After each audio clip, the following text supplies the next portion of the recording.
Like, subscribe and share fanfiction audiobook channel for all parts. Chapter 1. 1991. Autumn. As a well-known gangster family, the Cavendi family is unfortunate. 10 years ago, the patriarch of the Cavendi family died in a car accident mysteriously. It was a very strange car accident. There were no witnesses, and even the wreckage of the vehicle was not found. It was as if all traces had been artificially erased. Apart from, also killed was his wife.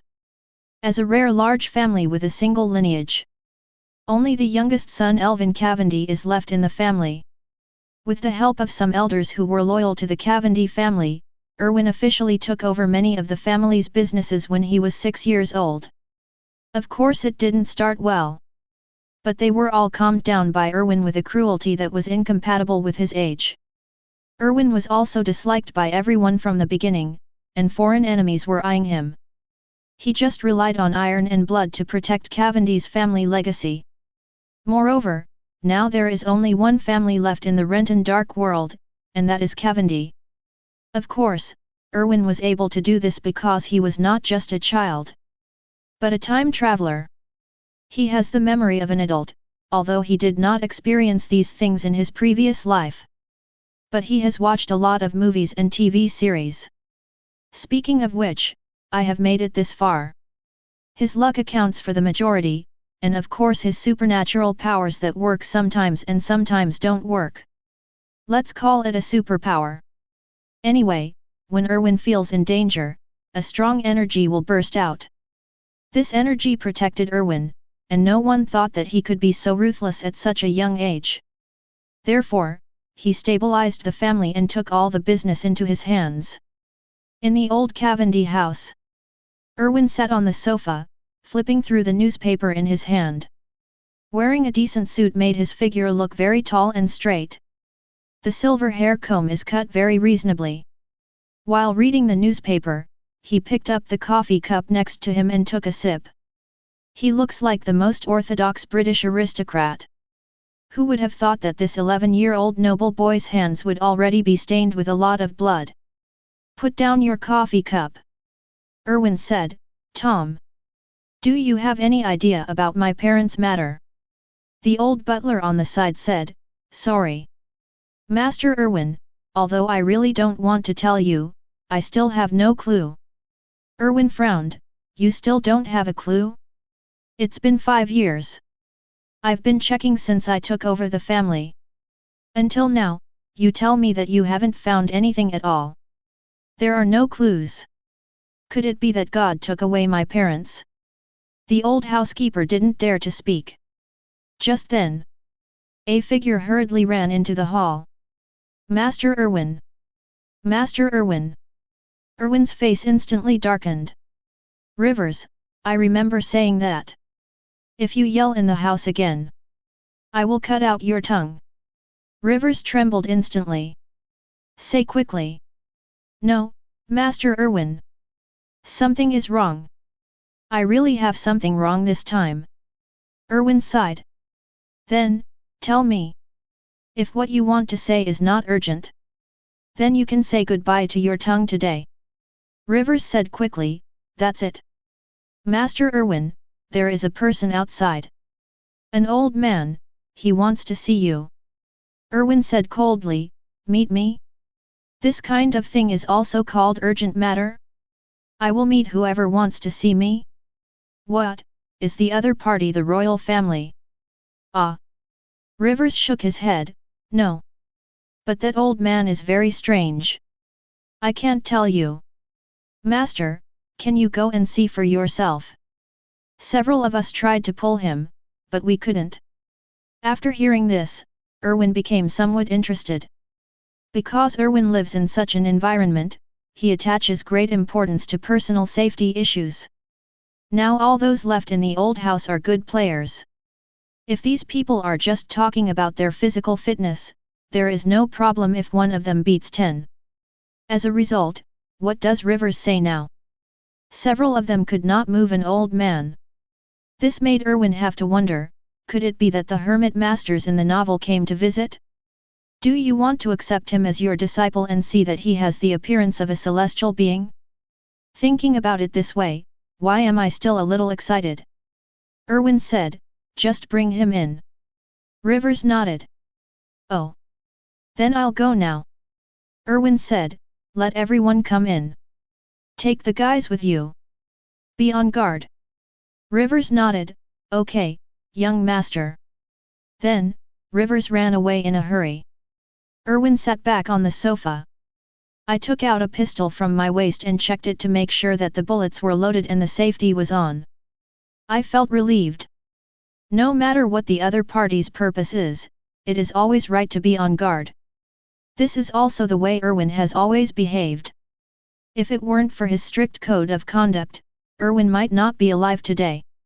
Not long after, Rivers walked in with an old man. Dear Mr. Erwin Cavendi, hello. It's really difficult to meet you. Erwin glanced casually in the direction of the visitor. Then, Erwin's pupils quickly contracted. But it quickly hid itself. He recognized the person's identity. Albus Dumbledore. Known as the greatest and most powerful white wizard of this century. He has a strong record of defeating 2 Dark Lords. Erwin was a little numb. No, he traveled to the world of Hogwarts? Damn it, after so many years, he realized that this was the world of Hogwarts. Dumbledore came to see him?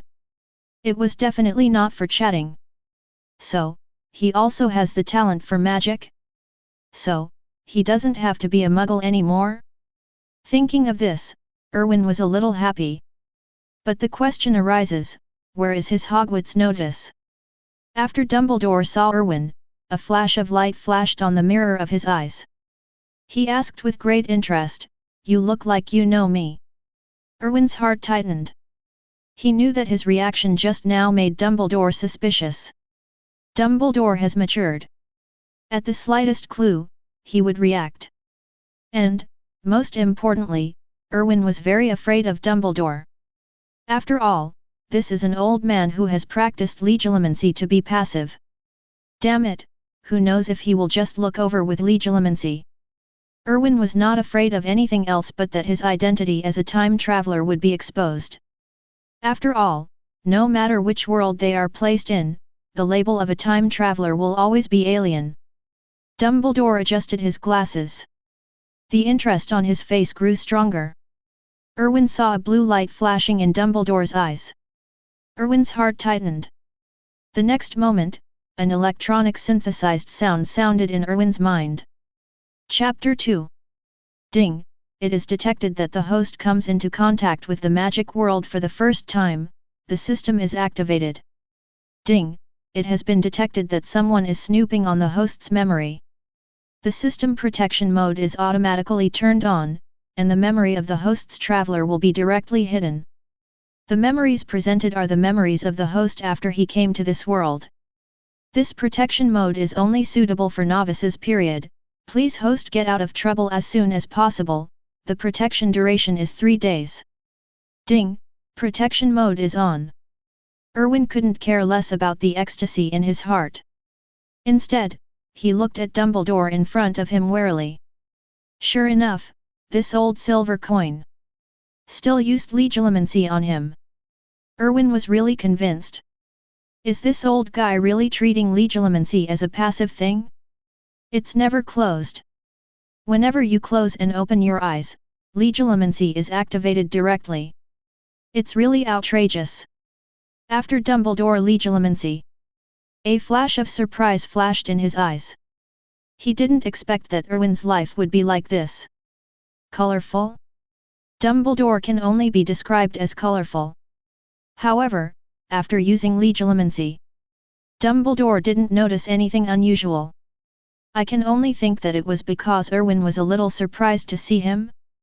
As for why he was surprised, maybe it was because his beard was whiter? Erwin had never seen anything so white. Apart from this, he had no other explanation. Dumbledore said, "Child, you should have received the admission notice to Hogwarts, right? I'm here to take you to school."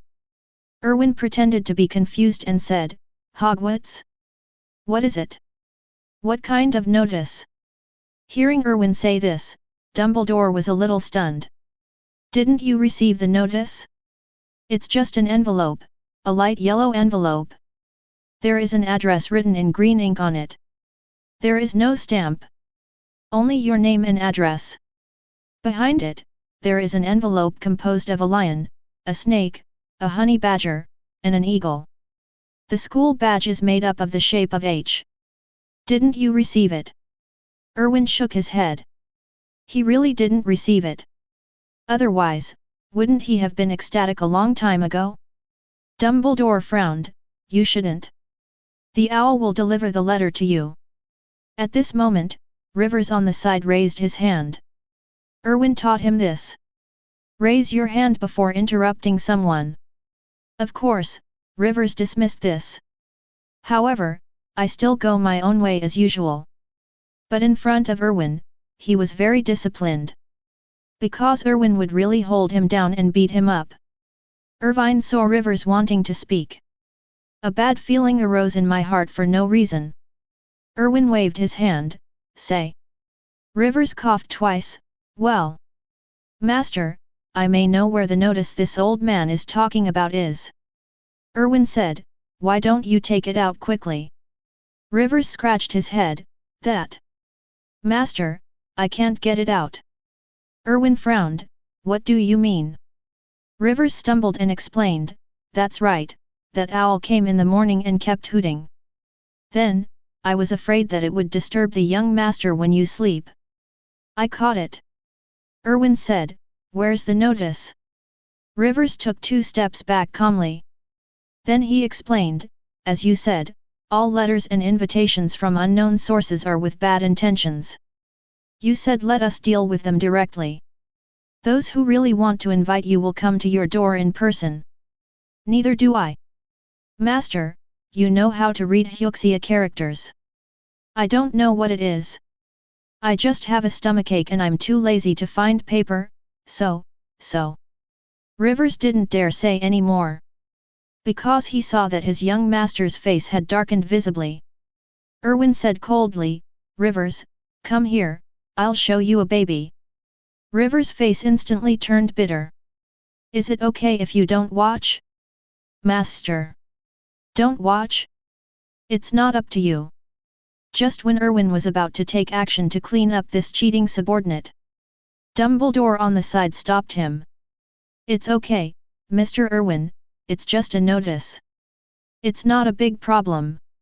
However, the owl is the property of Hogwarts.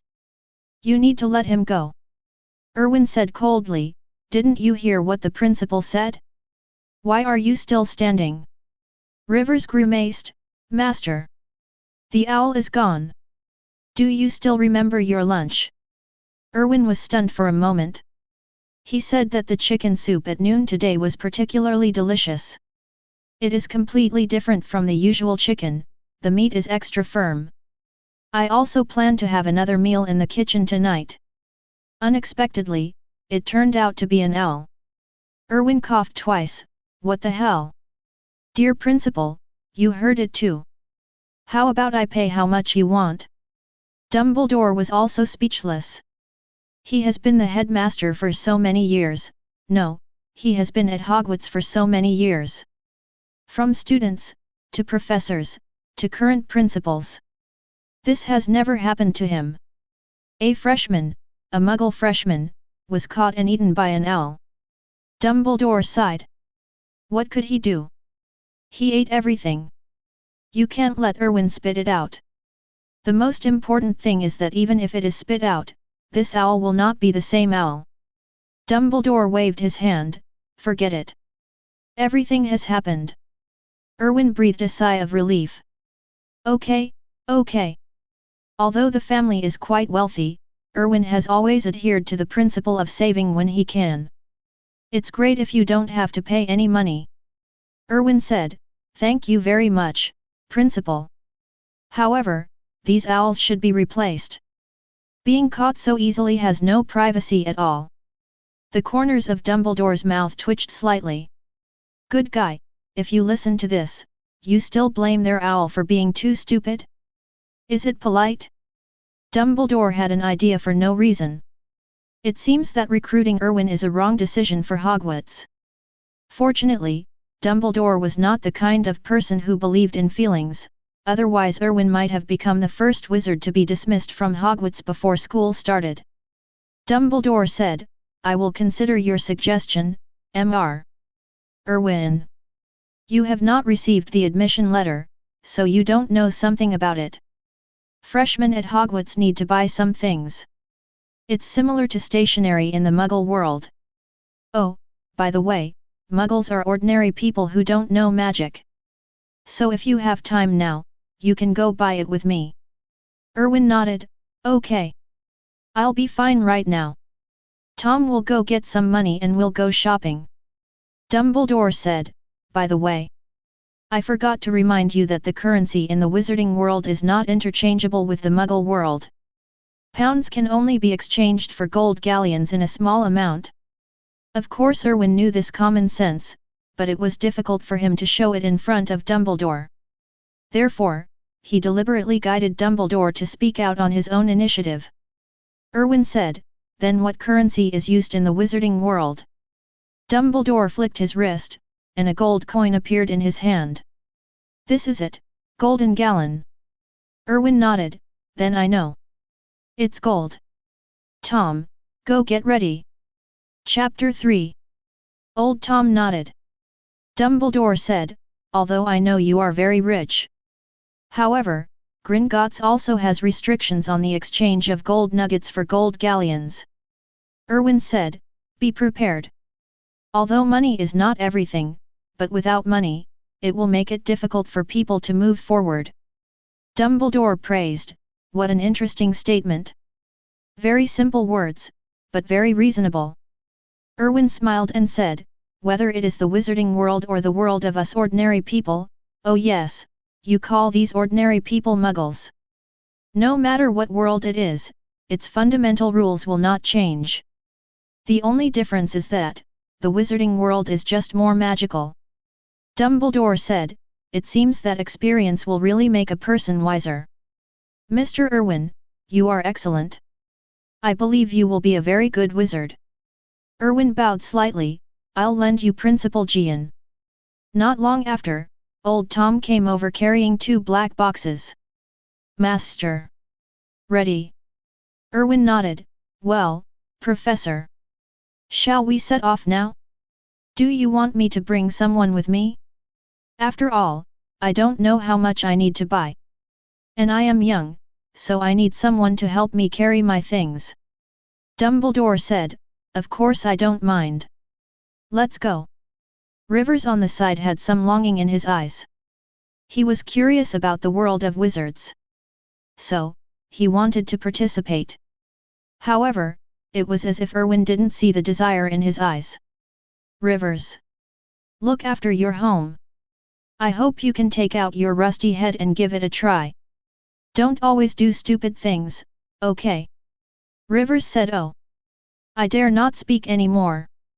Dumbledore led Erwin out of the old house, followed closely by Tom carrying 2 boxes. The door of the old house. Tom said, "Master, should I let someone drive the car?" Dumbledore shook his head, "No need to go to such trouble. I will take you directly there and grab my wrist." Erwin didn't hesitate and put his hand directly on Dumbledore's wrist. He smoothly took a box from Old Tom's hand. "Let Old Tom free his hands." Dumbledore was not seen making any moves. He didn't even recite the incantation. Then, Erwin felt as if he was being forced into the toilet. The world was spinning for a while. This feeling was really uncomfortable. And Rivers was stunned at this time. He saw with his own eyes the appearance of a vortex, and the bodies of the 3 people were swallowed by the vortex. "Disappear in place." Rivers looked at the people patrolling aside. Asked, "Did you just see it?" The man was stunned for a moment. "What did you see?" Rivers shook his head. He was sure that only he saw it. "Is this what wizards do? So scary." The 3 of Erwin appeared again, already arriving at the door of a dilapidated bar. Of course, only Erwin and Dumbledore can see it. In the eyes of old Tom on the side, this is just a street corner. Pedestrians passing by didn't seem to realize that 3 people had just appeared here. Old Tom was pale and very old. After such an experience, I was vomiting all over. Erwin's expression on the side didn't look good either. But I don't know if it's because of his youth or his extraordinary talent. Erwin is not as exaggerated as old Tom. Dumbledore was a little surprised. What an amazing adaptability. You must know that many young wizards will feel strong discomfort when they use apparition for the first time. It seems that when you learn apparition in 7th grade, you will be able to control it very well when you are disapparating. Erwin took 2 deep breaths. Adjust the status. Said, I also hope it is as you said. At this time, old Tom on the side also relaxed. Dumbledore said, okay. Let's go in, Mr. Erwin, and welcome to the Leaky Cauldron. Welcome to the wizarding world. After Dumbledore finished speaking, he pushed the door open. Old Tom finally saw the whole bar. He couldn't understand at all. How come a bar appeared in this place? At the same time, there was some fear in the heart towards the existence of wizards. But fortunately, his young master, the most outstanding and youngest head of the Cavendi family, is about to become a member of this incredible existence. A flash of light flashed in Erwin's eyes, as well as uncontrollable excitement. Starting today, he will no longer be a muggle. Finally, he entered the supernatural world. Dumbledore walked into the bar. The wizards who were drinking and chatting fell silent instantly. Say hello to Dumbledore. Dumbledore smiled back. Another old Tom, the bar owner, came up to him. Professor Dumbledore. We haven't seen you for a long time. Who is this gentleman? Dumbledore said, the new student at Hogwarts, Mr. Erwin, is an outstanding young man. Old Tom said, that's it. Hello Mr. Ervine, I am the bar owner. They all call me Old Tom. Although this Old Tom has the same name as his butler. But there is nothing unusual about Erwin. The rate of duplicate names for Eagle Sauce is really high. Erwin nodded slightly, hello. Sir. Nice to meet you. Generous, decent, and very polite. Old Tom exclaimed, look at you. Are you from a pure-blood family? Mr. Erwin. Dumbledore felt that Erwin didn't know the definition of pure blood. So he took the initiative to explain, Mr. Erwin is not a pure-blood family, but he is still a noble. Well, I will take Mr. Erwin to do some shopping. It's getting late, let's talk when we have time. Old Tom nodded, okay. You go first, Mr. Dumbledore. Mr. Erwin, welcome to the Leaky Cauldron Bar. Erwin smiled in thanks. Then, Dumbledore and Erwin walked towards the back alley. After the 3 people left, Erwin could still hear the discussion in the bar. Is he a noble from the Muggle world? Polite, with long silver hair, he looks a bit like the Malfoy family. How is it possible? The Malfoy family has platinum blonde hair. And the one just now has pure silver hair. Could it be a pure-blood family from another country? Then I don't know. Has Hogwarts started recruiting students from other countries? Never mind that, I heard that Harry Potter will also enroll in Hogwarts this year. Have you heard the news? Erwin raised the corners of his mouth. A pure-blood family? He's not interested. However, a noble in the wizarding world? This Erwin is somewhat interested. In the Muggle world, the Cavendi family is already very famous. In the wizarding world, let's start with ourselves. Cavendi's name will eventually become the name of the wizarding world. New representative of the nobility. Chapter 4. Arriving at the back alley, Dumbledore took out his wand. Looking at the wand's shape, which looked like knuckles, Erwin couldn't help but take a second look. This was the Elder Wand. Dumbledore said, Mr. Erwin, you have to remember what I will do next. Next time you come, you have to come in by yourself. First find the third brick above the trash can, and then the second brick counting sideways. As he spoke, the elder wand touched 2 bricks. The next moment, the wall seemed to activate a mechanism, and began to overlap layer by layer, revealing the street inside. It was the first time that Erwin saw a scene in a movie or novel appearing in front of him. Erwin was also excited and curious. In fact, Erwin was a little curious about this principle. Can this thing be moved home? Erwin thought there was a way to do it, such as putting a wall in the bedroom. When you order the second piece, you go to the restaurant, and when you order the third piece, you go to the bathroom. Click the 5th piece and go to the garden, etc. Erwin has already thought of many wonderful uses. This is much more convenient than the elevator.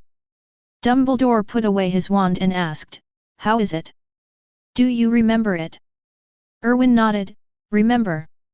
But what if this trash can is no longer here?" Dumbledore smiled, "What an interesting idea. Before you, 2 of your seniors also had this idea. They even put it into action. They moved the trash can. But unfortunately, this trash can was the restoration spell is applied. When it leaves its location, it will automatically go back. So, the problem you are worried about does not exist." Erwin said, "What a magic." Dumbledore smiled and said, "Okay. You will learn more about magic in the future. This is a brand new world. I believe that with your intelligence, you will shine brilliantly in this new world. Now, let's go to Gringotts to change some money. Otherwise, you won't be able to spend money in Diagon Alley today." Erwin nodded. Then he followed Dumbledore and walked deeper into Diagon Alley. Diagon Alley is not long, it is just a street, and the end of the street is where Gringotts is. The gate of Gringotts is divided into 2 levels. The first level is 2 huge bronze doors. On both sides of the door, there were 2 goblins in crappy dresses doing reception work. The second door is 2 silver doors dotted with golden lines. There are warnings carved on the door. "Come in, stranger, but be careful what happens if you take things too hard. Getting something for nothing will be severely punished, so if you want to take it from our underground vault, it will be a piece of wealth that never belonged to you. Thief, you have been warned not to bring treasure but evil retribution." Erwin was dismissive in his heart. In the original book, the so-called safest Gringotts seems to have been attacked once or twice. The most important thing is that Erwin really doesn't understand why these wizards would trust all their wealth to the care of these so-called goblins. Goblins, greedy, they have provoked wars because of greed. The most important thing is that these goblins are from a different race, and their hearts must be different from those of our race. Don't these wizards understand this? In other words, these wizards are so confident that they can control goblins. Go through the second door and enter the spacious marble hall. Erwin glanced around at the approximately 100 or so goblins sitting behind the long counter, scribbling entries in the large ledger. Some use scales to weigh coins, and some use eyepieces to detect gems. The entire marble hall can be said to be magnificent. Gemstones, gold coins sparkle. Dumbledore took Erwin directly to the front desk. A bespectacled goblin adjusted the glasses on his nose. After seeing the person clearly, he quickly jumped down from the taller long-legged stool. "Hello, Professor Dumbledore. Welcome to Gringotts. How can I help you?" Dumbledore nodded. "Mr. Erwin wants to exchange some gold galleons. As for me, I need to take something away." The goblin nodded. "I understand. Shall I take you there now?" Dumbledore looked at Erwin. "Can you do it yourself?" Erwin nodded, "Of course. Professor, go and do your work. I can handle it myself." Dumbledore bent down to Erwin's ear and lowered his voice and said, "Goblins are very greedy. If you think the price is not right, you can try using my name. Although I am very old. But it works." Erwin nodded, "Thank you, Professor." Dumbledore smiled and followed the goblin away. Erwin looked in the direction Dumbledore left. His brows furrowed slightly. He felt that Dumbledore was being a little too nice to him. Erwin didn't think much about it after Dumbledore left. Soon another goblin came to receive him. With Dumbledore's name on display here, the process of exchanging gold galleons was unexpectedly smooth.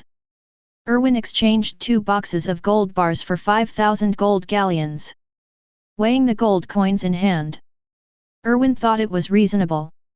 While Dumbledore hasn't come back yet, Erwin began working on his own system. He has never bothered to study his golden finger, but now he has to study it carefully. After all, this will be the foundation for him to gain a foothold in the magic world. Erwin thought silently in his mind, system. Is it here? Ding! The strongest reputation card drawing system is at your service wholeheartedly.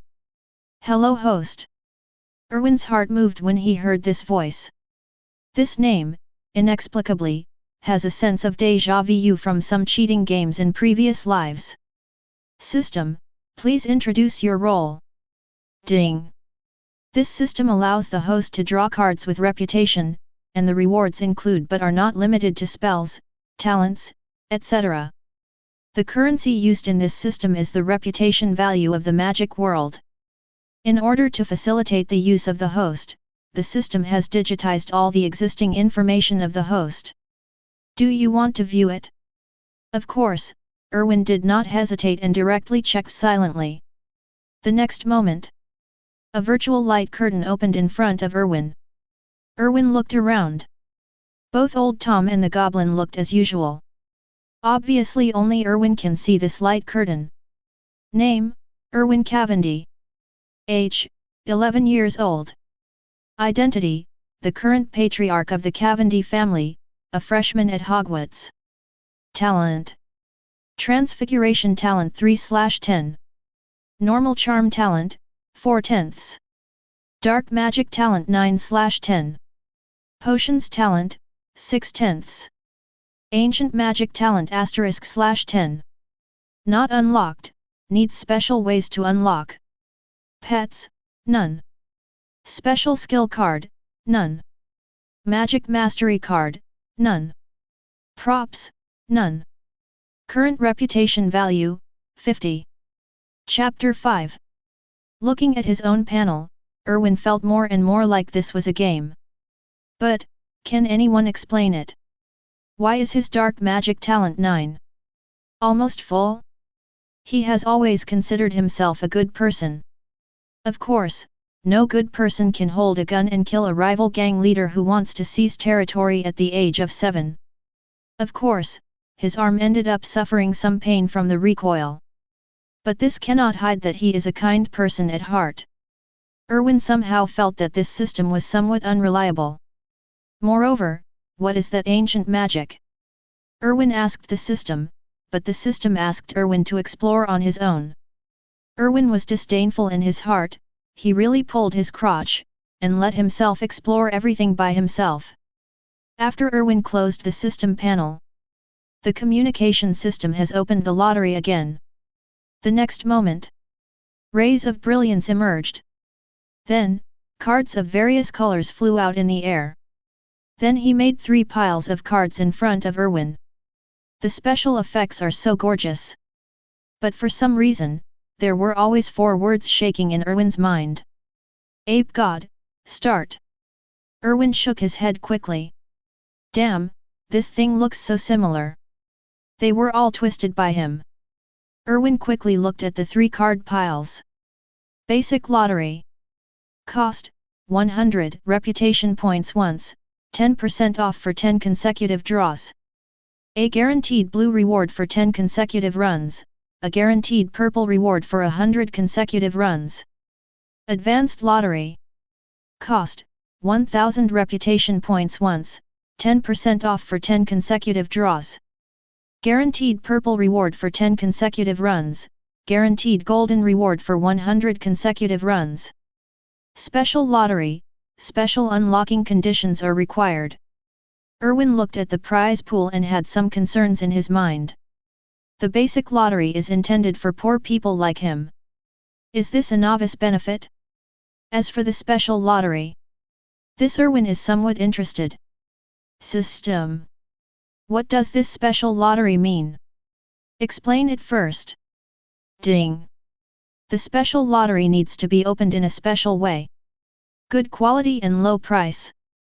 The special lottery and the novice card pool lottery can currently be opened.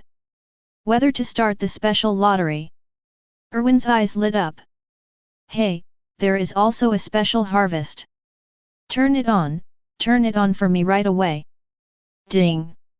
The special lottery has been replaced by the novice lottery. The upper limit of the lottery is 10 consecutive draws.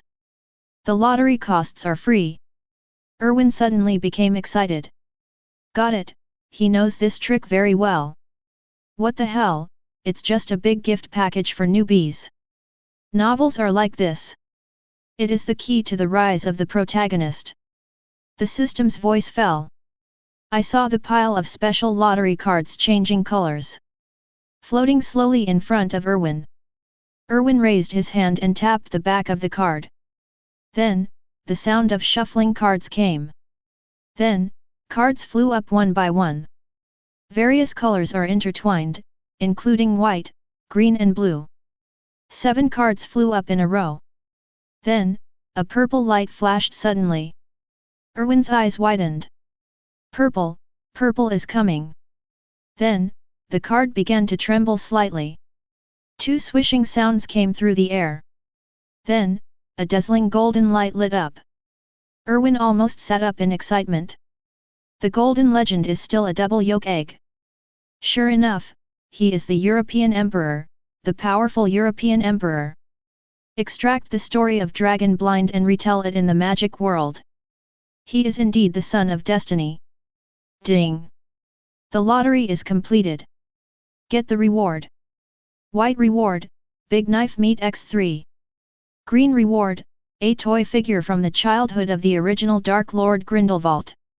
Magic potion, cut corners version. x2. Blue reward, talent points x2. Erwin's expression changed. What the hell? Big knife meat? Spicy strips? Is this reasonable? Is this something that should appear in a time traveler's plug-in? Let's talk about the green reward, Grindelwald's toy figure. What? A spell was cast? A curse was cast? You smoke something like this for me? The key is, this thing is actually on the same level as the magic potion. Erwin had so many things he wanted to say, but he couldn't start. However, magic potion is not bad. Legend has it that this thing is very scary. The reason why ancient wizards were so strong was because they drank this. However, after Erwin saw it clearly, his face became darker. Cutting corners version? Are you sure you can drink this stuff? It won't kill you if you drink it. What the hell is this weird thing? Is this prize pool serious? Take 2 deep breaths. At least, there are 2 talent points, right? This thing is actually blue? According to the settings of General Krypton Gold Games, the value of this thing may not be that simple. Is it that it will have other functions in the future, such as an upgraded version? Ding! The host is very smart. The system is very pleased, that's right. The current upper limit of the host's talent is 10 points, and ordinary talent points can upgrade the host's talent to 10 points.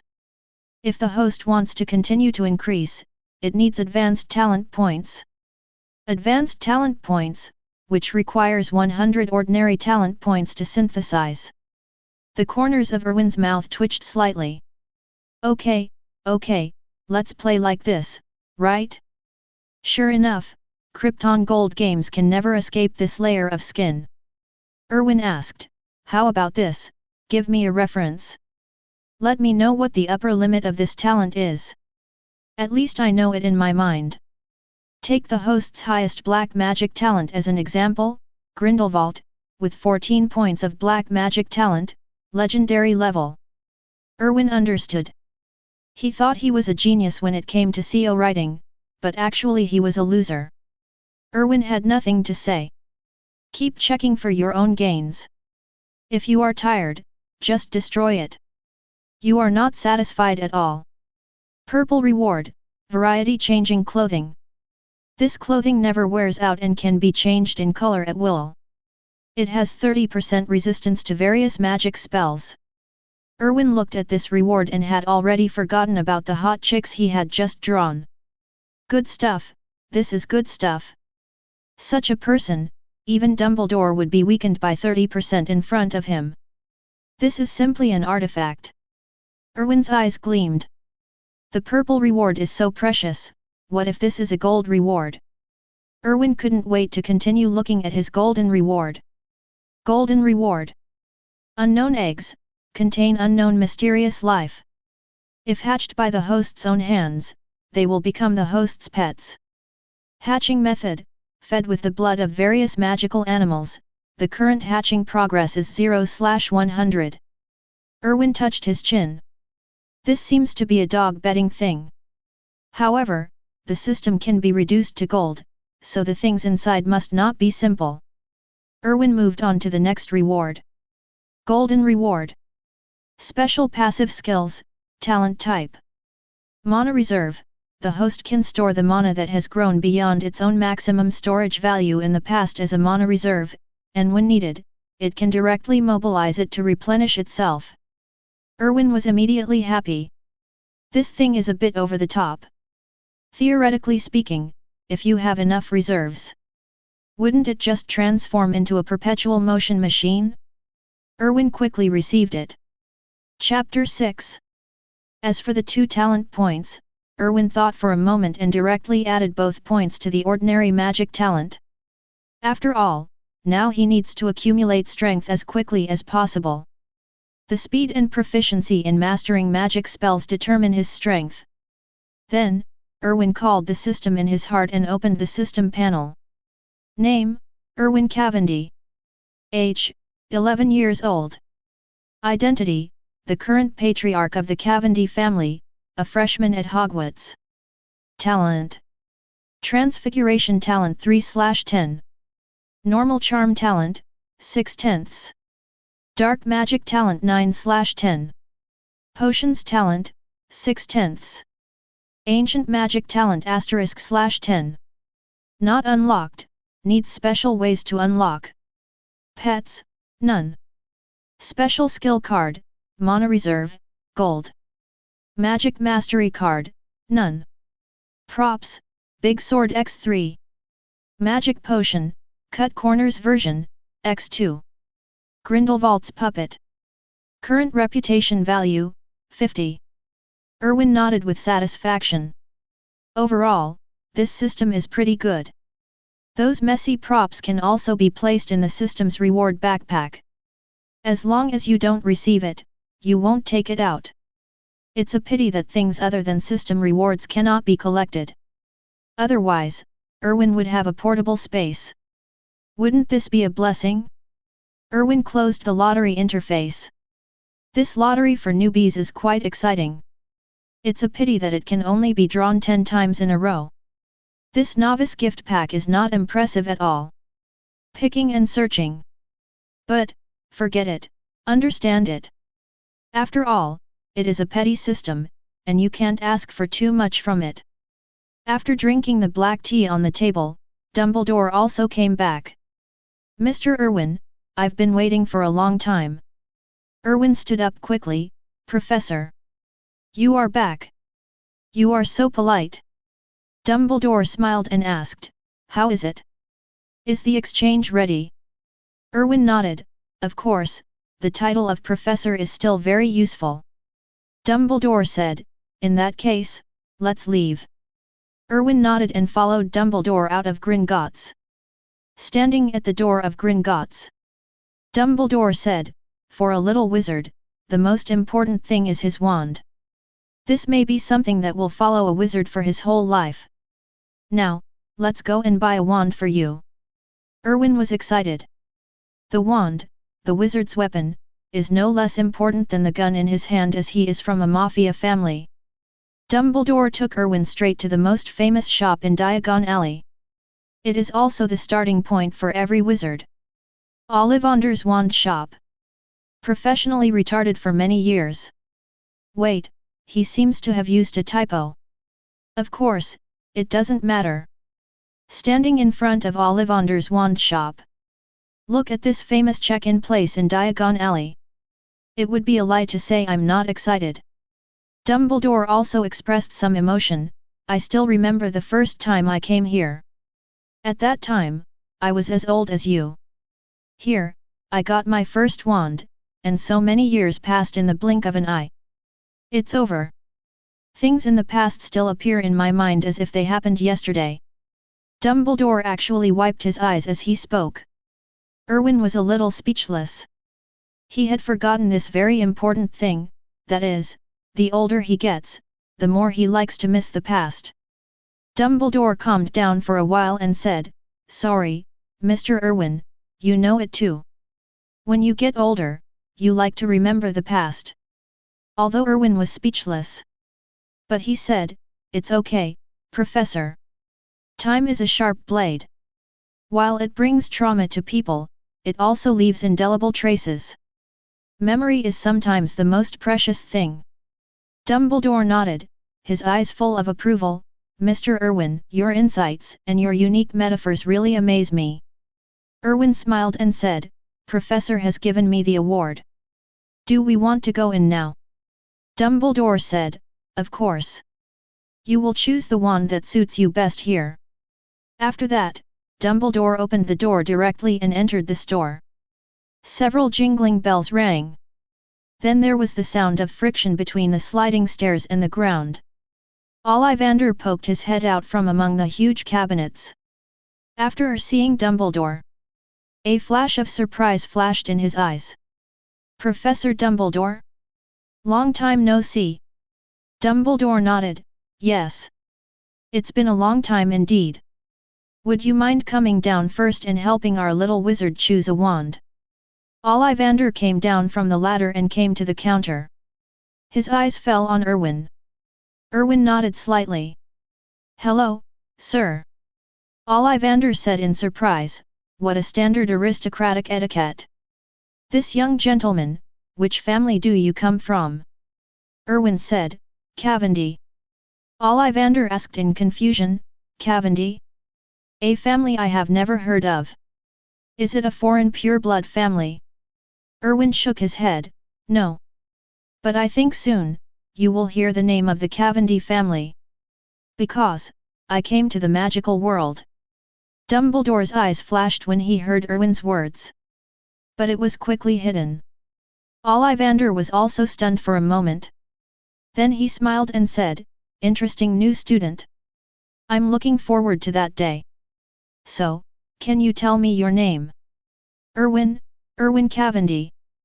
Ollivander nodded, "Then Mr. Erwin, tell me, which hand is your main hand?" Erwin raised his right hand. The next moment, the tape measure on the side automatically floated up, measuring Erwin's height and arm length. The tape measure even measured Erwin's chest and waist. Erwin didn't understand, but he was shocked. "Excuse me, what does the use of the wand have to do with the bust and waist size?" He can understand the height and long arms. Are the bust and waist measurements really necessary? Then, the tape measure retracted. Fell on the table. Ollivander said, "What a perfectly proportioned figure. Mr. Irvine." Erwin's mouth twitched slightly.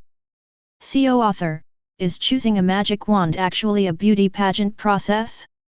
Ollivander wrote and drew on the paper for a while. Then he took out a box from the counter and reached out to open it. "Take a wand out of it. Try this one, it's made of ash wood and combined with the heartstrings of the Tyrannosaurus.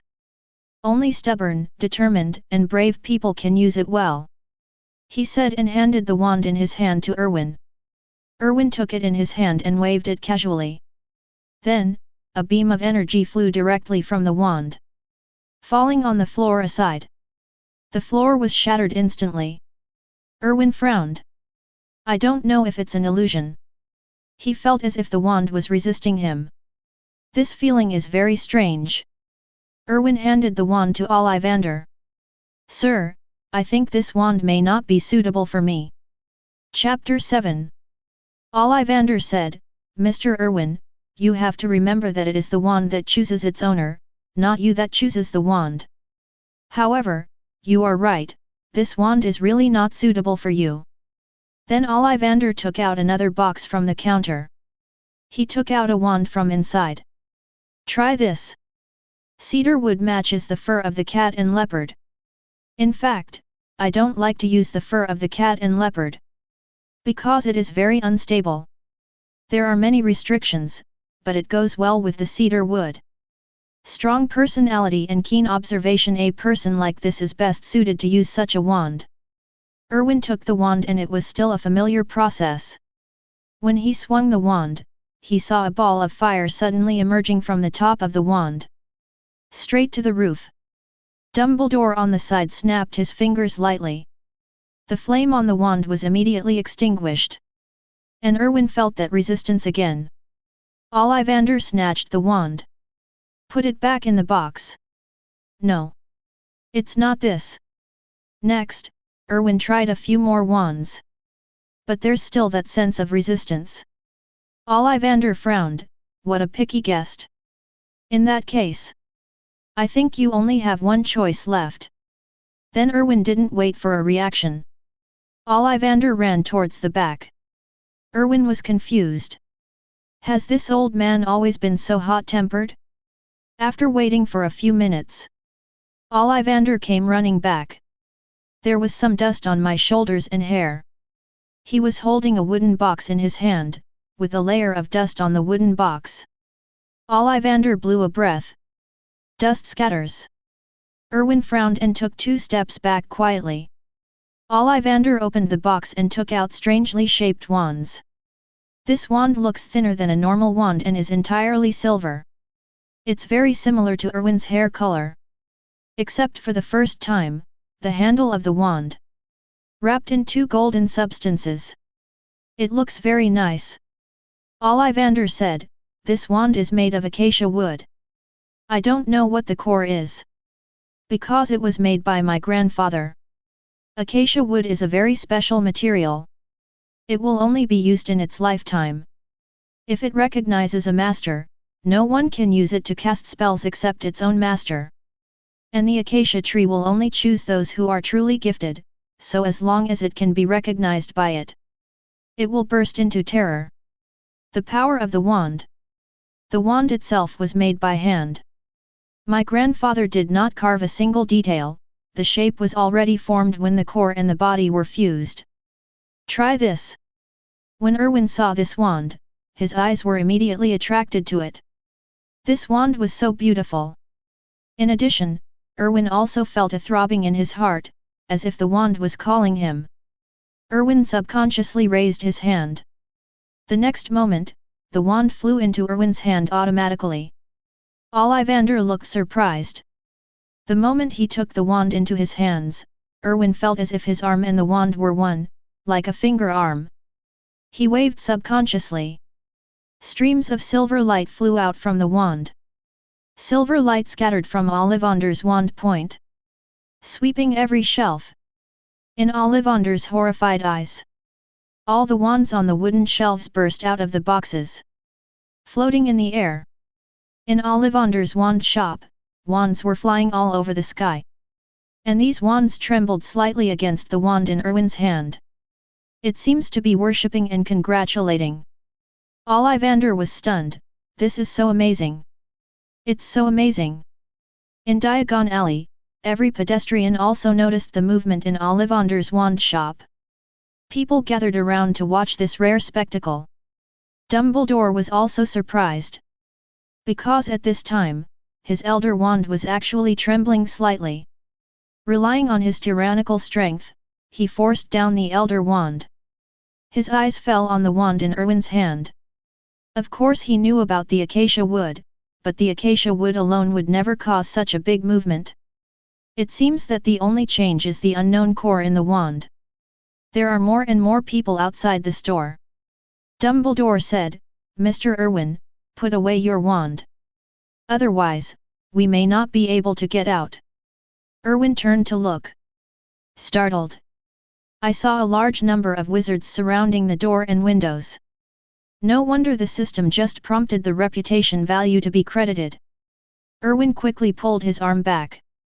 As Erwin retracted his arm, the silver brilliance on the wand also began to dissipate. The wands automatically flew back into the box one by one. It was as if everything that had just happened was a fantasy. Dumbledore said, "Congratulations, Mr. Erwin, you have chosen an amazing wand." Erwin nodded. Looking at the magic wand in his hand, there was uncontrollable joy on his face. The wand did surprise him. He could feel that the compatibility between him and this wand was too high. The most important thing is that this wand has a password. No one can use it except him, and it works better than fingerprint unlocking. Ollivander said, "It's amazing. In all my years of living, this is the first time I have seen such a magical sight." Unexpectedly, this wand found its owner today. Erwin said, "Thank you, Mr. Ollivander, for causing you trouble. How much does the wand cost?" Ollivander said, "No trouble, you can see such a magical sight. It's worth it. As for this wand, just give me 10 gold galleons." Erwin nodded. Old Tom behind him paid immediately. Ollivander said, "Mr. Erwin, please use this wand properly. I can feel its power. I hope to see the day when you make your Cavendi family famous." Erwin smiled, "I will." Ollivander took out a larger box from the counter. "This is my gift to you. A wand care tool and a small tool for using the wand. You can hang it on your arm. When you need to use the wand, you can pull the wand in this position. It will just slide down." Erwin took it, "Thank you so much. I have to say, this thing has really solved my urgent need." Ollivander smiled and said, "You're welcome, it's my honor to be able to help such an outstanding little wizard like you." Dumbledore on the side said, "Okay. The time is almost up. We have other things we need to buy. Otherwise, we won't have enough time." Erwin nodded. "Say hello to Ollivander. Follow Dumbledore away." Dumbledore thought for a while. "Next, it's time to buy the study materials that the freshmen will need for the first semester. Flourish and Blott's bookstore is our best choice." Chapter 8. Erwin secretly rolled his eyes.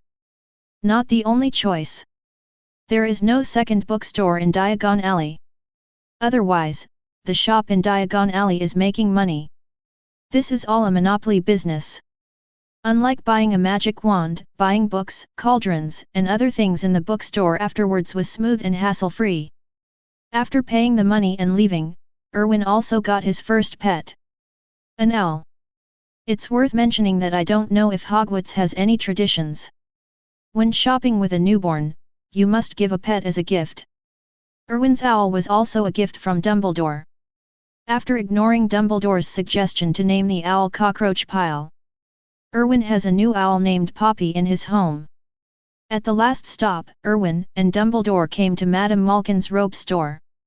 Although Erwin already has a variety of clothes, he can't tell Dumbledore about this. So you still have to buy the clothes you need to buy. After buying the robe, it means that Erwin's trip to Diagon Alley is officially over. After Dumbledore sent Erwin and Tom back to the old house, Dumbledore said, "Okay. Today's trip is over. I have to leave too. Mr. Erwin, see you at Hogwarts." Erwin nodded, "Professor, won't you stay for dinner?" Dumbledore shook his head, "No. I have other things to deal with." Erwin nodded, "Then there will be no more professors. Thank you very much for your hard work today." Dumbledore smiled and said, "It's okay. Goodbye." Then, Dumbledore disapparated and left directly.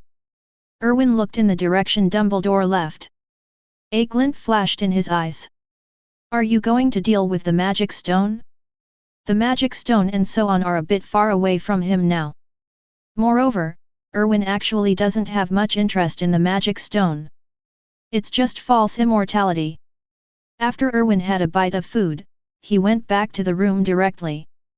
As for old Tom, he was taken away by Rivers to inquire about things in the magical world. Ask Erwin, Rivers wouldn't dare. Erwin didn't mind either. Now that we know this world is a magical world. After that, his focus will gradually shift to the magic world. However, the time is not right yet. He needs to lay out slowly. His men are all ordinary people, and of course, for most wizards, firearms are still deadly. Even Dumbledore could have been killed by a sniper rifle if he was not careful. The wizard's health is very poor. Relying on magic, it may not even be as good as ordinary people. Therefore, it is not impossible for Erwin to enter the wizarding world. But before that, he had to have some foundation in the wizarding world. Slytherin is undoubtedly a good choice. The students who can enter Slytherin are basically the so-called pure bloods. This power cannot be given up casually. The only question is, can he be sorted into Slytherin? He is an authentic Muggle family. But it seems that the original book said that the sorting hat will consider the student's own wishes. Let's talk about it then, there's still some time before school starts. This kind of thing that is beyond his control is what Erwin least likes to think about. Erwin took out the ever-changing suit from the system reward backpack. It started out as a robe. Erwin put it on. In front of the mirror, I thought. The ever-changing wardrobe can be transformed directly into a black suit. Erwin nodded with satisfaction. In addition to being immune to 30% of magic damage. What pleased Erwin the most was the clothes, which were dust-proof. In other words, the clothes will not get dirty. This is simply good news for Erwin, who has a severe mysophobia. Erwin straightened his clothes and thought. The clothes on my body turned directly into pajamas. Erwin sat by the bed, planning to look through the Hogwarts books. At this moment, suddenly, a flash of inspiration flashed through Erwin's mind. Erwin stood up quickly. Run to the desk. Open the drawer and take out a file bag from inside. Then he took out the black and white photos inside and placed them on the table. This is the file about what happened to his parents. A question suddenly occurred to him. When he investigated the cause of death of his parents before, he always investigated it from the perspective of ordinary people. But, this is a magical world. The reason for his parents' death is very strange. No trace could be found at the scene. There is something weird everywhere. This has become an obsession in Erwin's heart. He was born from the womb and was an orphan in his previous life. Since his birth in this life, his parents' love and care for him can be called doting. So in his heart, Erwin recognized the two of them very much. When I learned about the death of the two people, Erwin felt a little broken, having enjoyed the care of his family for a year. As a result, his parents died. Over the years, Erwin has been looking for clues to the death of his parents. However, there was no gain at all. But now, after knowing that this world is a magical world, there seems to be an explanation for the unreasonable circumstances surrounding the death of my parents. There are so many doubtful points that are unreasonable, and of course ordinary people cannot do it. But what if the other person is a wizard? If the other party is a wizard, everything seems to make sense. Only wizards have such power. Can do this. However, Erwin couldn't figure it out. Why would wizards attack ordinary people's parents? If you dare to attack an ordinary person, the opponent must be a dark wizard. Don't be afraid of being traced by the Ministry of Magic.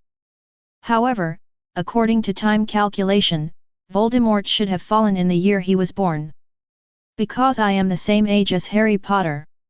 This afternoon when he was at the Leaky Cauldron in Diagon Alley, he heard the wizards talking about Harry Potter enrolling this year.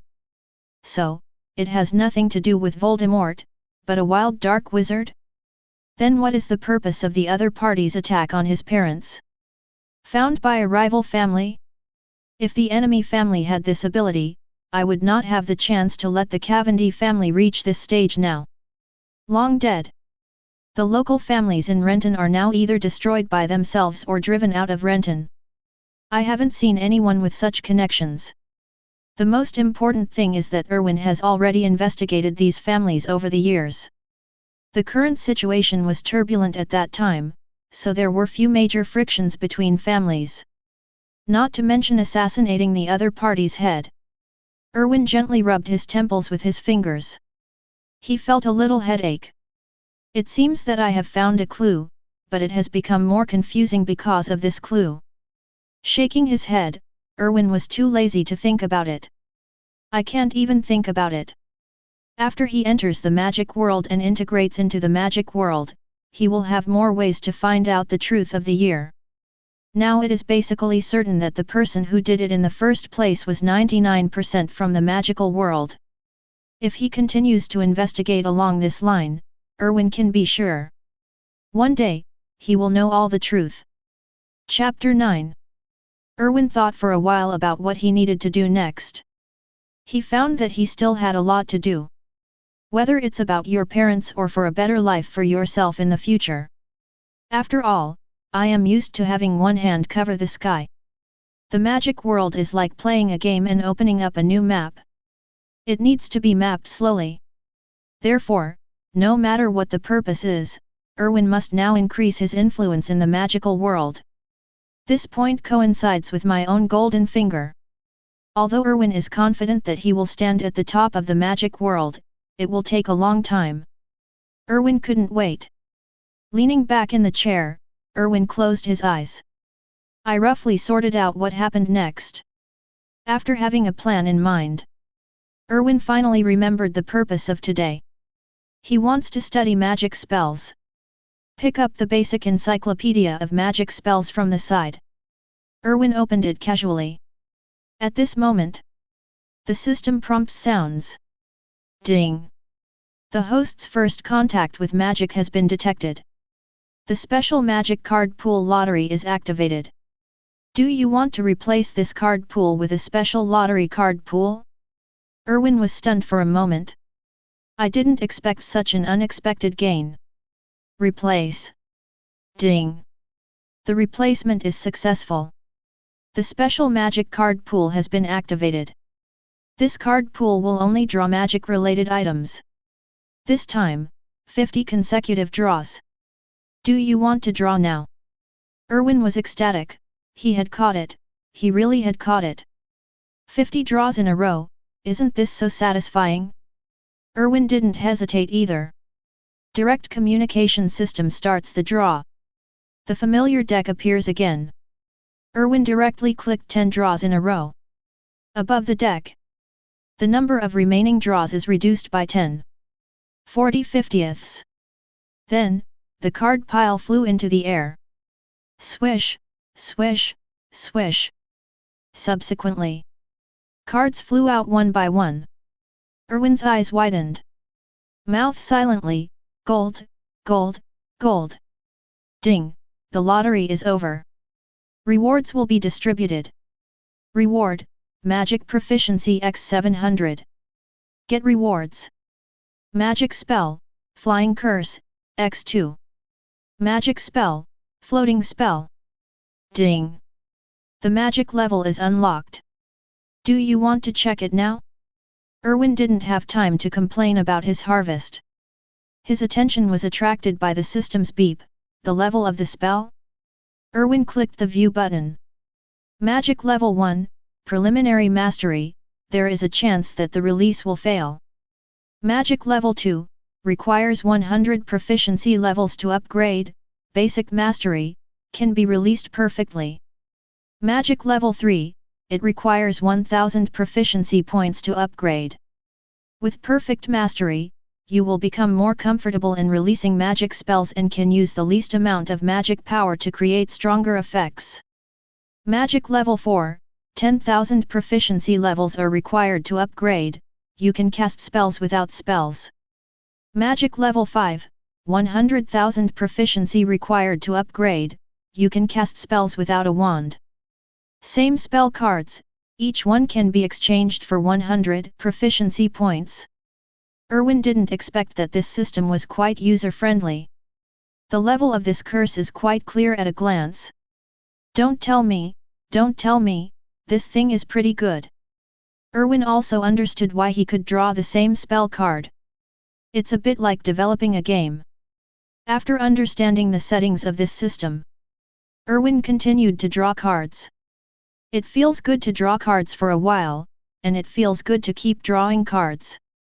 After a while, a full 40 passed. Erwin's face became darker and darker.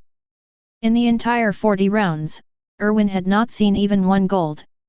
I tallied up my current gains. Flying Curse x13. Floating Charm x10. Occlumency x6. Expelliar Miss x4. Magic Proficiency x700. I can't say it's very profitable, I can only say it's not a loss. However, although my luck is indeed a bit worse. But these spells are quite practical. At least for Erwin now, it is quite useful. Among them, occlumency is the most important. The system is protected for only 3 days. Therefore, this also means that after 3 days, Erwin's mind will enter an undefended state. When the time comes, an individual will be able to use legilimency on him. Erwin asked the system. If Dumbledore's legilimency is activated without a wand, it only requires level 3 occlumency. Similarly, level 3 occlumency can already protect against more than 90% of legilimency. If you think about it, Dumbledore has cultivated the upper limit of others to passiveness, which is simply outrageous. But if Dumbledore used legilimency with all his strength, the kind that included the magic wand, and the magic wand would be full of firepower. You need level 5 legilimency. Dumbledore had already used legilimency on him. Therefore, within a short period of time, he should not be tempted to take action against him again. What really makes Erwin wary is other people. There are many people in the wizarding world who like to use this thing. Seeing that there are only 10 draws left, Erwin sighed. He had given up hope. Love as much as you like. It's ruined. He understood this lottery clearly. This is definitely from Goose Factory. This probability is really outrageous and touching. My only conscience is that there is no option to thank you for your patronage. Otherwise, Erwin felt that he might have to draw a thank you review 30 times. It was outrageous. He had never felt that he was so dark before. Erwin casually clicked on the lottery button. The next moment, the deck of cards was shuffled. Then, a golden light suddenly appeared. Erwin jumped up from his stool. Withdrew the money, he finally withdrew the money. Heaven, earth. He also has today. However, after the golden light, another purple light flew out. Erwin's eyes lit up. Good guy, it turns out they are all waiting behind you. Although the previous draw was not smooth, there is still a rainbow after the storm. Erwin started looking at the reward. Ding! The lottery is over and rewards will be distributed. Magic, Expelliar Miss x3. Magic, Iron Armor Curse x2. Magic, Call the Gods and Call the Guards x1. Magic Proficiency x200. Special prize pool with 50 consecutive purple guaranteed prizes, the Unforgivable Curse gift pack, which includes the Life-Killing Curse, Cruciatus Curse, and Soul-Seizing Curse. A 3-in-1 gift pack, you deserve it. Golden Reward. Magical Animal Affinity, all magical animals will be close to you involuntarily. From now on, you will become the only druid. Erwin looked at the last 10 items drawn out in a row and felt extremely satisfied. Although this golden reward does not seem to have any improvement in combat power. But this is not the case. There are many magical animals in the wizarding world. And many magical animals are exceptionally powerful. Thunderbirds, dragons, and the like. Therefore, the tyranny behind this skill is far beyond Erwin's imagination. Erwin clicked to learn all the spell cards, and all the excess were broken down into proficiency levels. As streams of light penetrated into Erwin's mind, Erwin directly learned these spells. Miraculous. Chapter 10. Then, Erwin opened his personal panel. Name, Erwin Cavendi. Age, 11 years old. Identity, the current patriarch of the Cavendi family, a freshman at Hogwarts. Talent. Transfiguration talent 3/10. Normal charm talent, 6/10. Dark magic talent 9/10. Potions talent, 6/10. Ancient magic talent *10. Not unlocked, needs special ways to unlock. Pets, none. Special skill card, Mana Reserve, Gold. Magical animal affinity, Gold. Mastery of magic spells, Flying Curse, Level 1, Floating Curse, Level 1, Iron Armor Curse, Level 1, Expelliarmus, Level 1, Occlumency, Level 1, Summon the Gods and Guards, Level 1, the Death Curse, Level 1, the Imperious Curse, Level 1, and the Cruciatus Curse, Level 1. Magic Proficiency, 5100. Props, Big Knife x3. Enchanting Potion, Cut Corners version, x2. Grindelwald's Puppet x1. Variety Suit x1. Mysterious Egg x1. Acacia Wood Wand. Current reputation value, 600. Looking at his own panel, Erwin nodded with satisfaction. This wave of draws has given him a foothold in the magic world. Erwin asked in his mind. System, can I obtain this magic proficiency through practice? Ding! Yes, the host can gain skill proficiency through his own practice. The system is just down. It cannot replace the host. Erwin nodded. If that's the case, he doesn't need to rush to use system proficiency. He can definitely practice it by himself first. Erwin simply threw the book in his hand aside. Ridiculous, you still need to read a book when cheating? Why do you look down on me? Erwin flipped his wrist and the wand slipped into Erwin's hand. Erwin held his wand and cleared his throat. The first time I cast a spell, let alone, I was quite excited. Erwin recalled how to use the levitation spell in his mind. With a wave and a shake, Wingardim Leviosa. It was calm and nothing happened. Erwin's face turned dark. What the hell, the first time you cast a spell, it failed like this. He is the protagonist. Erwin, who did not believe in evil, planned to try again. This time, he planned to be more formal. He thought it might be because his attitude just now was not correct. Hence the current result. Erwin coughed slightly. Then, cast it again. In the blink of an eye, half an hour passed. Erwin's face was as black as charcoal. There is a vague aura surrounding him, and this aura is called resentment. God knows what half an hour. What did Erwin go through? He cast spells more than 50 times in total, and all the magic power in his body was used up. The success rate is less than half. Erwin had to admit the fact that it seemed that his qualifications were not really strong. Just when Erwin was upset. Outside the window, a bird kept chirping. Erwin shouted, getting even more upset. Erwin was in a bad mood when he heard the noisy bird song. The wand was waved subconsciously. Avada eats the big melon. Then, Erwin was stunned. I saw a green light flying directly out of Erwin's wand. The bird was hit by the green light and fell asleep. After this sleep, I couldn't wake up. Erwin seemed to understand something. The system's talent rating seems to be a bit scary. He seems to have a natural talent for black magic. But soon, Erwin realized a problem. System, is there any trace supervision of my wand? Ding! It was there at the beginning, but as the host of the system. The system has the responsibility to help the host eliminate all possible risks, so Tracer has been eliminated by the system. This is quite humane, so he can experiment with confidence. Erwin shouted, Tom! There was a knock on the door. Tom, the old butler, opened the door. What's wrong, master? When Erwin was awake, old Tom would stand guard at the door of the room. Just in case Erwin needed anything. Such as now. Erwin said, "Where are the two people we caught last time who came to our territory to step on the plates?" Although Tom didn't know why his young master suddenly asked this matter. But he still hurriedly said, "Rivers has imprisoned them. You said last time that they might be needed at some point, so don't kill them yet." Erwin nodded, "Ask Rivers to bring the people over, now is the time to use them." Old Tom nodded, "Okay, young master.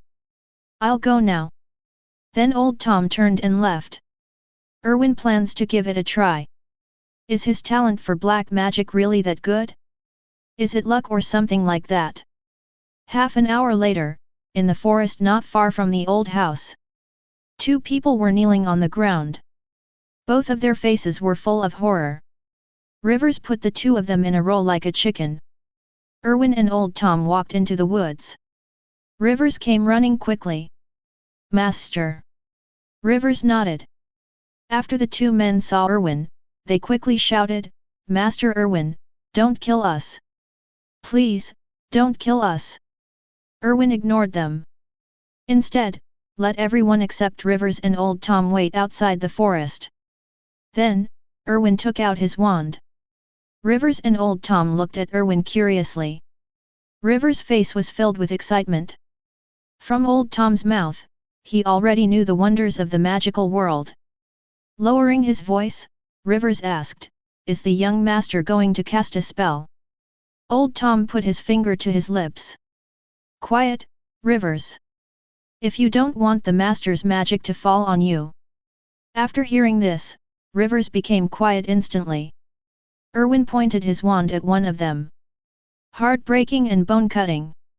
On the wand, a black-green light shot directly towards the person kneeling on the ground. The next moment, screams came one after another. Erwin put away his wand. The man was already lying on the ground, his face full of fear and pale. Beads of sweat covered his forehead. Erwin frowned. There is a strange thing, according to the original book. When the unforgivable curse is cast, you must have strong negative emotions if you want to succeed. For example, when you release Big Melon, you must have a strong desire to kill the opponent. The same goes for cruel heart cutting out. You must have a strong desire to torture the other person in your heart. But when he was released, he completely forgot about it. Just wave your hand and it is released directly. Is this the bonus of level 9 black magic talent? Erwin was a little helpless, he was really a good person. Looking at the people on the ground with frightened faces. Don't tell me, this unforgivable curse is really useful." Chapter 11. Erwin opened his panel and took a look. It was discovered that the Cruciatus curse and the death curse had only been released once, and they had directly risen to the second level. And the flying curse has only just reached the second level after using it so many times. This made Erwin a little confused. "System. Explain. What's going on?" Ding. The number of degrees gained by using magic spells is related to the talent of the host. The higher the talent of the host, the more proficiency gained in a single time. The corners of Erwin's mouth twitched slightly. Okay, no need to say any more. He already understands. This is forcing him to take the path of a dark wizard. Who still remembers that he was really a decent person? Sighed. Erwin flicked the wand in his hand and flew 2 Cruciatus curses towards the two people. The next moment, wailing sounded again in the forest. Of course you should use such a good sandbag well. Half an hour later, with Erwin's unremitting efforts, his Cruciatus curse and Imperious curse have both been raised to level 3. Needless to say, this is a huge improvement. After another level up, you can directly cast spells silently. However, Erwin did not continue practicing. As for the reason, those two guys have gone crazy. Rivers and Old Tom on the side were very frightened. They witnessed with their own eyes the horrific torture the two men endured. Rivers quietly asked Old Tom beside him, "Tom, does the young master have a new hobby now?" "What a scary hobby!" Old Tom glared at Rivers. "Really, he felt too tired sometimes. Why do I always have such pig teammates around me? Can this be asked directly? Even if you want to ask, just ask in private. Sure enough, the next moment, Erwin's death gaze was directed at the two of them. Old Tom stood up straight and turned his attention to what was going on outside the window. Rivers got no response from Old Tom. He pulled Old Tom's sleeve doubtfully. I'm asking you a question. Old Tom. How dare Old Tom ignore Rivers? At this moment, Erwin's voice came. Rivers. Take some exercise during this time. I'm wondering if you are so strong, you can withstand a few more cruciatus curses than the two of them. Don't let me down. Rivers suddenly tensed up. He turned to look at Erwin in horror. Erwin flicked his wrist, Avada choose the big melon. After 2 consecutive curses, 2 green lights flew towards the 2 people who had been tortured crazy. Afterwards, their faces quickly turned grey. In the blink of an eye, there was no life left. Rivers was horrified. Master, Master, I was wrong. Erwin snorted coldly. Let's go. Go back. Of course he was trying to scare Rivers. Rivers is extremely loyal to Erwin and is known as Erwin's #1 hyena. The only shortcoming is that he has a bad brain and a mean mouth. Erwin didn't care about the corpse in the forest. Of course there are people who can handle it. And, no trace can be found. In the blink of an eye, half a month flew by. The time has come to August 30th. He hasn't been idle for a day and a half this month. I practice all kinds of magic every day. Therefore, his current magic level has simply risen sharply. Erwin opened his system panel and looked at the magic column. Magic Mastery, Flying Curse, Level 3, Floating Curse, Level 3, Iron Armor Curse, Level 3, Expelliarmus, Level 3, Occlumency, Level 1, Summon the Gods and Guards, Level 1, the Death Curse, Level 3, the Imperious Curse, Level 4, and the Cruciatus Curse, Level 4. Magic Proficiency, 5100. Yes, this is the harvest of Erwin's unremitting efforts for half a month. Among them, Summoning the Gods and Summoning the Guardians and Occlumency, these 2 Erwins couldn't find a way to practice them. He had practiced the remaining spells to level 3. As for the Imperious Curse and the Cruciatus Curse, for being able to progress so quickly, Erwin really has to thank Yingzhong for such a chaotic world. There are really endless kinds of bad guys. These people were all captured by Rivers and became Erwin's experience babies. If Erwin is given a month, Erwin is confident that he can upgrade all the spells to level 4, which is the level of all spell-free spells. Unfortunately, there is no time. Although Hogwarts is said to start on September 1st. But the little wizards actually arrived at Hogwarts on the 31st. Classes officially begin on September 1st. Today, Erwin plans to give himself a holiday and a day of rest. After all, he was quite tired from practicing magic spells every day. Moreover, it would take him several months to go to school, and family matters also needed to be settled. At least it must be ensured that there will be no problems in the family while Erwin is away from the family. Looking at his remaining 5001 spell proficiency, Erwin thought for a moment. It took 2002 to upgrade both Occlumency and Call of Gods to level 3. Erwin had to admit that adding more points was really much more comfortable than practicing on his own. After looking through the other spells, none of them can be upgraded. About to close the system panel, Erwin suddenly saw that his reputation value had unexpectedly increased to 2,700. This was an unexpected surprise, after asking the system. The system said it was because of the big commotion he made when he bought the wand, and now it has spread to a small extent among wizards. That's why I collected so much reputation points. The reputation value of 2007 is just enough for Erwin's basic lottery draw of 30 consecutive draws. Erwin started drawing money without hesitation. Swish swish swish. Ding! 10 consecutive draws are over, get the reward. Walong Spicy Tiao X4. Coca-Cola X3. Stinky Socks Worn by Unknown Beings X2. Blue Guaranteed Reward, Talent Points X1. Erwin's face turned dark instantly. Sure enough, he shouldn't have any expectations for this basic lottery.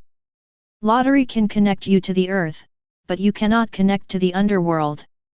Excuse me, what are smelly socks? Erwin directly took out the messy things in the system backpack and threw them into the trash can. Oh, no, Dadeo Ro and Wei Long Spicy Tiao, Erwin stayed. I haven't eaten this stuff for a while, and I'm quite hungry. Erwin started 10 consecutive draws again. Suddenly a purple light shone into Erwin's eyes. Ding! Congratulations to the host for being so lucky and winning the purple reward. Shorthand Quill X3. BA Wong Anti-Hair Loss Shampoo X2. Curry Flavored Bath Soap X3. Blue Guaranteed Reward, Talent Points X1. Purple Reward, Space Ring, Castrated Version, with a capacity of 12 cubic meters. The corner of Erwin's mouth twitched slightly. He could understand the rest, but what is the curry-flavored bath liquid? Erwin didn't bother to think about it. At least there was a purple reward, wasn't it nice? And it's also a space ring. Although this world has a traceless extension spell. But Erwin doesn't. I also planned to go to Diagon Alley to see if I could buy a box with a traceless extension spell cast on it. Now it's done. It saves trouble. Chapter 12. Erwin immediately extracted the space ring. Then, a ring appeared out of thin air. Erwin looked at the ring in his hand. On the ring is a purple lotus-like symbol. It happens to be the same as the Cavendi family emblem. Erwin liked it immediately. Put the ring on your finger, and the ring will automatically shrink and trap Erwin's finger, making it a perfect fit. Erwin looked at the ring on his index finger. This thing is really a good thing. Then, Erwin started the last 10 draws. However, to Erwin's surprise, another purple light flashed past. Erwin was stunned. Good guy, are you so cool today? He had forgotten the first time he smoked 10 times in a row, and how furious he looked after finishing it. There are only 2 words in my heart now, excitement. Ding! The lottery is over and rewards will be distributed. Blue Guaranteed Reward, Talent Points X1. Purple Reward, Apparition Set X1. Contains Apparition Spell Card X1. Customized Apparition Opportunity X1. Exclusive Mark. Erwin looked at the last purple reward and was confused. What the hell is this? Erwin directly chose to extract. Then a wave of memories rushed into Erwin's mind. Erwin understood. I won't talk about the spell cards. The so-called customized apparition is just like Death Eaters turning into black mist and flying away, and members of the Order of the Phoenix turning into white light and flying away. It is an improved version of apparition specially created by the owner of the organization. It can teleport, or it can flight. Secondly, the exclusive mark is the mark belonging to Erwin, the dark mark of Voldemort and the Phoenix blessing of the Order of the Phoenix. They are all the same effect, which is used to use a special version of apparition. Erwin scratched his head, why did he seem to be more and more like the Dark Lord? It seems that I am lacking some supporters now. Well guys, the matching ritual markers are all ready. Erwin directly used his magic proficiency to pull his apparition to level 3. Later, Erwin pointed his finger at the opportunity to customize the apparition. Ding! Customizing is in progress, please wait. Ding! Customization successful, do you want to watch the effect video? Erwin nodded, good guy, this thing can also be previewed. Okay. Then, a light curtain popped up in front of Erwin. The next moment, Erwin's figure appeared on the screen. Erwin's figure flashed on the screen. The next moment, a purple light flashed. Erwin's body disappeared in place, and where Erwin was standing just now, a purple lotus was slowly blooming. Erwin was shocked. Handsome, so handsome. He really liked it. Erwin clicked OK without hesitation. Then, a memory came into Erwin's mind. It's a new way to use apparition. Compared with the original version of apparition, it uses less magic power, and it can fly and teleport. Isn't this much easier to use than a flying broomstick? Later, Erwin prepared to test his marking ability. He called Tom into the room. Tom, hold out your arms. Tom raised his arm without any hesitation. Erwin then touched his wand on Tom's arm. There was no panic on Tom's face, only curiosity. A purple lotus symbol slowly appeared on Tom's arm. Erwin then took back his wand. Tom, this is a mark that belongs to me. When you feel the mark on your arm getting hot, it means I am calling you. When you need to contact me, you can also call my name at the mark. I will sensed. Tom nodded. Erwin's mark is different from the dark mark and the phoenix mark, and is produced by the system. One more function than them is that Tom can call Erwin through the mark, and Erwin can detect it immediately. Erwin drew back his wand. Okay. Contact the other responsible persons and ask them to come to the old house for a meeting. I have something to explain. Tom nodded. Then turned and left. After Tom left, Erwin tried to activate his mark. Miraculously, he could even feel where old Tom was. I have to say, this thing is really useful. It's a pity that old Tom has no magic power. Erwin plans to do some research after entering the magic world to see if there is any way for people without magic to obtain magic. Or can something magical be extracted from the system? In that case, these people under him can completely become a big family in the wizarding world. Rather than redeveloping his subordinates, Erwin still prefers his original Cavendi family members. After all, these people are 100% loyal to Erwin. The process of the meeting was very simple. Erwin explained the general details. When he is away, old Tom is responsible for the management. If old Tom cannot handle it, old Tom will contact him. For convenience, Erwin also went to Diagon Alley 2 days ago. I bought an owl specifically for old Tom to contact him. The next day, August 31st. Today is the day Erwin leaves for Hogwarts. Early in the morning, old Tom helped Erwin pack his things. Wait at the door. Erwin yawned and walked out of the room. Morning, Master. Erwin nodded, yes. Are you ready with all the things I asked you to prepare? Old Tom nodded, everything is ready, young master. It's in the basement. But, do you really need to bring these things? Erwin said, be prepared. Come on, let's go over and take a look. Old Tom nodded. Then the two came to the basement. Basement door. Rivers is already waiting here. After seeing Erwin, he quickly ran over. Master. You're awake. Erwin nodded, yeah. Let's go in. Rivers quickly opened the basement door. As the door to the basement opened, the things piled in the basement came into view.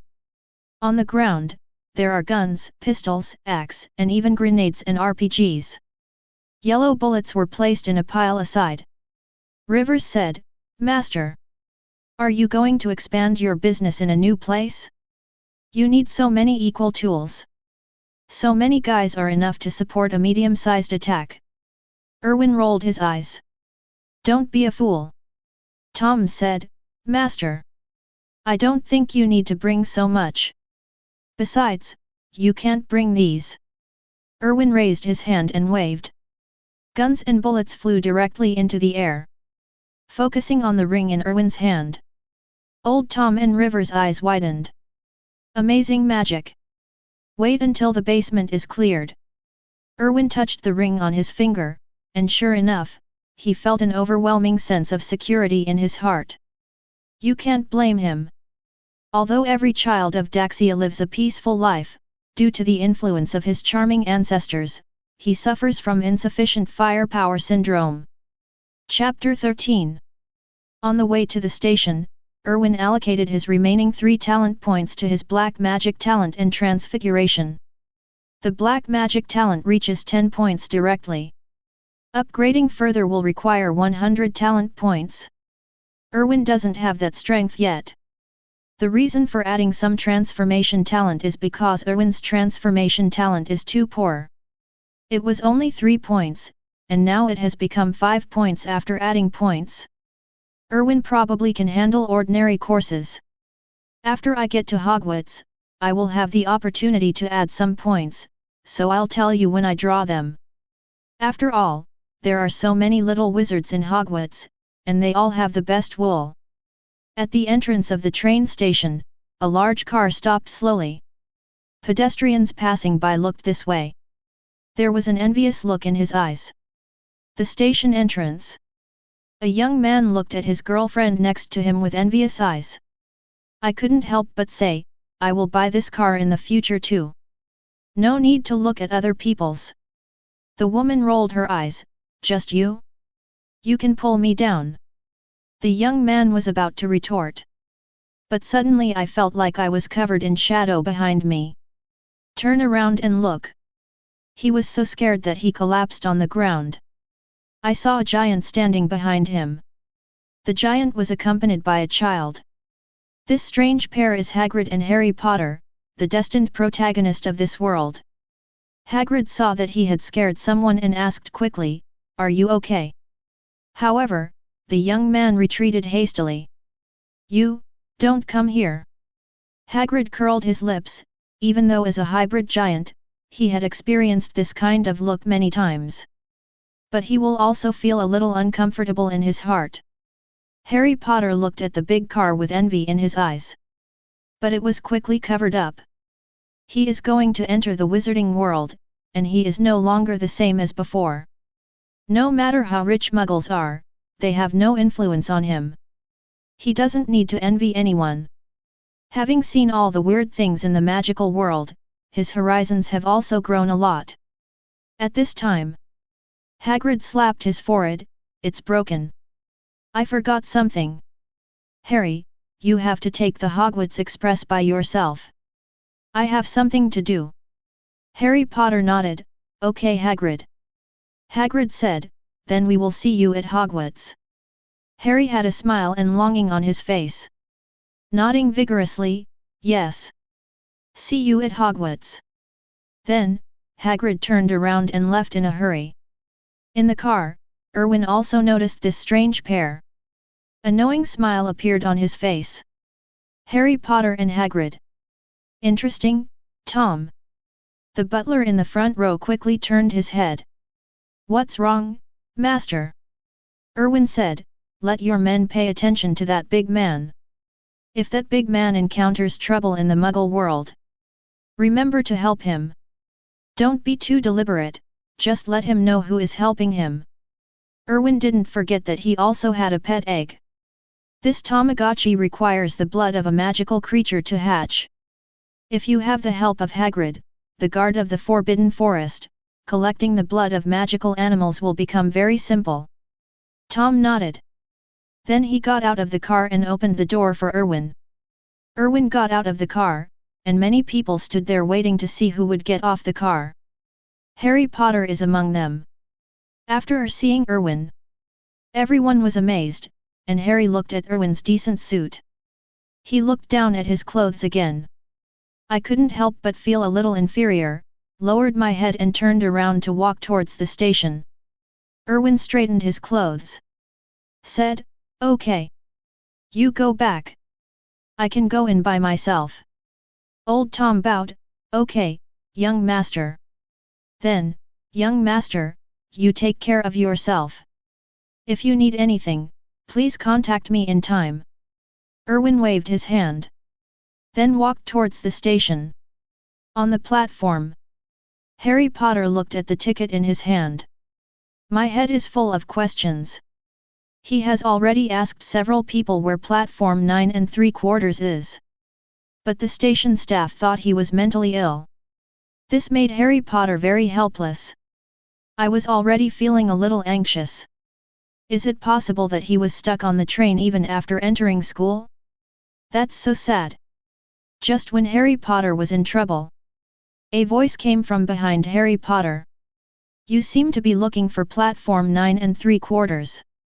Harry Potter turned to look. A flash of surprise flashed in his eyes, and he recognized that the person who came was getting out of that luxury car. Erwin looked at Harry Potter in front of him. In fact, he didn't mean to get close to Harry Potter. It's just platform 9 3/4. Erwin found it. However, he always felt that BG his head against the wall was a bit outrageous. Although this is recorded in movies and novels. But Erwin felt that seeing was believing, and he needed a test subject. At this time, the protagonist Harry Potter appeared. A very suitable guinea pig.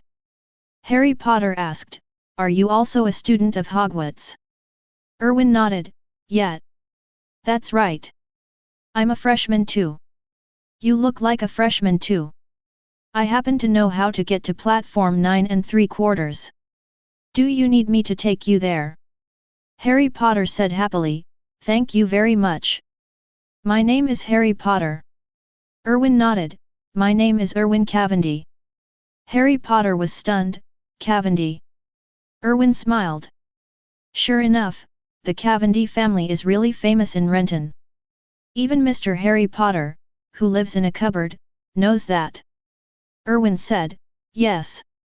It's the Cavendi you thought of." Harry Potter swallowed. There was a little more fear in his eyes.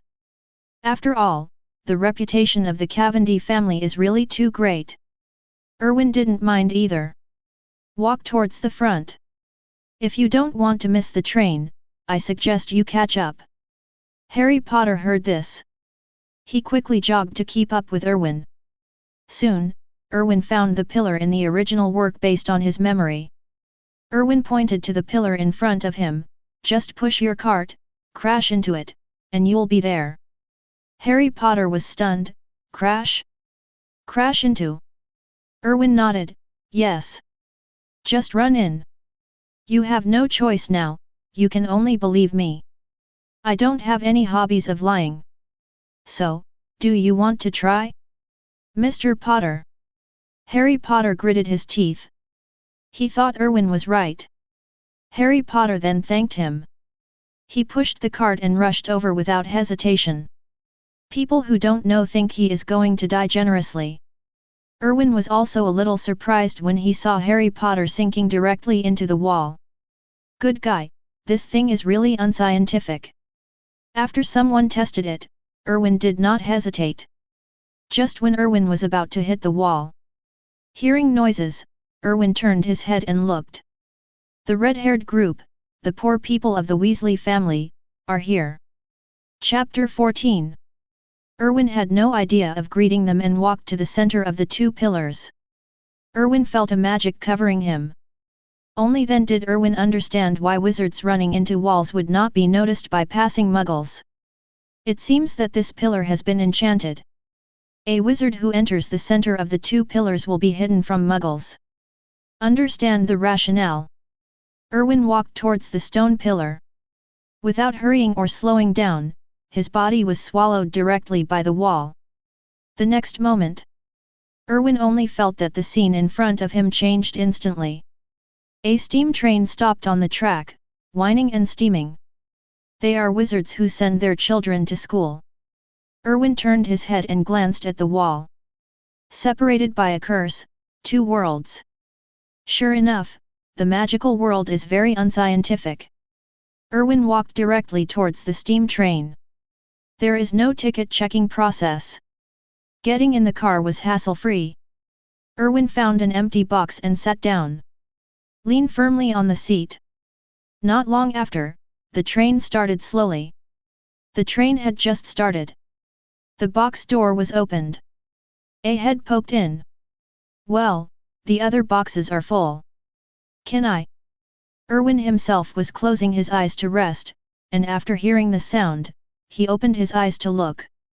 Redhead, damn, poor guy. No. Get out. Ron didn't expect Erwin to say that. They all have one foot in the box. There was a moment of embarrassment. Erwin frowned, "Close the door." Ron was angry, but he didn't dare to show up. It can also be seen from Erwin's clothes that Erwin is not something he can afford to offend. He himself is a cowardly and brainless person. The reason why the original dared to confront Malfoy was because he had Harry Potter by his side. Facing Erwin alone now, he was really timid. "How dare you stab me? I can only leave in despair." Erwin didn't like Ron, and when he read the original novel, he was very annoyed. Forget about saving face, if conditions didn't allow it, Erwin would have given him a shot. There is no reason, it's just that he is happy with it. He is a time traveler, so what happened to his willfulness? It's not like he doesn't have willful strength. Erwin closed his eyes. "I plan to close my eyes and rest." At this moment, the box door was opened again. Erwin did get a little angry this time. "What the hell, it's not over yet." Erwin ran his finger across the ring. He forcibly resisted the thought of taking out the AK. "Open your eyes." "Hello. Excuse me, have you seen a toad?" Erwin looked at the furry head at the door of the box. "Suppress the anger in your heart. For the sake of you being Hermione Granger." Among the trio, Erwin's favorite is Hermione. As for the reason? Regarding the casting issue, Hermione looks too good-looking. Although he later became disabled. Erwin looked at Hermione, she was very good, she looked just like in the movie. Erwin said, "I haven't seen it, but I can find it. Do you need me to help you?" Hermione was surprised, "You can find it? That's great. I've already found half a train." The little fat man behind Hermione also had a look full of anticipation. Erwin turned his wrist, and the ring on his finger flashed with an imperceptible brilliance. He had already put the wand into the space ring. Isn't this thing more convenient than others? As for the tool that Ollivander gave to quickly extract the wand, Erwin could only let it gather dust. Erwin looked at Hermione, "What's the name of Toad?"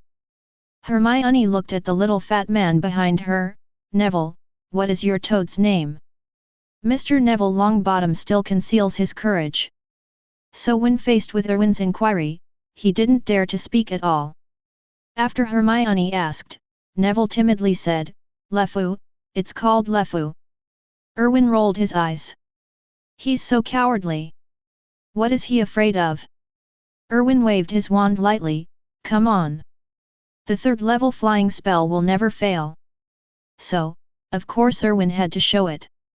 However, Erwin forgot one thing. Or maybe he allowed the novel to mislead. After all, every protagonist in a novel will encounter something like this, followed by a flying curse. Erwin naturally has to respect novels. After all, he is also the protagonist. But he ignored one problem. The flying spell is to make things fly directly over. So, it has a trajectory along the way. This leads to a result. When the toad came to Erwin, several people came at the same time. The leader has platinum blonde hair. It looks somewhat similar to Erwin's silver one. Just by looking at his hair color, Erwin knew who he was. Draco Malfoy. Harry Potter's official match. Platinum Gold Glory, the master of fighting. However, at this time, Malfoy's face was full of anger. On the right side of his face, there was a red mark. It seems that a toad leg can be vaguely seen. Erwin must have whipped it quite hard, after all, the toad was limping after being thrown to the ground by Erwin. Quite pitiful. Malfoy glanced around. His eyes fell on Erwin. To be precise, it was the wand that fell in Erwin's hand. Malfoy looked Erwin over. Thought for a moment. He said, "Who are you?" Erwin was a little surprised. "Darling, Malfoy actually knows how to test the enemy? Shouldn't it be a meal right up there?"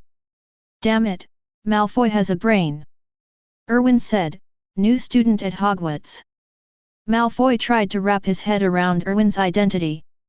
From Erwin's dress and demeanor, he felt that Erwin was probably from a pure-blood family. Malfoy turned to look at his two followers. Goyle and Crabbe. The two shook their heads. He indicated that he didn't know Erwin either. Erwin saw the performance of the three. Somewhat funny. Okay. Don't think about it, kid. I'm not from your pure-blood family in the wizarding world. Malfoy heard this. There was no reaction for a moment.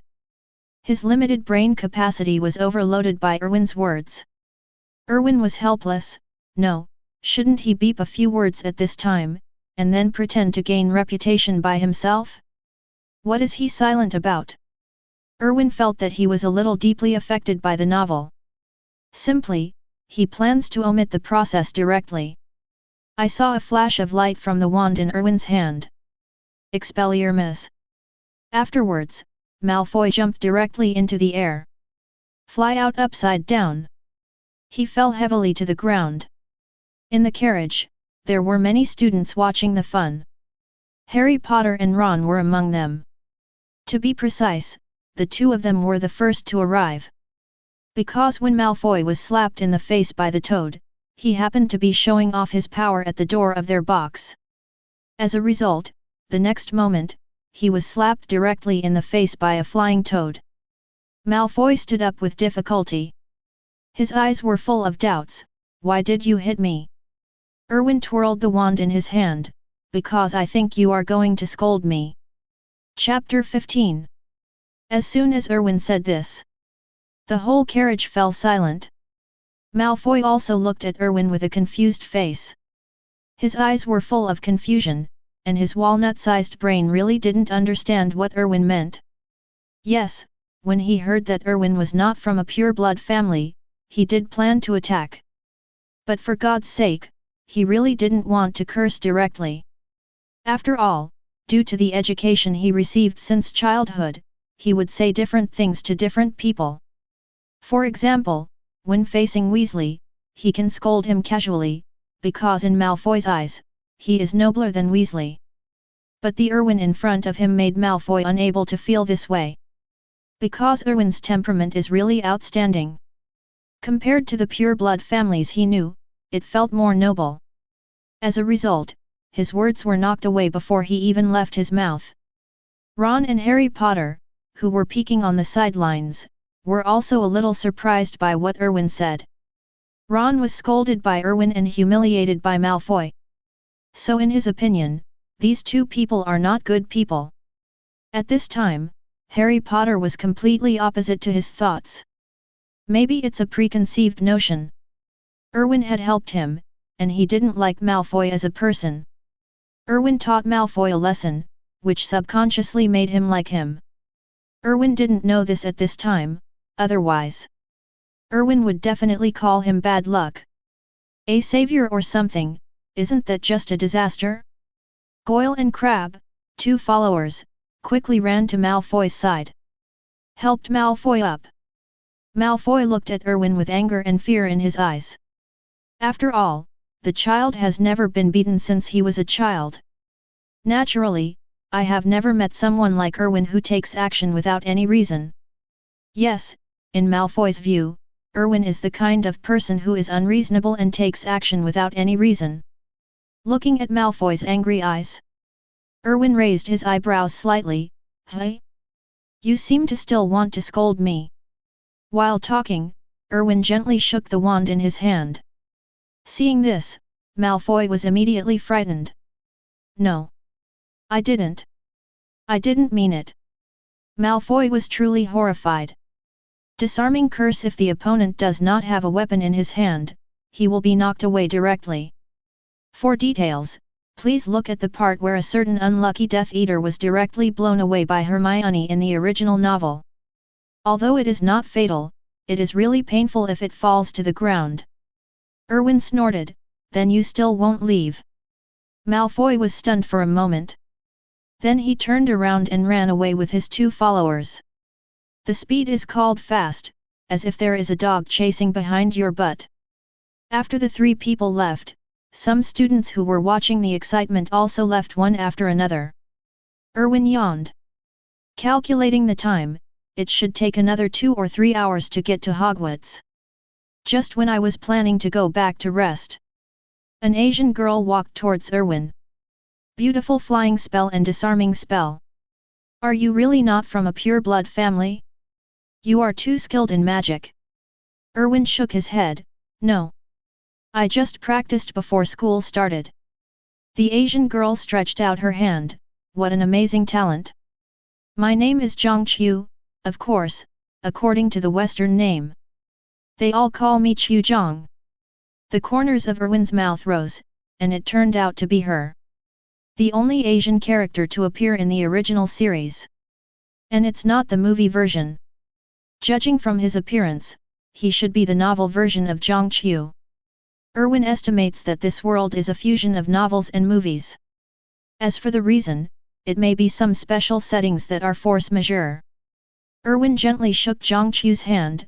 Hello, my name is Erwin, nice to meet you. Zhang Qiu. Erwin said this sentence in Huxia. Zhang Qiu was stunned for a moment. Surprised, you can actually speak Daxia dialect. Erwin nodded. Daxia is a very mysterious and ancient country. In my opinion, it is the most beautiful country in the world. It is also the greatest country. There is no one. Zhang Qiu nodded. I have the same idea as you. I really hope you can be assigned to Ravenclaw. We will definitely get along very happily. Erwin smiled, maybe. At this moment, one of Zhang Qiu's classmates called her. Zhang Qiu said, if you have a chance, you are welcome to go to Daxia. I'll leave first. Erwin nodded, okay. Thank you for your invitation, I will go. Then, you will have to work hard to be my tour guide. Zhang Qiu smiled and said, your Daxia language skills don't require a tour guide. After saying that, Zhang Qiu trotted away. Erwin looked at Zhang Qiu's leaving figure. I couldn't help but sigh, being young is so full of vitality. Is what you just spoke in Daxia dialect? Erwin turned around and saw that Hermione was still standing nearby. Also standing there was the submissive Mr. Neville Longbottom. Erwin nodded, yes, Daxia. Okay, now that the toad has been found, I'm going back to rest. Hermione said, I see there is only one person in your box, and I am too lazy to run back. Do you mind joining us? Erwin said, if you can keep quiet, yes. After saying that, Erwin walked directly into the box. Hermione didn't mind either. Looking at Neville aside. Neville. Do you want to come with us, or go back to the box? Neville said, I'd better go back. I'm a little afraid of that gentleman. Hermione ignored him. Nodding, okay. Then you have to take good care of your toad. If unfortunately it is lost again, there will be no second Mr. Erwin to help you find the toad with the flying spell. Neville nodded hastily. Hermione didn't know that her mouth was open. Toad Lefo's journey of loss has just begun. Where is the toad running through Hogwarts? At this moment, filming officially begins. After Neville left, Hermione walked directly into the box. Erwin is resting. Hermione said, did you use the flying curse just now? I saw it in the book. But isn't that a spell that can only be learned in the 3rd grade?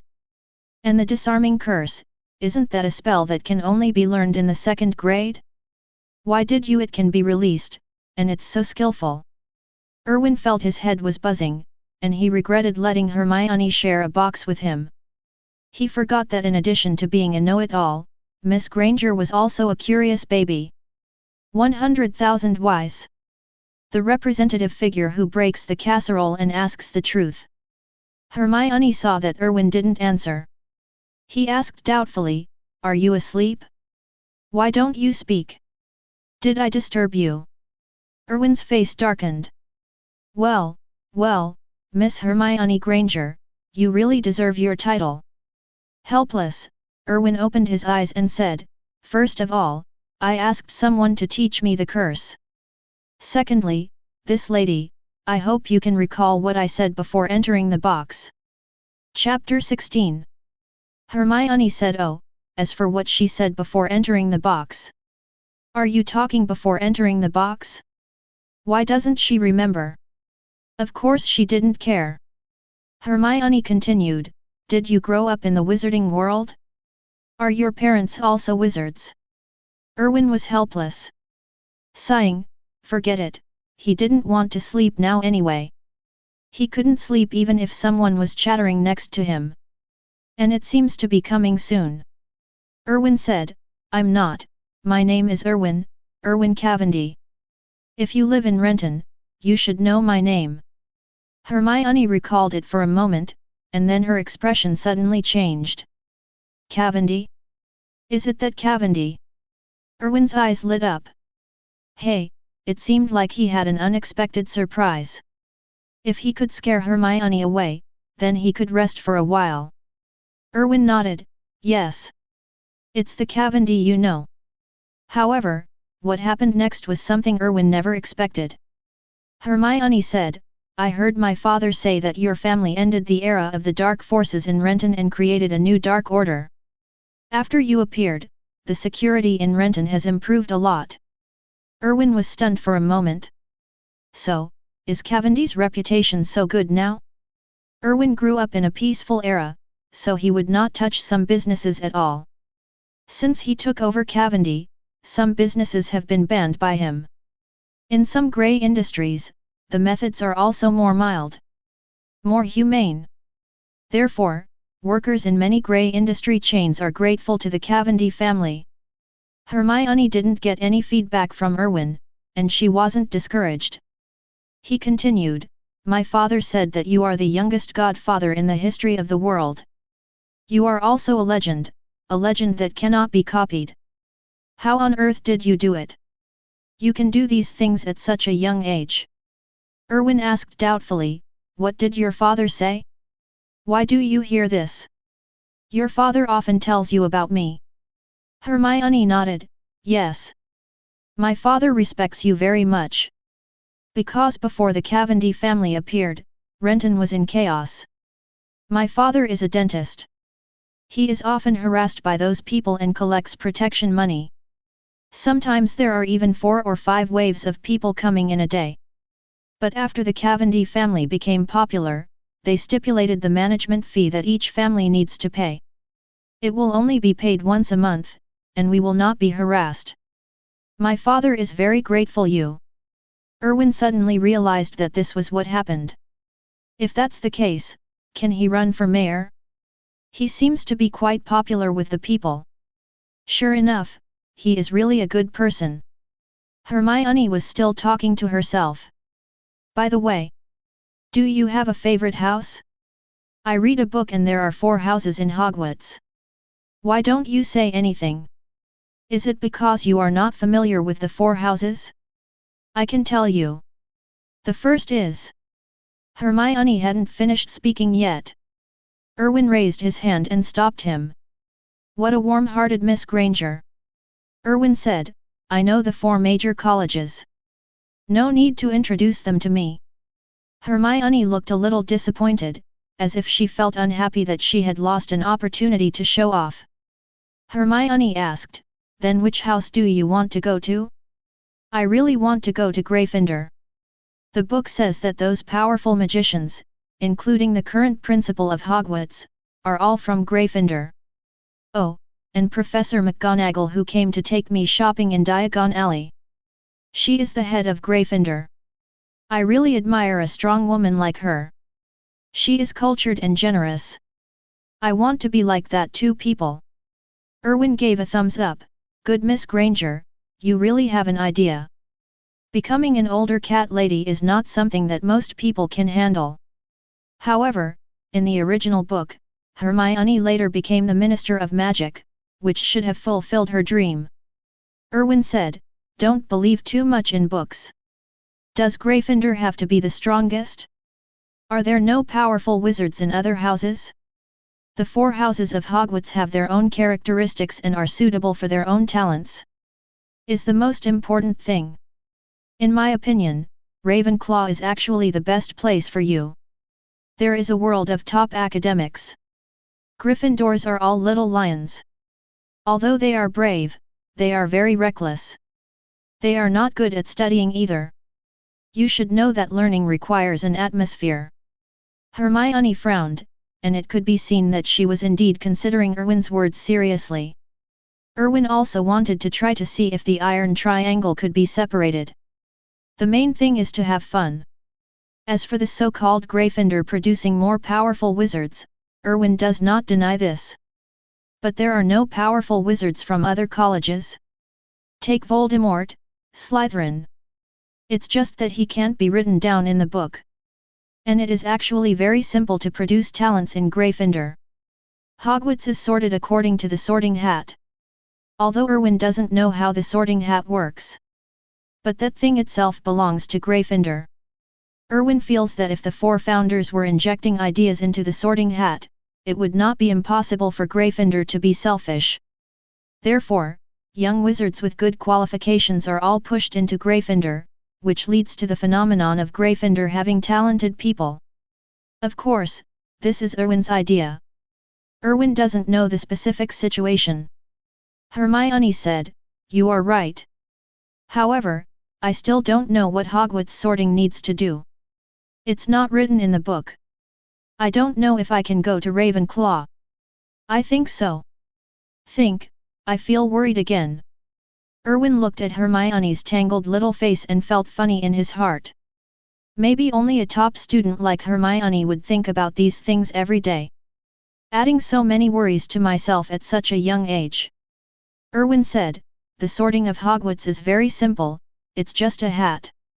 Put it on your head, and the hat will tell you which house you should go to." Hermione was surprised. "A hat?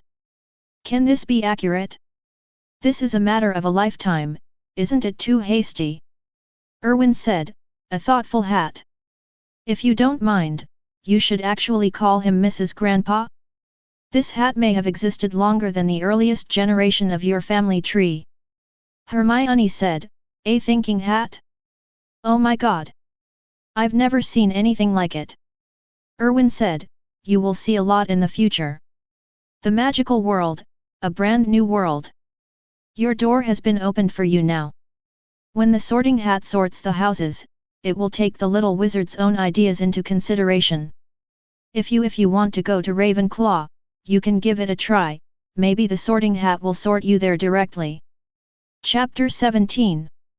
Hermione was surprised, "Is this still possible?" Erwin said, "Just try it, just in case it works. You won't lose anything if you try it." Hermione nodded, "You're right. But according to what you said, Ravenclaws are all top academics. Will I be unable to keep up if I go there? I'm a little worried." Erwin rolled his eyes. "Darling, Miss Know-It-All is actually afraid that she can't keep up with others' progress. A person who holds a time converter and uses it all for studying is actually afraid that he will not be able to keep up with the progress." "What a cold joke." Erwin said, "You don't have to worry. Wizard schools are actually no different from ordinary people's schools. It's just that the courses they learn are different. In fact, many young wizards may not be as easy to learn as Muggle children. No. Those who love learning will be the same no matter where they are placed. They will not change from a scumbag to a top student just because they wave a magic wand in their hand." Hermione said, "But I come from a Muggle family. Shouldn't children from wizarding families receive a good magical education from an early age? I'm afraid of falling behind others." Erwin felt that Hermione must have been from Daxia in her previous life. A place like Yingzhong would not have such an extreme academic master. Erwin said, "Believe me. After enrolling in school, you will find that those little wizards from wizarding families may not even know the simplest spells. Not everyone is as good as me." Hermione smiled and said, "You are praising yourself." Erwin said, "What I said is the truth. My surname is Cavendi. Cavendi is equally outstanding no matter which world he is in." Hermione looked at Erwin at this time. If someone else said this, Hermione would sneer and think that this person was ignorant and arrogant. However, these words came out of Erwin's mouth. She actually felt strangely normal. Erwin looked at the time and said, Okay. The train is about to arrive. Miss Granger, you need to change into your robe. Do you need me to avoid it? Hermione said, Mr. Erwin, I don't think I need to answer this question. Erwin spread his hands. It's not even a sure thing, so what's there to see? Is there no trust between people? Besides, it's just a robe. It's not like changing into a swimsuit. However, Erwin turned around and walked out of the box. Standing at the door of the box with his back to the box, he waited quietly. Hermione glanced at Erwin. The corners of his mouth turned up. Then the changing of robes begins. After a while, Hermione opened the box door. Okay. I've changed it. You go and change it too. I'll wait for you at the door. Erwin shook his head, no need. Hermione asked confused, don't you change your robes? Erwin snapped his fingers. The next moment, the suit on his body transformed directly into a wizard robe. There are also lotus marks outlined in purple silk thread on the two cuffs of the robe. Hermione's eyes widened, is this also a spell? What is the spell? It's so convenient, can I learn it? Erwin shook his head, it's a pity. This is not magic. You can understand this as a magic item. That's all. Hermione felt a little regretful. All right.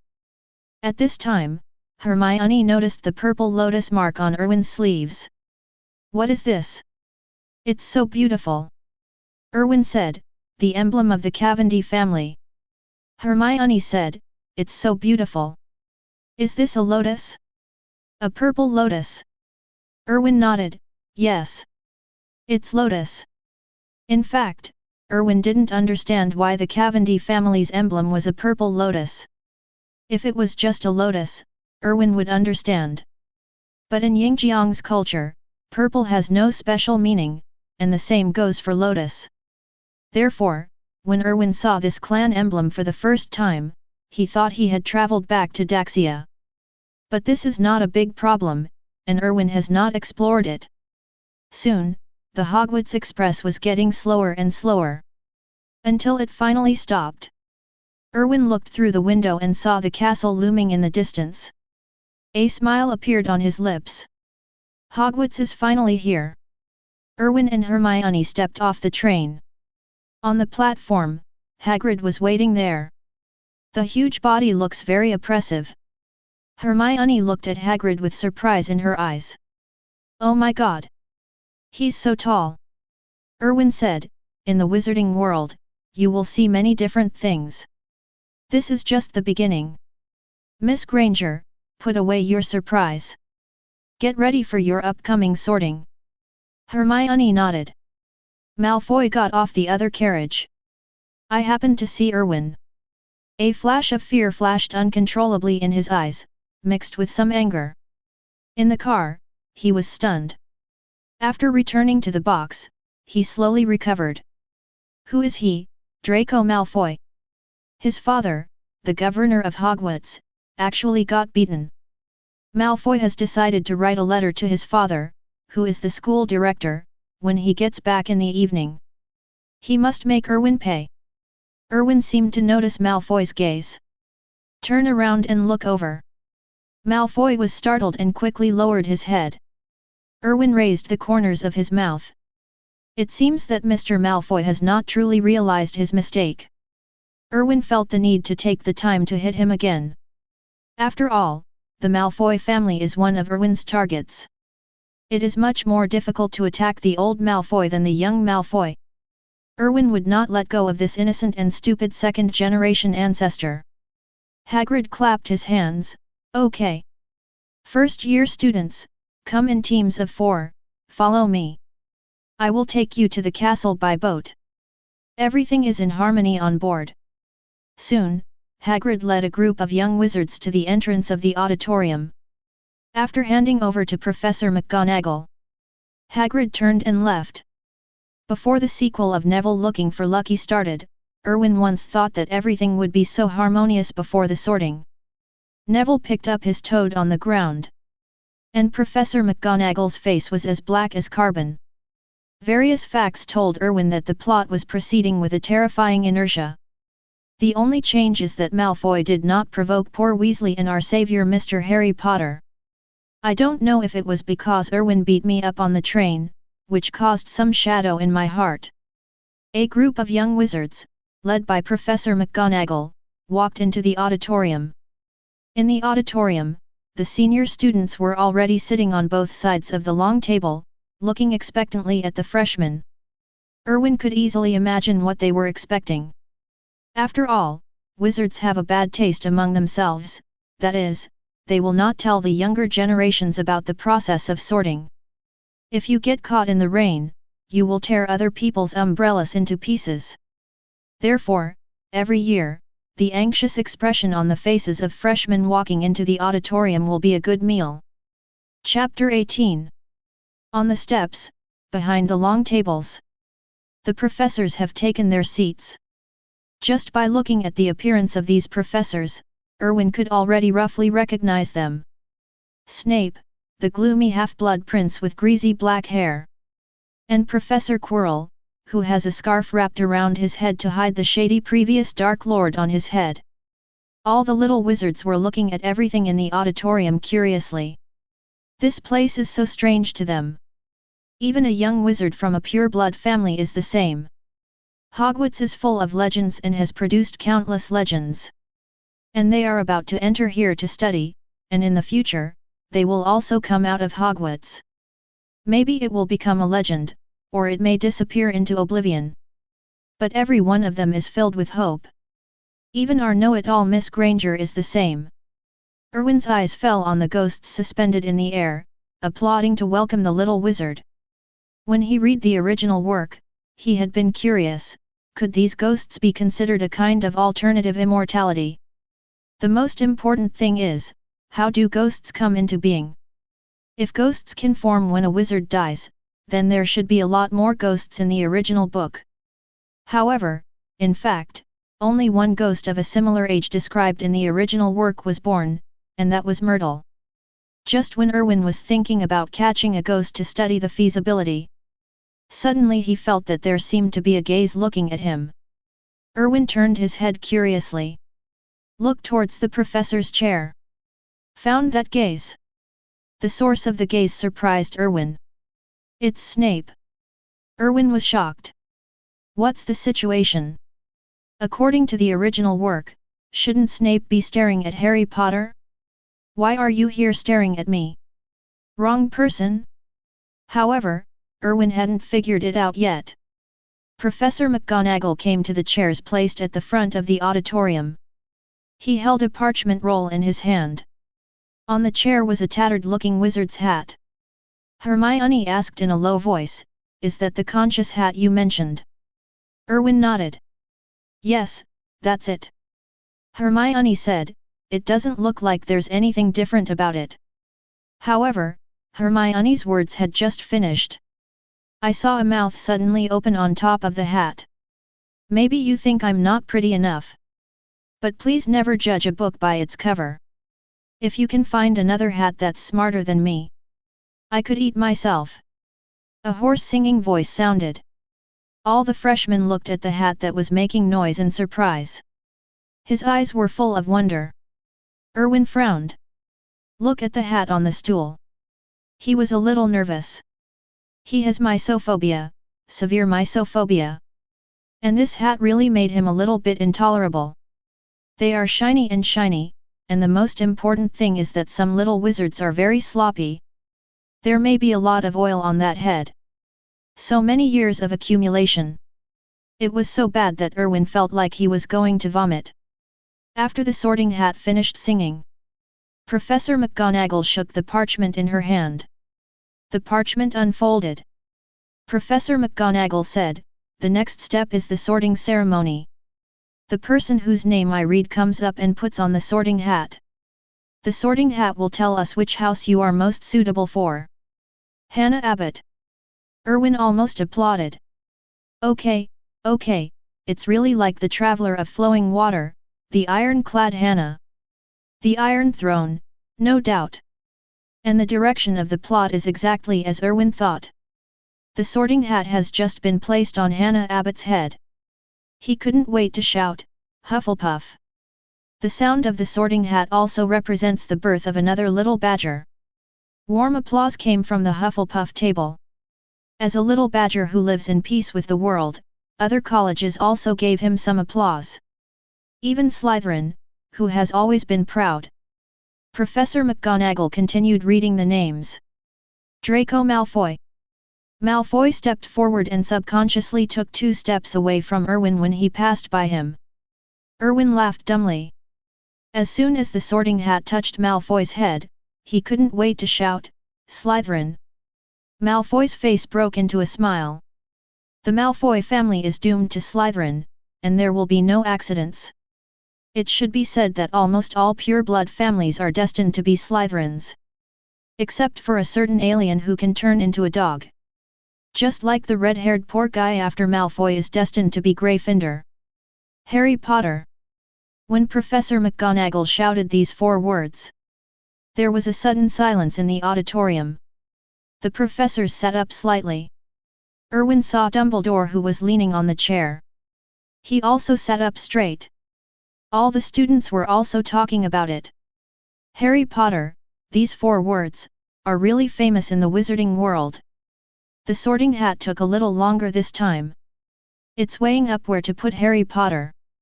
However, Erwin felt. The Sorting Hat may be wondering whether to put Harry Potter in Gryffindor. Dumbledore specified that he had told the Sorting Hat in advance. However, the Sorting Hat is still struggling. Erwin had an unlikely guess.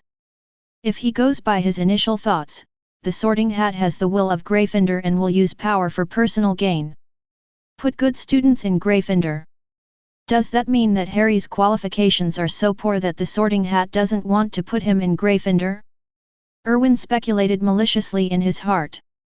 After all, in the original book, Harry Potter is actually quite stupid. If Loudang hadn't paved the way step by step, this guy would have died 100 times. I have no brains and no strength. I finally escaped from the misery of my aunt's family, not to mention studying hard to change my future. I still mess around every day. If this kind of person is not the protagonist, he really has no future. The Sorting Hat is still there. Erwin clearly saw that Dumbledore's fist was hardened. Erwin estimated that after returning, the Sorting Hat might be severely punished by Dumbledore. In the end, the result was of course the same as the original work, and Harry Potter was assigned to Gryffindor. The Gryffindor students went crazy. He shouted excitedly, "Great! We have Potter! We have Potter!" Erwin raised the corners of his mouth. "Yes, you have Potter. I hope that when you see your college's scores dropping every day, you can still remember your cheers and joy when you got Potter today." Harry Potter was also very happy to be sorted into Gryffindor. After all, people like Ron, Dumbledore, and Hagrid have brainwashed him. In his opinion, Gryffindor is the best in the world. Chapter 19. After Harry Potter, Professor McGonagall continued to read the names. Soon a few supporting players, A, B and C, passed by. Then Professor McGonagall shouted, "Hermione Granger." Erwin clearly felt the body of the know-it-all lady beside him stiffen suddenly. If he hadn't been in the Great Hall of Hogwarts, Erwin would have thought it was some kind of special ceremony. This know-it-all lady is incredibly nervous. Hermione turned to look at Erwin. Erwin said, "It's okay. It's very simple. Haven't you seen it before? Don't be nervous." Erwin's words seemed to have a very comforting effect. Miss Hermione certainly looked less nervous. "Lift your feet and walk onto the stage." Professor McGonagall placed the Sorting Hat on Hermione's head. Good knowledge. With a thirst for knowledge, what a suitable Ravenclaw. But with extraordinary courage, Gryffindor seems to be more suitable for you. Hermione Granger heard the sound of a hat on her head. "I always feel a little uncomfortable." His eyes were wandering around. He asked tentatively, "Can you let me go to Ravenclaw?" The Sorting Hat wondered. Ravenclaw? Don't you want to go to Gryffindor? Gryffindor is very suitable for you. You will find like-minded friends there. Hermione didn't expect that what Erwin said was true. This hat is really negotiable. Hermione glanced at the Gryffindor table. Those students don't look very smart. On the other hand, Ravenclaw is different. Everyone feels very cultured just by looking at it.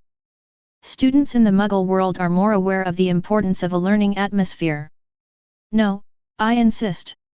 I want to go to Ravenclaw. The Sorting Hat was silent for 2 seconds. Okay.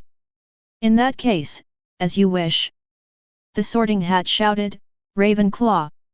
Above the Ravenclaw table, a burst of thunderous applause sounded.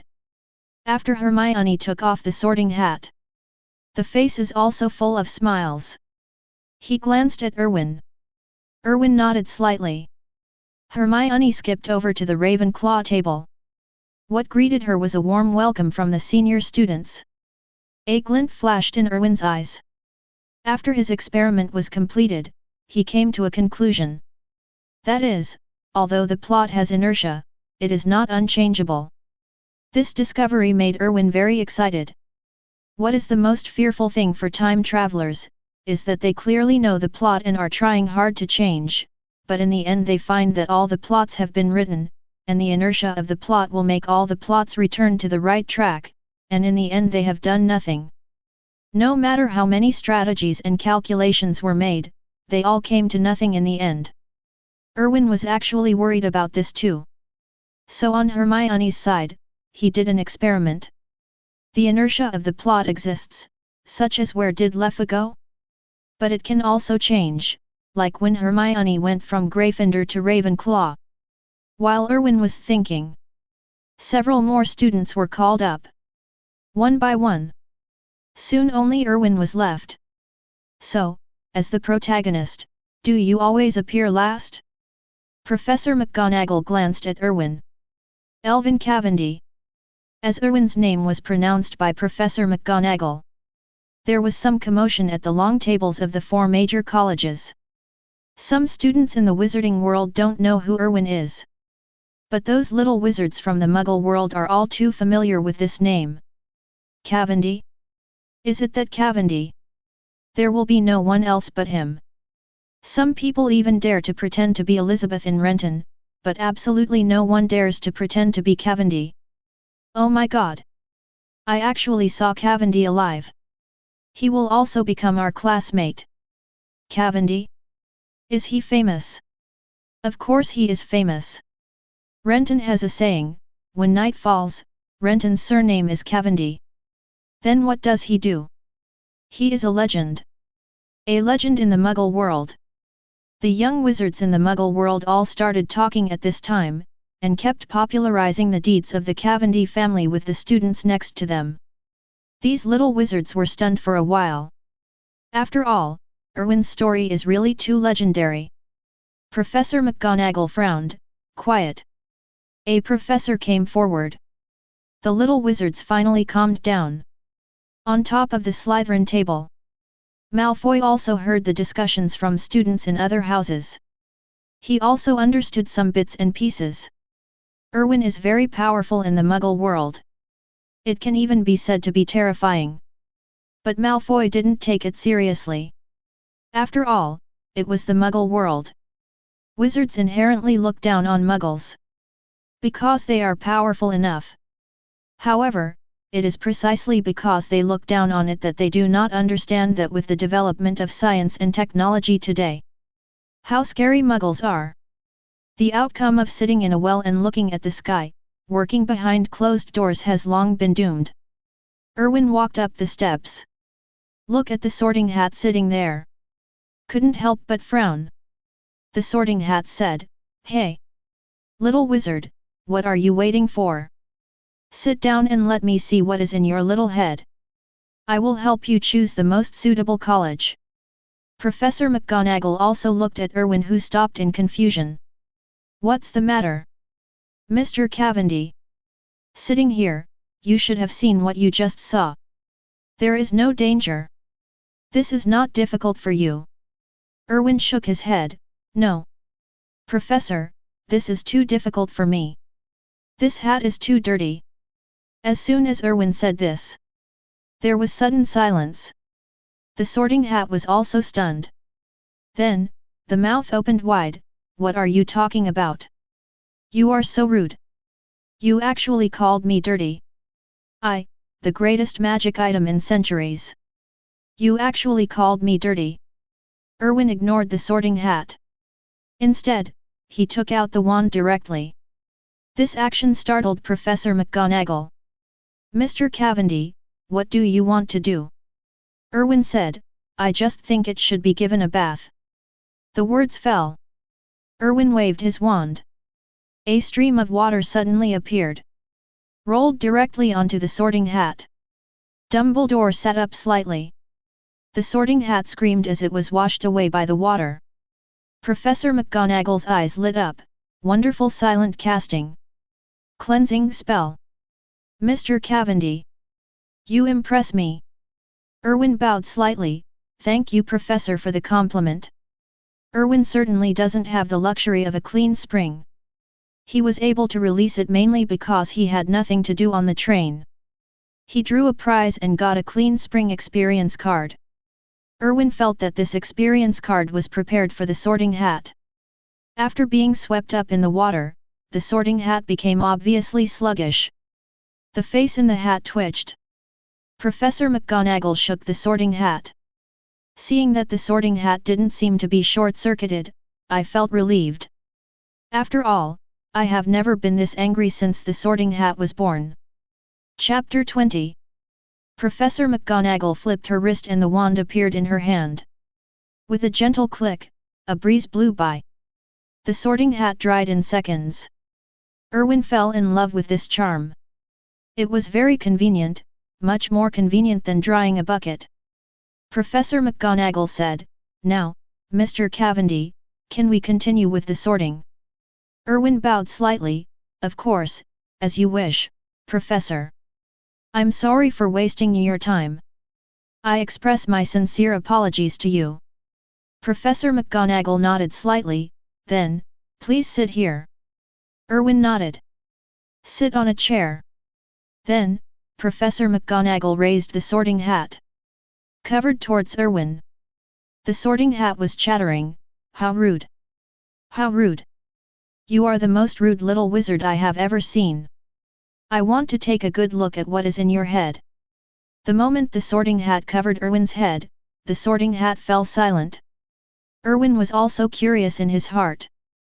In fact, he has always wanted to know what the principle of the Sorting Hat is. Some people say it is a brilliant legilimency. However, if it is legilimency alone, how does it determine the bloodline of pure blood? Relying on memory? What if there is a person who does not know his or her identity in the memory? Like Voldemort? It was only later that Voldemort learned that he was one of the 28 pure blood tribes. But he was sorted directly into Slytherin. This shows that the Sorting Hat can really judge Voldemort's bloodline. So, how exactly does the Sorting Hat work? Just then, the Sorting Hat lowered his voice and said, Boy! How can you have such a brilliant occlumency? Even I can only detect fragments of words. It is impossible to view them completely. Erwin said, so? Are you relying on this to sort into colleges? It seems like. You can't help me choose a suitable college. The Sorting Hat said, you little wizard. You are the funniest thing I have seen in these years. But don't underestimate me. The next moment, Erwin suddenly felt a trace of magic coming from the Sorting Hat. Get inside Erwin. Erwin's heart moved. I was trying to mobilize the magic power in my body to drive it out. But he didn't expect that when his own magic power encountered this magic power, it would merge together strangely. Erwin was about to ask. The Sorting Hat suddenly said, so that's it. No wonder. I'm just saying, that's it. Slytherin.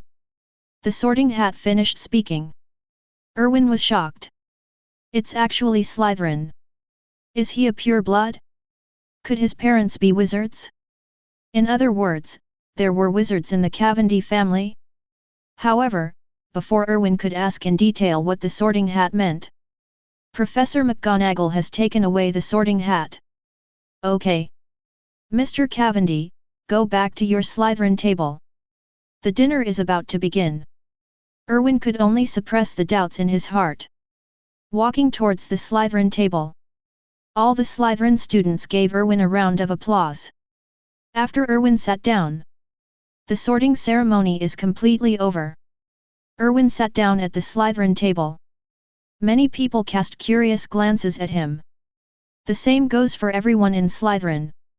A blonde girl moved closer to Erwin. They say you are a big family in the Muggle world. But why are you a pure blood? Erwin shook his head, maybe the Sorting Hat made the wrong sorting. The blonde girl covered her mouth and smiled, you are the first person in so many years to say that the Sorting Hat is wrong. The Sorting Hat can never be wrong. Erwin said, really? Why? Everyone makes mistakes, let alone a magic item. The blonde was stunned for a moment. She suddenly felt that what Erwin said seemed right. In fact, Erwin didn't know what was going on. It is true that the house he is most satisfied with is Slytherin. But he never thought that he could enter Slytherin. Slytherin recruits pure blood, this is the first requirement. What is pure blood? Of course, it's not just those 28 pure blood families, that's just a few people. In the current concept of pure blood in the wizarding world, if both parents are wizards, they are called pure blood. Of course, Erwin scoffed at this statement. This is a joke. Let's give an example. A is a pure blood. His parents fell in love at Hogwarts and gave birth to him. But, A's parents are of mixed blood, so it can be said that there is no Muggle blood in A's body? Same thing. Hermione, half-blood.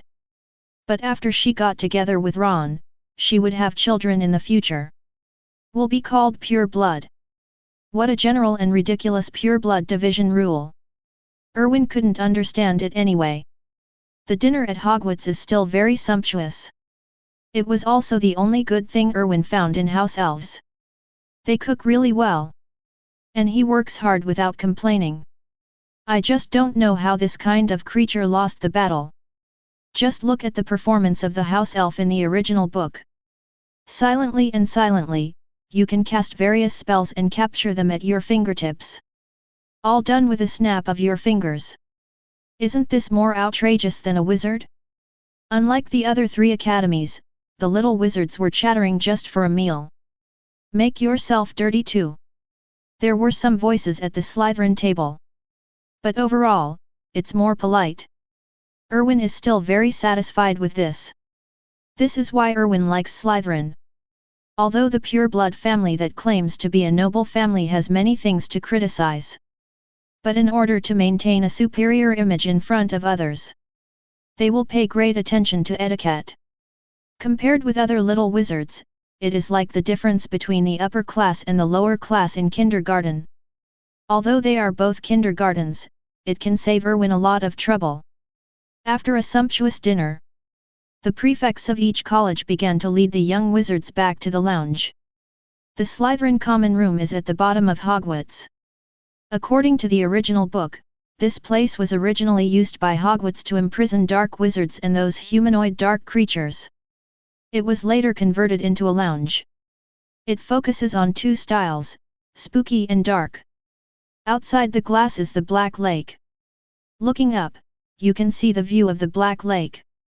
Of course, it's so dark that you can't see anything, but from time to time a black shadow drifts past, which is enough to scare people. Entering the lounge, a group of young wizards gathered in the hall. Slytherin's prefect, Grocia, clapped her hands. Okay. Freshmen, next, we need to conduct Slytherin's hidden prefect selection ceremony. There must be many people who have learned about Slytherin's customs, which are also unique to Slytherin's rules, hidden prefects. At the same time, the door to Principal Dumbledore's office. A black bat got inside. Dumbledore, I need an explanation. Chapter 21. Dumbledore put down the sweet in his hand. Looking at Snape, sit down first. Don't worry, I know what you want to say. But you should know that the enrollment of Hogwarts is not beyond our control. He is Hogwarts itself and will detect suitable little wizard, send out the notice. All we have to do is sign it. Snape said, don't say this. You and I both know that if you don't sign, he will have no chance of coming to Hogwarts. He will not receive the notification. Dumbledore said, yes, it is true. But, do you think he can hide it forever? There is magic in him.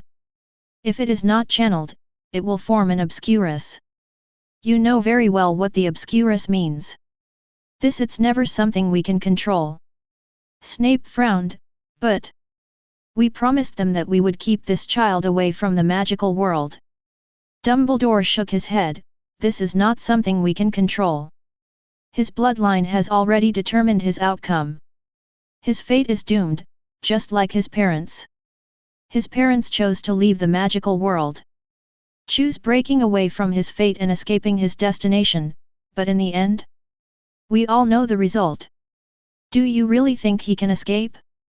Even if he doesn't come to Hogwarts, he will be found sooner or later. He is so dazzling. Too good. When those people find him, he will have no power to fight back.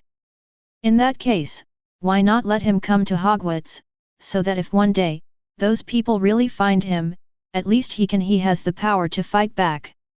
He may even be able to accomplish something that has never been accomplished before. A trace of sadness flashed in Snape's eyes, but he is their only child. It is their only hope. They just want this child to live safely. For this, they gave their lives. And they don't even have the ability to protect their children and fulfill their last wishes. Dumbledore sighed, Snape. This is not your fault, is it? This is what he must go through. It's fate, with that bloodline. He is destined to go on such a path. The help they gave us back then, I will always remember it. I promise that as long as I live, I will not let this child be harmed in any way. Snape looked at Dumbledore, even them. Dumbledore looked determined, yes. Even them, no one can do anything to the students of Hogwarts. And no one can do anything to Erwin. This is my promise. I am the same as you about this child. Full of apologies. Snape exhaled a breath, I hope you can remember what you said today. Nothing can happen to that child. If there is such a day, I will die in front of this child. This is what I owe him. Dumbledore said, I believe this day will not happen. You will all be alive, everyone. Well, it's time for you to go to the Slytherin common room. The selection of hidden prefects should begin. Without you here, there may be trouble. That child, like his parents, has never been a peaceful person. Snape didn't answer. He swung his robe behind him and left in a hurry. After Snape left, Dumbledore leaned back in his chair. The portraits on the wall were also a little quiet at this time. After a while, a portrait spoke, is it him? Dumbledore. Dumbledore nodded, yeah. Cavendi. The portrait sighed, Dumbledore. You are taking a risk. You don't know what Cavendi means. In other words, you don't understand that Cavendi entered the magical world. If those people know about it, what will happen? You are bringing trouble to Hogwarts. Compared with those people, the so-called Dark Lord is just a joke. Dumbledore said nothing. A flash of confusion flashed through the eye lenses. He knows, of course he knows everything. But he had no choice, he had his own plan. The moment he saw Erwin, he felt it. Erwin will succeed, and Cavendi will end their fate in this generation. This is the only way he can save Erwin's life. Dumbledore looked towards the corner of the office. There was a portrait there, now covered with grey cloth. Dumbledore came to the portrait. Raise your hand. He hesitated. He put his hand down again. Sighed. Dumbledore turned and left. In the Slytherin lounge, Grocia said, "Let me introduce the rules of hidden prefects. Slytherin is different from other colleges. Those who can enter Slytherin are pure-blood descendants. We value strength and interests. Similarly, we are also arrogant. So, even I can't say that I can manage Slytherin 100% well. This requires the help of the hidden prefect. There will be a hidden prefect in each grade. The hidden prefect will be the strongest in the current grade. Every year, at the beginning of school, there will be an opportunity to challenge the hidden prefects. The hidden prefects will enjoy the same benefits as the prefects. So now, let me introduce to you the hidden prefects of Slytherin. The hidden prefect of 2nd grade, Marjorie Helen. The hidden prefect of the 3rd grade, Barton Drew. 4th grade, Charlotte Teresa." Erwin took a second look and saw that this was a female prefect. 5th grade, Marcus Flint. Likewise, he is also our Slytherin Quidditch captain. 6th grade, George Greengrass. And the last one is me, Grocia Selwyn of 7th grade. At the same time, I am also the hidden prefect of 7th grade, and also the prefect of Slytherin. Erwin looked at Grocia. This prefect is a bit interesting.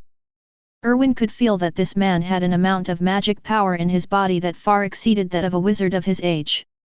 Selwyn, one of the 28 pure-blood tribes. It's a talent. Grocia said, "Okay. Remember, it's time to choose your first-year hidden prefect. Hidden prefects only look at strength, so they go to the duel system. 1-on-1, the one who finally stands on the ring is the first grader. Hidden prefect, then freshman. Who comes first?" Although Grocia asked this question, his eyes fell on Erwin. Word had spread of Erwin's exploits on the train. While it brought him reputation, it also let many students know that there was a fierce man among the freshmen, and the disarming spells flew around on the train. Hidden prefect, Erwin would certainly not miss it. What a time to gain reputation! Erwin walked directly out of the crowd. "Come to the center." With a flick of his wrist, the wand appeared in his hand. Erwin put the wand on his chest and tapped it lightly. "Bend slightly. Everyone, my name is Elvin Cavendi. Since no one comes out, I will be the first challenger." Chapter 22. All the freshmen looked at each other. "I want to come up, but I don't dare. After all, they are all young wizards who have just entered school, even if they know a little bit of magic. But compared to the disarming spell, it is far inferior." Several prefects on the side looked at this scene with surprise. After all, they've been there. In fact, the selection of hidden prefects in the 1st grade is the most peaceful. Because the little wizard doesn't know any magic spells at all. Therefore, there is usually a particularly outstanding appearance. He will become the hidden prefect of the 1st grade. This is already a Slytherin custom. After waiting for 2 or 3 minutes, no one came on stage. Although Draco wants to compete for the hidden prefect. But his butt still hurts. He is stupid, but he is not stupid. If you still come forward to me even after being beaten, isn't that just a sign of illness? Seeing that no one stood up, Grocia then said, "Since no one challenges, then Erwin Cavendi will become the hidden prefect of the 1st grade. When school starts next year, will you challenge the hidden prefect again? Qualifications: if the challenge is successful, you will become the new hidden prefect. So now, let's start the challenge of hidden prefects of other grades. Does anyone want to challenge their own hidden prefect?" Erwin stepped aside. "Watch quietly. There is always some blood among the senior students. So, I also went through several battles. In the end, those hidden superiors defended their positions. It didn't cause any disturbance. Erwin actually enjoyed watching it. The battle between the magic spells is quite interesting to watch." After the battle, Grocia said, "There is no one left to challenge. Glodia's eyes scanned the surroundings. Okay. The Hidden Prefect challenge is over. The first-year Hidden Prefect, Erwin Cavendi. Others can go back to the dormitory. Brother Erwin, please stay for a while. I will take you to your prefect dormitory. By the way, let me tell you about the prefect. Erwin nodded. A group of Slytherin snakes left one after another. Grodia said, let's go. I'll take you there. The prefect's dormitory is an independent dormitory, which is a small privilege of the hidden prefect. Erwin nodded, thank you. Glodia shook his head, you're welcome. I have never seen a new student like you, not even among the 28 pure-blood tribes. Just after entering school, you have a proficient disarming spell. There is also silence. The magic was as clear as water. Oh my god, you don't know how surprised I was at that time. Erwin smiled and said, thank you. Senior Glodia is also a hidden prefect and prefect. From now on in Slytherin, you will have to rely on the seniors to take care of you. Grodia smiled and said, then you have found the wrong person. Although I am the hidden prefect of 7th grade and the prefect of Slytherin. However, I can only be regarded as a pseudo-prefect. Erwin was stunned for a moment, pseudo-prefect? What do you mean? Grodia said, that's what it means. As I said, Slytherin's strength comes first, so Slytherin's prefects only look at strength. Erwin said, but aren't you the strongest? Grodia said, but I am already in 7th grade. My age is here, so although I am the strongest, it is because of my age. So, although I am the strongest, I am only you can be called a pseudo-prefect. Erwin was confused. I don't understand. According to what you said, there will be no prefects in Slytherin. Grodia smiled and said, Slytherin is very special, so prefect is just a name. However, now that we are talking about it, let me tell you something interesting about Slytherin, that is the prefect challenge. It is also Slytherin. A true method of selecting prefects recognized by all students at Litlin. Erwin became interested, oh? What is it? Grodia said, this should be regarded as a legend in Slytherin.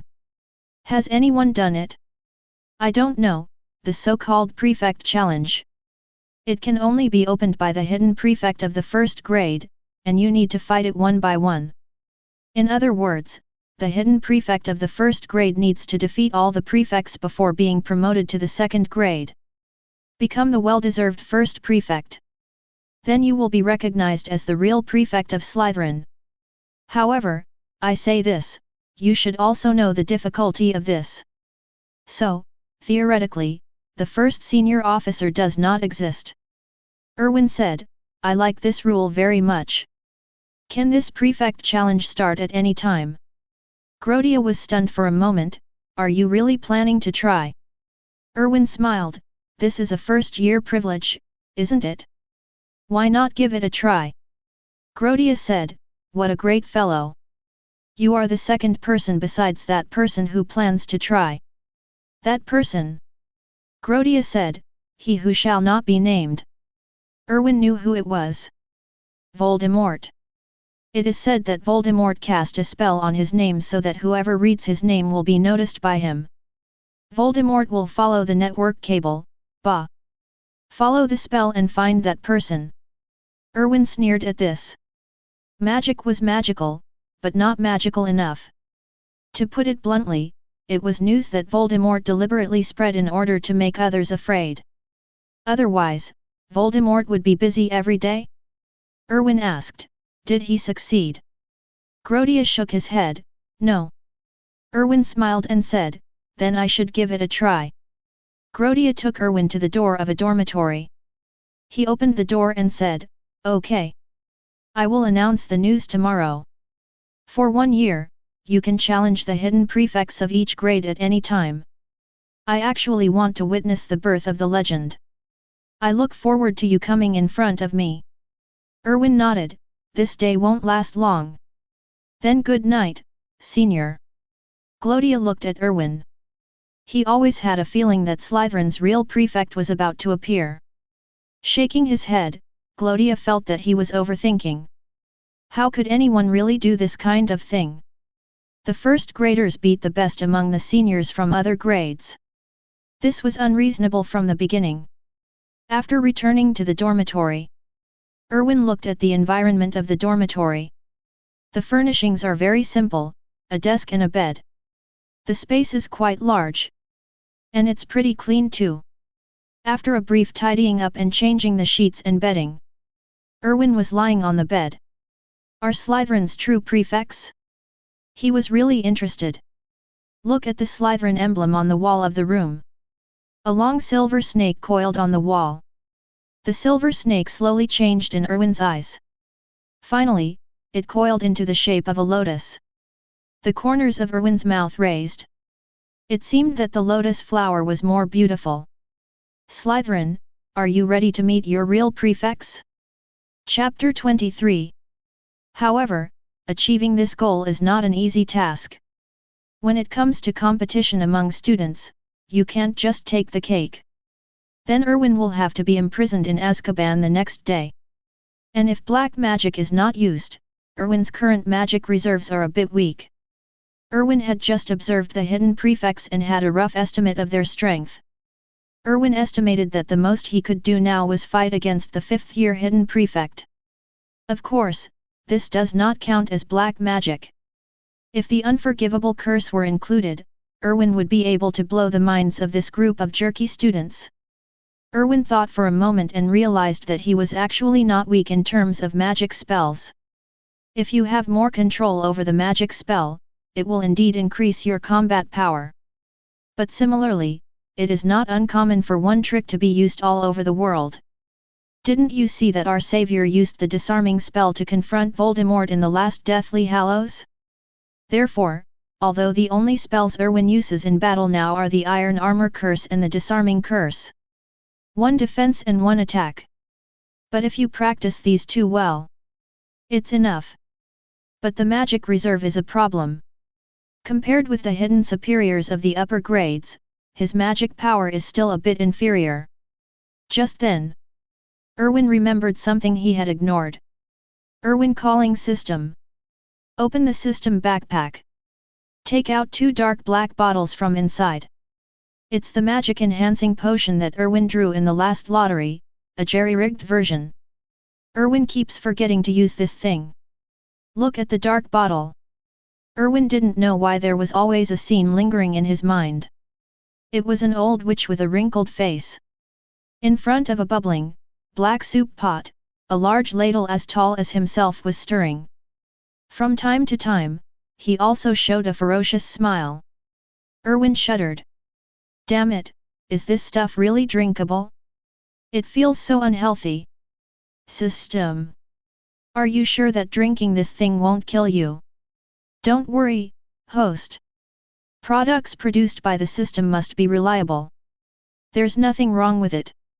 Just drink it and you're done. Drink it all in one go and the effect will be particularly good. Erwin uncorked the bottle. He sniffed it tentatively. To Erwin's surprise, the pungent smell he imagined did not appear. On the contrary, there is a faint fragrance. Erwin's eyes lit up. I thought for a moment. Suddenly he realized, I understand. Message is added here. Erwin was speechless. Is this really a serious potion? This is a bottle of chicken soup. Did you survive the pangolin? Erwin took 2 deep breaths. I did some ideological work for myself for half a day. Then he raised his neck and drank a bottle of jerry-rigged magic potion. Erwin chirped. Needless to say, it tastes pretty good. This message is definitely made in Daxia. Too pure. After drinking, Erwin felt for a moment. Nothing seems to have changed. Erwin scratched his head. Could it be that you drank too little? This potion cut too many corners. Afterwards, Erwin no longer hesitated. Just pick up another bottle. Just remove the cork and take a sip. As the second bottle of magic-enhancing potion was drunk by Erwin, The next moment, Erwin only felt that the magic power in his body began to surge rapidly. It's like a pot of water suddenly boiling. Magic began to flow through Erwin's body. Erwin's face gradually turned red. Erwin was shocked. Good guy, this thing actually has staying power. Ding! The magic power has increased, and the magic power level has reached the minimum value of the system's magic power. Now turn on the magic power level. Current magic level, level 2. Continuing to grow. The current highest magic level in the world, level 9. Erwin suppressed the riot of magic power in his body and asked, the highest level of magic power? Is it Dumbledore? Ding! Dumbledore's magic level is 7. Erwin was stunned for a moment. Stronger than Dumbledore?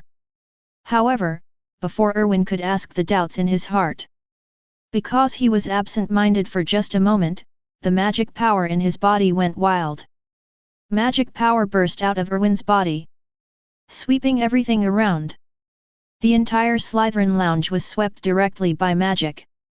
The little wizards who had just fallen asleep had not had time to react. He was directly blasted out by the magic power. In an instant, the entire Slytherin lounge was wailing. The next moment, several figures quickly came to the door of Slytherin's lounge. It was the professors at Hogwarts. A slight ripple in the air. Later, Dumbledore also appeared at the door of Slytherin's lounge. Snape looked grim. Be the first to rush into the lounge. A group of little wizards are already in chaos. He ran outside in a hurry. They don't know what's going on. But everyone has the instinct to avoid danger. They feel safe leaving the lounge. See this scene. Snape put the wand on his throat. Quiet. Where is the prefect? Take the students out of the lounge.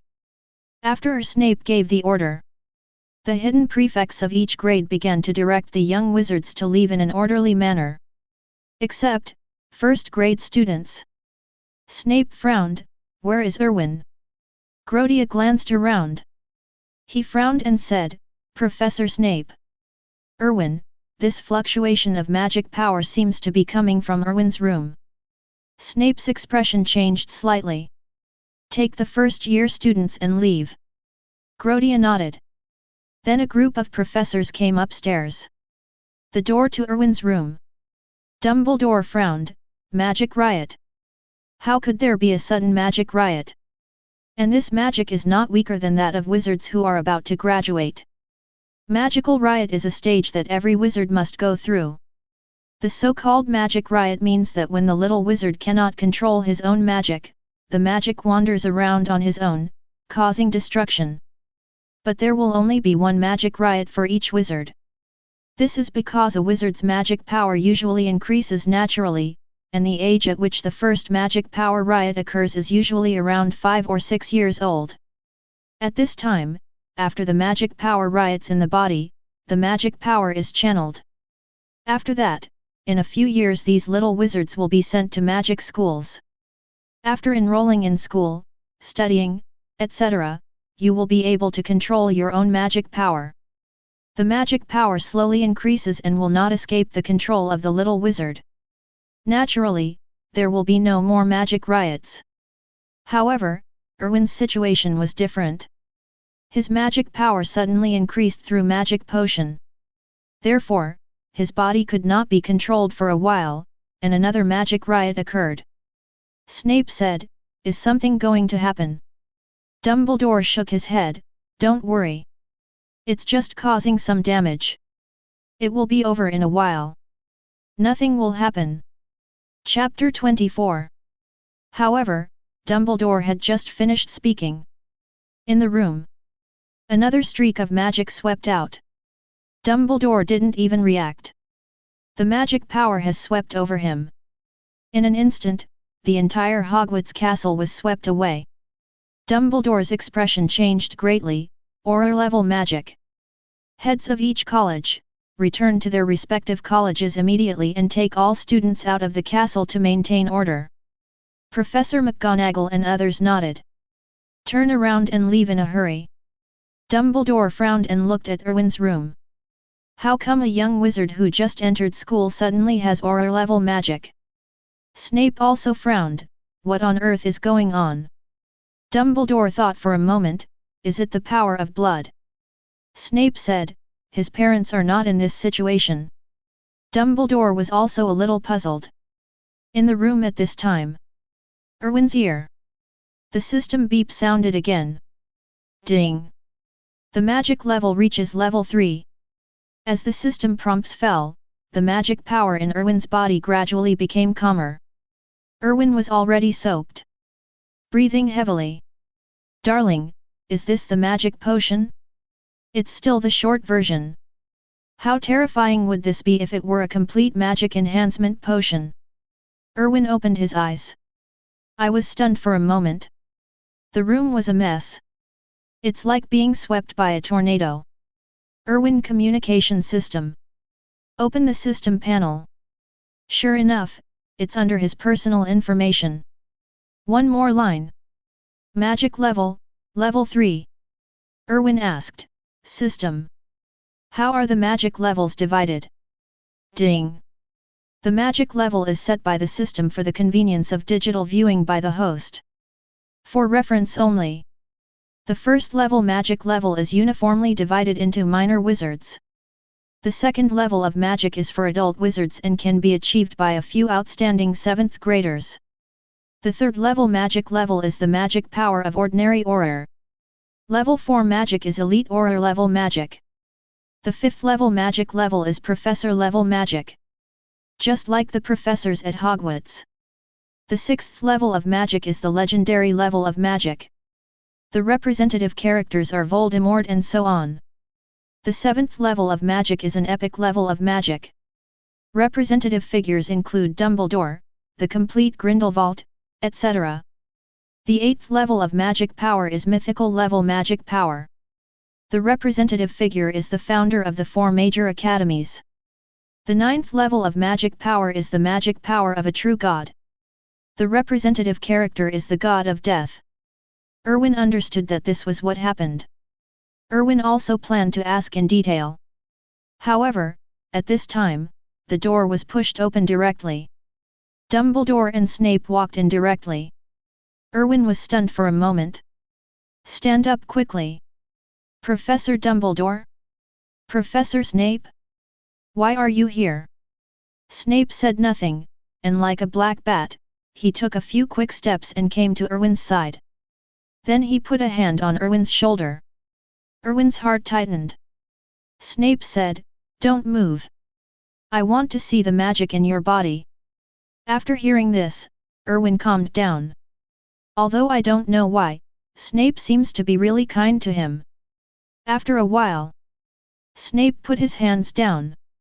Dumbledore turned to look. Snape shook his head. Dumbledore breathed a subtle sigh of relief. Then he smiled and said, "Mr. Erwin. You are the first person to make such a big noise in Hogwarts." Erwin wondered, "I don't know what the professor means."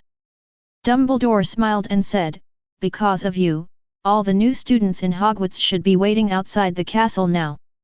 Erwin was shocked. He quickly looked at the system panel. Sure enough, Erwin's reputation value was rising crazily at this moment. And the rate of increase is extremely fast. In just a short while, the reputation value has already exceeded 1,000. The reputation value is now 1,100. Although the rate of increase has slowed down, it is still jumping up bit by bit. This was an unexpected surprise.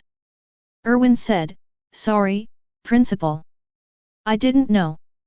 Dumbledore smiled and said, "It's okay, kid. It's not your fault. But do you need me to help you tidy up your dormitory?" Erwin said, "Wouldn't that be too much trouble for you?" Dumbledore waved his hand, "Magic is amazing. It's far more magical than you think. For example, it can restore it to its original state." The next moment, all the furnishings in the room began to change. Go back to the beginning. Erwin had to sigh that the magic spell was really convenient. Erwin bowed slightly, "Thank you very much, Professor." I'm sincerely sorry for the trouble I caused today. Dumbledore said, It's okay, kid. Then you can go to bed early. Your first class tomorrow will be Transfiguration. You know, Professor McGonagall is very strict. If you are late, Professor McGonagall will probably not take advantage of your excellence.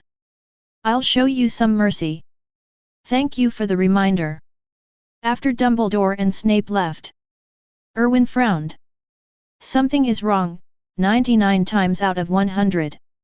Dumbledore and Snape's attitude towards him was so special. Moreover, Dumbledore actually had no intention of exploring why his magic power increased. This is very abnormal for Lao Deng. Erwin couldn't help but think. Could it be possible that he has some hidden identity? From the attitude of the Sorting Hat, as well as the attitudes of Dumbledore and Snape, Erwin always felt that his life experience seemed a little different from what he thought. Could it be that he is the orphan of some pure-blood family? That's not right. There is no Cavendi among the 28 pure-blooded tribes. Erwin suddenly felt that he needed to study the history of the Cavendi family. He thought there might be some unexpected gains. Spent a day on the train. Erwin felt tired too. I took a quick shower. Erwin lay on the bed and fell asleep happily. Little did they know that because of him, the other students at Hogwarts experienced a turmoil. At this time, everyone was busy tidying up the dormitory. It's okay for senior students, they can use magic spells. But students in lower grades have a hard time. This also caused all the young wizards to be full of resentment against Erwin on his first day at school. After all, even though the professor didn't say it explicitly, some fragments of words came out from Slytherin. Everyone can basically restore the truth of the matter. The wave that swept through Hogwarts Castle was caused by Erwin. Our client did not know this. He had fallen into a sweet dream at this time. The next day, Erwin got up early. Woke up hungry. I am used to the life of reaching out for clothes and opening my mouth for food. Erwin was quite annoyed that he had to go to the auditorium to have breakfast by himself. I washed myself and walked out of the room. Erwin was surprised. There's no one in the lounge? Erwin was a little surprised. These little wizards in the wizarding world are surprisingly diligent. They get up so early. Chapter 25. Erwin straightened his clothes and walked towards the auditorium. There were more people than ever before in the auditorium. Erwin was a little surprised. Are these little wizards so diligent? It really surprised him. However, when Erwin walked into the auditorium, he realized that he seemed to have misunderstood. All you little wizards, no matter what grade you are in. There are deep dark circles in the eye sockets. It looks like the smoky eye has made its way to Hogwarts. After everything happened yesterday, Erwin was the only one who could sleep soundly. Erwin appears. All the little wizards looked at Erwin with resentment. The resentment soared into the sky. Erwin was shocked. This resentment is worse than that of a ghost. Even Miss Granger, who had always admired Erwin, now had a look of resentment on her face. To be fair, Erwin has been here for so many years. I've seen a lot of different looks. I have experienced a lot of various things. But being looked at by so many resentful eyes was a scene Erwin had never experienced before. Erwin walked towards the Slytherin table. Grotius saw Erwin coming. He smiled and said, "Junior, you have caused quite a big thing. Look at everyone's eyes. You have offended the public." Erwin spread his hands. "Actually, I didn't want to cause such a big thing. But you also know that there are some things that you can't help yourself." Grotius said, "Okay. Now that the protagonist has arrived, then, let me announce something." Grotius stood up as he spoke. Knocked on the table. "Everyone. As the prefect of Slytherin, I announce that the first-year hidden prefect Elvin Cavendi will start a prefect challenge. Starting today, he can challenge the hidden prefects of other grades on any occasion. Other hidden superiors, please be prepared for battle." As soon as these words came out, On the Slytherin table, a group of young wizards were shocked. Prefect's challenge? Someone actually does this. Good guy, I didn't expect that our Slytherin class would be so lively. I'm already looking forward to it. Of course, there are also doubts among first-year students who don't know about the Prefect's challenge. Among them were Slytherin students, as well as students from other houses. For example, Mr. Our Savior. Harry Potter asked Ron in a low voice, Ron. What is the Prefect challenge? Ron shook his head, I don't know. Weasley really deserves to be a pure blood. If the other children of the Weasley family were not good enough, just Ron, the Weasley family would be finished. There was a senior explaining to Harry Potter. After all, it's not before the official start of classes. Harry Potter's Troublemaker hasn't been released yet, but it's still very popular. After listening to the senior's popular science, Harry Potter was surprised. Fight them one by one? How is this possible? The senior smiled and said, so.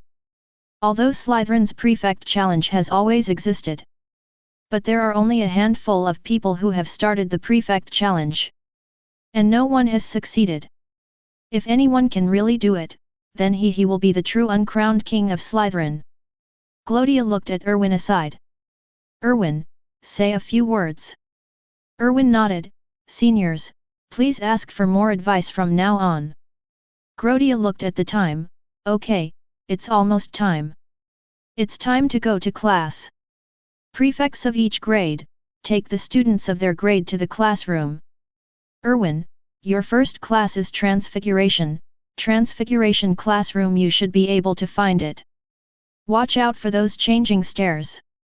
They often get people into trouble. Erwin nodded.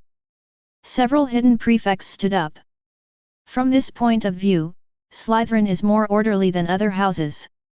Under the leadership of hidden superiors, lateness is rarely a problem. This is what Erwin is most satisfied with about Slytherin, the rules. Other grades left one after another. Several hidden prefects also came to say hello to Erwin. Charlotte, the hidden prefect of the 4th grade and the only female prefect, came to Erwin. Junior. I'm optimistic about you. I'm waiting for you to challenge me. Erwin nodded, don't worry, senior. This day will come soon. Charlotte smiled. Leave with the 4th graders. Erwin was also preparing to leave with the 1st grade students. However, at this moment, he was blocked by a figure. Erwin frowned. The person blocking him was the 5th-year hidden prefect. Marcus Flint. Marcus grinned, and with braces on his face, he looked a bit ferocious. What an arrogant freshman! Prefect challenge. I hope you can come in front of me. I will tell you that arrogance is worthless in the face of strength. Erwin was never a good-tempered person. Really? Unfortunately, your strength doesn't seem to be enough. Get away. I'm going to class. Marcus had a scowl on his face. Boy! Stand in front of me. I really want to deal with you myself. Erwin didn't bother to pay attention to him at all. If he wasn't afraid of going to Azkaban on the first day of school, Erwin would have invited him to eat a big melon. Erwin led a group of first-year students towards the Transfiguration classroom. It didn't take long before we arrived at where the stairs were. Look at the stairs that are constantly changing positions like a disco. Erwin frowned. Doesn't it mean that there are rules for these staircase changes? All of them are twitching like hammers here. The other little wizards were also a little confused. What's going on with this staircase? Who can find the way to the classroom? I've never heard of these stairs being so noisy. What should we do now? All the little wizards turned their attention to Erwin. Erwin thought for a moment. This staircase suddenly went crazy. Is it possible? Erwin had a guess in his mind. Subsequently, Erwin drew his wand. The other little wizards looked at Erwin curiously. Erwin said, I'm only going to say it once. Now, give me a way to the Transfiguration classroom. Otherwise, I really want to see if the stairs in Hogwarts are indestructible. The other little wizards were stunned. I wonder what Erwin is doing. Malfoy scoffed. In his opinion, Erwin was just sensationalizing.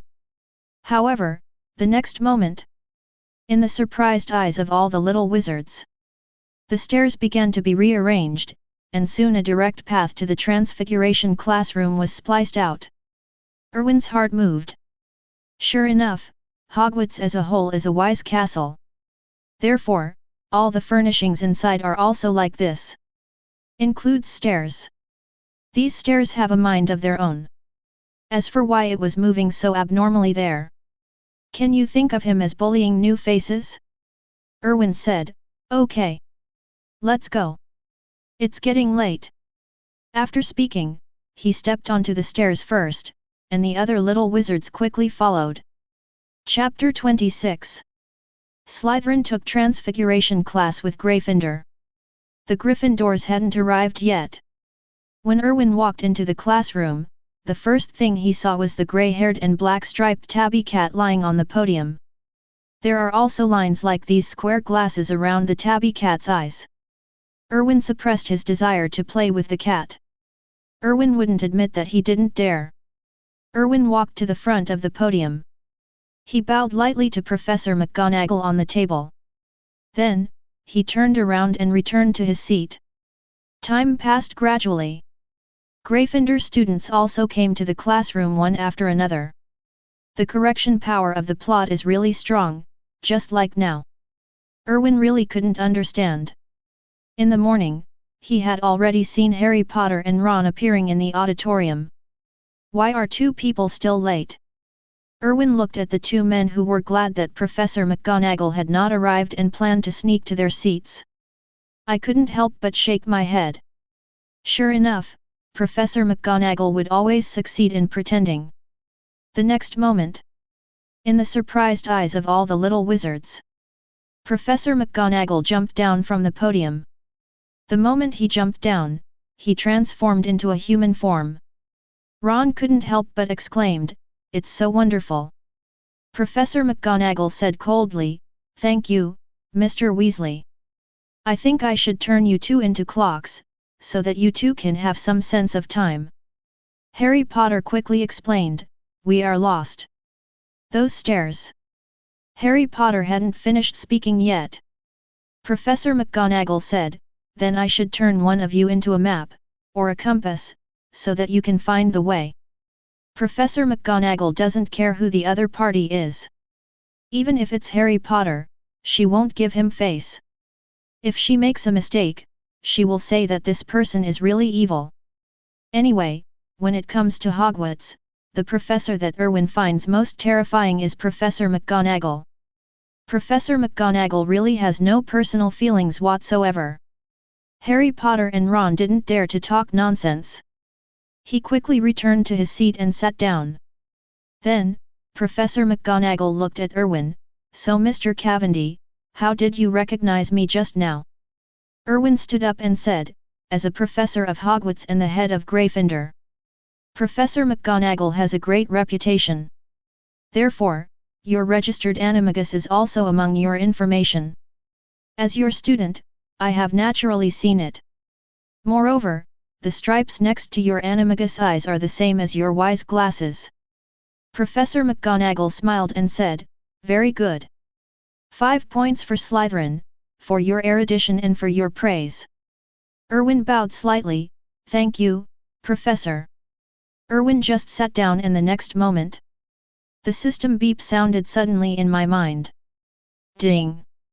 Congratulations to the host for winning 5 points for Slytherin, which has now been converted into a balance of 50 reputation points in proportion. Erwin was stunned. Then his eyes suddenly lit up.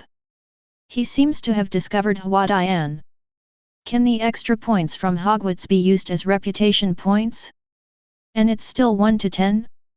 That if that's the case. Erwin raised the corners of his mouth. "Wizards of Hogwarts, come and meet the Scroll King under Huxia education." Professor McGonagall turned and walked onto the stage. While walking, he said, "Before starting today's class, I have a few words to say. Transfiguration is the most dangerous and complex subject that you are exposed to at Hogwarts. The mystery of transfiguration, some people will never die. I will never be able to understand it in my life. So, if anyone dares to be naughty in my class, I think you know the consequences. While talking, Professor McGonagall came to the front of the podium. The wand in hand is pointed at the podium. The next moment, the podium turned into a pig that kept flapping its big ears. This move shocked all the little wizards. Erwin's eyes also lit up. He looked at the pig sniffing back and forth on the ground with great interest. Erwin had actually always been curious. What exactly is the principle of transfiguration? He can turn dead things into living things, and living things can also have the habits of living things. The last time Erwin saw someone who could do this, that person was named Suungaku. Professor McGonagall looked at the shocked eyes of the young wizards. Very satisfied. After all, isn't it just for this moment to appear holy in front of people?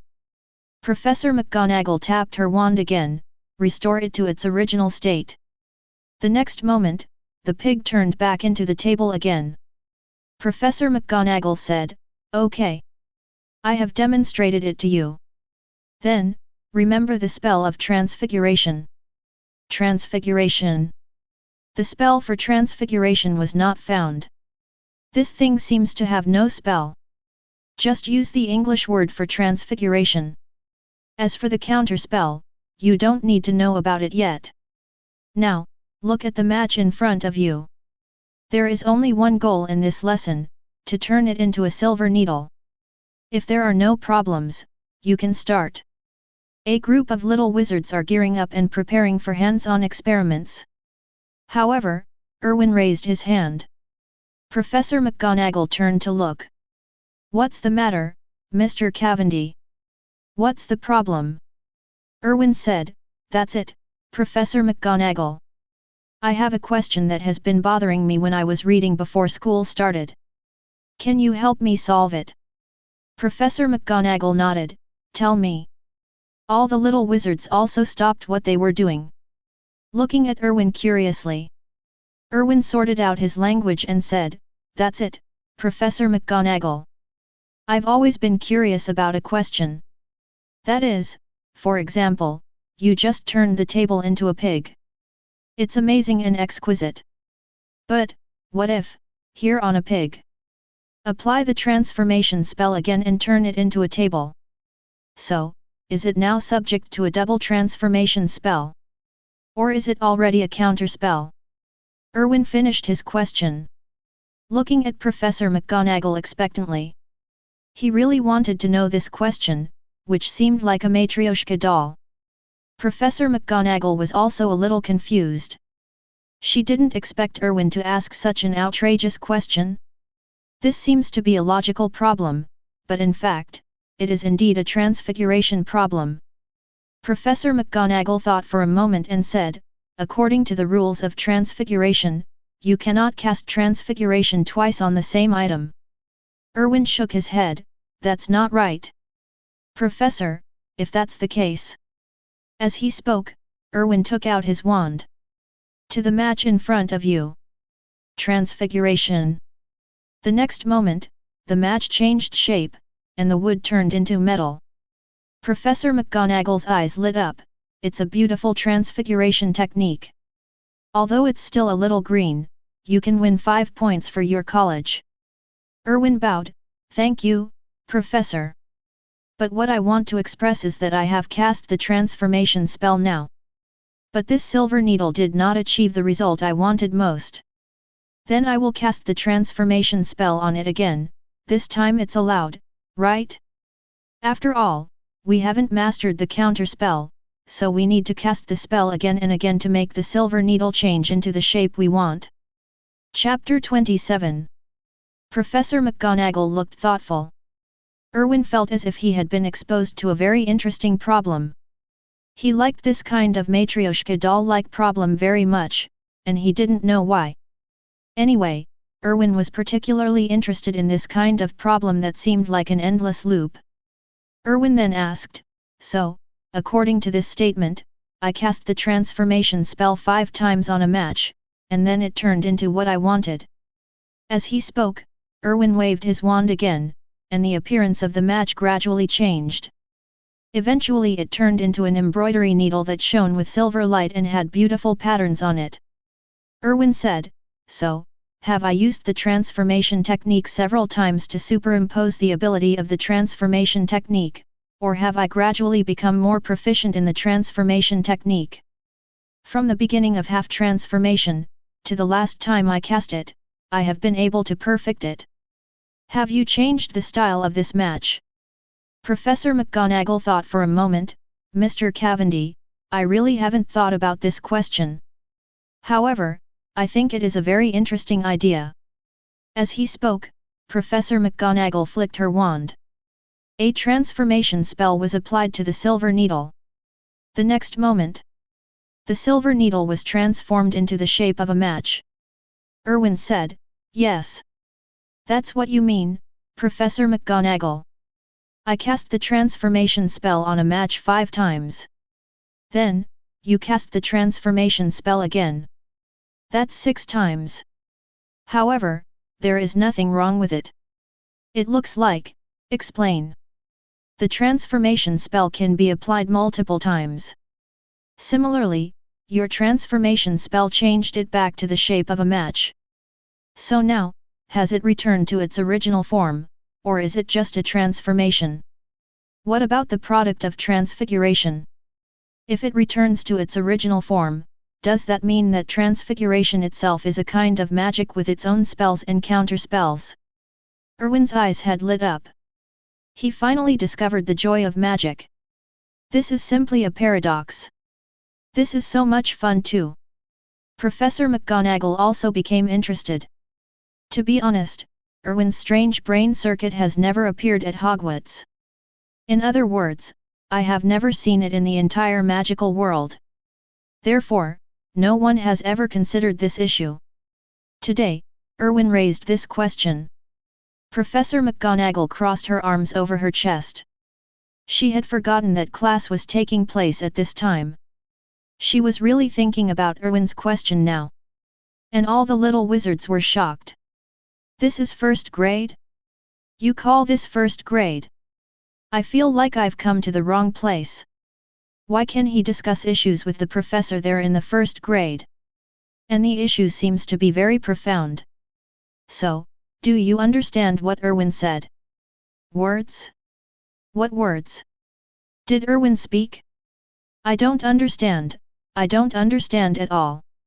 I now recognize that he is really a perfect Slytherin, from a Muggle family. I can't believe a word of it. How could he be from a Muggle family at this level? Yes. I suspect that he is the kind of heir secretly cultivated by a big family. Hey? That's an interesting statement. Haven't you read the novel? What's that? The little wizards were successfully led off the rhythm. Harry Potter was also stunned at this time. Looking at Erwin, he muttered to himself, is this a real wizard? I can't understand a word he said. Then Harry Potter looked at Ron, who was standing aside. I plan to ask my good friend if he understands.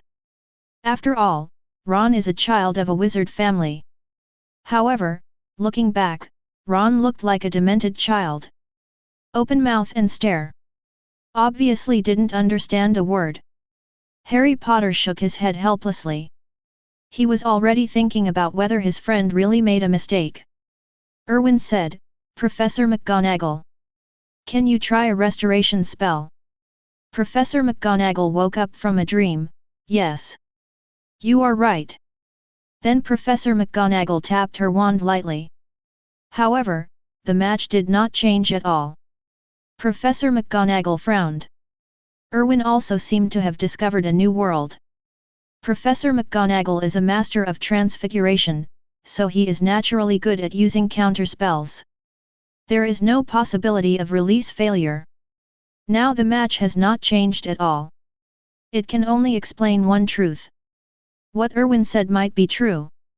Transfiguration is indeed a spell that combines a curse and a counter-curse.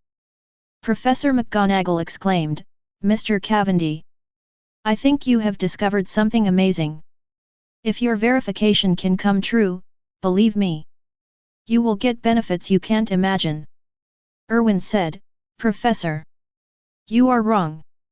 Professor McGonagall looked at Erwin in confusion. Erwin said, "I discovered this under your guidance." Professor McGonagall had a smile on her face. At this moment, the bell rang for the end of Get Out of Class. Only then did Professor McGonagall react. She is still in class. Watching the other little wizards start chatting one by one, Professor McGonagall sighed helplessly. The gap, this is the gap. There is no harm without contrast. Compared with Erwin, these little wizards are really inferior. Professor McGonagall said, "Okay. Get out of class is over. If you want to practice when you go back, remember to bring your seniors with you and ask them to help you with tutoring. Private practice is prohibited." All the little wizards nodded quickly. Practicing in private? Impossible. They all complained when they were forced to practice, let alone practice in private. Professor McGonagall looked at these little wizards and knew that they would not practice in private. That's fine, at least there's no danger. What an easy student to teach, it's so easy. The little wizards dispersed one after another. Professor McGonagall looked at Erwin, "Well, Erwin, I'm going to go to Professor Dumbledore now. I feel that you are very interested in transfiguration. And you also have a talent. If you are willing, after your class is over today, you can come to my office. Then we can discuss the question you just raised." Erwin's eyes lit up. This is a good opportunity. The professor started a small stove. This is not an experience that ordinary people can have. Erwin said quickly, "Of course I am willing. If it won't disturb you, I will definitely go." Professor McGonagall smiled and said, "Don't worry, kid, you won't disturb me. I'm looking forward to your arrival." Erwin nodded quickly. Professor McGonagall said, "Oh, by the way. Next, you seem to have a potions class. Come over quickly, it's almost time." Only then did Erwin react. Broke in. He forgot about it. If he is late for the old bat's class. Thinking of Snape's face, Erwin couldn't help but swallow. Chapter 28. He felt like he might die today. For the first time, Erwin lost his bearings for the first time since his birth. "Speak to Professor McGonagall." Erwin turned around and ran out of the classroom. The potions classroom is on the first floor. The transfiguration classroom is on the 7th floor. Erwin was very anxious. Look at the long staircase. He looked at the time again. Erwin felt that he had to be a naughty kid for once. Erwin took out his wand and pointed at the stairs, "Give me a way to the potions classroom, hurry up." The next moment, the stairs began to change. A straight passage appears. Erwin jumped up and sat down on the armrest. With a swipe, he drew directly. Extremely fast. The portraits on the wall were stunned. "Oh my god, what are you doing?" Merlin's beard. "This little wizard is too brave. But I always find it so fun. Can you find a painter to draw a flight of stairs for me? I want to try it too." Erwin rolled his eyes. Try your uncle." As the speed gets faster and faster, the ground is close at hand. Some timid portraits have covered their eyes and dare not look at them. Erwin knows that if according to this angle, he specified that he landed face first. Of course Erwin wouldn't let that happen. I saw Erwin snap his fingers. The next moment, Erwin's body flew directly into the air. A purple lotus flower was left in place. Erwin turned into a plume of purple smoke and fell to the ground. Erwin had a smile on his face. Although Hogwarts doesn't allow apparition. In other words, only those registered in Hogwarts can use apparition. Such as Dumbledore. However, apparition's extended flight is available. Sirius said, Hogwarts can't apparate. But it can fly. In the Deathly Hallows, when the Death Eaters attack Hogwarts, they fly over in a black ball. After Erwin landed, he ran towards the potions classroom without stopping. He didn't notice. In a classroom on the second floor, several Ravenclaw seniors just walked out of the classroom. Among them is Zhang Qiu. Zhang Qiu looked at the purple lotus that was slowly dissipating. His eyes were full of surprise. The classmates around me exclaimed, "What is that? Is it magic? It's so beautiful. Is that Erwin? What kind of magic is this? Why haven't we learned it?" Zhang Qiu said nothing. The purple lotus was remembered in her heart. On the other side, Erwin hurried to the potions classroom. However, he was still late. "Push open the door." All the little wizards turned to look. Snape's brow furrowed. "Look towards the door." Erwin said quickly, "Sorry, Professor. I'm late." Erwin felt uneasy. "Old bat, it's so scary." However, what puzzled Erwin was Snape's brows quickly widened. "Come in. Pay attention next time." Erwin was a little confused. He passed the test so easily. Erwin has begun to wonder if his last name is Snape instead of Calvin. Erwin Snape? It sounds pretty good too. The other little wizards were also confused. As long as Erwin was a little late, they had already seen Snape's terror. That gloomy face is like eternal ice. It makes people feel cold all over. In the corner, Ron was a little angry. Why is Snape so partial to Erwin? Harry Potter was writing on the paper and said casually, "Maybe it's because Snape is the head of Slytherin. And Erwin is the hidden prefect of Slytherin." Ron said, "But Professor McGonagall is also very good to him." Harry Potter put down his quill. He blew on the ink that had not yet dried on the paper in front of him. "Maybe it's because Erwin is so good." Just when Ron was still about to speak, an angry shout came, and the next moment a black shadow floated in front of the two people. "That's right, it's floating." Erwin was stunned. He even lowered his head to see if Snape had stepped on a balancing car that had not yet been invented in this era. "How is this floating done?" Snape looked at the two of them condescendingly. "Ron Weasley, and our savior Harry Potter, what are you talking about?" The cold voice made the two of them tremble. The two stood up quickly. Ron stammered, We didn't talk about anything." Snape sneered, "Oh? Do you mean I heard it wrong? Tell me, did you?" Ron was about to cry. "Dare not say a word." The whole person started to tremble. Harry Potter on the side bravely said, "Professor, we are talking about Erwin." Erwin, who was eating the melon, didn't expect that the melon landed on him. "Chat about him? Tricky people, want to harm me?" Snape turned his head sharply and stared at Harry Potter. When he met Harry's green eyes, Snape's eyes became much softer, and a trace of recollection flashed in his eyes. However, as his gaze stretched, Harry Potter's face fell into Snape's eyes. A look of disgust that could not be concealed suddenly appeared on Snape's face. "Oh? It seems that you have mastered the knowledge you need to master. So, you have time to talk about other things. Then our celebrity, Harry Potter. Tell me, if I add narcissus bulb powder to absinthe stem liquid, what will happen?" Harry Potter was stunned. "What kind of powder? What kind of liquid? What the hell is that? Why add powder to liquid?" Harry Potter had no choice but to shake his head.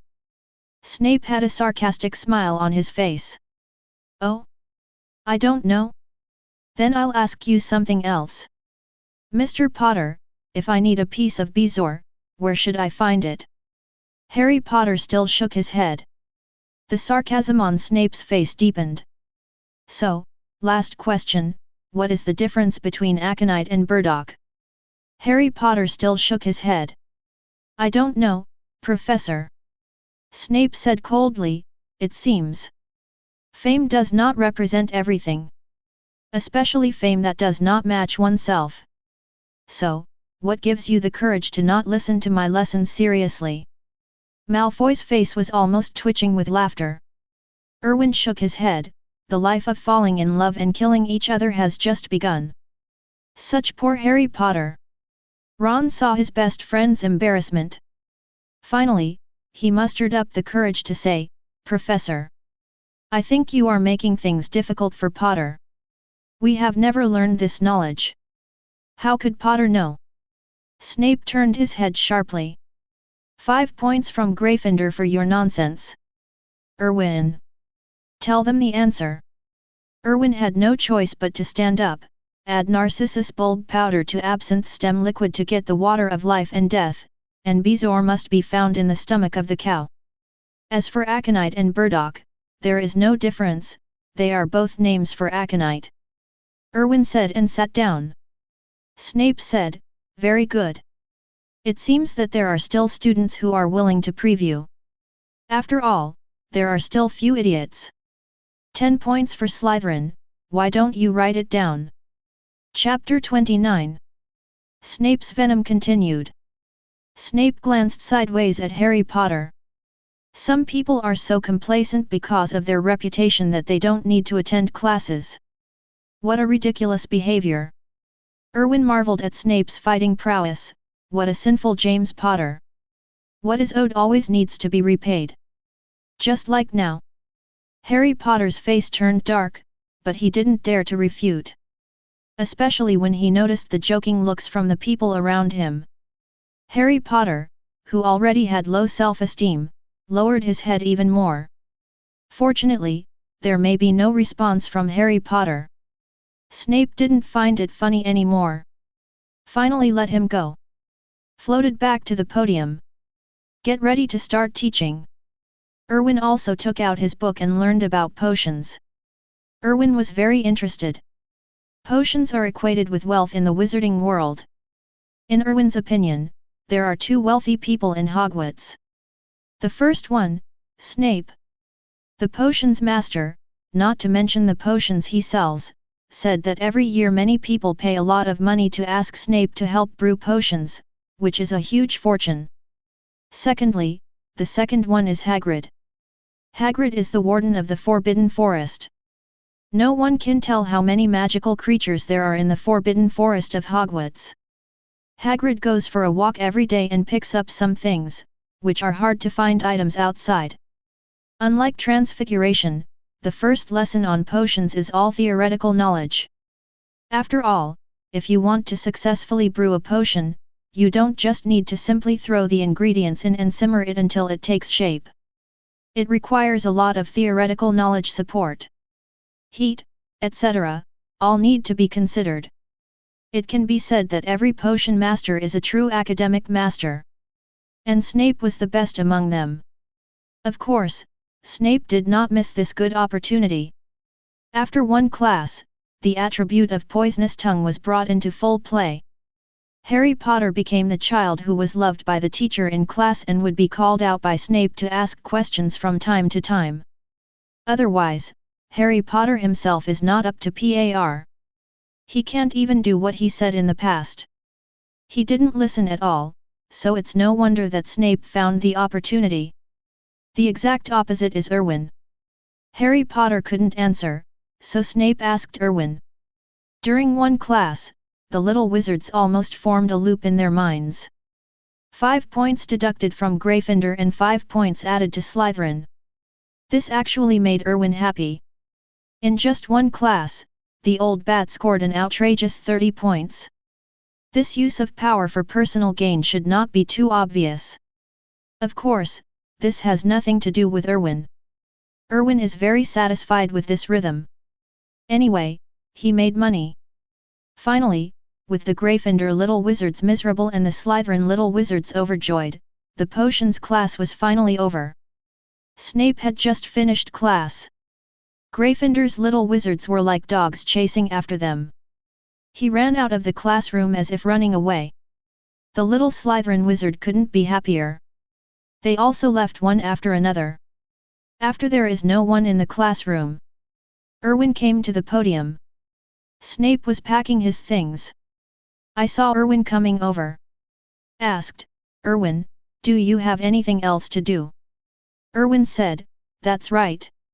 I think it's necessary to explain to you why I'm late. Snape said, Professor McGonagall has told me. You are very talented in transfiguration and have discovered amazing things. Erwin was shocked. Did Professor McGonagall tell him? When?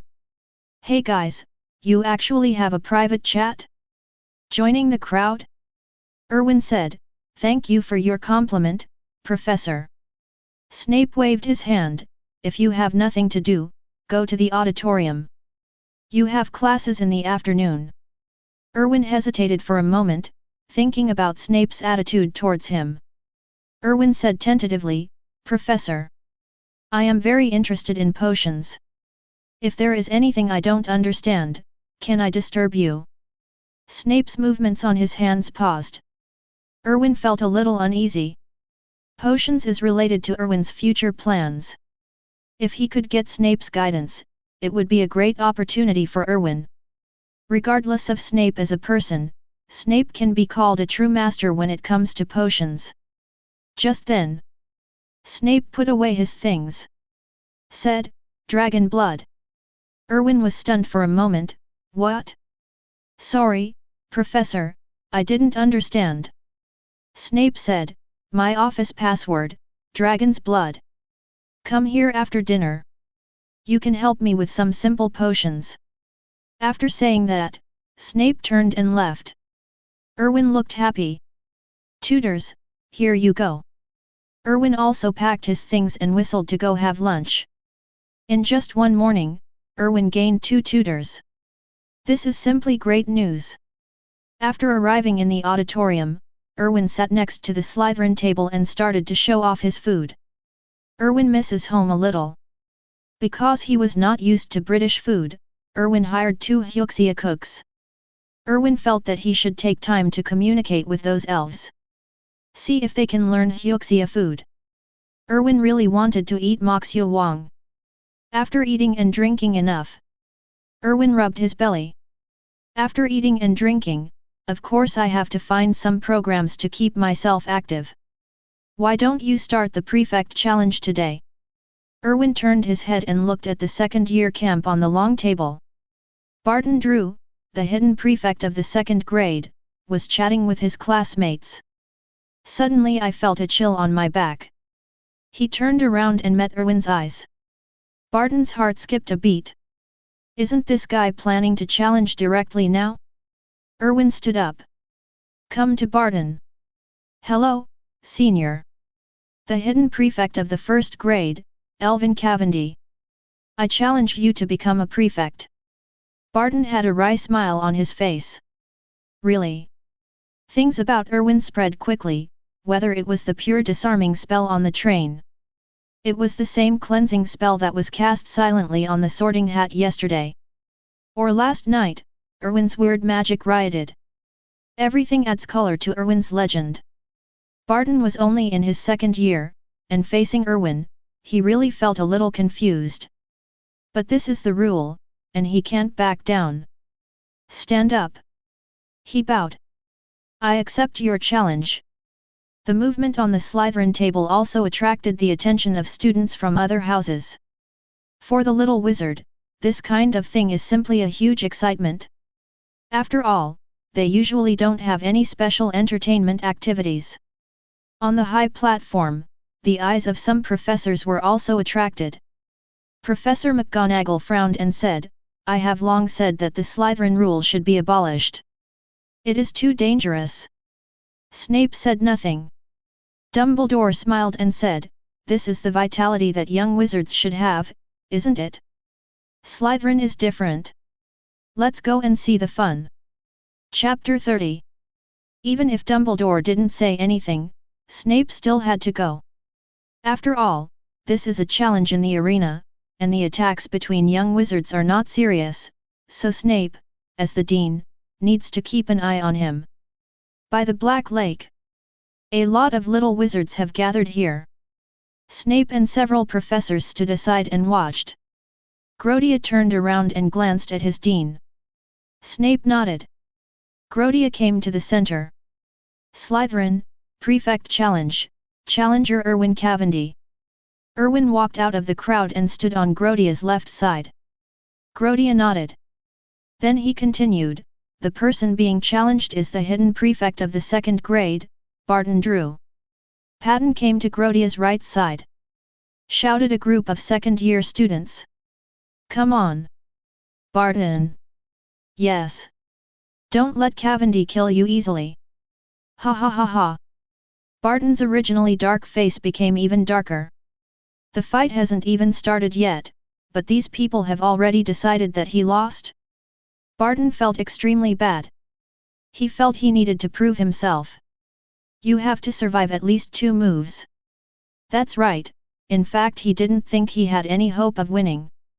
Grodia waved to the 2 of them. The 2 came to the central position. The wand has been taken out. Grodia took 2 steps back. Erwin and Barton raised their wands on their chests and saluted each other. Then, the 2 turned around and retreated to a certain safe distance. Erwin turned around and walked back. There is always an image lingering in my mind. Inside Tom and Jerry. Tom and Jerry duel according to the rules of the Western Cowboys. However, when walking back, Tom was not a martial artist. Follow Jerry with a gun. That scene was very funny. Erwin didn't know why, but he just thought of this. After the 2 of them arrived at the right location. Turn around and face the other person. The next moment, Patton shouted, armor. However, before Barton could finish his words, a faster voice sounded. Expelliarmus. A magic spell flew directly towards Barton. The next moment, no one reacted. The wand in Barton's hand flew out. Inserted upside down into the soft soil next to the Black Lake. It all happened so fast. These little wizards didn't even react. Only 5th-year students and professors could clearly see Erwin's move. Dumbledore exclaimed, what a proficient disarming spell! Whether it is the casting speed or the accuracy of the spell, it is impeccable. Erwin's ordinary spells have reached level 3. Under the silent and wandless spell, it can be said that Erwin has stretched it to the limit. Naturally impeccable. Snape also had a flash of surprise in his eyes. Grodia looked at Erwin. He could also use the disarming spell just now. Moreover, compared with what Erwin used, it is definitely not bad. But here's the problem. Not bad, but not strong enough. Yesterday, Grodia felt that Erwin just wanted to experience it. He had not thought about the possibility of actually hitting him. It would be too difficult. However, at this moment, he really felt that Erwin could possibly achieve that unprecedented feat. Barton looked at his empty hands. There was no reaction for a moment. Did he lose just like that? This is a bit too fast. It's really just 1 move and it's done in seconds. Barton shook his head and smiled bitterly, I lost. Erwin smiled and said, I agree, senior. Barton shook his head, I didn't give in to you. I really can't beat you. Erwin did not explain. After leaving Daxia, no one could understand the humility engraved in the bones of Daxia people. This is a kind of cultivation. Obviously, Westerners cannot understand it. The little wizards around him were also losing interest at this time, and they all thought they could see an evenly matched battle. As a result, it was over in 1 move. At the same time, they also have a deep understanding of Erwin's tyranny. This doesn't look like a first-year wizard. Grodia came to Erwin. Asked, how is it? Do you want to continue? Erwin thought for a moment and shook his head. Forget it. It's just a break at noon, I want to take a break too. Grodia nodded, well. This is your freedom, you can start at any time. I'm waiting for you. Erwin smiled. The surrounding students dispersed one after another. What puzzled Erwin was. But Button didn't leave. Erwin asked, what's wrong? Is there anything else?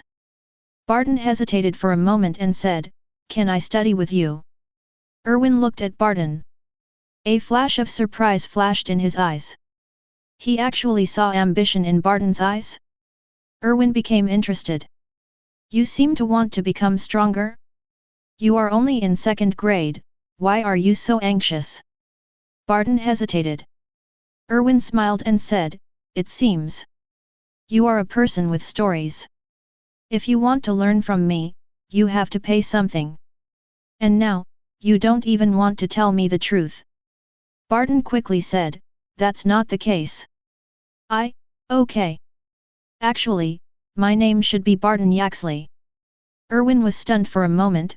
Yaxley? Yaxley from the 28 pure-blood tribes?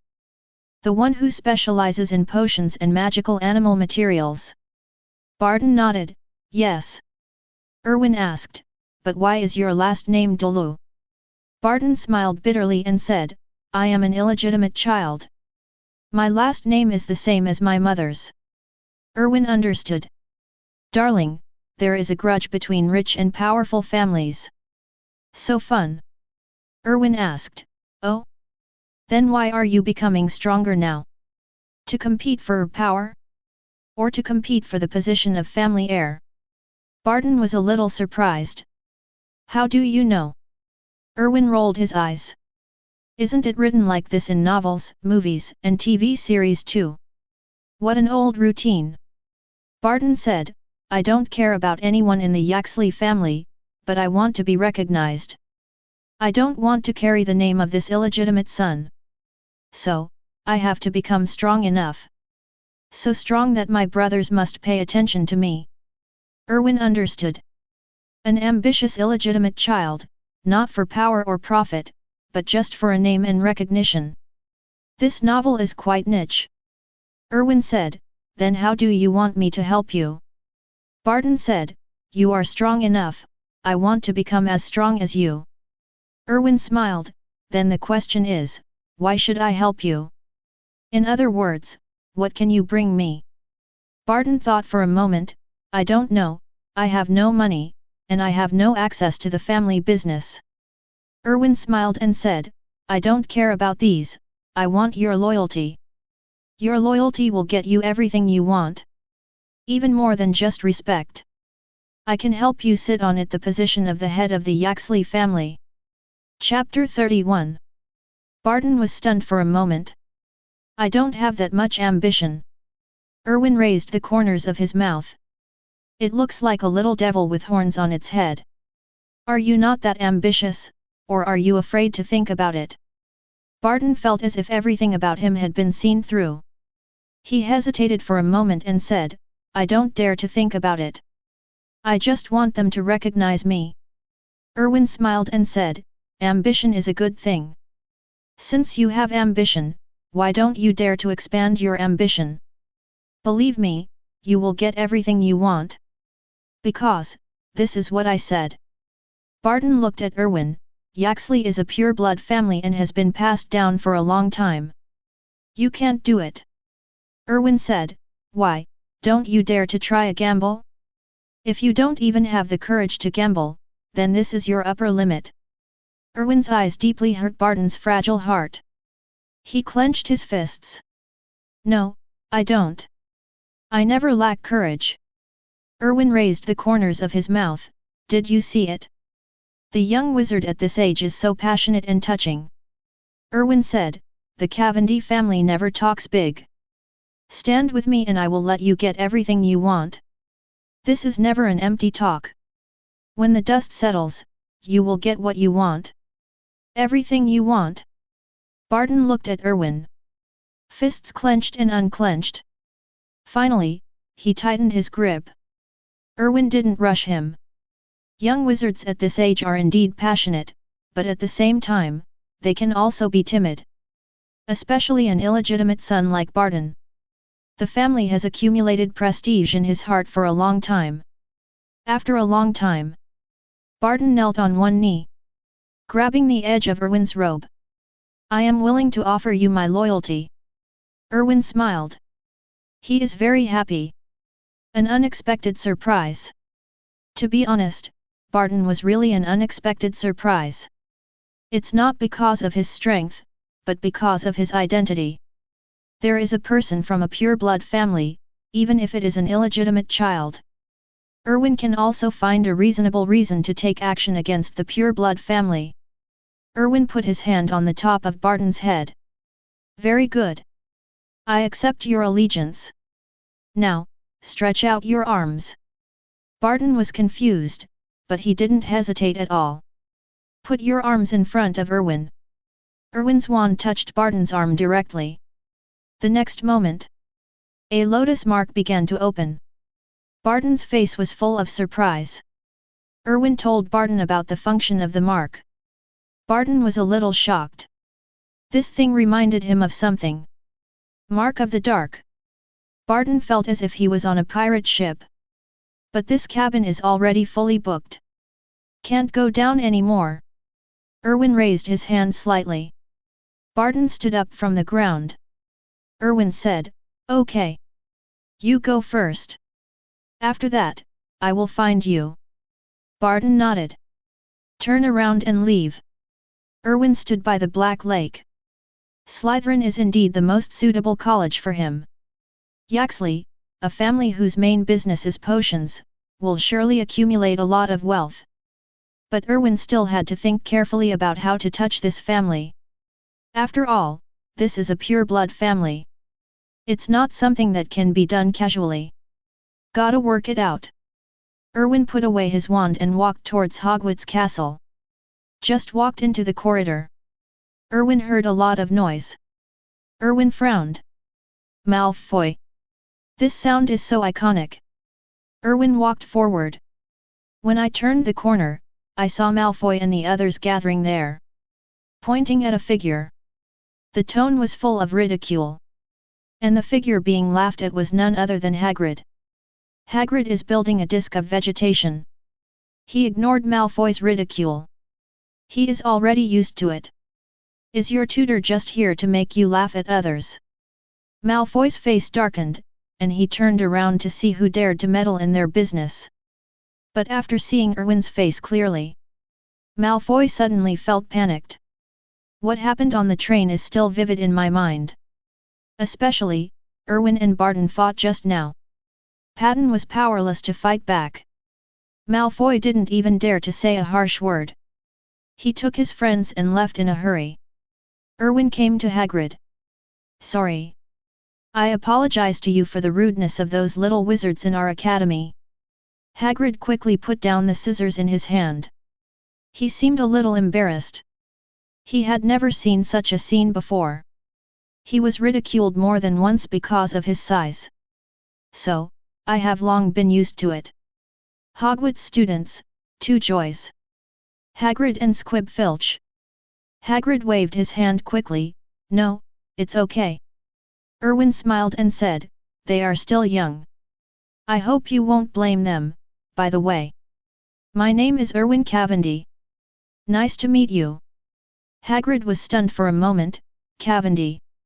Erwin nodded. "Yeah. What's wrong? You seem to be surprised."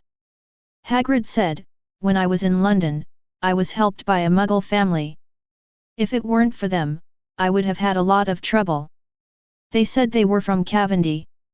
Their young master was studying at Hogwarts." "Is that you?" Erwin smiled and said, "It seems that we are quite destined. There is only one Cavendi in Renton." "That is my Cavendi." Hagrid said, "Then I should thank you properly." Erwin waved his hand. "Forget it. If you don't care about my classmates, you are already doing well." Hagrid said, "This is not the same thing. You should be grateful.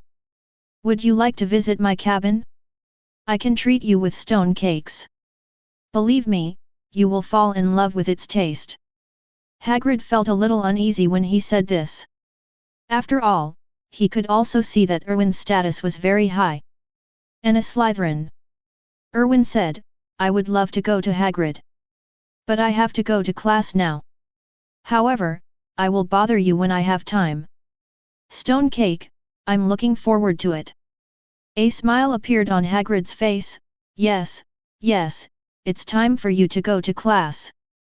I'm looking forward to your arrival. My hut is just outside the Forbidden Forest. You can see it if you walk towards the Forbidden Forest. Erwin nodded, okay. Then I'll leave first. Hagrid nodded. Erwin raised the corners of his mouth. We are already on the line with Hagrid. This supplier is available. As for the stone cake, Erwin is really not that interested. After all, most people really can't bite that thing. Erwin felt that his experience at Hogwarts was excellent. This step-by-step is exactly the same as Erwin's plan. It was incredibly smooth. Erwin walked towards the flying lesson venue. That's right, his next lesson is a flying lesson. In fact, Erwin really doesn't understand why a wizard rides a broom without getting stuck in the egg. Chapter 32. It can be said that all the courses in Hogwarts, flying lessons were the last thing that interested Erwin. Even Erwin thought the divination was better than this thing. Erwin really couldn't understand the joy of having a broom sitting under his butt. Come to the open space outside the greenhouse. The course hasn't started yet. But there were already many students from Slytherin and Gryffindor houses. Every little wizard had excitement on his face. Flying is indeed a lifelong dream of mankind. When talking about God, it seems that no matter how big or small, everyone will be very happy. Saw Erwin coming. The little wizards who were actively discussing fell into a strange silence. Erwin ignored that. Instead, he came to Malfoy. He frowned at Malfoy. Malfoy swallowed. There was some fear in my heart. You, what are you doing? My dad is the school director. Don't act like this. Erwin smiled. What the hell, will this kid not be able to speak without his father? Erwin said, Malfoy. Draco Malfoy. I think I need to tell you something. I don't care what you are like at home, and I don't care if your father is the school governor or whatever. You are in Slytherin, then your words and deeds are also the face of Slytherin. I hope you think about your identity. Pure blood families are never continued by blood. They are passed down from generation to generation. How can you be where you are today? Your status does not depend on your platinum blonde hair, but on the ancestors of your family. So, whether it is for Slytherin or your family, pay attention to your manners. Nobility is never just what you say. It's your words and deeds. Malfoy lowered his head and dared not speak. He wanted to refute, but he felt that Erwin was quite right. Of course, the most important thing was that he didn't dare to talk back. Erwin looked at the other Slytherin students around him. What I'm talking about today is not just Malfoy. It also includes you. Don't let Slytherin be embarrassed, and don't let your family be embarrassed. Don't be like the reckless lion every day. Remember, you are Slyther's Forest. A group of Slytherin students may not listen to other words, but as long as they are compared with Gryffindor, then they will be very active and obedient. The little wizards bowed slightly. Yes, Prefect. Erwin nodded with satisfaction. Turning around, he saw a group of little lions glaring at each other. Erwin looked at Ron. Look at you. Ron was confused. What about the elegance you promised? What about the promised manners? Why do you curse? Ron wanted to talk back, but found that Erwin had a wand in his hand. Ron could only lower his head in frustration. I felt a little angry. Everyone is looking at each other angrily. Why are you scolding me? Erwin rolled his eyes at Ron. He didn't know why, but he just felt unhappy when he saw Ron. All made him say dirty words. A sin, a real sin. It affected his Cavendi's demeanor. This Ron really deserves to die. Erwin saw in the distance that Mrs. Huochi was already walking towards this side. There were tattered brooms floating around. Erwin clapped his hands. Okay. It's time for class. Everyone find your place and stand still. Everyone in Slytherin quickly took action. Not long after, the queue was completed. On the contrary are those little lions. Everyone is like herding sheep, it's so chaotic. Mrs. Huoqi also saw this scene. I have to lament that when it comes to discipline, it depends on Slytherin. Mrs. Huoqi flicked the wand in her hand. A handful of brooms were spread out and lay at the feet of each little wizard. Mrs. Hooch said, "Okay. Children, let's prepare for your first flying lesson at Hogwarts."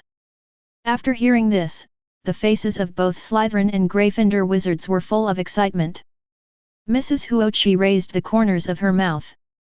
This was not the first time she had seen such a scene. Every little wizard taking flying lessons for the first time is like this.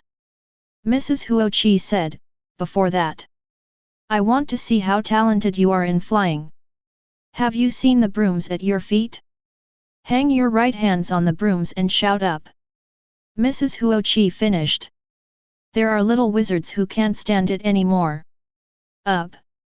The first call. Erwin discovered that only the broom at Harry Potter's feet flew directly into the air. Mrs. Hooch looked at Harry Potter with a flash of surprise in her eyes. The broom next to Malfoy's feet flew up into the air for a distance and then landed fluttering on the ground. As for the other little wizards, including Erwin, the broom at my feet looked dead. No response. Malfoy watched Harry Potter succeed for once. His eyes were filled with dissatisfaction. "Up!" shouted again. This time the broom flew directly into Malfoy's hand.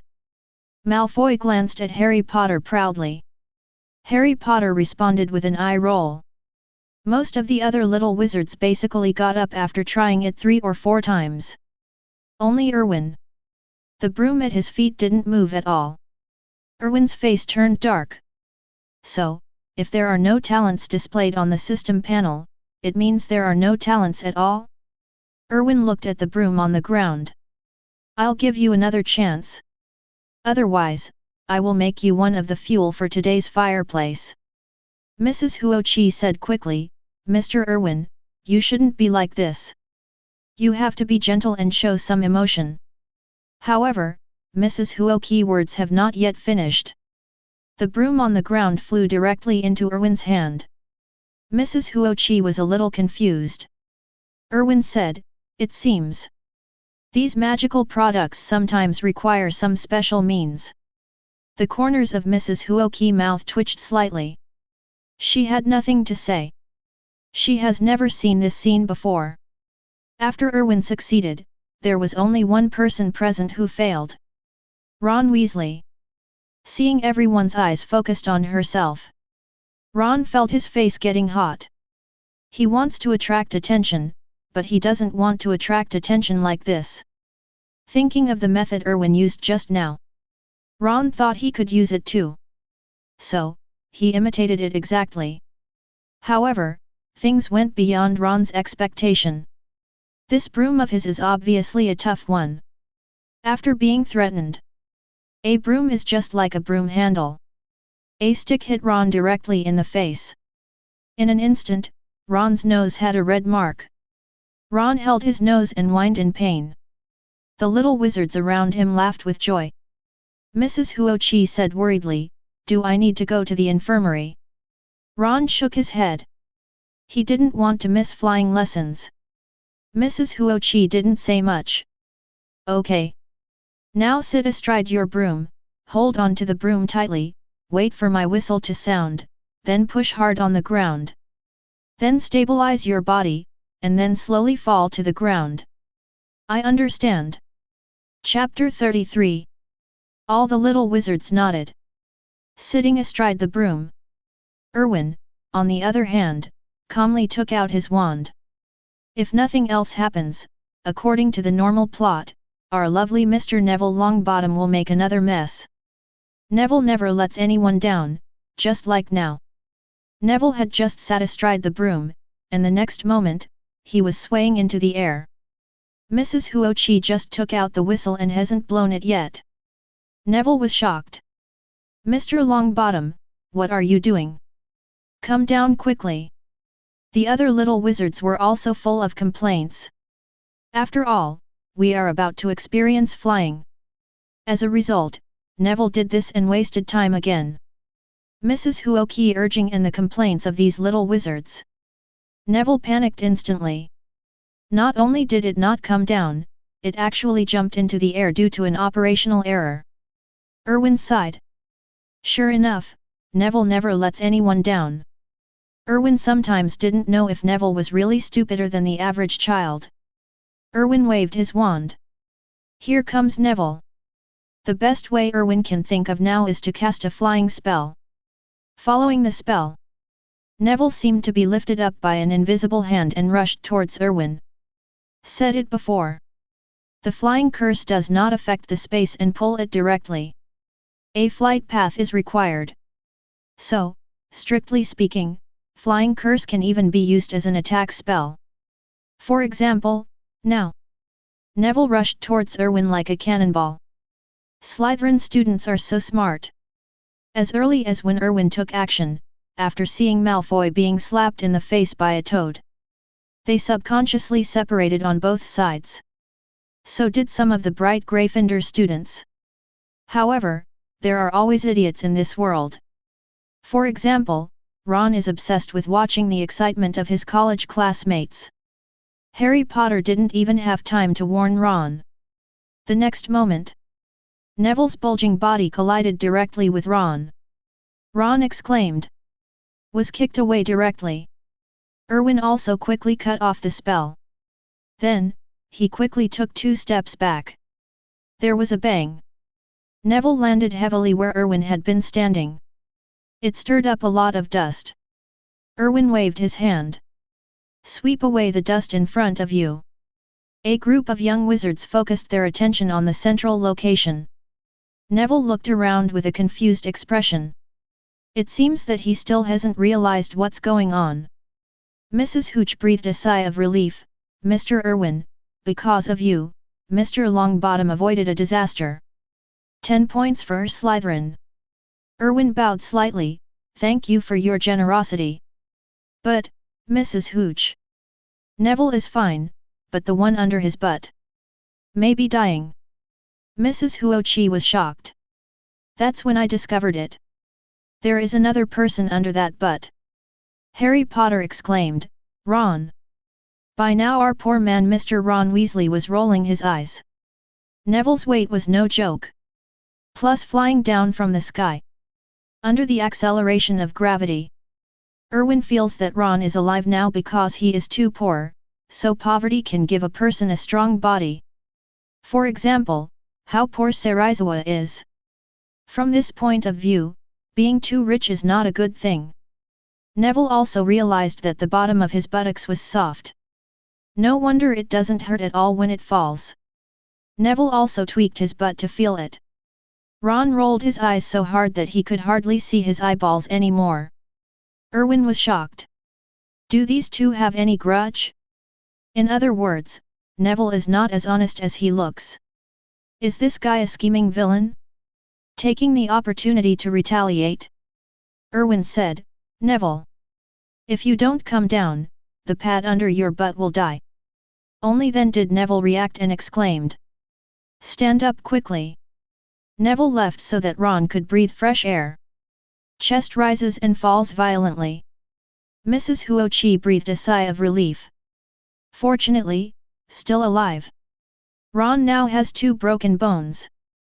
The whole person was lying in the pit. He can't take flying lessons. Of course this has nothing to do with Erwin. He had no interest in flying lessons. Mrs. Hooch took Ron to the infirmary. With Erwin's participation, the plot has undergone many changes. For example, Neville, who was originally sent to the infirmary, became Ron. After Mrs. Huoqi left, all the little wizards were eager to try. I want to sneak up to the sky and fly around. After all, some little wizards have already boasted about riding a flying broomstick. So they also want to show off in front of others. Among them was Malfoy. However, seeing Erwin's dangerous look, Malfoy gave up the idea. Unlike Slytherin, Gryffindor has never been short of reckless little lions. Erwin couldn't control Gryffindor. Plus there's no Hermione here to counsel. These little lions finally couldn't resist the temptation in their hearts. As the first lion cub takes off, it was as if a fuse had been lit among the little lions of Gryffindor. Just a blink of an eye. 5 or 6 little lions began to fly in the air. Erwin ignored the lion cubs, because he knew that someone would teach them a lesson. Sure enough, not even 2 minutes. Professor McGonagall appeared in the clearing angrily. How dare you? Professor McGonagall waved the wand in her hand several times. The little lions were like cats being held up by the scruff of the neck, floating next to Professor McGonagall. Professor McGonagall said coldly, "You. Everyone will deduct 20 points for Gryffindor." A total of 6 people, Gryffindor's points were directly deducted 102. This resulted in these little lions losing their Academy Cup savings on the first day of school.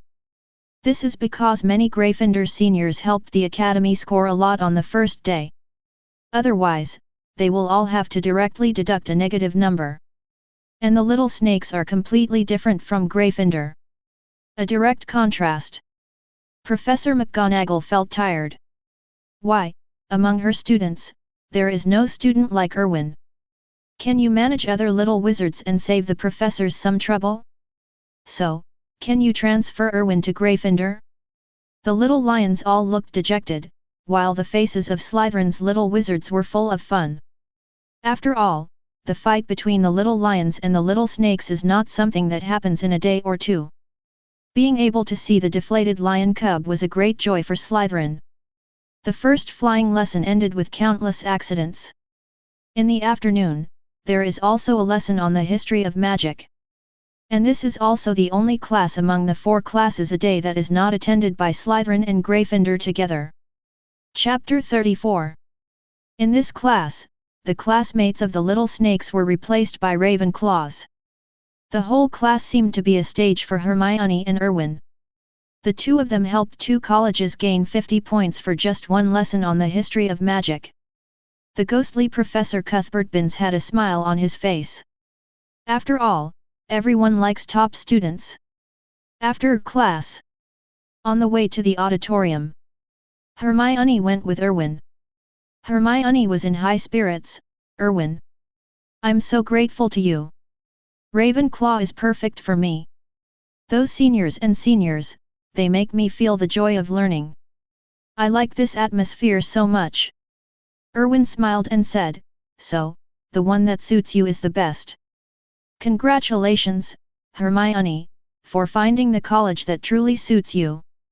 Hermione nodded, "That's right. I borrowed a book from a senior sister. It records a lot of things in the magical world. Do you want to read it? The book is too heavy and I can't lift it. So in the lounge, if you need it. When I finish reading it, you can go to my place and take it for a look." Erwin thought of the books Hermione usually read that were thicker than dictionaries. He waved his hand quickly. "No need. Just see for yourself." Hermione snorted, a little disappointed.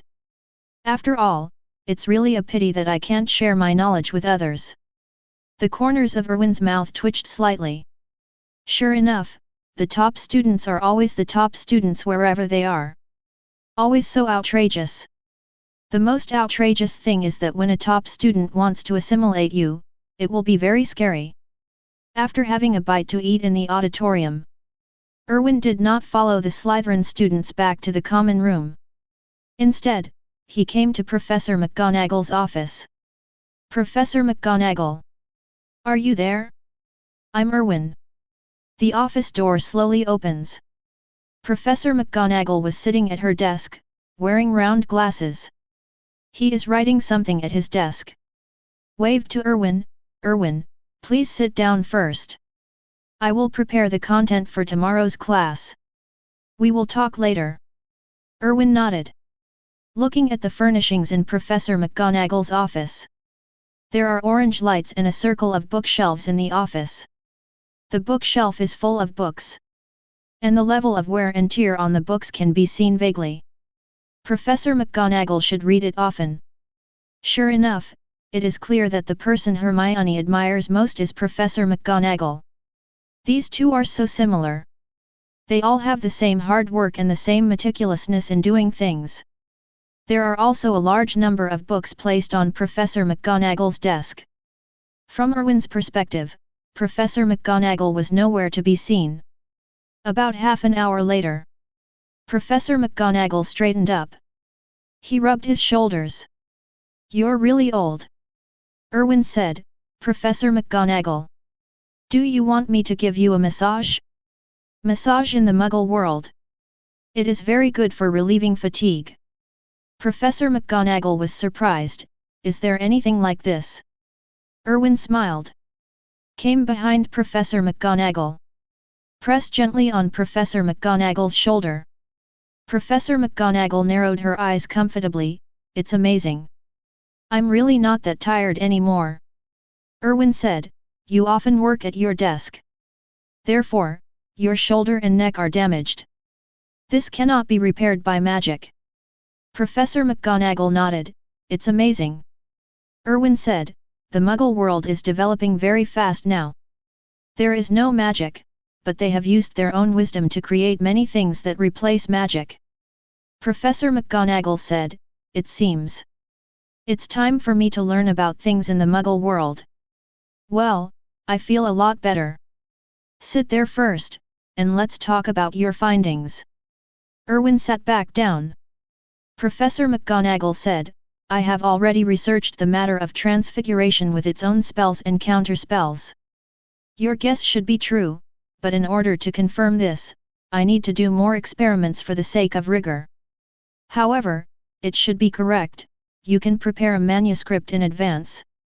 Then I can help you publish it in some publications in your name.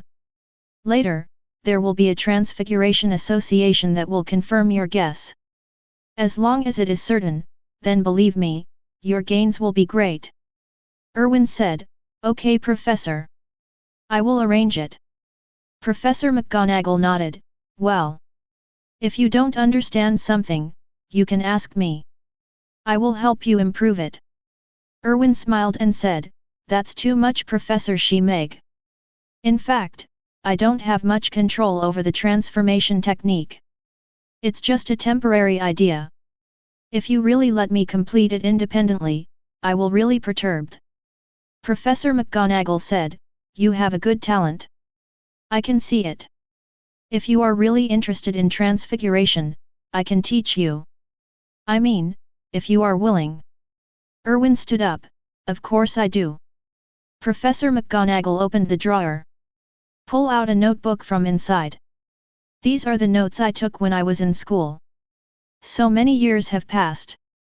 As my study deepened, I also added some more. You can take it and read it. It covers some of my understanding of transfiguration." Erwin took it with both hands, as if he had found a treasure. These are Professor McGonagall's notes. In the original work, Dumbledore and Professor McGonagall are the two well-deserved masters of transfiguration. At least, Erwin had never seen anyone else who could turn a table into a pig. Professor McGonagall said, "You are the most talented little wizard I have ever seen. You are excellent. So, if you are really interested in transfiguration, I think you can achieve something in transfiguration." Erwin bowed slightly. "Thank you, Professor. I won't let you down." Professor McGonagall nodded. "Okay. Then you should go back early. If there is anything you don't understand, just come and ask me. But remember, you can't just try things beyond your abilities. If you really want to experiment, just come to me." Erwin nodded. "Okay, Professor. You should go to bed early." After leaving Professor McGonagall's office, Erwin flipped through the notebook in his hand. The joy in his eyes became stronger and stronger. This can be called a treasure book of transfiguration. It records Professor McGonagall's understanding of transfiguration, from shallow to deep. In other words, this notebook is simply the ladder to the master of transfiguration. Put the notebook away carefully. Erwin went straight to Snape's room. Standing in the doorway of Snape's office, Erwin took 2 deep breaths. He was still very nervous about facing Snape. That's Snape. Hogwarts Black Bat. Who can be calm and honest? Erwin can't do it anyway. Dragon blood. Erwin read out the password softly. Then the office door opened. It was very quiet in the office. It even feels a bit eerie. It is completely different from the warm feeling of Professor McGonagall. Erwin even seemed to feel a sinister wind sweeping through his body. Chapter 35. Erwin couldn't help but shudder. When will Snape escape from this evil horror? That's outrageous. No wonder everyone thinks Snape is not a good person. On the one hand, it's because Snape is a venomous person, and on the other hand, it's because Snape is really too evil. In fact, Erwin didn't understand why Professor Snape couldn't live more like a human being. You have to close yourself off every day. While Erwin was thinking, a voice came from inside. Why don't you come in yet? Erwin quickly shouted, It's coming, it's coming. After entering the office, Snape's office and Professor McGonagall are simply two extremes. If Professor McGonagall's office is like a cozy bedroom, then Snape's office is like a Frankenstein's laboratory. There are various materials placed on the shelves on both sides. There are also some transparent glass jars with potion ingredients soaked in them. The air was still filled with the smell of potion. I can't say it smells bad, but it definitely doesn't smell good. Snape was in front of a cauldron. Bubbles bubbled in the crucible. Erwin stood aside calmly. No one dared to disturb Snape. Not long after, the bubbles in the crucible gradually subsided. Then, Snape picked up a glass bottle from the side. Opened the small hole on the side of the crucible. A drop of pink liquid dripped into the bottle. Snape breathed a sigh of relief. Put the cork on the bottle. Set the bottle aside carefully. This actually made Erwin interested. Look at Snape like this. It seems like this potion is quite precious. Snape said, What are you still doing standing there? Come here and help me deal with the potion. Erwin nodded quickly. Come to Snape's side. Get started. Snape watched for a moment. A look of satisfaction flashed in his eyes. But it was quickly hidden. Erwin carefully handled the medicinal materials in his hands. He was afraid that Snape would find a reason to speak harshly if he wasn't careful. Fortunately, Snape must have thought about taking the exam. So the potion given was not difficult. Erwin also learned about the processing methods of these potions from books. Snape saw that Erwin was doing well and stopped staring at Erwin. Busy on the side. Erwin hesitated, That. Professor. Snape stopped what he was doing. What? Erwin asked, I want to know, is there any potion that can make a person without magic power gain magic power? Snape frowned, No. If there were, this potion would also become a forbidden one. Why do you ask this? Erwin shook his head, Nothing. I'm just curious. Snape said, It is no longer something that magic potions can solve to make a person without magic have magic. However, according to legend, during the Merlin period, wizards used completely different magic. Most of them used prayer.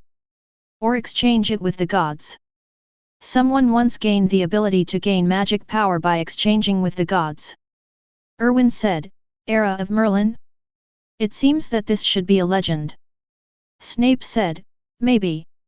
However, there is news that when Grindelwald was around, he once let one of his childhood companions, a muggle, gain magical power. But I don't know if the news is true or false. Erwin's pupils shrank slightly. Grindelwald? Erwin asked this question, of course, for the sake of the Cavendi family. People in the Cavendi family have been cultivated for loyalty. If Erwin wants to plot against the magical world, he shouldn't start looking for his subordinates all over again. People from the Cavendi family are naturally the best choice. Snape said, Don't think about exploring these things. These things are not accessible to you. Even if he does, it is absolutely forbidden. If you don't want to go to Azkaban, Just put your thoughts away. Erwin nodded quickly. Concentrate on processing the potion materials in front of you. Snape glanced at Erwin. A flash of remembrance flashed in his eyes. Once upon a time. The same is true for the new patriarch of the Cavendi family. The two of them were on the same workbench, brewing the potion together. Those days were the rare times when Snape was happy. However, alas, everything has changed. Snape could not afford to offend the enemies of the Cavendi family. Even if Dumbledore took action, it was only to stop the other party from taking action against Erwin. The most important thing is that no one can control these things. This is the fate of the Cavendi family.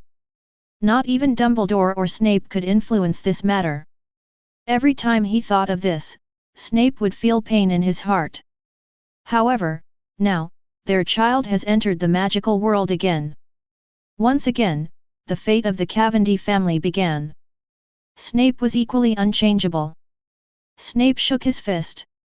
This time, no matter what happens, nothing should happen to Erwin. Even if it costs his life. He must also keep Erwin. Even if he can't change the fate of the Cavendi family. Even if, in the end, it is just a moth flying into the flame. But he still had no hesitation. For a promise. It's also for his rare friendship. Erwin, who was handling the potion, felt a wave of stares. Turn around and look. What's wrong, Professor Snape? Is there something wrong with my handling? Snape turned his head. No. You handled it well. You should go back. It's getting late. Erwin nodded. Take off the gloves on your hands. Then Professor Snape. Can I still come tomorrow? Snape nodded, yet. However, your method is too ordinary. Take this away and go back and take a look. I hope to see some improvement in you tomorrow. I don't want my potion to be used by you. Waste. Erwin quickly took it. He said hello to Snape and left quickly. Get out of the office. Erwin looked through it. Sure enough, Diary of the Half-Blood Prince. Okay. In one night, he learned the secrets of 2 tutors. If he doesn't take off, who will take off? After returning to the lounge, the little wizards have all gone to rest. Erwin returned to his room. Sit down at your desk and start studying. The hard work of the 2 professors made Erwin really reluctant to sleep. He loves learning at heart. Time passed bit by bit.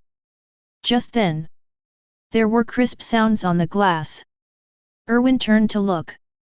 An owl was knocking on his glass. Erwin opened the window. He took some food from the side and fed it to the owl. Then picked up the letter. The letter was sent to him by Old Tom. The letter said that he had bought a shop in Diagon Alley according to Erwin's order and asked Erwin what to do next. Chapter 36. Ever since Old Tom was imprinted by Erwin. Although Old Tom has no magic power, ordinary Muggle expulsion spells are no longer effective against him. To be honest, Old Tom might be similar to a squib right now. Therefore, Old Tom can go to Diagon Alley to help Erwin do things. Close the letter. Erwin thought for a moment. He actually had no idea what to do with this store. It may be caused by the genes of Daxia people. Everywhere he went, Erwin thought about having an industry. This way he can feel at ease. Erwin stood by the window. Think for a moment. He was now at Hogwarts. If there was anything Hogwarts didn't lack, it was something that could be easily obtained and profited from. That must be the material of magical animals, or the magic potions in the Forbidden Forest. Hagrid must have quite a few on hand. Erwin stood by the window, and could vaguely see Hagrid's hut in the darkness. Erwin thought for a moment. He can't sleep now either. Why not go to Hagrid's place? Talk to Hagrid. See if we can do a business. Thinking of this, Erwin's figure flashed and turned into a streak of purple smoke, flying towards the Forbidden Forest. What Erwin didn't know was At this time, on the top floor of Hogwarts, next to a window, Dumbledore watched the purple smoke fly away. A smile appeared on his face. Is he really a little wizard full of secrets, or are all the Cavendi family like this? Apparition is not something you should master at your age. I just don't know if Snape will let him produce it. The thought of meeting that old friend. He must be surprised to see you.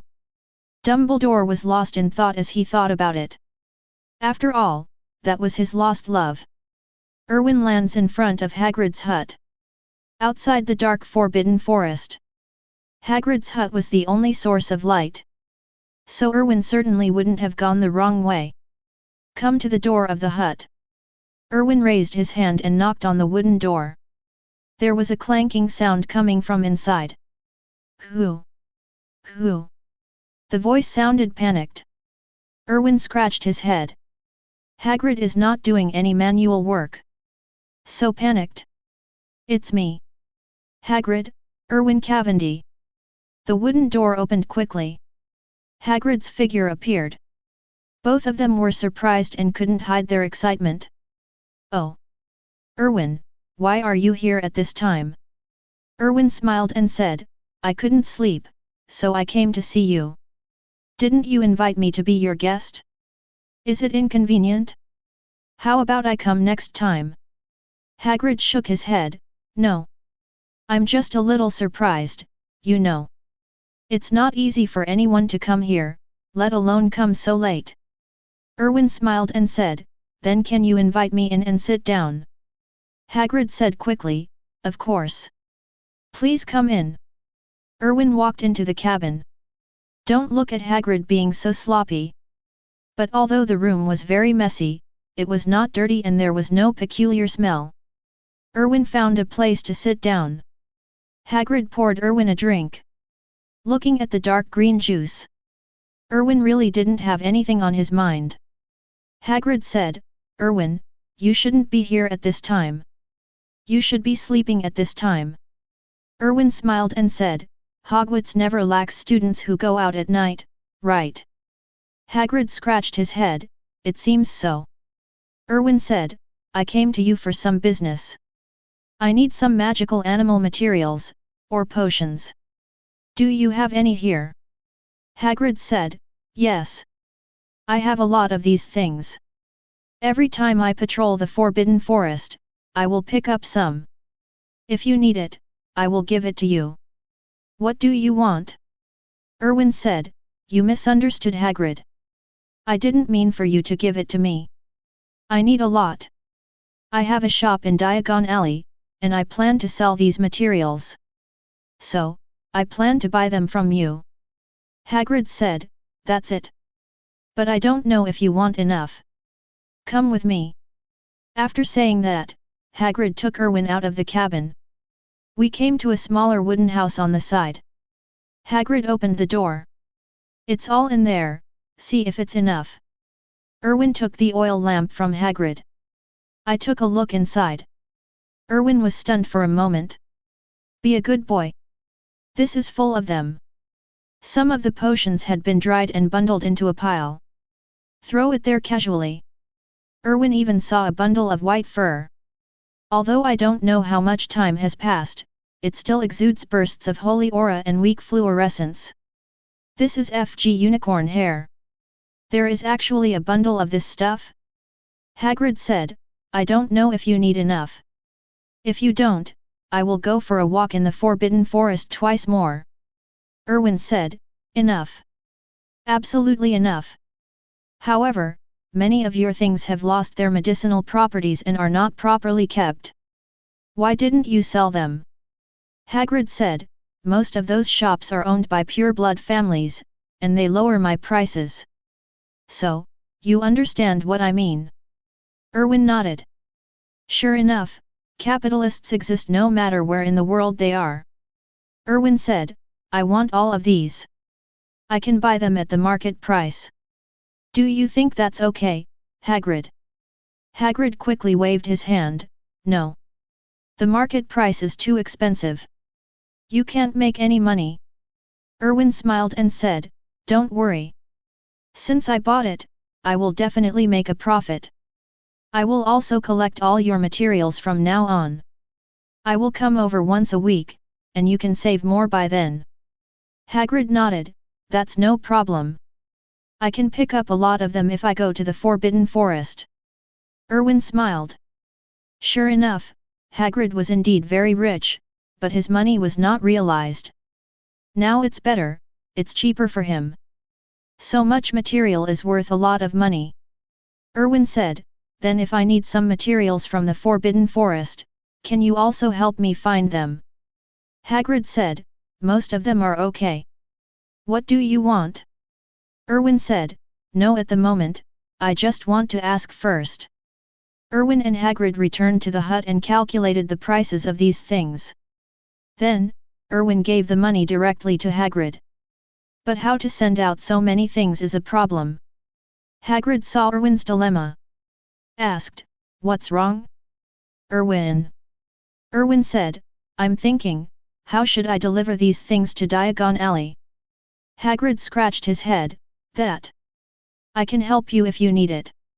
Erwin's eyes lit up, is that okay?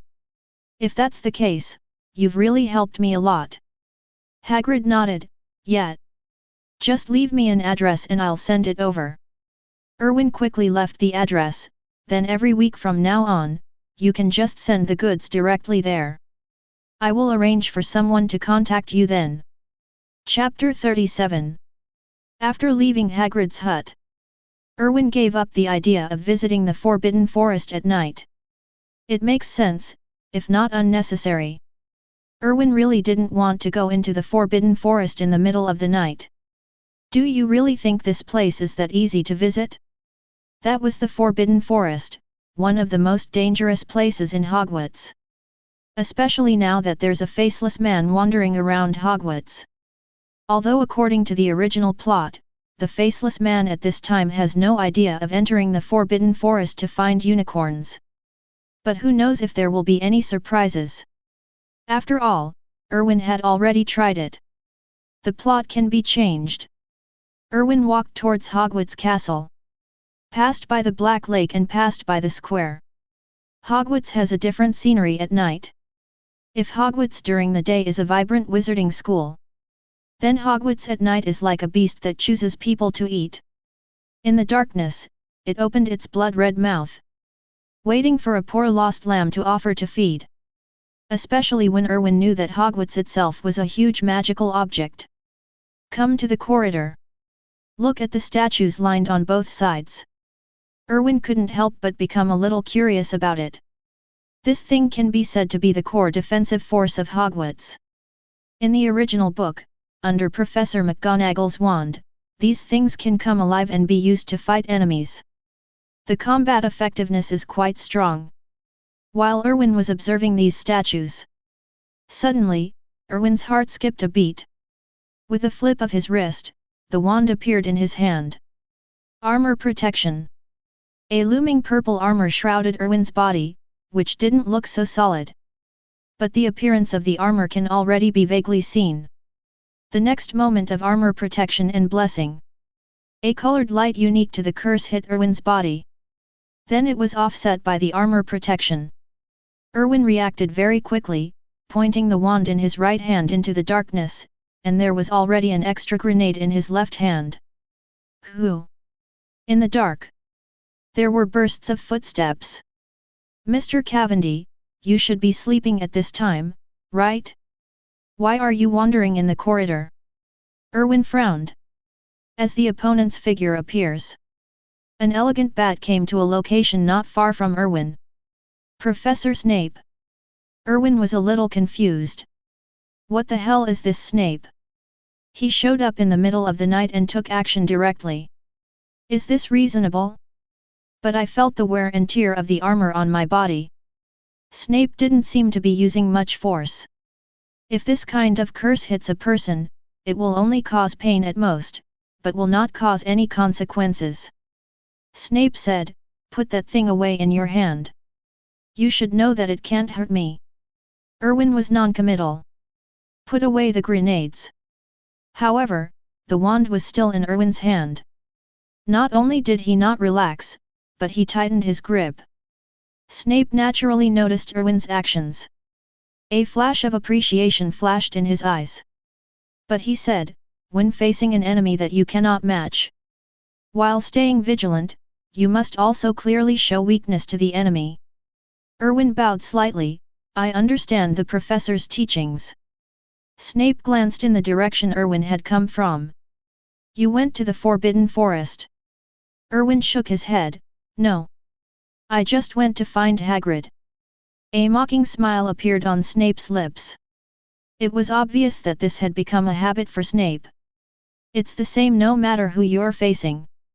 I don't think you are the kind of person who wants to make friends with others.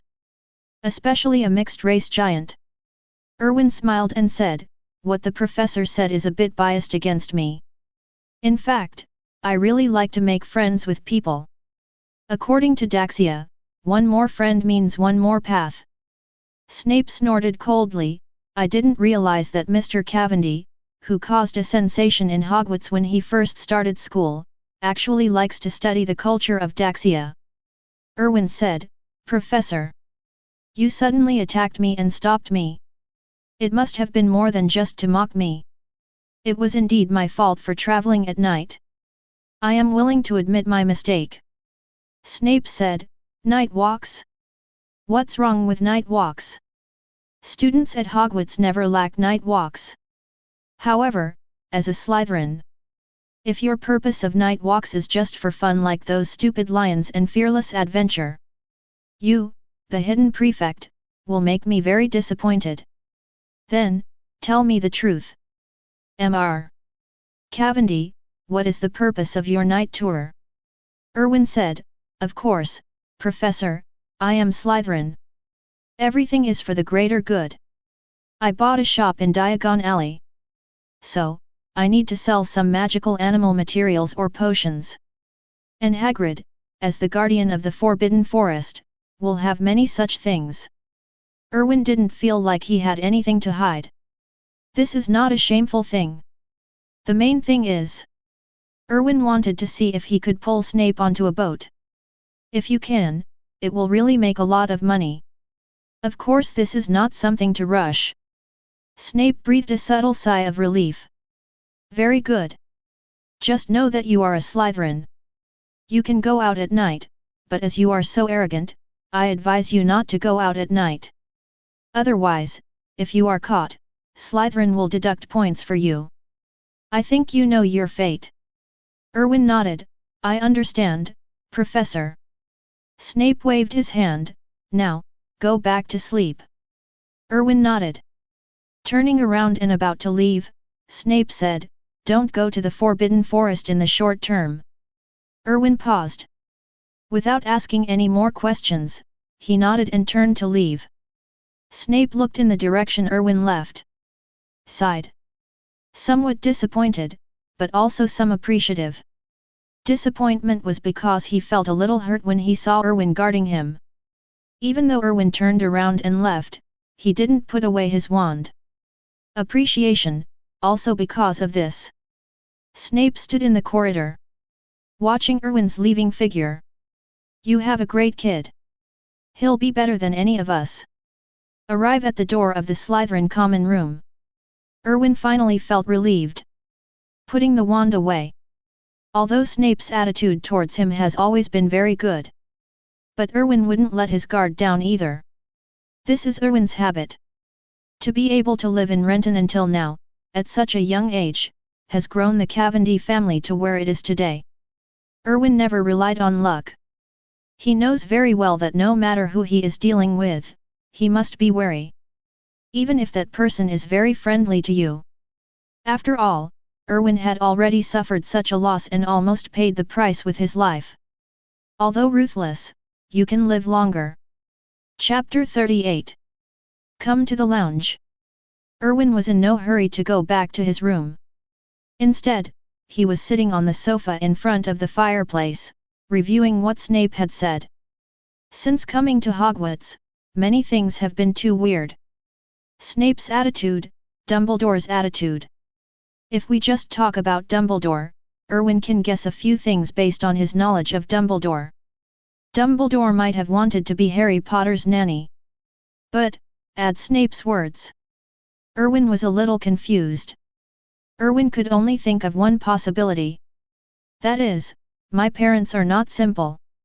In other words, it is very possible that his parents were also wizards in the past. Otherwise, I can't explain why I was sorted into Slytherin. I can't explain why Snape is so kind to me. But if my parents were wizards, why would they leave the magical world? According to Erwin's knowledge, the current wizarding world is actually very interesting. Not all wizards who graduate from Hogwarts stay in the wizarding world. After graduating from Hogwarts, wizards will face the problem of employment.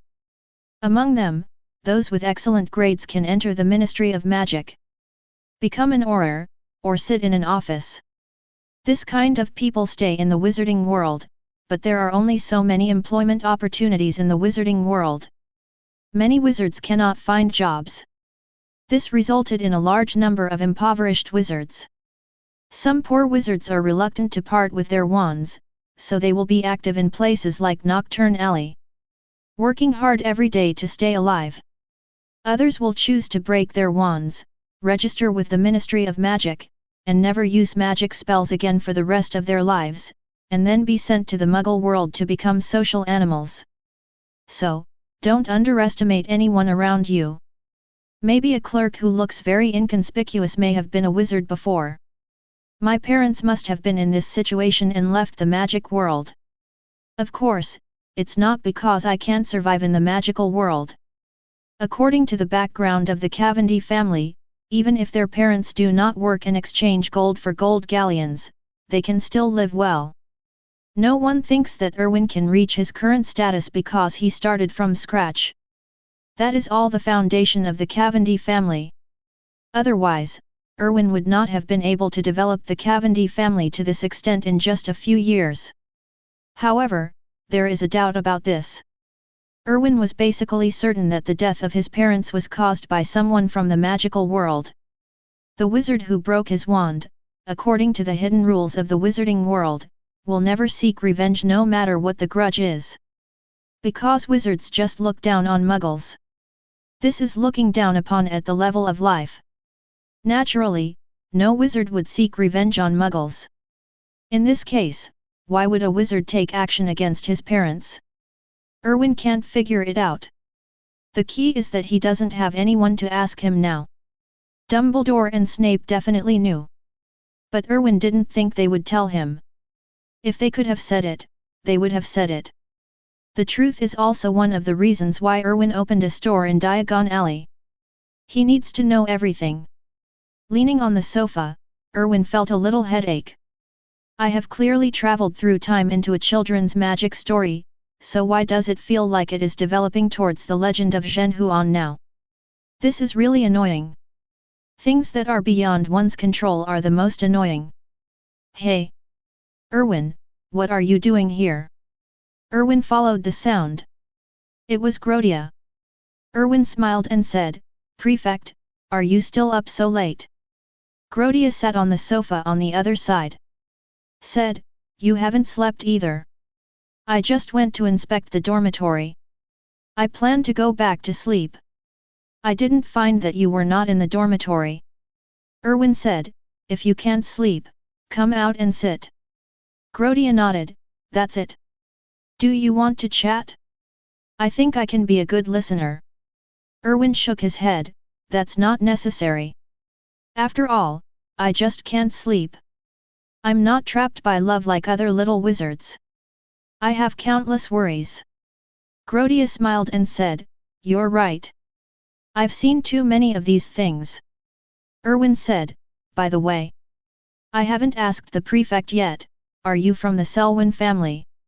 Grodia nodded, "Yeah. You actually know the Selwyn family?"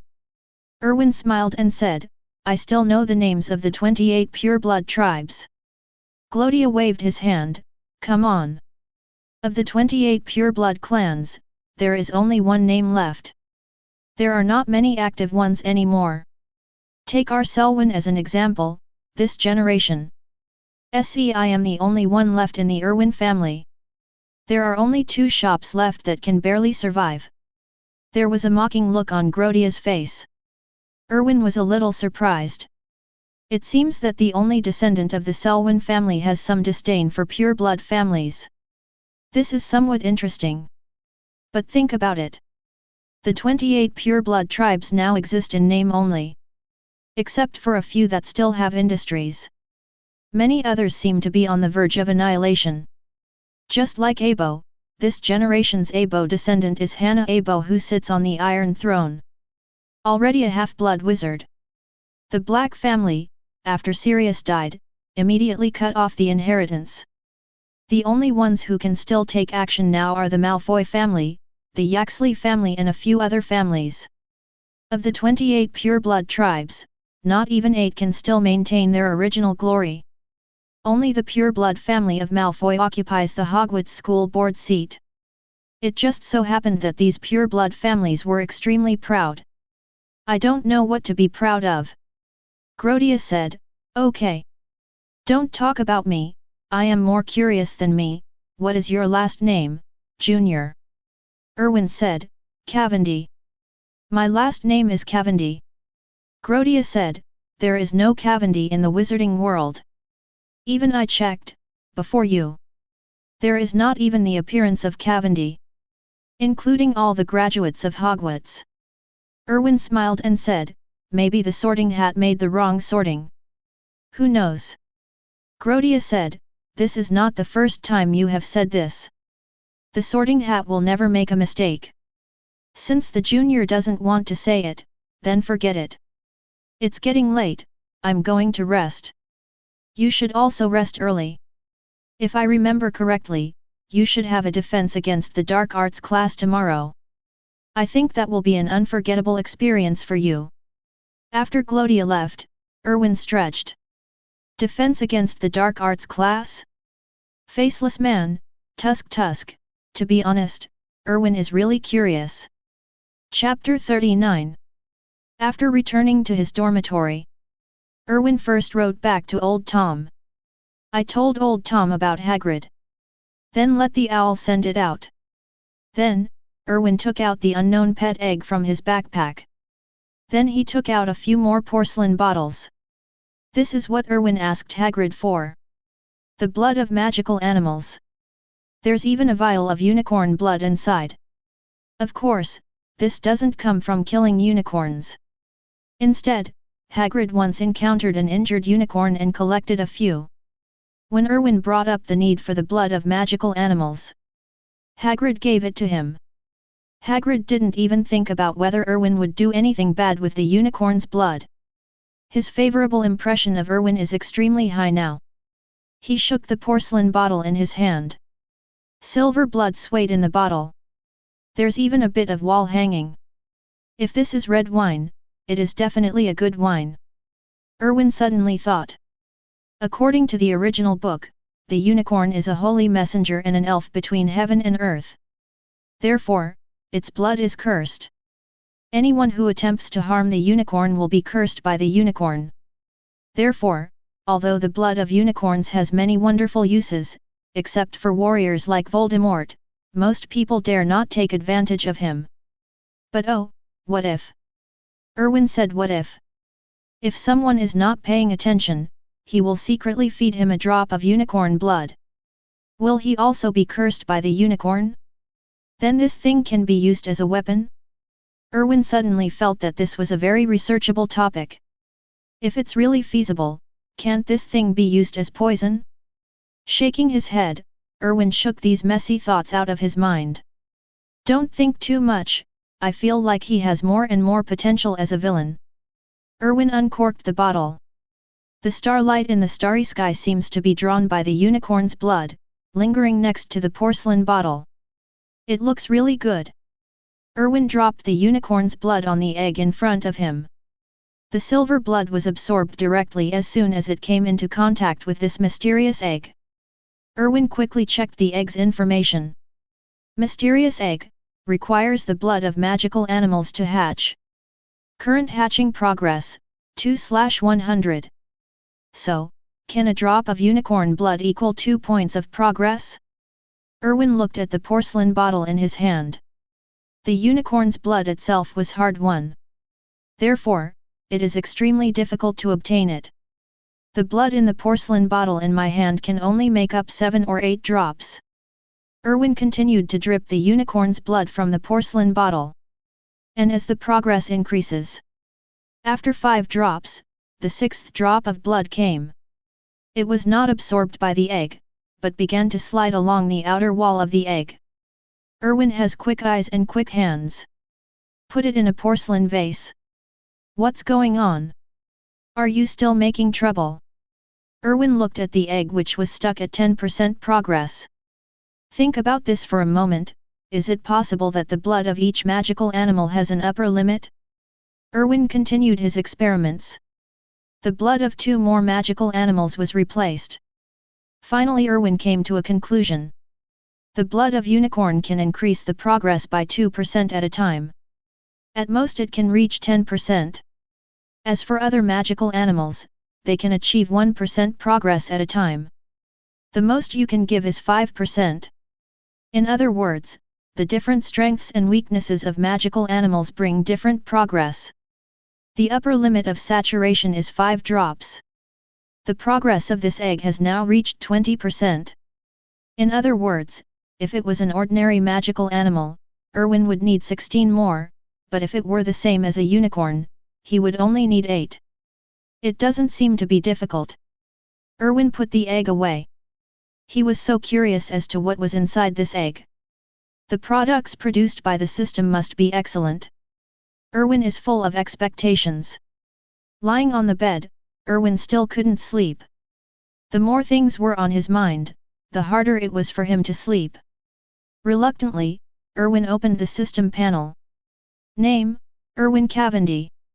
Age, 11 years old. Magic level, level 3.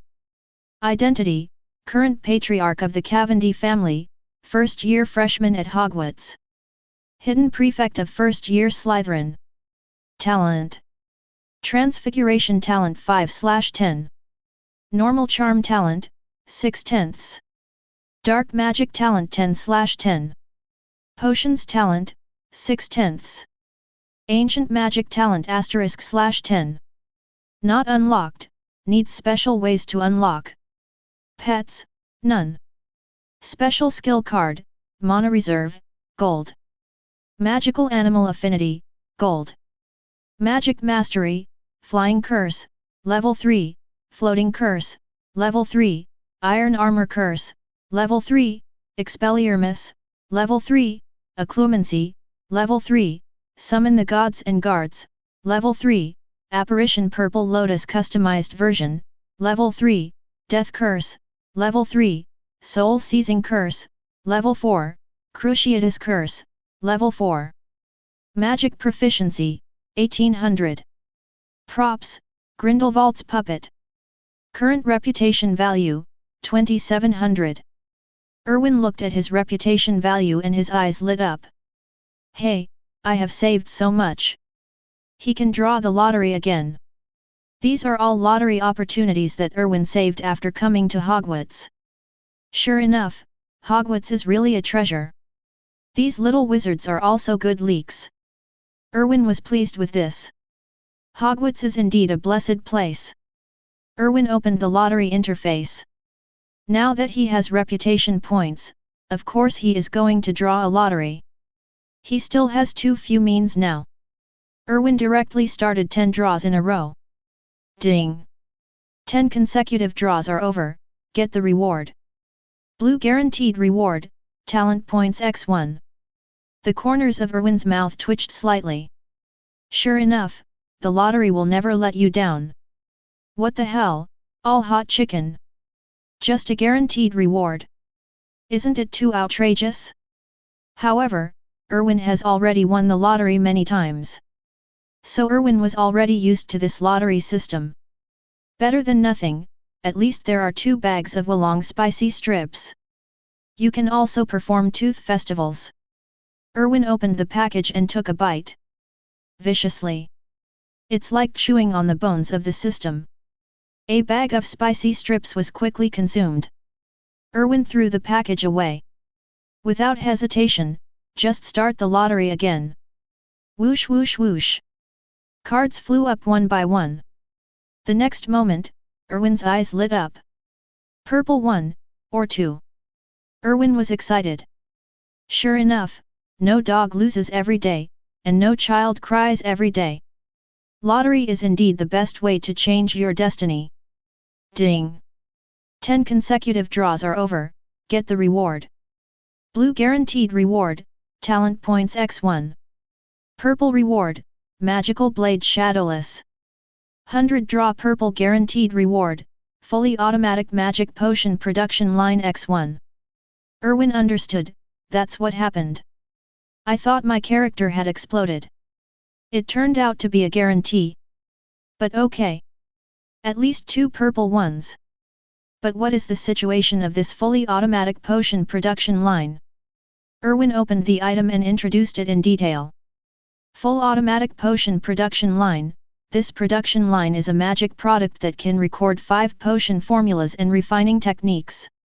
Someone needs to brew the potion on its production line, and the production line will automatically record the refining techniques. Then you only need to add magic potion, you can automatically produce magic potion. Free your hands. Mass production of magic potion starts from now. Current production efficiency, 1 bottle in 3 hours. Erwin's eyes lit up. Good stuff, this is good stuff. No wonder it's called a production line. With this thing, you can build an automatic potion production factory. However, someone needs to cook it once. A person popped up directly in Erwin's mind, Snape. If Snape were allowed to brew a blessing elixir here. As long as you have the magic potion, you can get a bottle of blessing elixir in 3 hours. This thing is sold at a sky-high price. Erwin felt as if countless gold galleons were coming towards him. Erwin quickly put the potion production line into the space ring. You have to keep this thing safe, and find a way to get Snape to operate it later. But how to get Snape to help requires careful thinking. As for the other purple reward, Shen Feng Wuiying. It can also be regarded as an unexpected surprise. Snape recorded this curse in the diary he gave to Erwin. This is Snape's own curse, which can also be said to be Snape's signature curse. And it is also the offensive spell that Erwin needs most right now. Without the ability to use the unforgivable curse, Erwin's attack methods were too simple. But it's different with Shen Feng Wuiying. Erwin withdraws the reward directly. Then he looked at his remaining 1,800 spell proficiency points. Erwin directly pulled Shen Feng Wuiying to level 3. Finally, Erwin will guarantee the 2 talent points he obtained. 1 point is added to the talent of Transfiguration. The Transfiguration talent has changed from 5/10 to 6/10. The remaining bit was added to the Potions talent. Chapter 40. Looking at his new panel, Erwin nodded with satisfaction. Sure enough, as a cheater. Only with Krypton Gold can we reach the pinnacle of life. Take a look at this luxurious panel now. Not to mention that he is in 5th grade, even compared to some ordinary Aurors, he is not weak at all. Don't look at how little he masters magic spells now. But there are many people in the magic world who are specialized in one spell. For example, Harry Potter spent his whole life fighting with Expelliarmus. And Voldemort, who has been fighting for the rest of his life. Wait a minute, no. Why should Harry Potter compare to Voldemort? Guilty sin. What an insult to our lovely Mr. Dark Lord. After closing your personal panel, Erwin began to think about the feasibility of going directly to Snape to make a elixir. After thinking for a long time, Erwin felt that this was simply impossible to achieve. First of all, he couldn't explain why Snape was asked to use his own thing that looked completely different from a cauldron to brew the potion. To put it more vividly, this potion automation industry chain seems a bit like a casserole. According to Snape's temper. If anyone dares to hold a strange-shaped object and ask him to brew a potion, Snape will teach you what cruelty is. It's scary to think about. Therefore, this first step stumped Erwin. After scratching his silver-white hair, Erwin only felt a little headache. Snape, Snape! What a difficult thing to deal with. As for cooking it myself, although my talent seems to be quite good now. But compared to Snape, I am not even a little bit worse in design. You know, different people use different techniques to brew potions, and the effects are very different. Why is Snape called the potions master? It is because Snape is a potion that has been recognized by the market as effective and of excellent quality. And, most importantly, Erwin had no raw materials. The Forbidden Forest is not everything. It also has a lot of things that it doesn't have. Even, some of them are not sold in the market. Only potion masters have inventory in their hands, and some adventurers find these potion masters themselves to sell. The price is fair and the reputation is excellent. Obviously, Erwin really doesn't have this credibility now. The most important thing is that Erwin himself is not sure. If there is really an adventurer who has no relatives and wanders between life and death every day, and no one will know about him even if he dies, he will find him and sell a precious material. Will Wen give him money? After all, Erwin is technically black. An elixir made from the eggs of the ash snake, the bulbs of sea onions, the tentacles of the motley rat, thyme tincture, rue powder, and eggshells of birds and snakes. This thing is a hot commodity, and the price is extremely high. If you can let Snape refine it once, then you don't have to worry about sales at all. You only need to find the materials and produce it fully automatically.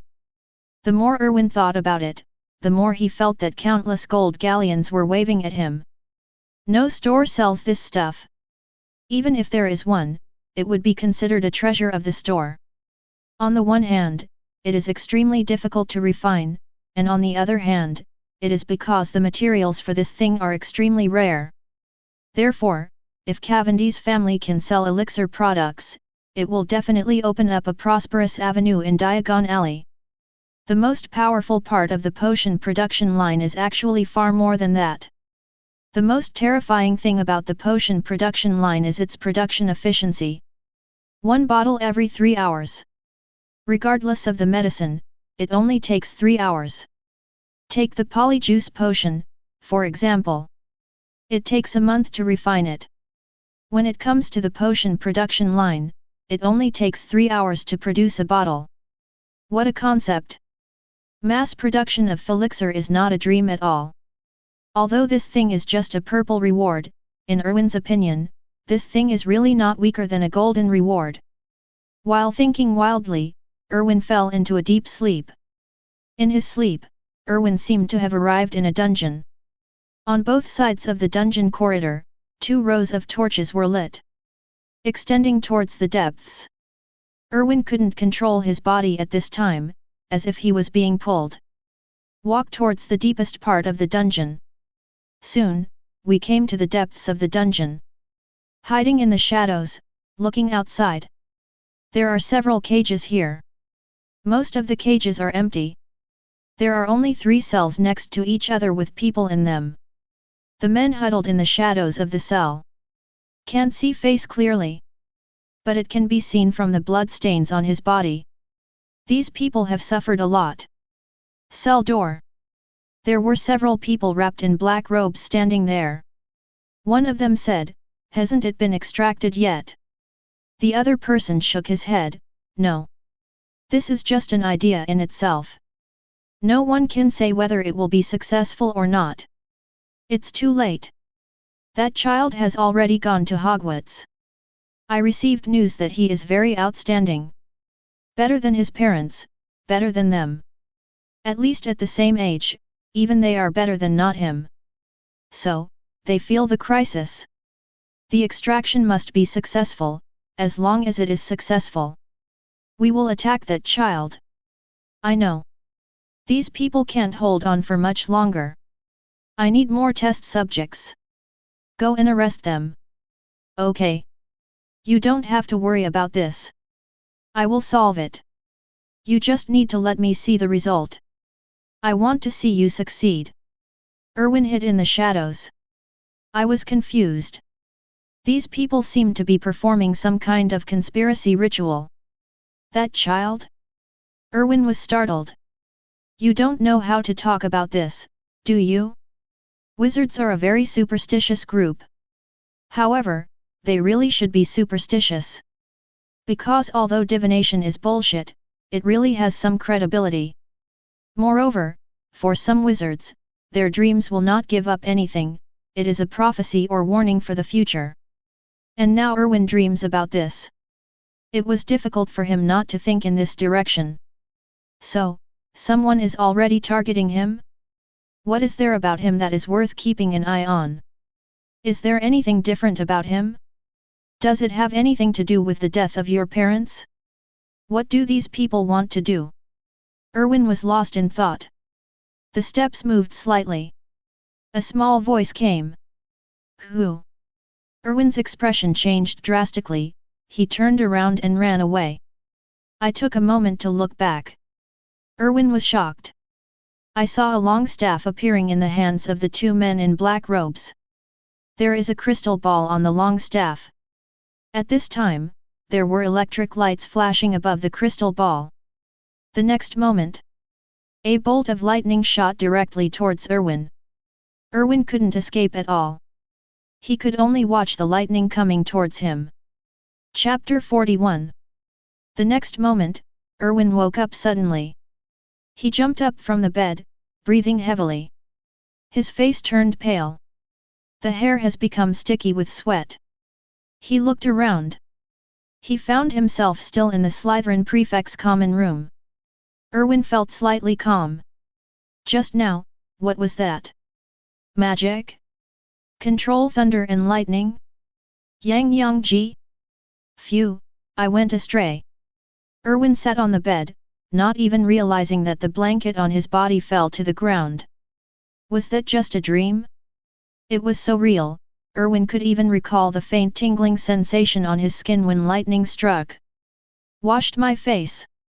Erwin finally recovered. At that moment just now, Erwin really felt as if he was going to die. It's terrible. Erwin walked out of the prefect's lounge. It's too early, the little wizards are still in their sweet dreams.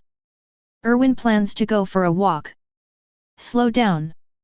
After all, he had just faced death, and he needed an adaptation process. Come to the corridor.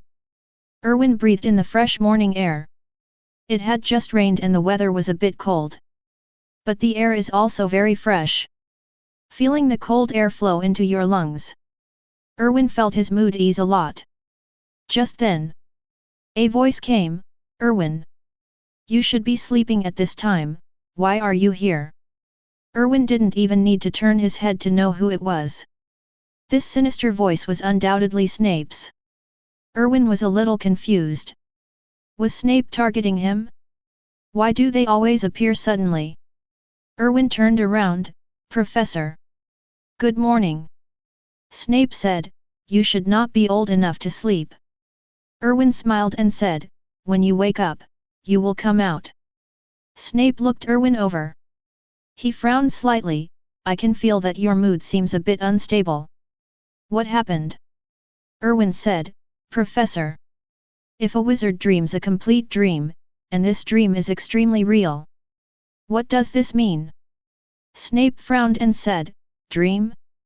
Generally, some wizards with prophecy talent will have a premonition of reality through some dreams.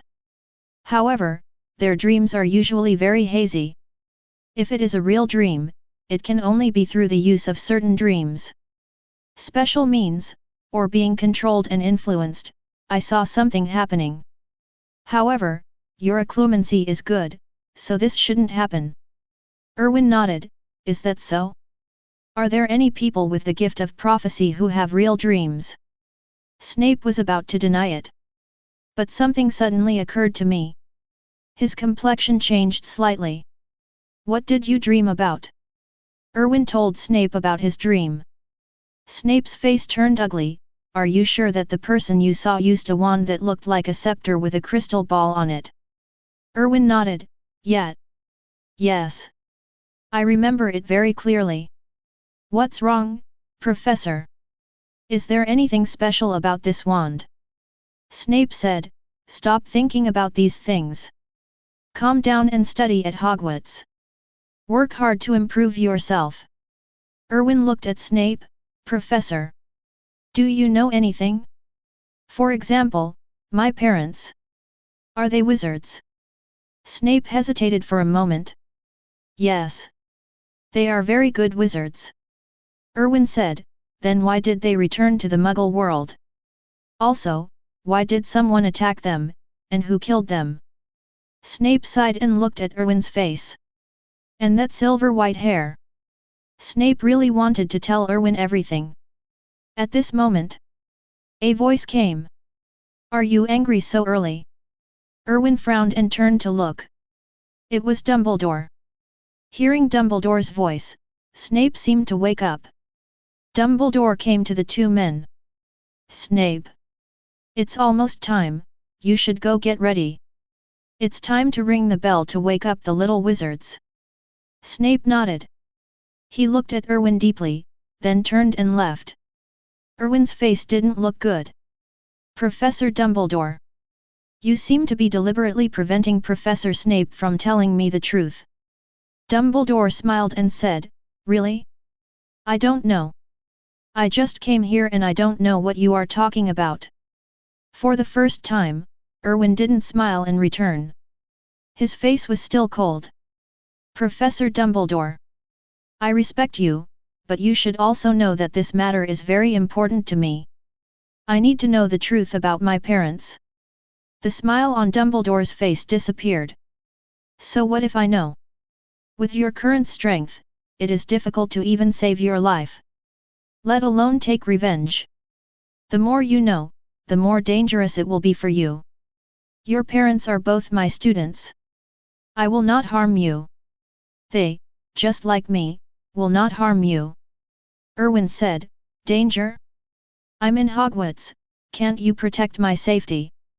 Dumbledore shook his head, no. The safe place is not Hogwarts, but Hogwarts with me. But when I faced them, I still didn't look good enough. Erwin was shocked, you can't do it either. Dumbledore smiled and said, this world is more complicated than you think. Do you know that your parents don't want you to enter the magical world? So, they even used special methods to seal off your magic. This is why you have never appeared the reason for the magic riot. Of course, this seal is harmless, but I don't know what went wrong. Your seal has been opened. Hogwarts sent you a notice. This may be destiny. What you can do now, the answer is to become stronger and try your best to become stronger. Only in that way can you know the truth. In other words, you can continue to live. After Dumbledore finished speaking, yawned. I'm getting older. I'm sleepy again. I'm going back to catch up on my sleep. Erwin, if you can't sleep, then go to the auditorium. Believe me, as the first person to come to the auditorium, the elves will give you what an unexpected surprise. After speaking, Dumbledore turned and left. Erwin looked at Dumbledore's leaving figure. His brows furrowed. He didn't know if he should trust Dumbledore. Dumbledore seems to be an easygoing old man. But Erwin, who has read the original work, knows very well that Dumbledore is an old villain. If you don't say far away, let's talk about Lily. Harry Potter's mother. Like Hermione, Lily's family were all Muggles. Before she received the Hogwarts notice, she didn't know anything about the wizarding world. So the question is, where did the spell Lily used to protect Harry come from? No one had even heard of a spell of this level, a spell that could kill Voldemort before Lily, so it was not obvious where this spell came from. Chapter 42. You really can't blame Erwin for thinking things with evil intentions. It is true that Erwin was deeply influenced by the short video bloggers and novel authors of later generations. What Dumbledore cannot deny is that he is truly great. But equally, you can't ignore a problem. Dumbledore is really very scheming. Speaking of Lily, Erwin didn't believe that Lily could obtain this kind of spell in other ways. Some people may say that Lily may have found the spell from the forbidden book area. However, if we say that the person who has studied the restricted area the most in the history of Hogwarts, it should be Voldemort, right? After all, you can find out the methods of cultivating Horcruxes from the corner of the corner. You can imagine how many books in this forbidden area Voldemort has read. If there really was such a spell, Voldemort wouldn't have said in the Goblet of Fire chapter that Lily didn't know what spell she used to make Harry Potter the lucky one who survived. Therefore, even if Lily found the spell in the forbidden book area, it was definitely Dumbledore who was causing trouble. Here comes the most outrageous thing, and it is something Erwin has never understood. If Dumbledore only talks about his strength on paper, he can definitely defeat Voldemort. Otherwise, Voldemort would not have dared to step into Hogwarts when he was at his peak. So, to put it another way, Dumbledore can kill Voldemort. But unfortunately, Dumbledore did not take action. There is only one possibility, Dumbledore knew, even after he killed Voldemort. Nor will Voldemort be completely eliminated. In other words, Lao Deng knew about the Horcrux. Then Lily, Harry Potter has an explanation. Lao Deng is very likely to have been planning since then, including making Harry Potter one of Voldemort's Horcruxes. It's all Dumbledore's plan. My family, I shudder just thinking about it. How could Erwin trust such a person? Looking at the two lifetimes combined, Erwin never lived past 40 years. Not to mention, I lived in the safest country for 30 years in my previous life, and there were not so many intrigues. The most vicious conspiracy I have ever seen is an office fight. Are you not on the same level as Dumbledore? Can you ask a little sheep to trust a wolf? Erwin couldn't do it anyway. In comparison, Snape was gloomy every day. But Erwin was familiar with Snape's character. Erwin, who had read the original novel, knew Snape's nature very well. Although, Erwin did not know the truth he wanted from Snape today. But through just a few words, Erwin could already guess it. The relationship between his parents and Snape may not be that simple. Therefore, Erwin felt that in comparison, Snape was more trustworthy. On the way to the auditorium, Erwin was still thinking about what Dumbledore and Snape had said. It is known that his parents were once wizards. Later, for some reason, he returned to the Muggle world. Later, his parents died at the hands of an unknown wizard. Moreover, the wizard who killed his parents was very powerful, or the force behind it was terrifying. Even Dumbledore, the man known as the first white magician, needs to be wary. Unfortunately, this has never appeared in the original work. This kind of superclass problem is the most difficult to solve. For their own safety, their parents sealed their magic power. If you use certain techniques, you will not turn yourself into an obscurus, nor will your magic power riot. He was destined to be an ordinary person, but for some reason, the seal was broken. He was detected by Hogwarts. Entered Hogwarts. It seems to be clarified, but none of the key doubts have been answered. For example, who is the enemy? For example, how did the seal on his body break? After arriving at the auditorium, Erwin still couldn't figure it out, or in other words, the more he thought about it, the more confused he became. Erwin came a little early, and the auditorium was empty. Erwin sat down at the long table. Since the truth was there, the truth would eventually come to light one day. Dumbledore was right when he said something. Since the enemy is so strong and terrifying. Even if Erwin knew it now, he couldn't change it at all. In this case, there is really no need to add to the worries. It's better to show off a delicious breakfast. However, Erwin waited for a while. The table was still empty. There is no repeat of the usual scene where food appears mysteriously just after sitting down. Erwin was numb. So, the surprise Dumbledore said was that he came early and didn't have anything to eat? Just when Erwin was thinking wildly. Next to me, suddenly, a figure appeared suddenly. Erwin was startled. The wand instantly appeared in his hand. What the hell? As the starlight dispersed, a smaller figure appeared. His face was full of horror. I'm sorry, noble wizard. McGee didn't mean to scare you. McGee is a bad elf. I want to punish myself. As he said that, the house elf hit the table with his big head. Erwin was stunned. In fact, he had read the original work and the novel, so he naturally knew the servility of these house elves, but he did not expect it to be so serious. The most important thing is, what kind of physical fitness does this house elf have? You didn't faint after such a collision? Erwin shouted, okay. Stop it. McGee ignored it and continued to bang on the table, still saying apologies. Erwin frowned, as the first-year hidden prefect of Slytherin and a student of Hogwarts, I order you to stop. When McGee heard this, it was as if the pause button had been pressed. Stopped quickly. Standing there, shivering. He didn't dare to look up at Erwin at all. Erwin sighed, okay. Calm down, it's not your fault. I overreacted. You have already punished yourself. I saw it. That's enough, then, tell me, why did you suddenly appear?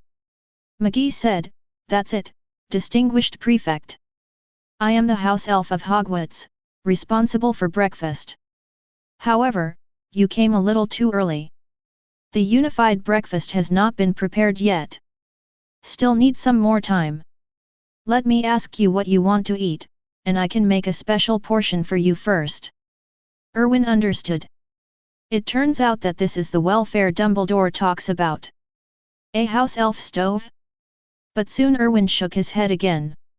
Even if they are house elves, they are foreign elves, and they won't cook what Erwin really wants to eat. Erwin said, forget it. Just make some arrangements. Just take a bite. You probably won't be able to do what I want. Chapter 43. After hearing this, Maggie's face instantly showed sadness. McGee is useless, McGee is really the most useless elf. The noble wizard, you are not even willing to tell McGee what he needs. McGee should punish himself. As he said that, he was about to hit the table again. Erwin was shocked. Darling, how on earth did this wizard do it, to instill the servility of the elf to this extent? Isn't this better than the so-called Pua? Could it be that there are some wizards who are proficient in psychology? Erwin suddenly became interested in this period of history. Seeing McGee who was about to hit the table, Erwin shouted, that's enough. McGee. I didn't ask you to punish yourself. You shouldn't have acted on your own. Erwin knew that these elves were servile at heart, so he couldn't talk to them pleasantly. Just like a certain island race that is despicable, shameless, disgusting, and wants to destroy its race and destroy its roots. They are slaves and bastards at heart, and their bloodline is inferior. Only under high pressure can they feel happy physically and mentally. What is written in the bones is meanness. After hearing this, McGee quickly stopped. He lowered his head even lower. I'm sorry, my distinguished prefect. McGee was wrong. Erwin waved his hand, okay. Since you want to know, I want to eat fried dough sticks and soy milk. Can you do it? Maggie was stunned for a moment. Then he looked up. This is also the first time McGee has faced Erwin directly since he appeared. My lord, McGee can do it. This surprised Erwin. You know how to make it? Then go ahead and make one, and I'll try it. McGee nodded. Then he snapped his fingers and disappeared. Without making Erwin wait too long, McGee placed 2 fried dough sticks in a bowl of soy milk in front of Erwin. Erwin looked at the golden fried dough sticks with a fluffy texture. Alum, it actually has alum added. Erwin was confused. Who can tell him why foreign house elves can make fried dough sticks, and the most important thing is to add soul alum. Next to the dinner plate, there was actually a pair of chopsticks. Erwin picked up the chopsticks and took a bite. Yes, that's the taste. McGee looked at Erwin expectantly. Erwin asked, "You actually know how to make fried dough sticks? Do all elves do it?" McGee shook his head, "No. McGee once served a wizarding family from Daxia. McGee learned it at that time. They are really McGee's best masters. They are polite and teach McGee a lot stuff. They're so gentle." But after saying that, Maggie's expression suddenly changed. McGee is a bad elf, and McGee is actually talking about the master. Seeing that Maggie was getting sick again, Erwin quickly stopped him. "Stop. I don't want anyone to play music for me while I'm eating. Just let me ask you the questions." McGee nodded. Erwin asked, "Since you serve the wizard family in Daxia, why didn't you leave with them?"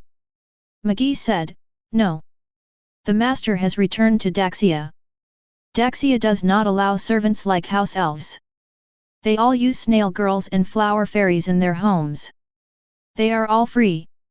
According to the master's words, Daxia will not restrict any intelligent creatures. Therefore, it is illegal to bring McGee with you." This is the first time Erwin has heard about Daxia, so the snail girl actually exists? Won't it restrict any intelligent creatures? That's Daxia's style. Humane and noble Daxia. Soon Erwin devoured 2 fried dough sticks and a bowl of soy milk. Erwin wiped his mouth with satisfaction. "Maggie.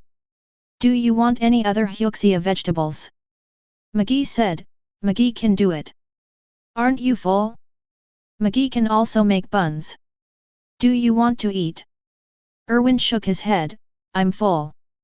However, I hope to eat Huxia vegetables for my next meal.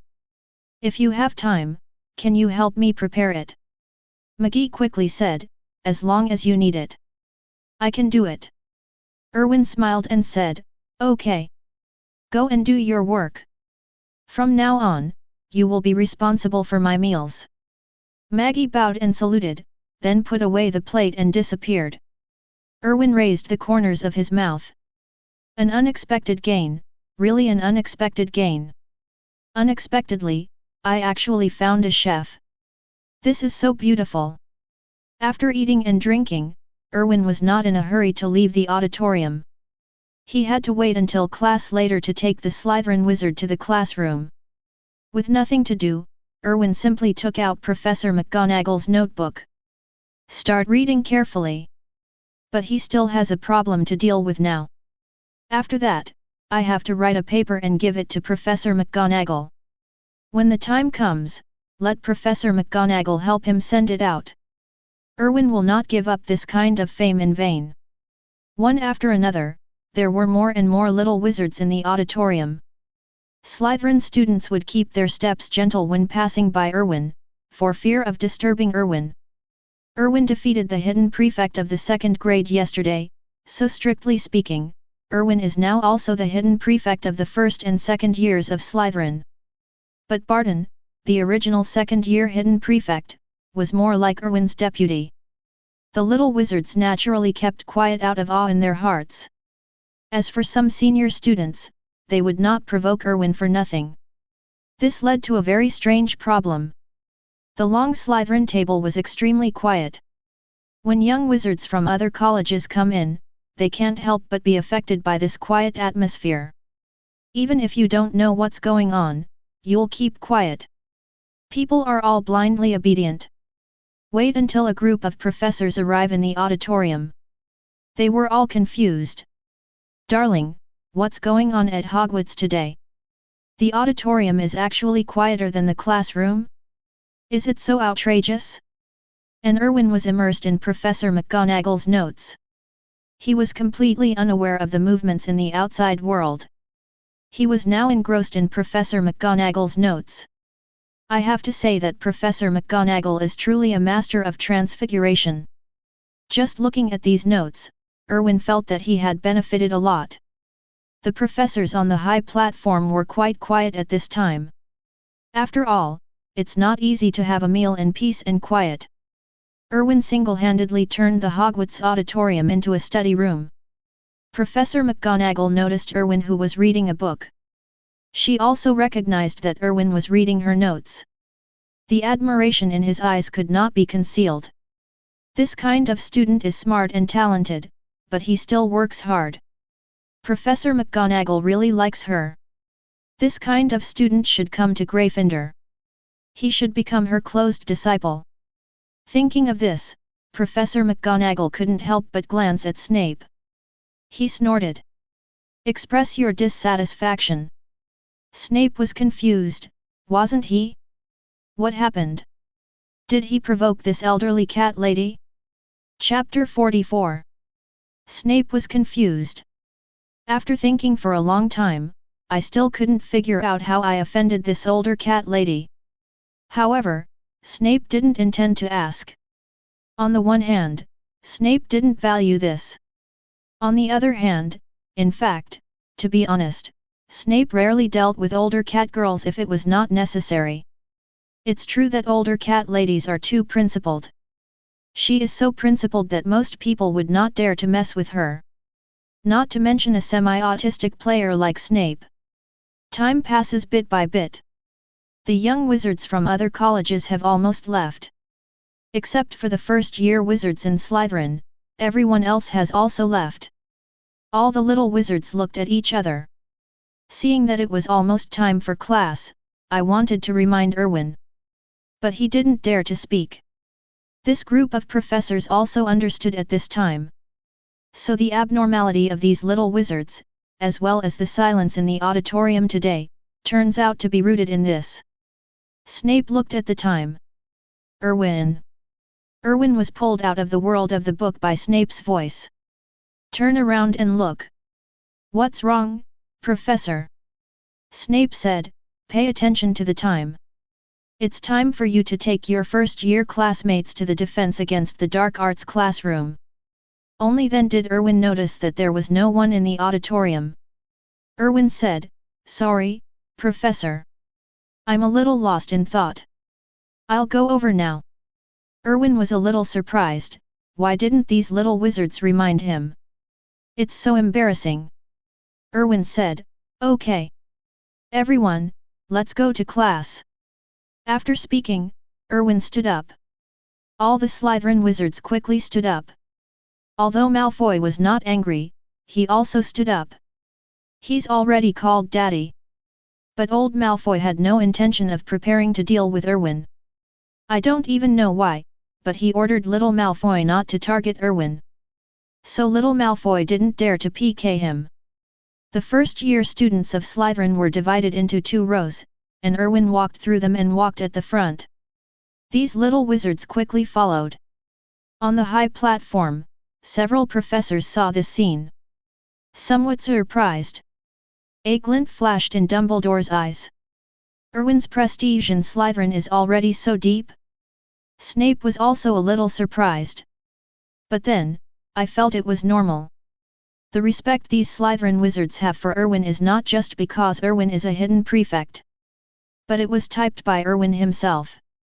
Slytherin, interests come first, and strength comes first as well. Therefore, if you want to conquer these little snakes, you must have strong strength. This is also one of the reasons for the emergence of the hidden prefect rule. Erwin led a group of young wizards towards the Defense Against the Dark Arts classroom. Those suspended stairs have been threatened by Erwin since yesterday. I also discovered that Erwin is indeed not easy to bully. So I'm extra good today. What an amazing Hogwarts! Erwin likes things like this that know how to seek good fortune and avoid harm. You know, Erwin has always been a civilized person, and he really doesn't want to do those threatening things. How presumptuous! Erwin and a group of young wizards sat behind the classroom. Half the seats in the classroom are already occupied. Today's Defense Against the Dark Arts class is with Ravenclaw. The curriculum at Hogwarts is very interesting. He will try his best to allow the 4 colleges to take classes together as often as possible. In order to allow young wizards from different schools to become familiar with it. I have to say that from this point of view, Hogwarts' teaching aspect is really well arranged. Erwin waved his hand, and all the Slytherin wizards found a place to sit down. Arrange the little wizards of Slytherin. Erwin also planned to find a place to sit. After glancing around, Erwin found that there was only one best position left. Right next to our know-it-all lady. Sitting near the middle, too far forward, it is easy for the garlic smell of Quirrell's Voldemort parasite to be smelled. If it is too far back, it will be inconvenient to score points. I have to say, Erwin is really difficult. After taking a seat, Hermione asked secretly, "What were you looking at when you were in the auditorium?" So entranced. Erwin said, "Nothing. Just some knowledge of transfiguration." "Very interesting." Hermione said, "That's right. By the way, I heard from my senior sister that the Defense Against the Dark Arts class is the most interesting class at Hogwarts. After the senior year, you can still have the opportunity to practice." Erwin said, "It is undeniable that the Defense Against the Dark Arts class is really interesting. However, I advise you not to have high expectations. The professors in the Defense Against the Dark Arts class change every year. Maybe the professor before we enrolled was really good. But what Professor Quirrell said? You will know in a moment." Hermione said, "I think I heard my senior sister say that." Erwin didn't say much. How should I put it? The Defense Against the Dark Arts class at Hogwarts is really rough.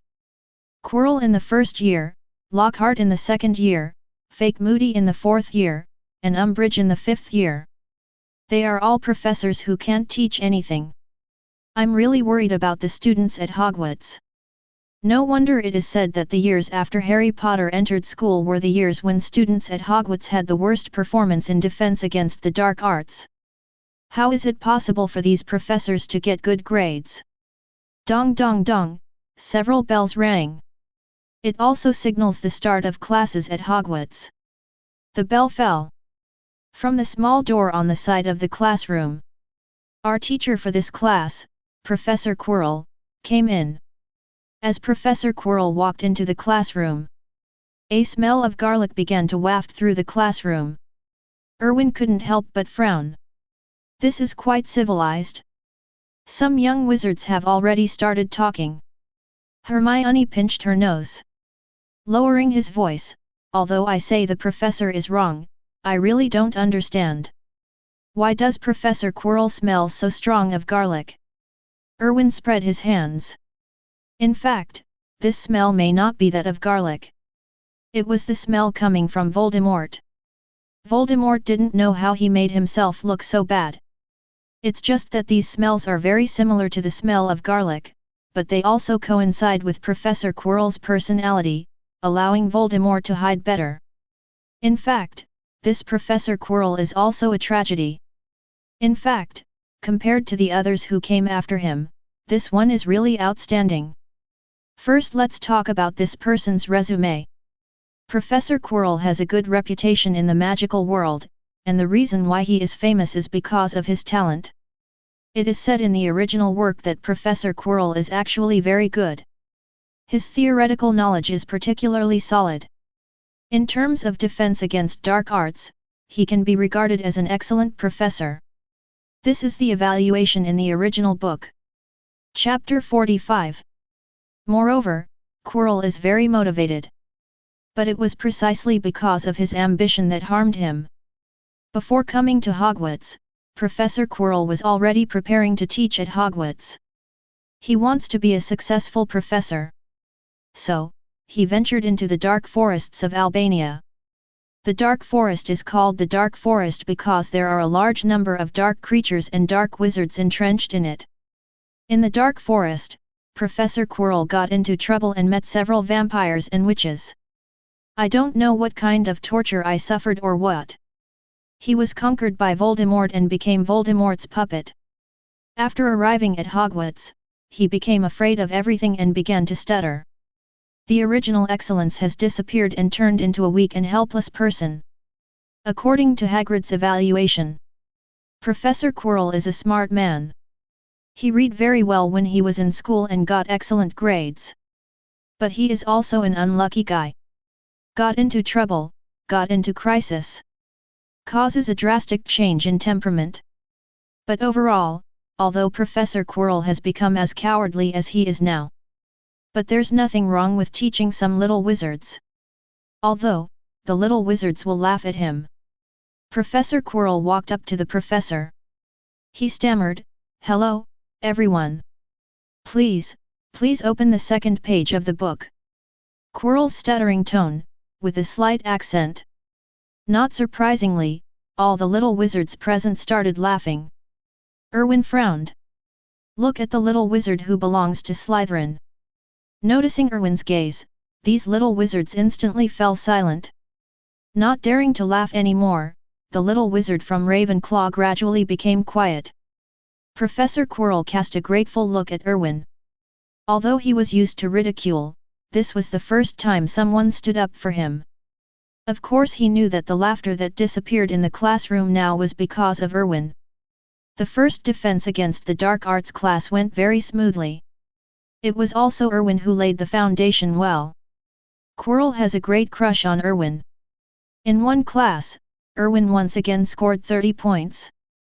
After class, Quirrell left in a panic. Our know-it-all girl pouted. "I think it's very unfair." Erwin put away his books and said with a smile, "Oh? Miss Granger, what do you think is unfair?" Hermione said, "Obviously I know a lot of questions." I also raised my hand. But Professor Quirrell just called your name. Even you didn't raise your hand. Erwin was happy. Is it because of this? Hermione said, "I always feel frustrated when I am with you. The professors all like you. You are so good." Erwin said, "Don't think so much, it's just occasional. Maybe Professor Quirrell is embarrassed to call you? You also know, he is very shy." Hermione sighed, "Maybe." Erwin said, "Okay.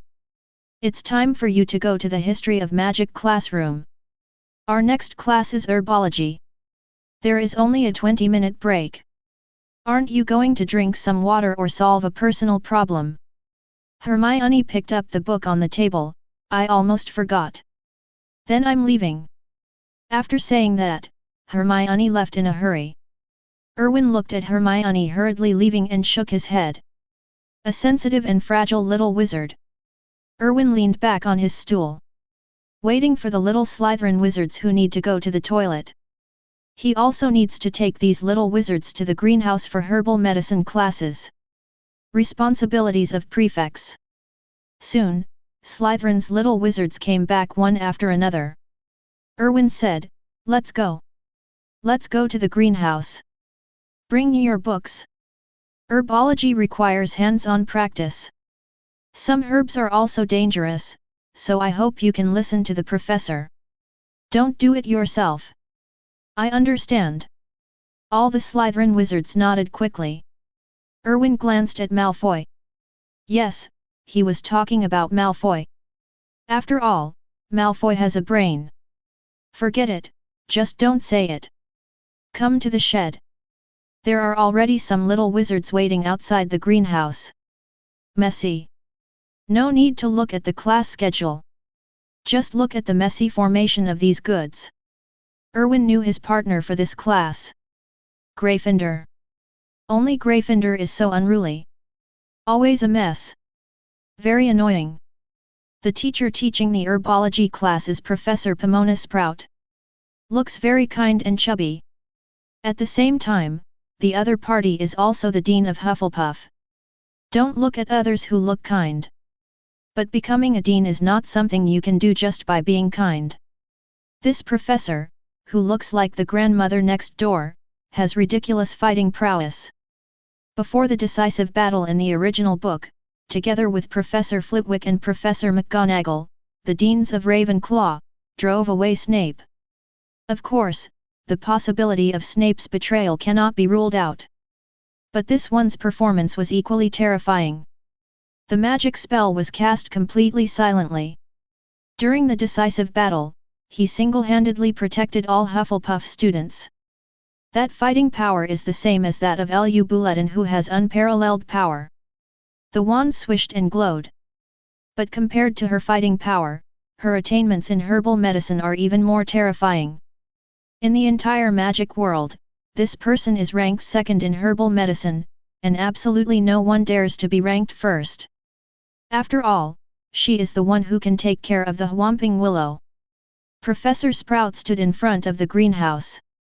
He clapped his hands. Okay. Little wizards. Before class, I have to explain something to you. What we are going to learn today is to transplant Slater's snake plant. Slater's snake plant is known as the most cunning plant. So, you need to see my movements clearly in a moment, and follow my movements strictly. Don't mess around, otherwise, if you are bitten by those cute little guys, don't blame me for not reminding you. All the little wizards were shocked.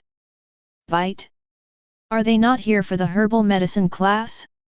Is it possible that I got into the magical beasts course?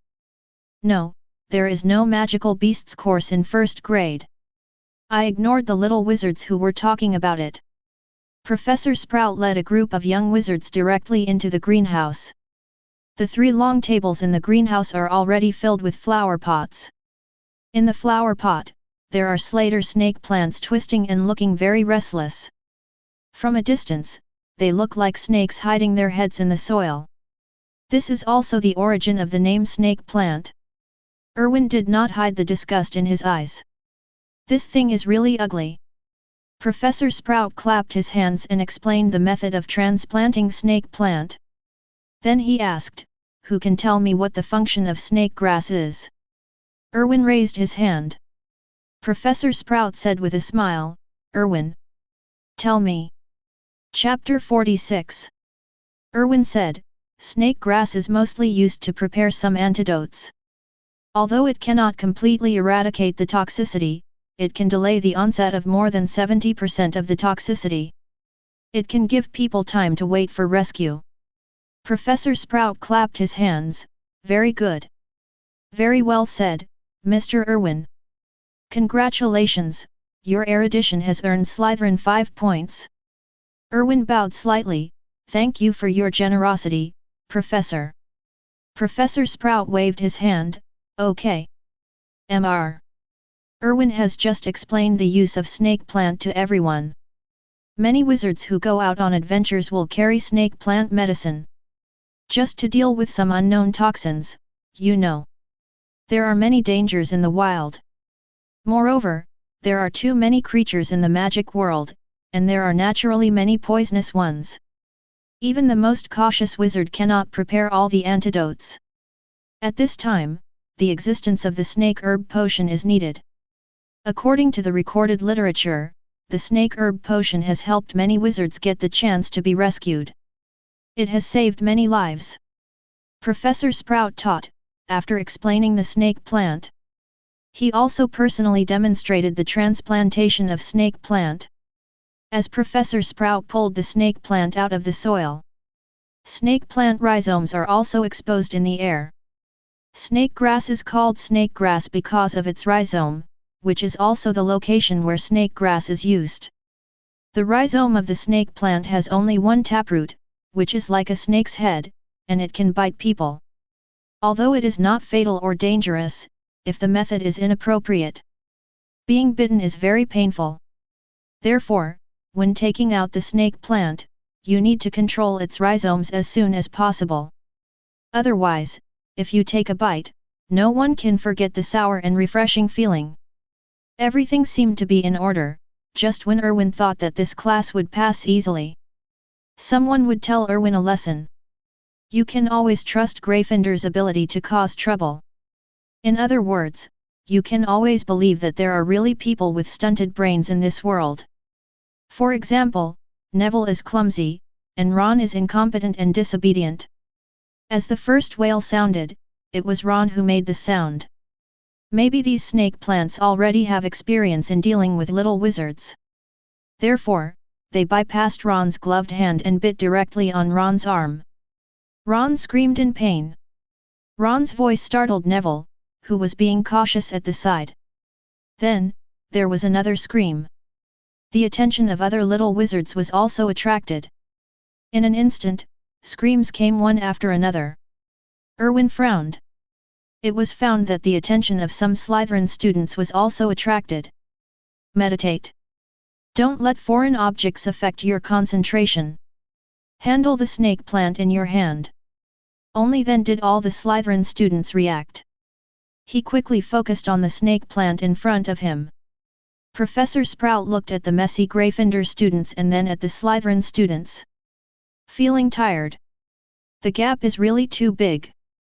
The former Slytherin students actually did not make the professor worry so much. After all, they are all young wizards, and they are at the right age to get into trouble. But this Slytherin is completely different. Several professors would also chat about these students when they were in the faculty lounge. They all knew the reason why Slytherin students changed. Therefore, various professors were generous in their praise for Erwin. This also resulted in Snape, who had never set foot in the staff room. These days, as long as there are no classes every day, I stay in the staff lounge during breaks. The euphemistic name is reading a book. However, she never knew that Snape had the ability to read backwards. Several deans expressed their envy to Snape for having a student like Erwin more than once. However, it is just envy. Although Hogwarts can be transferred to another hospital, Snape will never let him go. Just kidding, Snape wasn't crazy. Pushing the best new student in Slytherin's history after his old friend to another house? Even if you have the brain of a giant monster, you can't do this kind of thing. Although, the course was full of twists and turns. But in the end, the class was completed successfully. After class, Slytherin's young wizards gathered together in small groups. Laughing at Gryffindor's embarrassment. Erwin didn't stop him either. After all, the conflict between Slytherin and Gryffindor goes all the way back to the founders.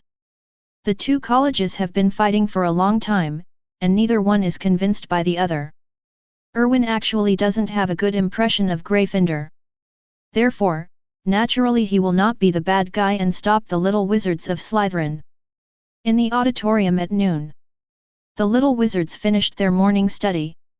Get ready for dinner. I have to say that for the little wizards, eating in the auditorium is their favorite moment every day. As Dumbledore knocked the goblet on the table. On the long table, dishes appeared one after another. However, today, things are a little different. I saw those foods suddenly appearing. Erwin's eyes were indeed empty.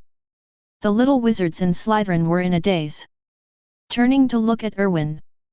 Students from other colleges also noticed what happened here. On top of the Gryffindor table, Ron said happily, "Look! The evil Slytherin didn't even give him food." Sure enough, Hogwarts is a just place. Harry Potter rolled his eyes. In the past few days, he suddenly felt that not everything Malfoy said was wrong. I chose this friend. My brain may be really bad. James Potter and Lily have very good qualifications. Although Harry Potter did not inherit the qualifications of the two, he was still considered average among young wizards. But because of Ron, I have gone through too much in the past 2 days. It's too hard. Going to school is really hard. You have to guard against Snape's venomous tongue, and you also have to guard against some of the tricks Ron around you make from time to time. A little carelessness could put your life in danger. He was a little confused now, whether Ron hated Slytherin or was simply jealous of Erwin. Yes, in Harry Potter's opinion, this is jealousy. Because, he is actually very jealous too. Jealous of Erwin's popularity, jealous of Erwin's excellence. The professors on the stage also noticed the movement here. Snape's expression instantly turned cold. How dare you treat the elves at Hogwarts differently? Why didn't you prepare food for Erwin? Do they want to die? Although Snape was an undercover Death Eater. But don't forget. Snape only turned to Dumbledore later. At first, he was really a Death Eater. Chapter 47. Therefore, Snape was never a soft-hearted person. Snape's heart was filled with murderous intent. However, Erwin had no reaction. On the contrary, there is some expectation. Of course he knew why there was no food in front of him. Because, he will soon be able to eat the fuchsia vegetables that he has longed for. Sure enough, the next moment, the table changes again. Dishes appear one after another. 4 dishes and 1 soup, very standard Daxia standard.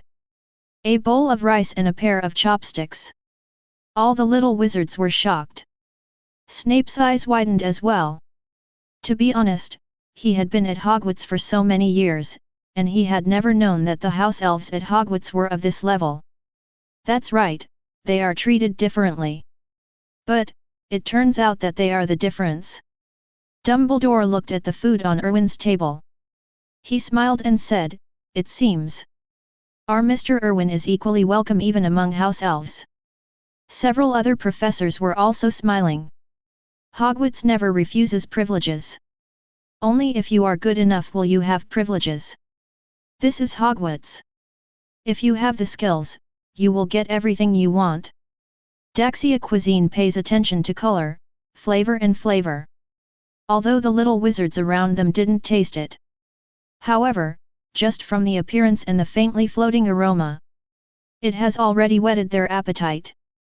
On top of the Gryffindor table, Ron's eyes turned red with jealousy. Evil Slytherins, their privileges have begun to affect the elves in Hogwarts. This is unfair. Harry Potter said, "It's really unfair. I want this unfairness too." Harry Potter was also very envious. Although after entering the magic world, many people called him the savior and many people respected him. He also once thought that he would become famous in the magic world. Even when he was in the branch, he felt that he was different. He should be excellent. However, reality gave him a harsh slap in the face. In the 2 days since he came to Hogwarts, he had helped his college clear out all points in the College Cup. Compared with him, Erwin seems to be the savior. Harry Potter looked down at the food in front of him. To be fair, compared to the food in front of Erwin, he felt that the meals he usually thought were sumptuous were really not worth mentioning at the moment. Erwin sniffed. "Very good, the taste is very good. Damn it, a house elf can actually make pot dumplings?" Erwin took a piece and tasted it. Damn, the Daxia recipe has leaked out, and this hot pot dumpling is a bit authentic. The little Slytherin wizards around were already very greedy. Finally, a brave little wizard came up. "Prefect Erwin. What is this?" Erwin smiled and said, "Great summer vegetables. Want to try it?" The Slytherin student's eyes lit up. "Is it really okay? Then I'm welcome." As he said that, he took a fork and took away a piece of pot meat. Erwin was shocked. "No, if you ask if it's really okay, you'll already do it. Then why are you asking me? Is this how you respect your prefects?" The sweet and sour taste is something these poor foreigners have never tasted.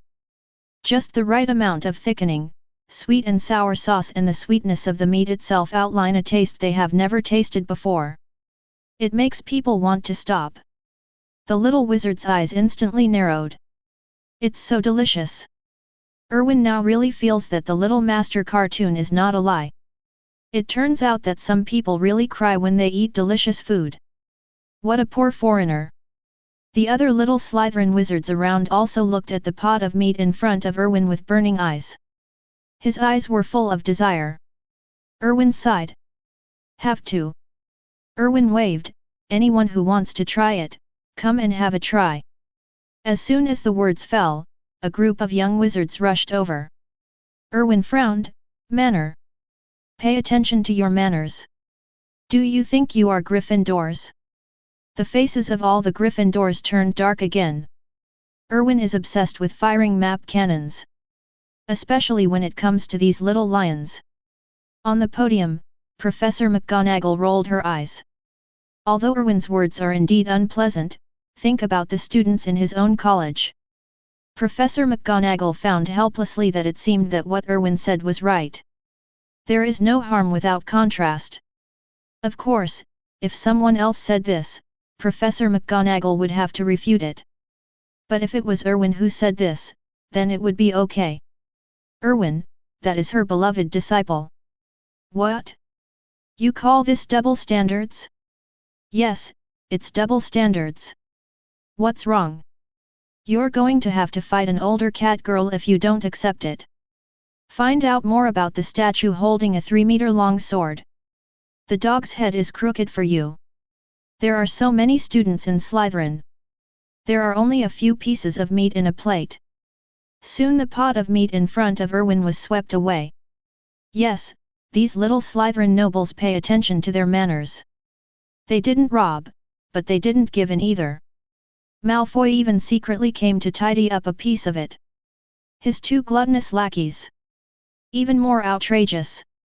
1 fork can actually pick up 2 pieces of Cuabao pork. Is this fork for Ninja Turtles? And without the hot pot meat, these little wizards began to move towards other cuisines in front of Erwin. Before Erwin could react. All the dishes in front of me have been carved up. The soup was all finished for him. Erwin's face turned dark. There are still many little wizards who have not tasted it. They were lining up and looking at Erwin with hopeful faces. Erwin sighed. Forget it. Erwin took out his wand and clicked twice on the long table. The next moment, a figure appeared. Hello. Distinguished Prefect. Your servant McGee is at your service at any time. Erwin said, McGee, go prepare some Huxia vegetables and put them on the table. You also saw that my lunch was taken away by them. I haven't eaten it yet. McGee nodded, of course. Dear wizards, please wait a moment. Afterwards, McGee disappeared directly from the spot. The other students at the long table watched Erwin's actions. My eyes lit up and I realized it could still be like this. Is this long table a summoner?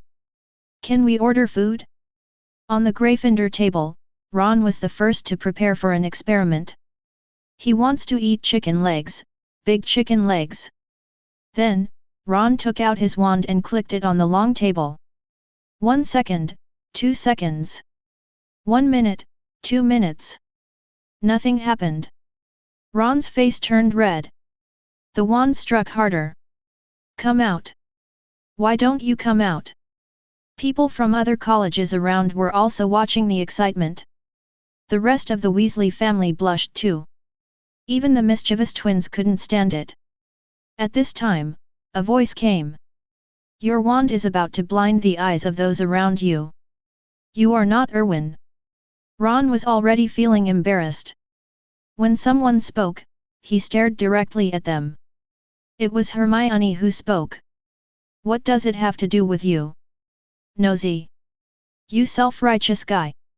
Chapter 48. Hermione also became angry when she heard this. She couldn't stand Ron. She had heard Ron speak ill of Erwin behind his back many times. So I have long disliked Ron. Then he spoke to Ron. Hermione stood up directly. Why did I say it wrong? I'm trying to impress people. I'm talking about you. It's ridiculous, and you have to compete with Erwin. You deserve it too. Ron's face turned red. He himself is embarrassed. Hermione said that again. I feel even more unable to get off stage. The little wizard said nothing serious. The knife stabbed me, and the knife went to the vital point. The truth is the sharpest knife that hurts. Ron himself is not as good as Erwin. He himself always fantasizes about being the one that attracts everyone's attention. But he knows his level. That's why I hugged Harry Potter's thigh as soon as I arrived at Hogwarts.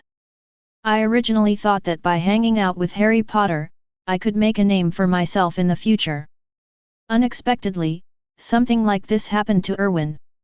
Don't talk about him, Harry Potter is almost forgotten. Therefore, he had long been dissatisfied with Erwin in his heart. But he really didn't dare to say anything in front of Erwin. I can only say a few words behind my back. That's what rats are like. They only dare to whisper behind their backs and dare not go out into the sun. Ron, you need money but not money, you need ability but not ability, you need brains but not brains. When it came to bickering, none of the 10 of him could be a match for Hermione. Top academics are not so popular in all schools except before exams. Especially our know-it-all lady. You are proud at heart, so naturally, many people will dislike you. So when I went to Muggle school, I was ostracized. This mouth has long been practiced. Ron didn't wait to speak. Hermione had already said a lot. The knife pointed directly at the vital point. Ron's face turned redder and redder. If this was a cartoon style, Ron's head would be smoking at this time. That's what's called fuming. That's how it came about.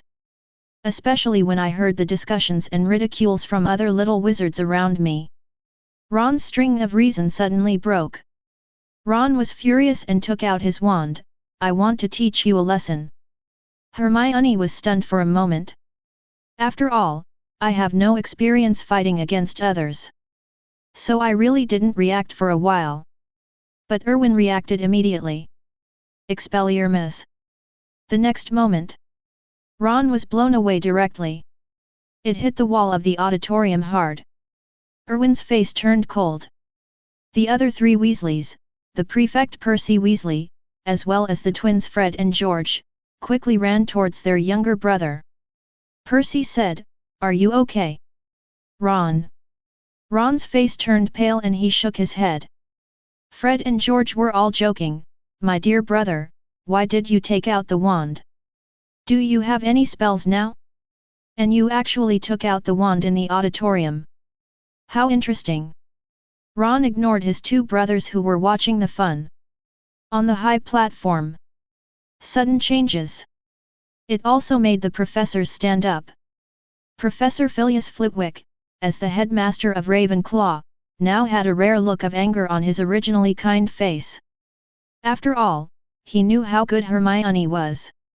Helping Ravenclaw earn a lot of points these days.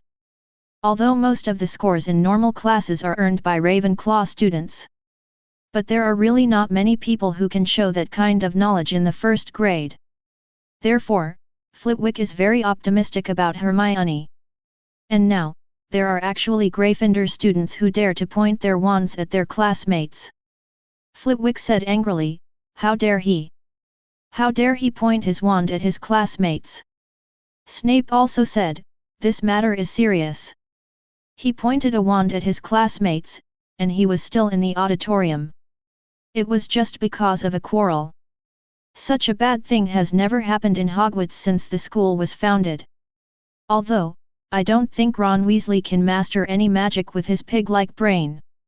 But this matter is undoubtedly bad. Professor McGonagall also looked very ugly. "Ron Weasley. How dare you do this? You actually pointed your wand at your classmate." 50 points from Gryffindor. Professor McGonagall's voice was heard. Ron's face turned pale instantly. 50 points.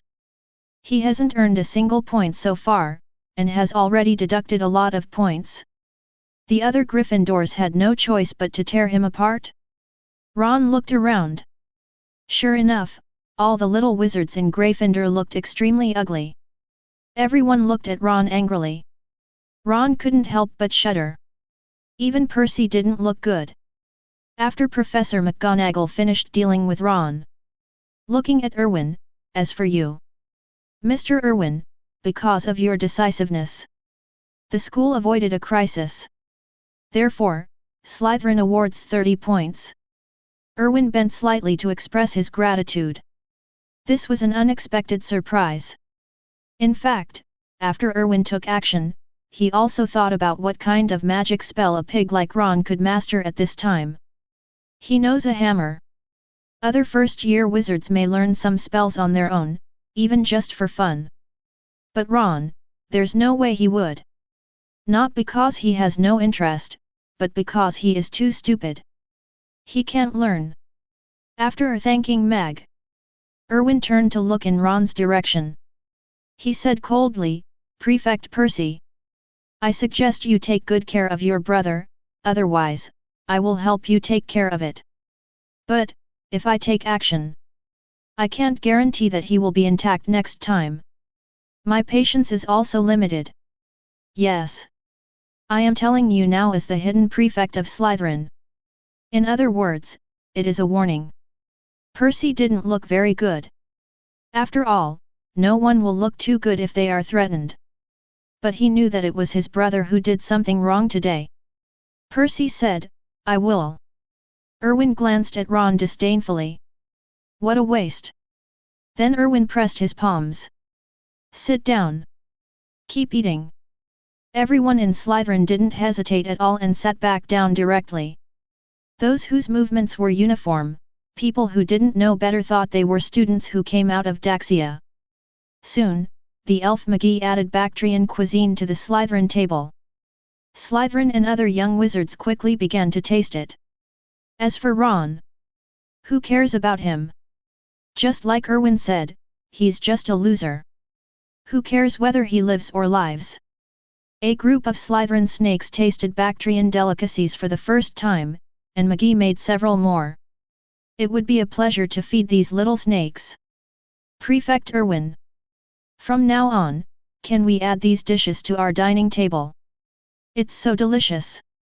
Erwin smiled and said, you shouldn't ask me this. Chapter 49. Erwin tapped the table again. McGee appears. McGee bowed, Your Honorable Lord. McGee is at your service. Is there anything you want to tell me? Erwin said, your Huxia vegetables. They all like to eat them. Maybe you can teach other elves, and in the future, we can all add some Huxia vegetables to our table. After all, good things need to be shared. McGee was stunned for a moment, of course. But do you want to give it to other colleges? The other little wizards were stunned. No, now that you are talking about this kind of differential treatment, you no longer consider the thoughts of the parties concerned? Just say it so blatantly. Are they not human beings? Their lives are not their lives? Erwin smiled and said, of course. We are all classmates, so of course we have delicious food to share. McGee said, okay, no problem. I'm happy to help you. Erwin waved his hand, okay. Go and do your work. McGee nodded. He snapped his fingers and disappeared. The young wizards from other colleges looked at Erwin gratefully. They could all smell the smell of Huxia vegetables. They had been so greedy for a long time, but now, Erwin actually gave them a chance to taste it. They haven't realized it yet. It seems that these house elves belong to Hogwarts. It was not raised by Erwin's family. But they have begun to be grateful to Erwin. And no one feels like anything is wrong yet. This is outrageous. After McGee returned, he also arranged Huxia dishes on the tables of other colleges. All the little wizards had a hearty meal. The delicacies from Daxia conquer everyone's taste buds. The professors couldn't help but ask the house elves to make Daxia dishes and taste them. Erwin also didn't expect that his momentary greed today would lead to a result, that is, Bactrian cuisine would strangely appear on Hogwarts recipes from now on. Erwin would not have imagined how surprised these special Xia cuisines would be for some special visitors in the future. However, a good story was also left behind. Of course, this is all a story for later. After eating and drinking enough, Erwin burped twice. I haven't eaten Huxia vegetables for a long time. I accidentally overstuffed myself. Everything about Daxia cuisine is good, the only bad thing is that it is easy to overeat. Now, I'm full. Then Erwin planned to have some after-dinner entertainment. Erwin stood up. In an instant, everyone's eyes in the auditorium were focused on Erwin. There is some expectation in everyone's eyes. Erwin raised the corners of his mouth. Of course he knew what these people were expecting. And in the entire auditorium, only one person felt completely different from them. His heart was heavy. He is Marjorie Helen, the hidden prefect of Slytherin's third year. Erwin walked along the long table to the third grade section. In front of Marjorie Helen. Hello.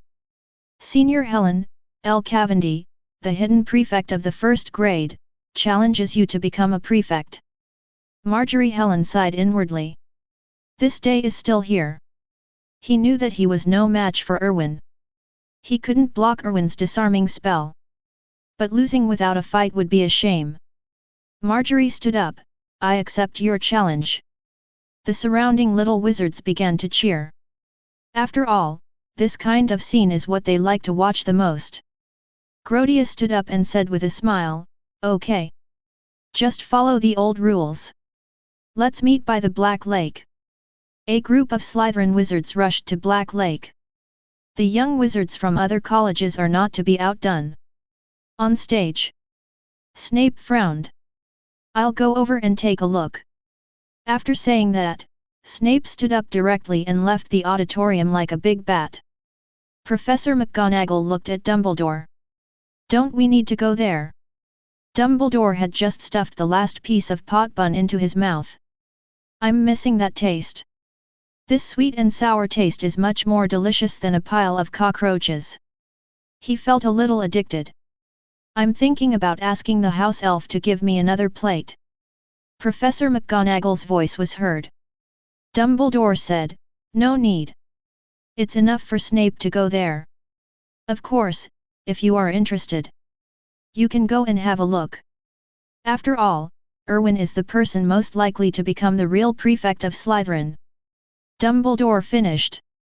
All the professors left immediately. They also like to see this kind of excitement. Everything is good about Hogwarts. It's just too bland. After the professors left, the entire auditorium was empty. Dumbledore's eyes flashed. Good opportunity. Dumbledore snapped his fingers. Call the house elf. Not long after, a steaming plate of pot-roasted pork appeared on Dumbledore's table. Dumbledore began to savor the taste. Although he may look like an elderly person, his appetite is really good. Beside the Black Lake, a group of young wizards have surrounded the shore. Fortunately, the professors are still dignified. The little wizards gave up the best viewing position. In the center of the crowd, Erwin and Marjorie stood apart. Marjorie grabbed the wand, her palms began to sweat, and there was a nervous look on her face. On the other hand, Erwin.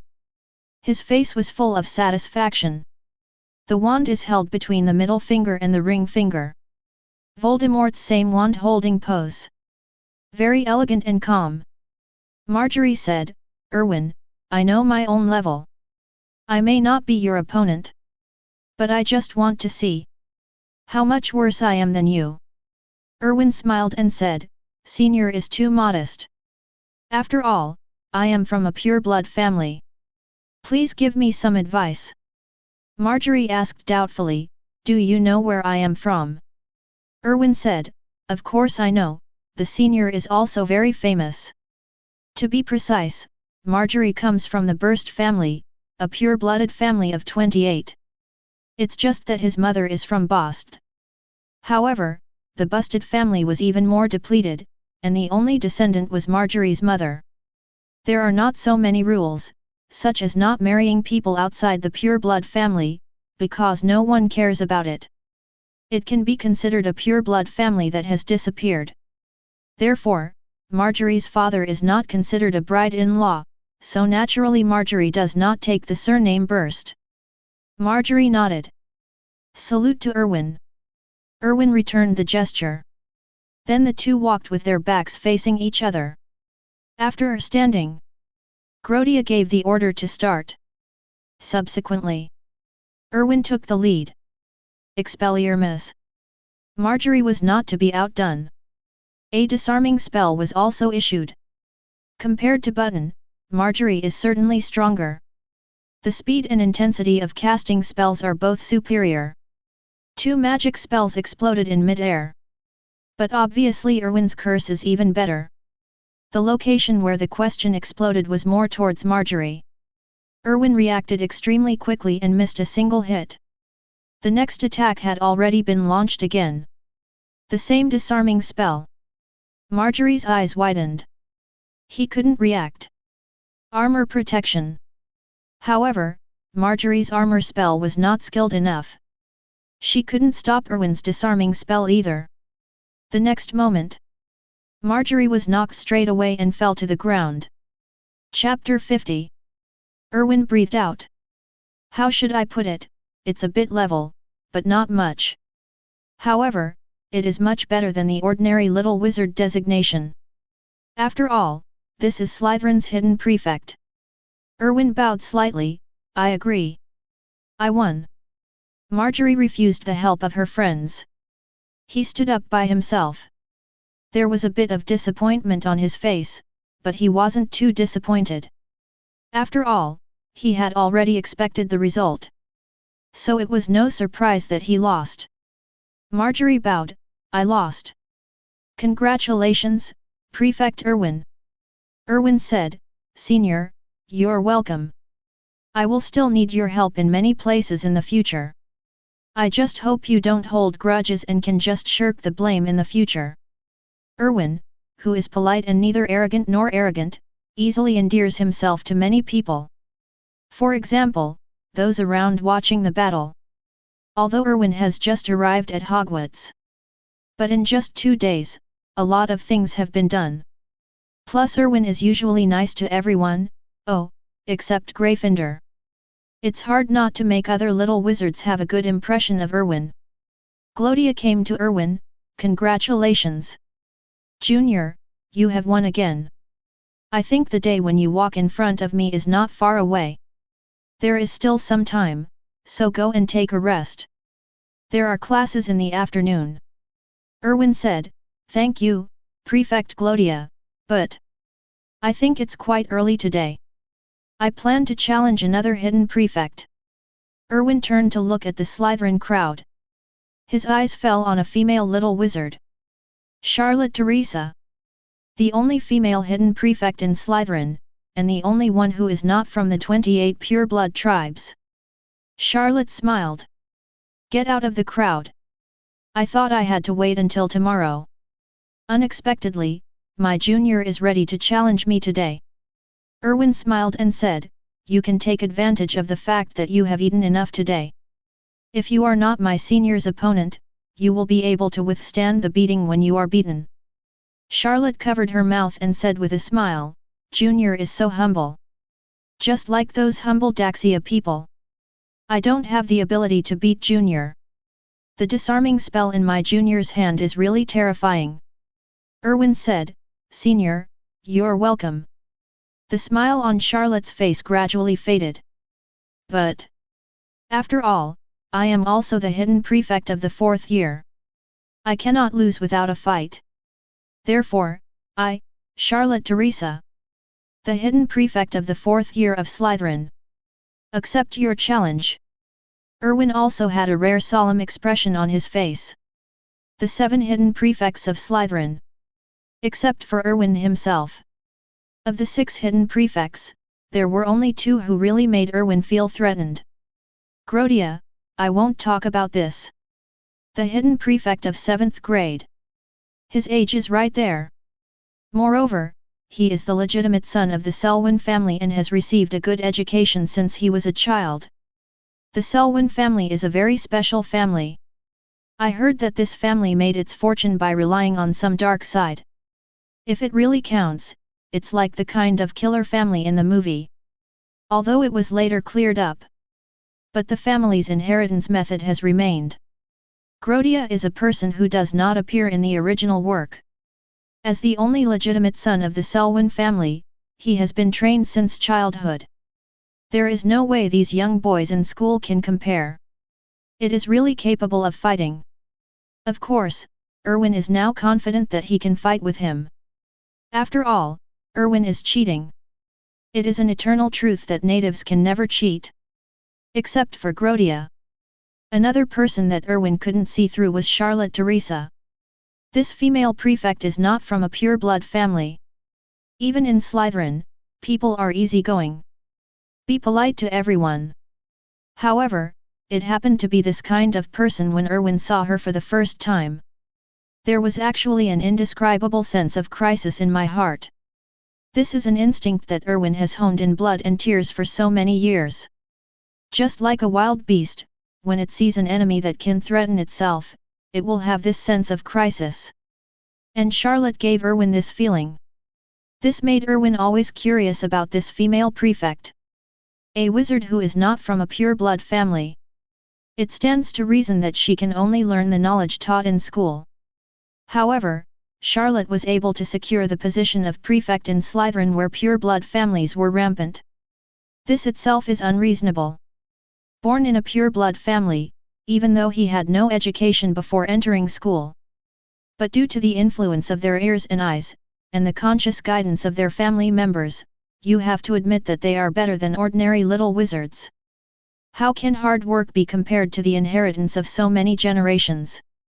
So, for this only female hidden prefect, Erwin has always been serious about it. Today, I finally have the opportunity to feel the strength of this female prefect. The two saluted. Then distanced themselves. After standing still, Grodia waved, "Start." Grodia just finished speaking. The next moment, Charlotte's voice sounded, "Confinement quickly." Split into pieces. Two rapid sounds came in succession. The next moment, two magic spells flew towards Erwin. Erwin's pupils shrank slightly. What a fast casting speed! Erwin waved his wand, "Armor for protection." Erwin only had time to use the iron armor curse. I felt like my body was being imprisoned the next moment.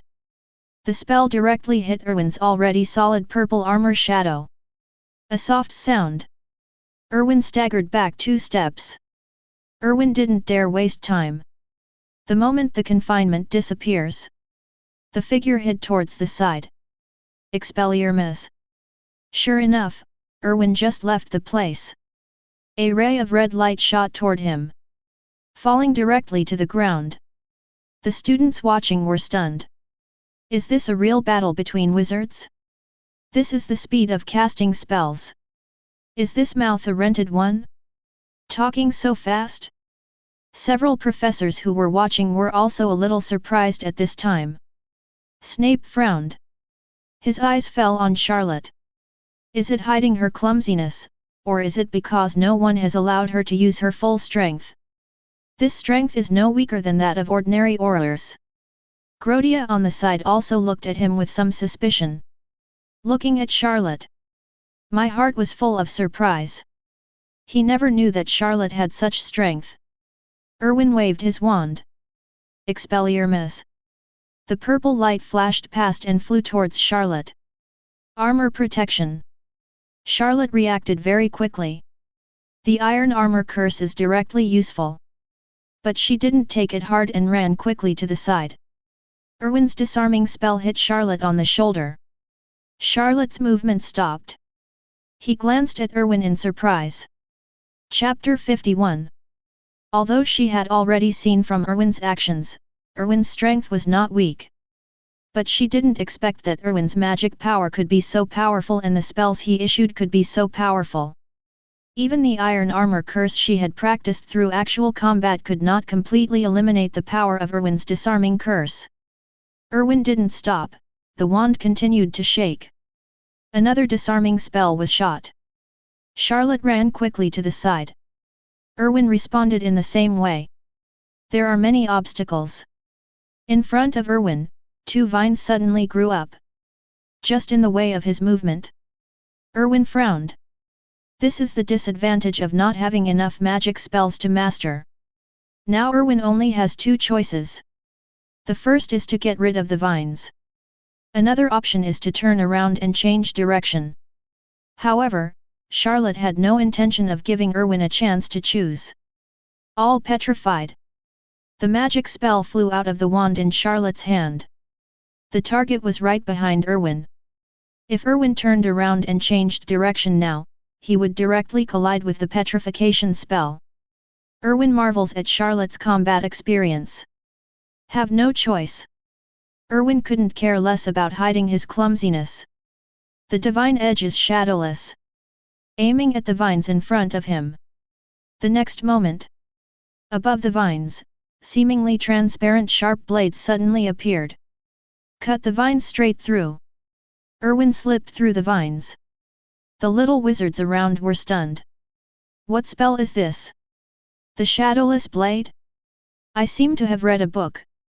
This seems to be a spell invented by Professor Snape. I think I heard someone say it. But this spell is very dangerous. I didn't expect Erwin to have mastered it now. Slytherin's little wizards were also a little jealous at this time. The Shen Feng Wuying are all pure blood, so they have naturally heard of the name Shen Feng Wuying. Snape's signature curse.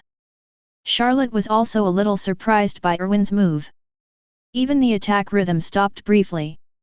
Several professors were also a little surprised and turned to look at Snape. Professor McGonagall said with a cold face, "Snape. Although Erwin is excellent. But you should not teach him such a high-risk spell at this time." Snape said nothing. In fact, he was also a little confused. Although, he recorded Shen Feng Wuying's spell and the method of casting it in his diary. However, this is something from the back, and Erwin shouldn't see it so soon. Is it possible that Erwin was jumping to watch it? Professor McGonagall said, "I think we should stop this battle. Shen Feng Wuying is too dangerous." Snape said, "No. This is Slytherin's rule. The fighting cannot be stopped. Moreover, there is a counter-curse in Shen Feng Wuying. It will be fine. Erwin himself knows it, and he will not use this spell to deal with Charlotte. Otherwise, he would have taken action just now." After hearing this, Professor McGonagall didn't insist. She cares about the students, but this is indeed Slytherin's rule. No one can interfere. Moreover, she believed in Erwin. After Erwin dodged Charlotte's attack, the movements of his hands did not stop. Another disarming spell was fired. But Charlotte had expected it. "Get out of the way in advance." Just then, Erwin keenly sensed a crisis coming from behind. Erwin subconsciously used Shen Feng Wuying. The moment of turning around, a section of the originally broken vine was split into two in front of Erwin, flying towards the sides of Erwin's body. Erwin was startled. "What's going on?" Erwin looked at Charlotte. Charlotte looked disappointed. Erwin thought for a moment. Suddenly, Levitation spell. This Charlotte has actually mastered the silent floating spell. Did he control the broken vine to hit him? What a terrifying combat experience. However, since Charlotte did not succeed, then it's Erwin's turn. Erwin flicked his wrist and prepared to attack. But at this moment, Charlotte actually put away her wand. "Make a fist with your right hand and place it on your chest." "I surrender." Erwin's movements suddenly stopped. Charlotte smiled and said, "I lost. My junior will not be stingy and attack me again. I am very afraid of pain." Erwin frowned. "Why?" Charlotte said, "I don't have much magic power left. All the attacks have been neutralized by my junior, so it's useless to continue fighting. I can't avoid my junior's disarming spell now. Moreover, you have mastered the divine blade Shadowless. If I had used it from the beginning, I would not have been able to dodge that imperceptible attack. So, I lost from the beginning. There is no need to continue fighting. I don't want to perform a trapeze." Erwin looked at Charlotte. "There were some doubts in my heart." Charlotte's expression remained unchanged. With a smile on his face, "Well, congratulations. From now on, you will also be our 4th grade prefect. Of course, this requires you to defeat several other people. I am optimistic about you as the future prefect." Erwin bowed slightly, "Thank you, senior." Charlotte smiled and returned directly to the Slytherin student lineup. But at this moment, the eyes of the little wizards around looked at Charlotte had changed. Fear, envy. Charlotte successfully proved her strength. At least the connection of the magic spell, the casting speed, and the silent floating spell are not something ordinary people can do. Erwin turned to look at Marcus Flint, who had an ugly expression on his side. "Senior, let's meet at noon tomorrow." Marcus paused. Then he snorted coldly and turned to leave. He just watched the battle and already discovered it. Neither Charlotte nor Erwin could be defeated by him. Therefore, he now has to think of any way to keep his position as a hidden superior. Erwin raised the corners of his mouth. He has not forgotten how Marcus, the idiot, provoked him in the first place. Find the opportunity now. Only if Erwin can let him go is there a ghost. Gloria came to Erwin. I didn't expect you to control Shenfeng Wuying. It surprises me. It seems that I am your opponent. Erwin said, the senior is joking. I can still feel some of the senior's strength. I just don't know when I stand in front of the senior. Will the senior take action with all his strength? I'm really curious about the senior's true nature. Strength? Gloria smiled and said, you will see it. Erwin looked at Gloria, and the two looked at each other and smiled. If anyone else had seen the performance of the two people, they would never have guessed that these two people were going to face off soon. Instead, they would have been close friends. After the battle ended, the surrounding students also left one after another. But at this moment, a black bat floated in front of Erwin. Come with me. Chapter 52.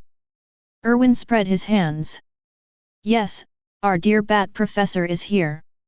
Although, Erwin had a premonition when he used Chu Shenfeng Wuying. But Snape really came looking for him. Erwin still felt frightened. Admittedly, Snape treated him very well. But, please note, but. That's Snape. Erwin was brave, but he was not brave enough to ignore Snape. As we all know, there are only two people at Hogwarts who cannot be offended. The first one. Our dear Poppy Pomfrey. Because your safety is in her hands, let's just say that Hogwarts, this magical school, comes with its share of crises. What about playing Quidditch or practicing spells? All are dangerous. Not to mention, among these dangers, there are some people who like to forcibly add dangers to you. Like the Weasley troublemaker duo. And the other person is Snape. If you offend Snape, he will let you know what it means to blatantly wear small shoes. Erwin followed Snape directly to the office. Snape waved his sleeve. The office door is immediately closed. Erwin's eyes lit up. Oh, automatic sensor door. Nice one. Snape sat in a chair. Tell me. When did you practice Shenfeng Wuying? Erwin scratched his head. Last night. Snape said, last night, you just got my diary. Did you jump to read it? Erwin quickly shook his head, that's not the case. My memory is good. So, I wrote down a lot of content. Later, I will slowly digest the content. This is my way of reading. So, I turned to the spell you left behind. I tried to practice it. Snape said, how long have you been practicing? Erwin hesitated and said, 10 minutes? 20 minutes? Or an hour? It's all possible. Snape's face darkened. Every word in these words smelled like a lie. But Snape also understood one thing. That's because it really didn't take Erwin long to learn this spell. Snape snorted coldly, don't be complacent just because of your achievements. It's not a big deal to learn spells quickly. Erwin nodded quickly. The office door is now closed tightly. Of course it was what Snape said.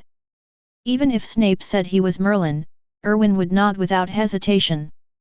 Yes, yes, you are right, you are Merlin's father. Snape was very satisfied to see Erwin being so knowledgeable. Look, how good this student is. Much more pleasing to the eye than Potter. It's also Harry Potter who has those green eyes. Otherwise, Snape would really let this old friend know what true cruelty is. Of course, it's cruel now, at least that's what Erwin thinks. But it seems that with Snape, he felt that he had not exerted his strength to become a terrifying man. Snape said, in the future, use Shenfeng Wuying less. After all, it is essentially a black magic. Although it does not need to fill your heart with negative emotions like other black magic. But it is too lethal. No suitable for you to use in battles with students. Erwin nodded, I understand, Professor. However, my mastery of magic spells is very small. There is no way to use it today, Shen Feng Wu Ying. Erwin felt that what he said was obvious. His attitude was also clearly expressed. Just 2 words, please give me advice. Having said that, the normal development of the plot should be that Snape gives Erwin a small start and then teaches him a bunch of magic spells. Just save the cost of Erwin's lottery. It's wonderful to think about it. Erwin was ready to be fed. Is he a student? He learns things from professors without being arrogant. However, Snape gave Erwin a meaningful look. Don't play tricks on me. I won't teach you any magic spells in private before you finish the prefect challenge. You discovered Shen Feng Wu Ying on your own, and my original intention was to teach you how to handle magic potions. Even better. That's all for helping me with my work. This is the rule. You have to use your own strength to get to that position. Erwin scratched his head. Why does Slytherin have so many rules? How outrageous! Erwin asked, Professor. I'm curious, who set these rules? Snape said, Salazar Slytherin. The founder of Slytherin, one of the 4 giants of Hogwarts.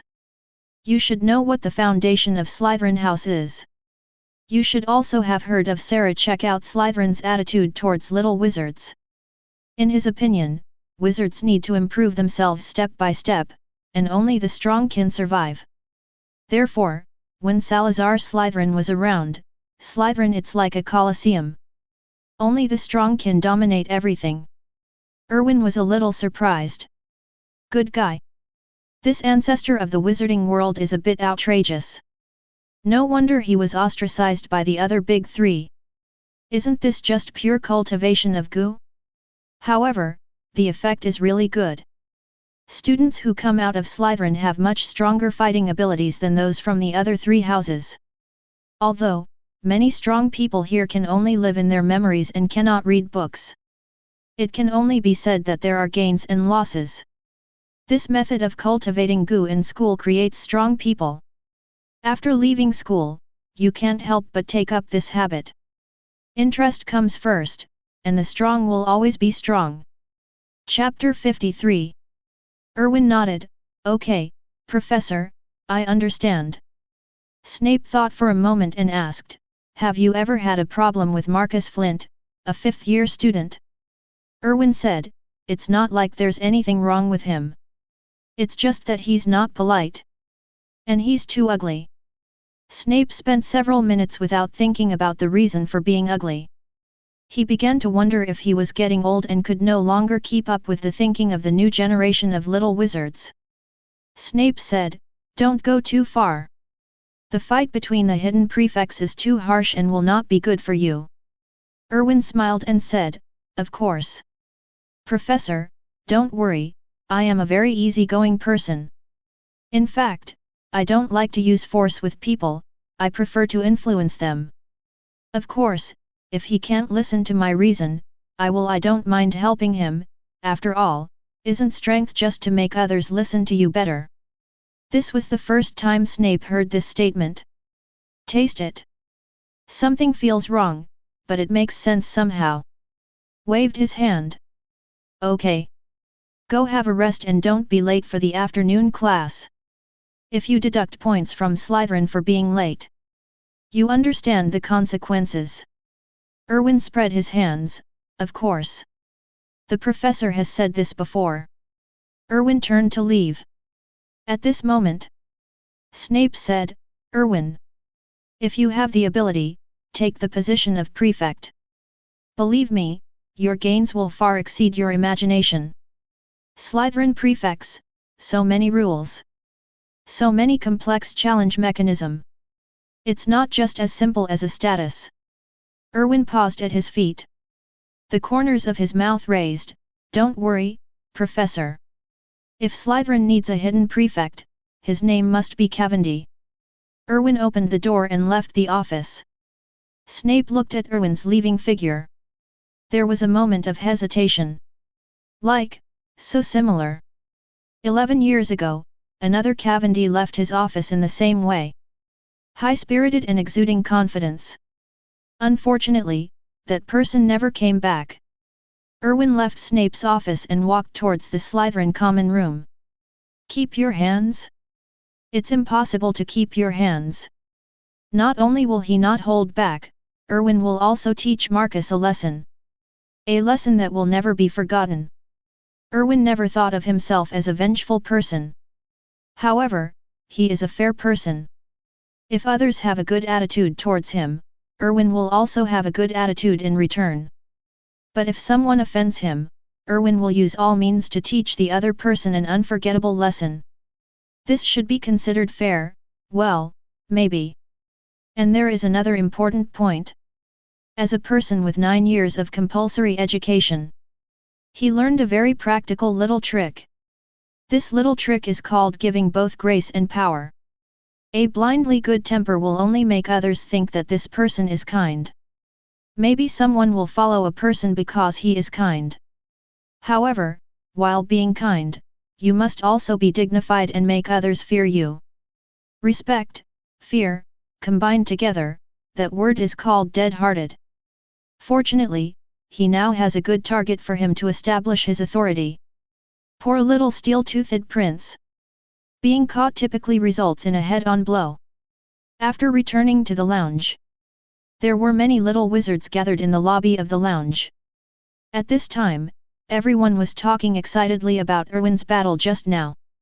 After all, for these little wizards, this is their only source of conversation. How pitiful, not even having to talk about gossip. The lounge door opens. Erwin walked in. The lounge instantly became quiet. Several students were sitting on the sofa. Saw Erwin coming. Stand up quickly. Get out of the way. Erwin was not polite either. Sit on the couch. He pressed his hands and said, sit down, everyone. Don't be so nervous. I don't eat people, are the books ready? Class starts in an hour. Haven't you all taken a break? Several young wizards were originally afraid of Erwin's strength. After hearing what Erwin said, he became bolder.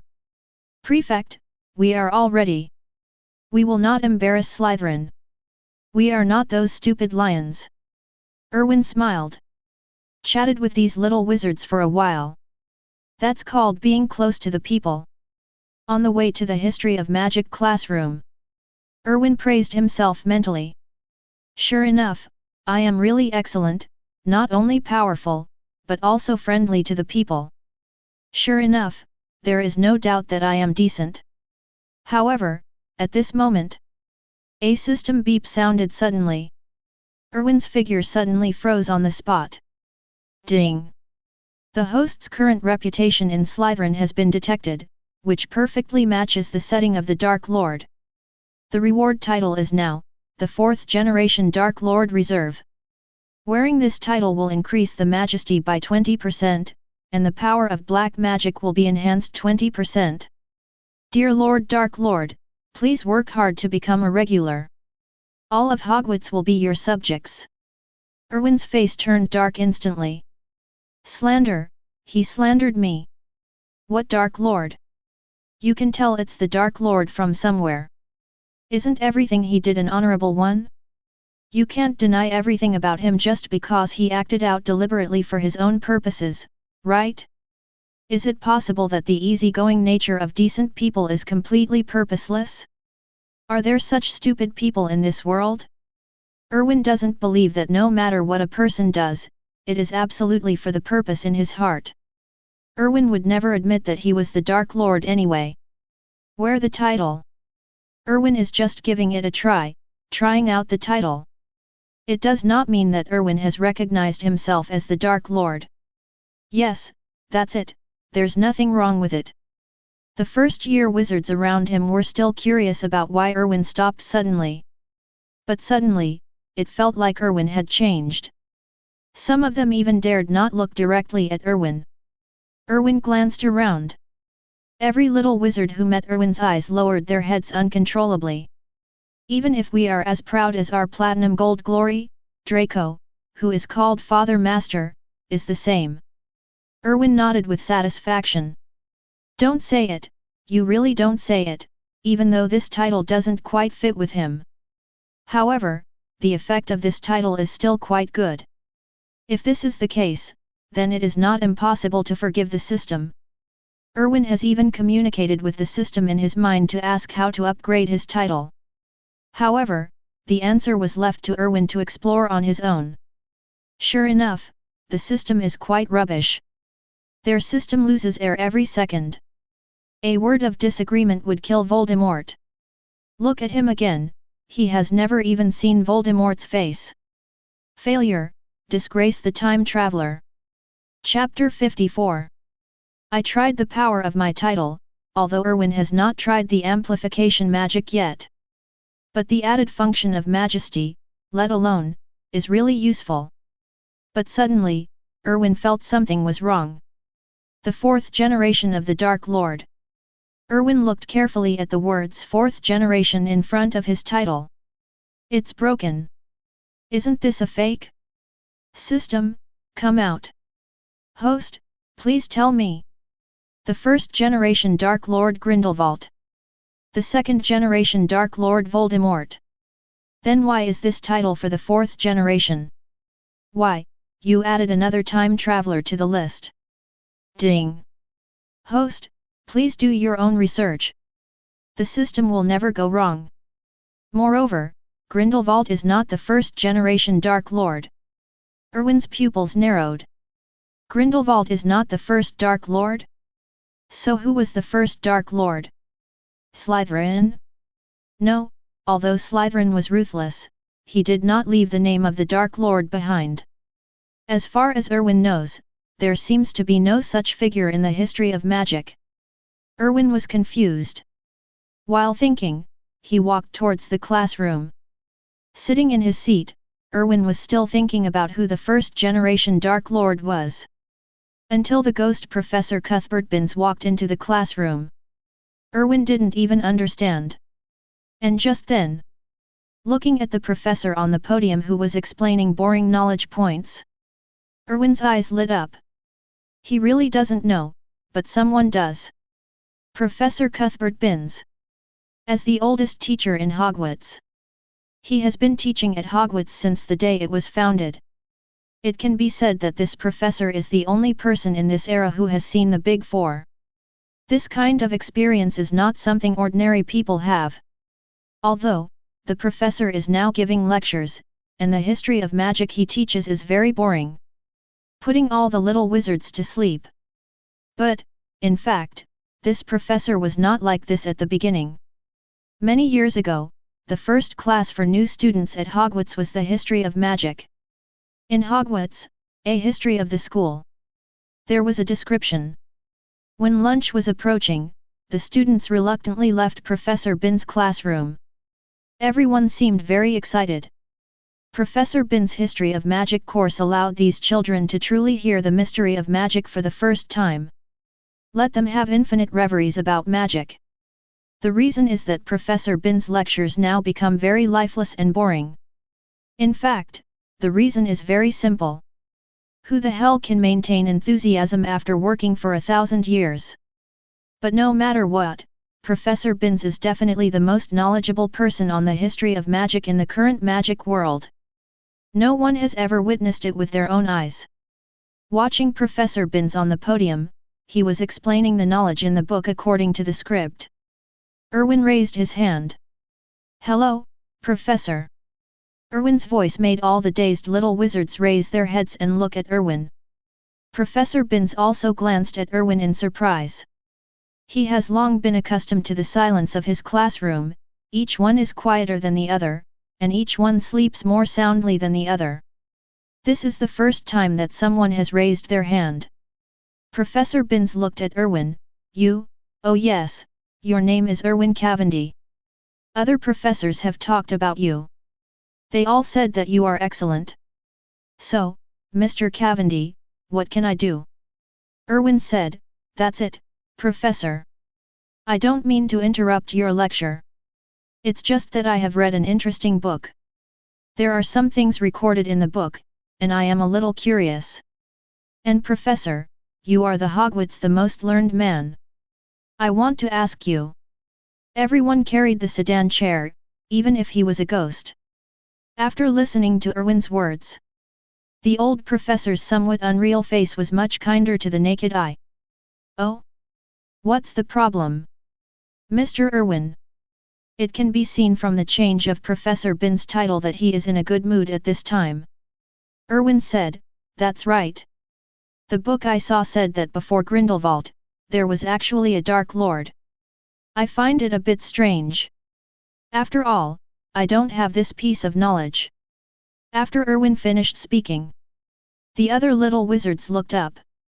Looking at Professor Binns, "There is no time to sleep. This is big news, shouldn't you just listen to it?" Professor Binns said, "Oh? You must be reading an ancient book. This kind of thing does not happen in today's books." Erwin's eyes lit up. "What do you mean by this? Is there really such a person?" Erwin said, "So, Professor Binns, can you tell me about this guy?" Chapter 55. Professor Binns nodded, "Okay. Then I will tell you. In fact, this person is very ancient, or in other words, no one can prove that he really exists. Because his era is too long ago, yes. He is a figure from the Merlin period." Professor Binns continued, "In that era, Merlin met a person. This person's name can no longer be traced, but he was very strong. Even Merlin almost died in the hands of this person. Later, Merlin he used his talent as a dragon whisperer to defeat this man with the help of the last dragon. And this man is also known as the first Dark Lord. After his failure in the hands of Merlin, this man lost his whereabouts. Many people say that he is dead. Of course, there is also a theory that he went to other places to study new magic and come back, but his strength is beyond doubt. However, these are all legends. Because no one can confirm, this person really exists. Maybe the only one who knows the truth is Merlin. Unfortunately, Merlin disappeared. No one knows where he is, and naturally no one knows. Even I learned the truth through some ancient books." Just a few words. Erwin nodded. Others couldn't prove it, but Erwin knew that this person really existed. Otherwise the system wouldn't have said he was the fourth Dark Lord. Just then, Erwin discovered Hwadian. "Professor Binns, you just said that Merlin disappeared? Isn't he dead?" Professor Binns said, "I don't know. However, Merlin once came to Hogwarts when it was first established. At that time, the four giants also met Merlin. What happened later, I don't know. Merlin refused taught at Hogwarts. Left Hogwarts. No one has seen him since." Erwin was stunned. Merlin has met the Big Four? Doesn't that mean that Merlin would be several hundred years old at that time? If only I were alive to this day. Be good. 2,000 years younger? Isn't the accumulated magic power higher than the sky? The most important thing is, if Merlin is really not dead, then doesn't he have mastery of immortality? Erwin's eyes lit up. Of course he thought about immortality. Who doesn't want to live forever? If you don't want to live forever, that's a big deal. But Erwin just thought about it in his mind. He is an 11-year-old little scumbag who can't even defeat Voldemort. He just wants to live forever. How can he play? Professor Binns looked at the young wizards with interested faces. "I also seem to have found the long-lost passion for teaching. It seems like you all like hearing this story." All the little wizards nodded hurriedly. They all love to hear stories. No matter what the story was, they were happy as long as they didn't have to take a boring history of magic class. Professor Binns said, "In that case, then let me tell you more about the unknown existence. Although some courses are not known to young wizards of your age. But it doesn't matter if you talk about it. You know it. Forgiveness spell? Erwin, tell me. Erwin stood up, the Cruciatus Curse, the Imperious Curse, and the Death Curse. These 3 spells are the ultimate form of black magic. As long as you use them, you will definitely not be able to escape the fate of Azkaban. Professor Binns nodded, yes, you are very right, and very comprehensive. 5 points for Slytherin. As soon as this statement came out, all the little wizards were stunned. Whether it's the Slytherin side or the Hufflepuff wizards who are in class together today. At this time, they all looked at Professor Binns in disbelief. There is a saying in Hogwarts that in the hands of Professor Binns, you will not get a single reward. Because Professor Binns never asked questions, he just gave lectures. Therefore, even our know-it-all lady did not get a single point in the history of magic class yesterday. And Erwin. Elvin Cavendi actually got 5 points from Professor Binns. What a rare 5 points! The young wizards of Slytherin even thought that they could frame these 5 points and hang them on the wall to tell the young wizards in other houses. Do you see it? This is our hidden prefect of Slytherin. The person who got the score from Professor Binns. Erwin was also a little surprised. In fact, he gave up on the idea of getting points in the history of magic class. Professor Binns smiled and said, "What's wrong? I remember I have the right to add points." Erwin nodded, "Of course. This is your freedom, Professor. Thank you for your generosity." Professor Binns said, "This is the child you deserve." Professor Binns waved his hand and asked Erwin to sit down. Then he continued, "There are actually many opinions about the unforgivable curse. Some people say that they were created by the owners of the 3 holy artifacts of death, the 3 brothers who traded with the god of death. There are also many people who think that it was created by someone else. But these speculations were all rejected one by one. However, the 4 giants had speculations at the beginning. This unforgivable curse was probably created by the first-generation Dark Lord whose name has been forgotten. After being defeated by Merlin, he created it to deal with Merlin of." Erwin raised his hand. Professor Binns nodded, "Mr. Erwin, if you have any questions, you can just ask. In my class from now on, if you have any questions, you can just ask. No need to raise your hand." Erwin said, "Professor Binns, I have heard a saying that the magic spells used by ancient wizards are completely different from ours. It was not until the emergence of the 4 giants that in order to better teach, the magic spells used by ancient wizards were completely different from those of us. The current curse was researched out of it." Professor Binns said, "That's right. When Hogwarts was first established, the 4 giants, many teachers, and some wizards jointly created the current method of casting spells from ancient magic. After all, although ancient magic the power is huge, but it requires one thing to be gained and one thing to be lost, that is, it needs to be exchanged for equivalent things." Erwin said, "In that case, what's the point of creating the unforgivable curse? The power of ancient magic is far stronger than the unforgivable curse. The Dark Lord should not do such a thing." Professor Binns said, "I don't know this. In other words, no one can know. After all, the times are too far away. But this kind of powerful and evil black magic can only have great achievements in the way of black magic. Only people can create it. Except for the first-generation Dark Lord, there will be no one else at that time." Chapter 56. Erwin nodded. Just then, the bell rang for the end of Get Out of Class. Professor Binns was stunned for a moment. Today's class went really fast. I haven't felt like this for a long time. Erwin, if you have anything else you want to know, I welcome you to come to my office and chat with me. By the way, when you get here, remember to knock on the door. There is no password for my office, and I usually walk through walls. I don't think you want to have this ability for the time being."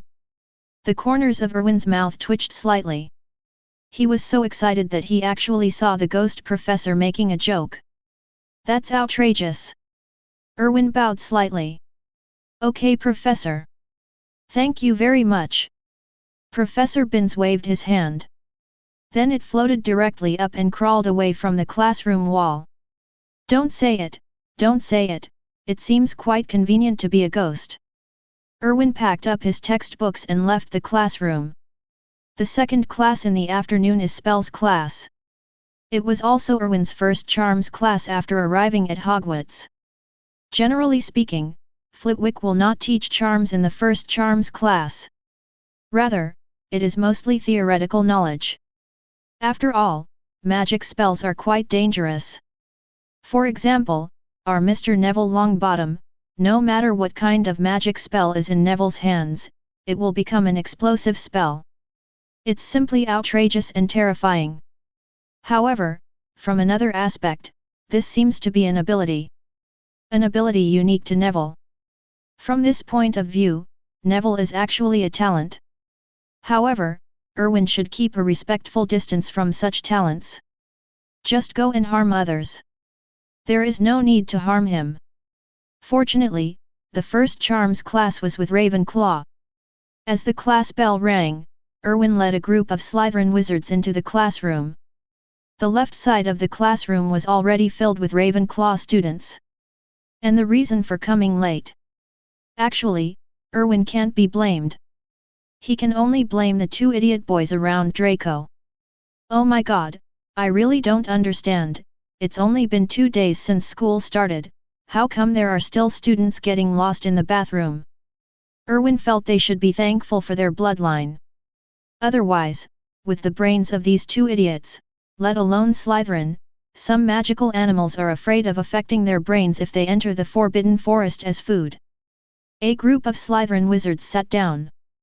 Coincidentally, the remaining seat was still next to Hermione's. Erwin didn't think much about it. Take a seat directly. Professor Flitwick walked up to the podium through the door at the front of the classroom. Not as high as a podium. However, this is really not a problem for Flitwick, the master of spells. All he saw was a slight tap of Flitwick's fingers. The next moment, Flitwick jumped directly into the air. Landed on the podium. Erwin's pupils shrank slightly. Damn it, good work, you should be rewarded. Silent wandless floating spell. And it still affects itself. With his attainments in magic, he really deserves to be a master of magic. Sure enough, you can always trust Hogwarts' selection. Except of course Lockhart. All the little wizards also opened their mouths. You can't blame the little wizards for being ignorant. Even Erwin thought Flitwick's hand was really cool. Flitwick stood on the podium. Put your hands behind your back. Okay. Dear little wizards, although this is not the first time we meet. But I would like to formally introduce myself. My name is Phileas Flitwick, and I am your charms teacher. At the same time, I am also Raven Dean of Crow. All the little wizards in Ravenclaw clapped quickly. Hermione applauded the loudest. The little Slytherin wizards turned to look at Erwin. Erwin raised his hands and clapped, and all the little snakes quickly followed suit. Flitwick nodded with satisfaction. Thank you all little wizards. So, before the formal class begins, I would like to ask. Does any little wizard know what the spell I just used is? Erwin and Hermione raised their hands at the same time. Of course, Erwin wouldn't let go of such a good opportunity to score points. Flitwick glanced at the two people who raised their hands. A finger with sharp nails pointed at Hermione, then Miss Granger, tell me. Hermione said, the levitating spell. And it's a silent and wandless levitating spell. Flitwick nodded, yes. Then Miss Granger, you win 5 points for Ravenclaw. Hermione's face was filled with excitement. In fact, she wasn't excited that she won by 5 points. It's because, for the first time, he grabbed the opportunity from Erwin for the teacher to ask questions. Erwin didn't think much about it. Anyway, there were plenty of opportunities to score points. Just 5 points. However, in the following time, Erwin really felt the unevenness of the world. He also successfully experienced Hermione's feelings.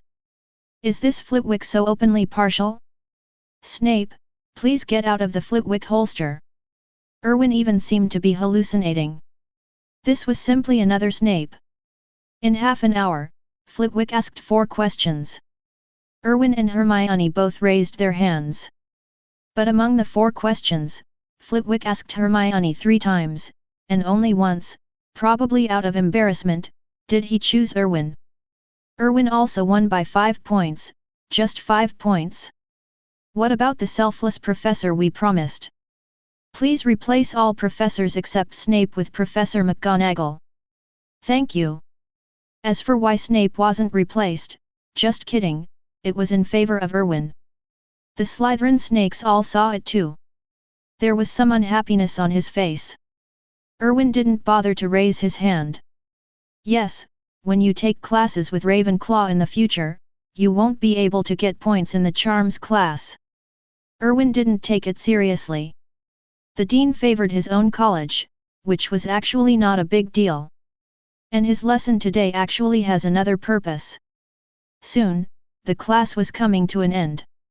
Only half an hour left. Flitwick stopped teaching. Okay. Today's class is over. Next is the Q&A session. If anyone has any questions, please tell them. Erwin raised his hand immediately. Flitwick waved his hand. Mr. Cavendi, what's the matter? Erwin said, Professor, I want to ask. Is there any magic spell that allows people to communicate no matter how far apart they are? This is Erwin's biggest purpose today. That is my purple lotus mark.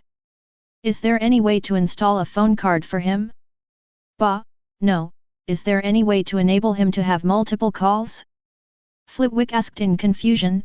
Conversation. Erwin nodded, yes. Flitwick frowned slightly and began to think. As far as I know, there seems to be no such magic in the magic world. Erwin felt a little disappointed. No? No, it seems there really is one. Where have you seen it? Flitwick paced the lectern table for a moment. Chapter 57. I remembered it. I seem to have seen it before. There was a spell called the sound transmission spell, but this spell has many restrictions. And it is not as convenient as the owl. So it was abandoned by the wizards. Erwin's eyes lit up. I didn't expect it to actually exist. Erwin said, Professor, can you tell me about this spell? Flitwick said, I also saw it in a book. But I can't remember the details. I'll check it out when I go back. I'll tell you during the next class.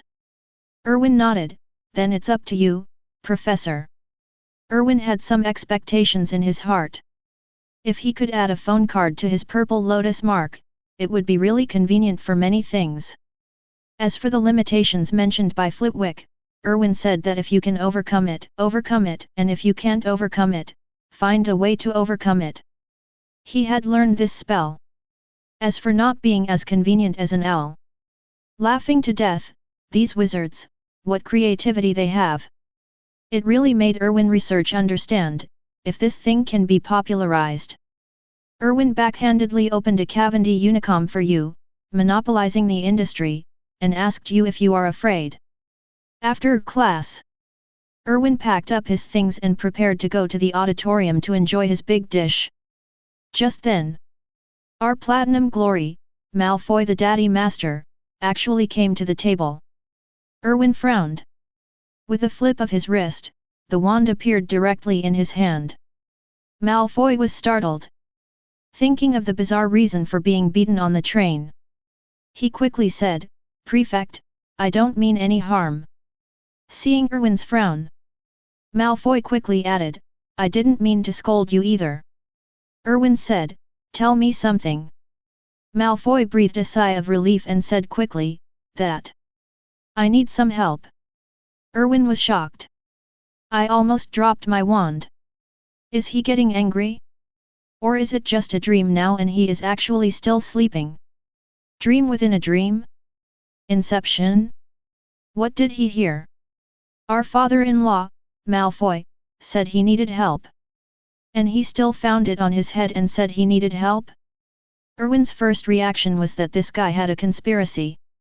Stop making trouble, how could our platinum gold glory need help, how could it possibly find its way onto the enemy's head? This is the face of the Malfoy family. Malfoy noticed Erwin's look.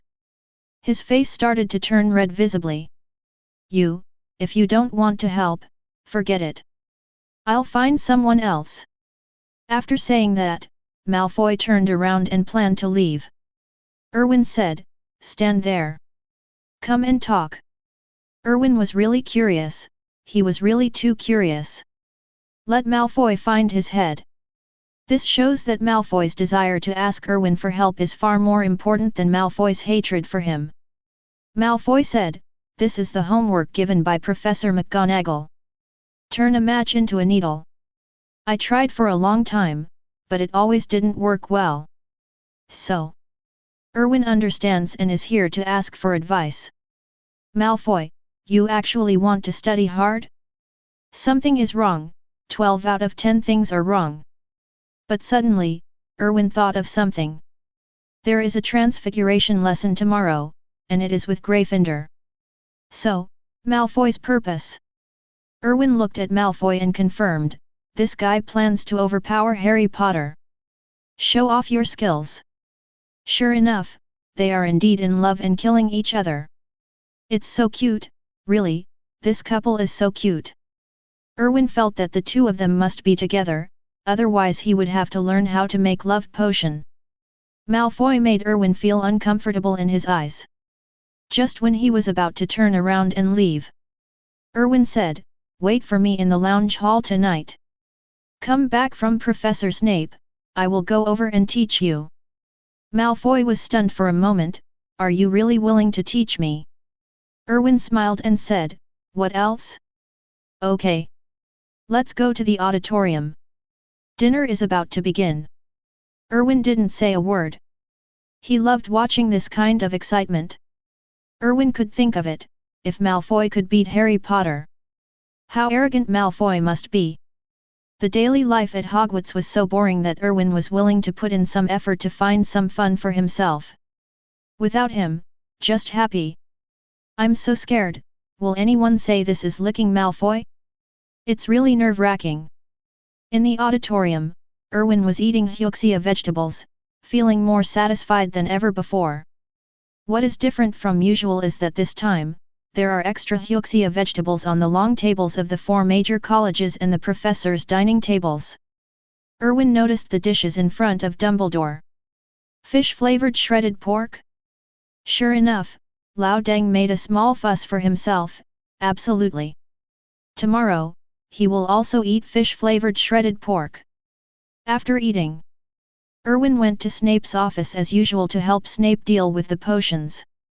After reading Snape's diary, Erwin's approach was more standard. However, if you are proficient, you still need to practice more. Snape was very satisfied in his heart, but there was no expression on his face. There is no way, the character cannot collapse. After the day's work, Master AI returned to the Slytherin lounge. As soon as I entered the door, I heard the sound of Malfoy casting a spell. Erwin looked around. Marvin sat on the couch. There is a silver needle that is half metal and half wooden stick on the table. Let's call it Silver Needle. Erwin couldn't help but be speechless. Look, this is a bond. It comes from the bond between Malfoy and Harry Potter. It's really touching. Erwin wiped the moisture from the corners of his eyes, he was so moved that he cried. Of course, Erwin would not admit that he had just yawned. Malfoy saw Erwin coming back. "Stand up quickly." Erwin waved his hand, "Sit down. Let me see how you cast the spell." Malfoy nodded, then recited a spell. The wand in his hand was lit on top of the matchstick. The wooden part of the match turned into metal. Erwin said, "There is nothing wrong with the spell or the action of casting the spell. The only problem is the magic power. You have injected too little magic power." Malfoy said, then if I increase the injection of magic power, can I succeed? Erwin said seriously, no. Malfoy's face turned dark instantly. No, you are teasing him, right? His Malfoy life is not his life, right? Just teasing? Erwin continued, because you still lack one of the most important things, which is proficiency. The reason why you inject less magic power is because you know that once too much magic power is injected, the match will not be able to bear it. So, you need a little bit of it.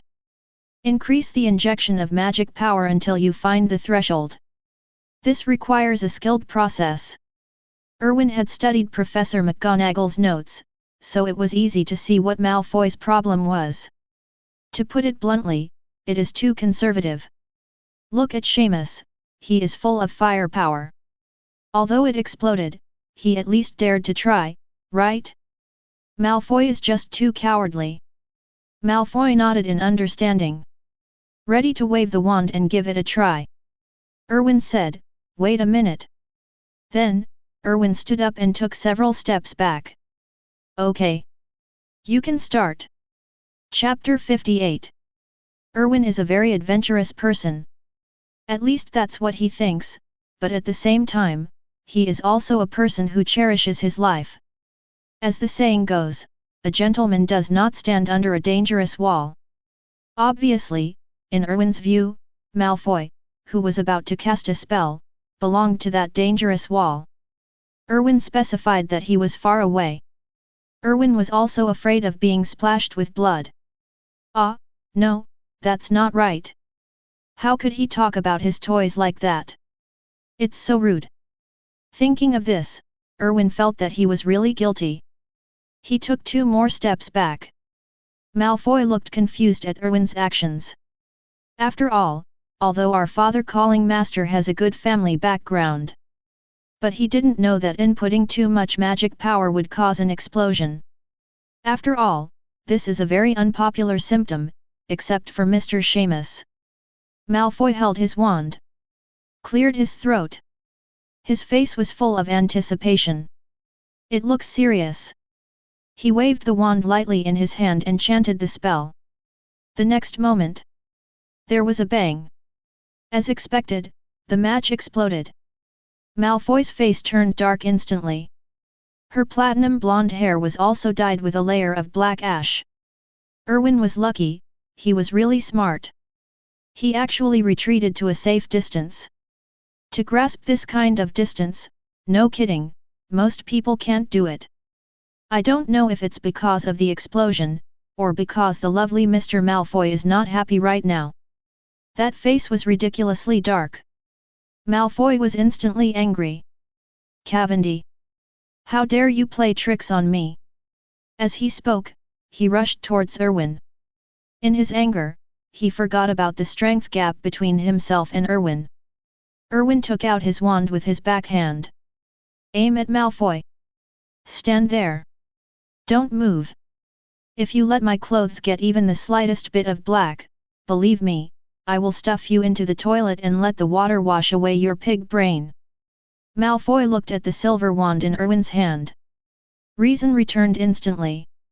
I have to say that it is really easy to speak when you hold the truth in hand. Erwin said, are you kidding me? I'm not that free yet. When the magic power exceeds the output threshold, the magic power will be out of control, and then an explosion will occur. Haven't you learned? It's obvious that you input too much magic power. Could it be that you just increase it a little bit at a time and try slowly again and again? Malfoy froze. Is that so? Should he have learned it? When did he learn it? Could it be that the professor secretly made up lessons for others while he was eating? Just left him behind? Erwin said, I've given you the solution. To be honest, I didn't expect you to be so stupid. You actually poured all your magic into it as soon as you started. Malfoy, you really let me down. A look of regret appeared on Erwin's face. It looks like a strict mentor feels when his apprentice fails to live up to expectations. Hate the feeling of powerlessness. Malfoy suddenly panicked, no. It's not like that, I'm sorry. Prefect, I didn't mean it. I might have been distracted. Sorry, give me another chance. I can do it. Erwin waved his hand, try again. I hope you can learn it as soon as possible. After all, we are Slytherin, and you. I value you very much. Hearing this, Malfoy didn't know why, but infinite motivation suddenly rose in his heart. He doesn't know that this power is called chicken soup. Malfoy nodded vigorously. Yeah. I can definitely do it. After saying that, Malfoy turned around and took another match. Start practicing. Erwin raised the corners of his mouth. Look, what a simple little wizard. He really loved Hogwarts. You only need a little performance and a little experience to make a little wizard obey. Even if he is a proud Malfoy. Of course, this set is not Erwin's original creation, but he learned it from short videos. Who says you can't learn anything by swiping your phone? Look how useful it is. There is no end to learning, and the ancients will not deceive me. Malfoy has good talent, plus Erwin's guidance. Don't tell me, your learning progress is so fast. At 11 o'clock in the evening, Malfoy once again used his remaining magic power to cast a transformation spell. Then, the match on the table transformed directly into a silver needle. There are some beautiful carvings on it. It looks very exquisite. Malfoy said in surprise, I succeeded. I succeeded. Erwin nodded, well done. Malfoy, indeed I saw the right person. I believe that you will be a blockbuster in the Transfiguration class tomorrow. Malfoy looked at Erwin with gratitude in his eyes. At this moment, there are no grudges or beatings. He has forgotten it. All he knows now is that he cannot succeed without Erwin's help. Malfoy put his hands across his chest and made a strange gesture. Prefect Erwin, Draco Malfoy. Thank you again. Erwin waved his hand, just learn it. I'm tired too. I'll go back and rest first. Go to the stairs. Erwin felt that he needed to put an end to his acting skills. Erwin stood on the stairs and turned to look down at Malfoy. Draco, I look forward to your performance in Transfiguration class tomorrow. Slytherin, you are honored. After saying that, Erwin turned and left. From the corner of his eye, he saw Malfoy's face full of admiration and excitement. Very good, full stop, perfect, simply perfect. Please award the next statuette to Erwin. He deserves it. After Erwin returned to his bedroom, the sheets were changed as usual. Then lie down on the bed and get ready for sleep. He planned to sleep peacefully today. I don't intend to cause trouble, and I don't intend to do anything else. He is still young and it is time for his body to grow. Need to rest. In a daze, Erwin quickly fell asleep. On the other side, Malfoy returned to his dormitory. His face was full of excitement.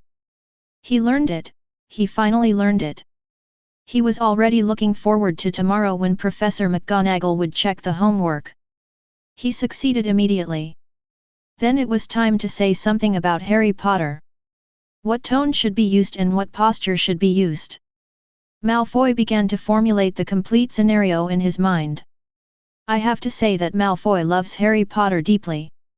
Harry Potter is also a well-deserved lucky one. Look, how many people are thinking about him.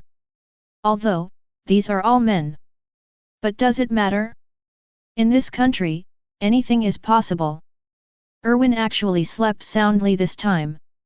I didn't dream of anything weird. The most important thing is that Erwin was not hunted down in his dream. This is such a blessing. After the wake-up bell rang, Erwin stretched. I washed up and got ready to go to class. He couldn't wait to see the excitement today. My only fun at Hogwarts. Mr. Draco Malfoy, what kind of surprise will he bring today? Chapter 59. Come to the auditorium and have breakfast today. Erwin suddenly discovered that Hogwarts had really given him more and more surprises. This house elf, McGee, can actually make noodles? And it was still red oil noodles, and he actually sprinkled peanuts on them? Thin, simply too thin. Erwin felt satisfied after eating a bowl of noodles. This is called life. The house elves are really nice. I wonder if I can talk to Hogwarts and see if I can take the house elves home. This thing is better than the cook Erwin hired. Of course it's also because of the crappy place Erwin is in. A good Daxia cook is really hard to find. After eating and drinking enough, Erwin brought the first-year Slytherin wizard to the Transfiguration class. Malfoy had already been impatient. I was in a state of extreme excitement all the way.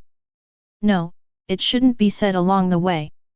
Ever since Erwin saw this guy in the auditorium, he has been in a state of excitement. The anticipation on his face could not be concealed at all.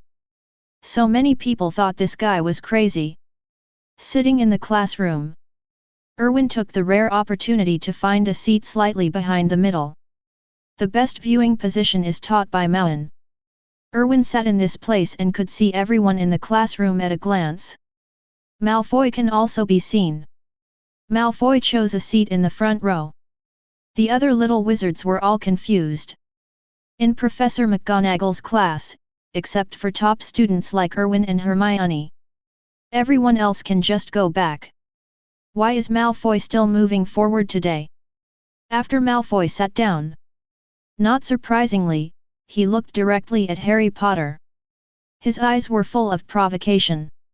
Harry Potter was also confused.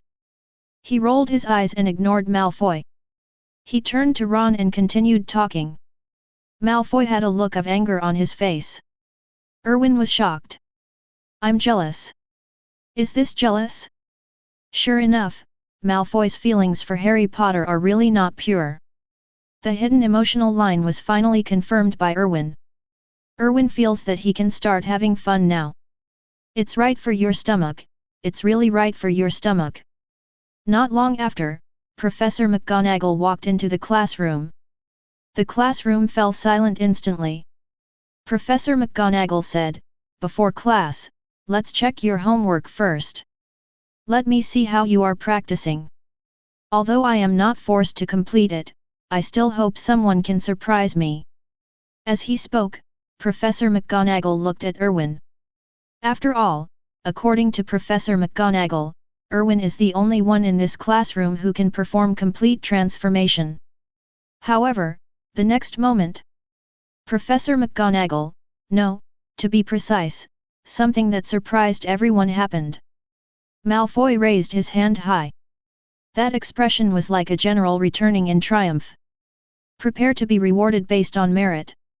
There was not only excitement, but also expectation and urgency in his eyes. Professor McGonagall looked at Malfoy in surprise. Getting excited? Erwin has possessed Malfoy? What's going on? Professor McGonagall came to Malfoy's side. What's wrong?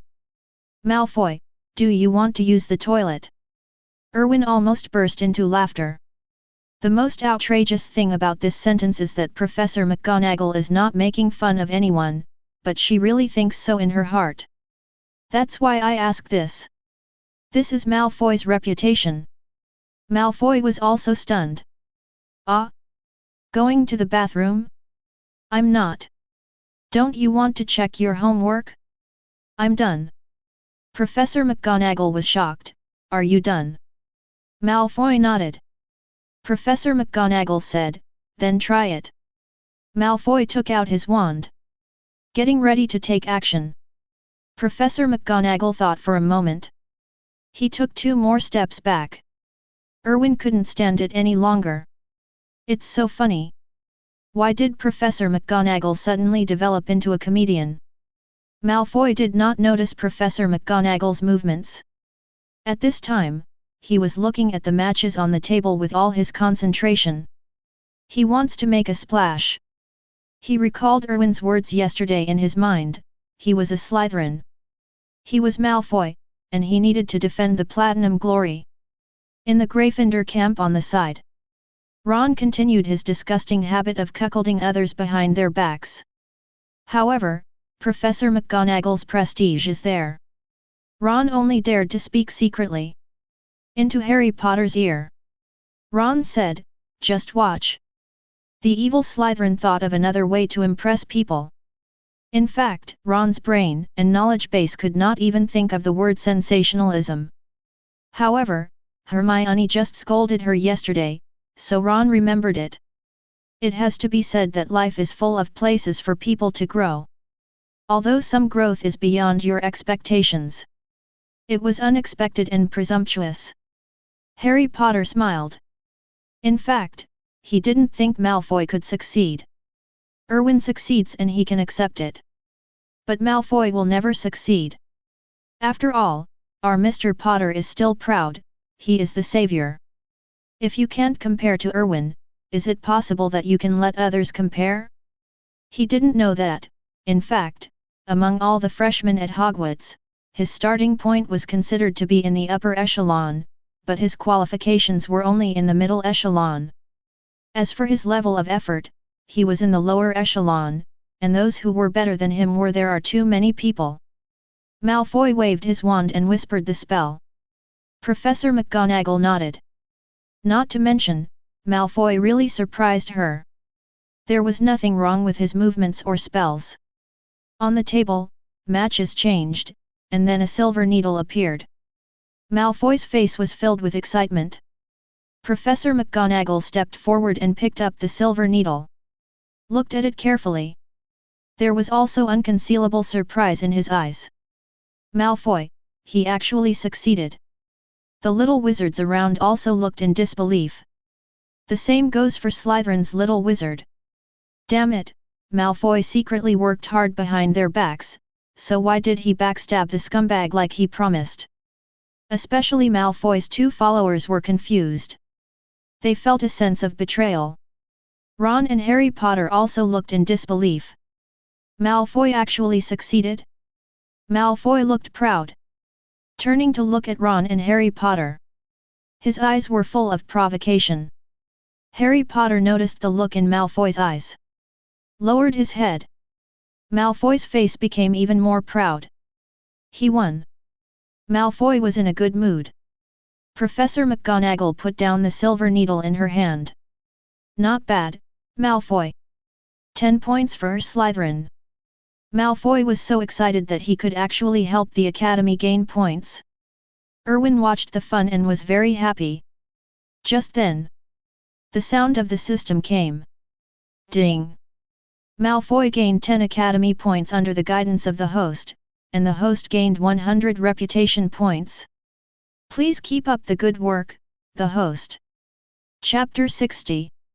Erwin's eyes widened. Can you still play like this? System, what does this mean? Does this rule apply to everyone, or is it just Malfoy?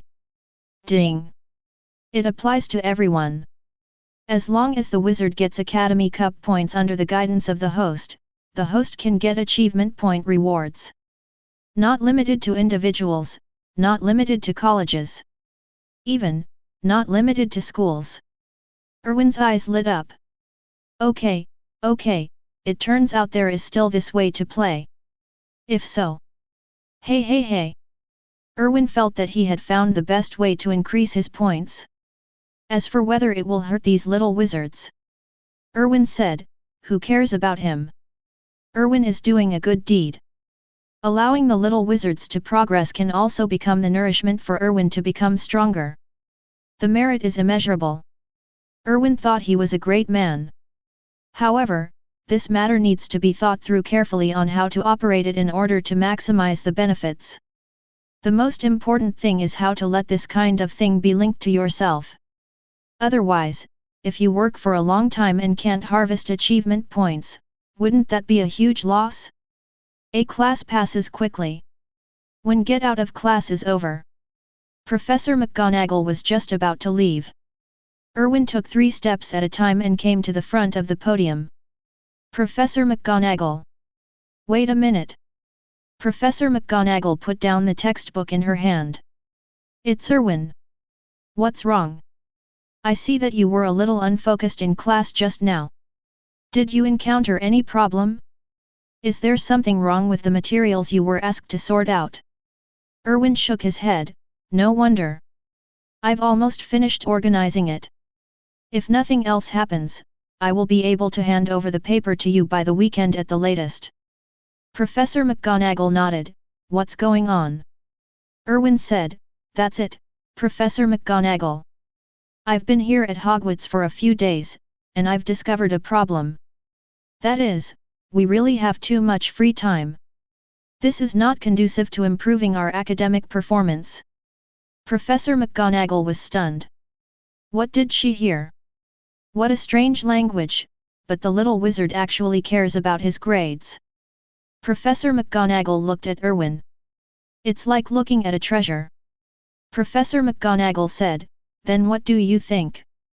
Erwin said, it's like this. I think today's little wizards, after going back every night, will waste a lot of time playing and chatting. Or, they can't sleep and go on night walks. This is very harmful to Hogwarts. There are no benefits to the order, and I think Professor McGonagall doesn't want to see this. So, here's what I think. You can add rules for morning and evening self-study. Professor McGonagall's eyes lit up. Oh? Self-study in the morning and evening, it sounds very interesting. Tell me in detail. Erwin said, I think we can start early self-study at 6 in the morning and let the little wizards recite the history of magic and other things that need to be memorized. You know, there are studies that show that people's memory is strongest in the morning. Okay. Professor McGonagall said, is that so? Interesting statement. But my brain does seem to be clearer in the morning. Erwin said, this is such a right, Professor. Therefore, time in the morning should never be wasted. After reading in the morning, it is perfect to have breakfast and then start the morning classes. And if you get up 2 hours in advance, there won't be a situation where you just wake up and can't eat. I see that every time I make breakfast, there is a lot of food left. This is a waste. I feel bad. Professor McGonagall nodded. She agreed with Erwin's statement. However, she has never had a good way to change it. Now Erwin's words undoubtedly provided her with a new way of thinking. Professor McGonagall said, Erwin, your method is indeed great. But, isn't it a little too early? If it's 6 o'clock, you won't be able to keep up with sleep. Will it affect the quality of learning? Erwin said, Professor. I have thought about this. In fact, there has been a study in the Muggle community. Normally, 8 hours of sleep a day is enough. It can eliminate the fatigue of the day. If sleeping for too long can easily make people feel tired. Professor McGonagall nodded, 8 hours, that means the little wizards have to go to bed around 9 or 10 o'clock. It should be difficult for them to sleep. You should know this very well. Erwin said, of course, Professor McGonagall. After all, I am also a student of this age, so I know that I lack self-control at this age. I need some small means to help.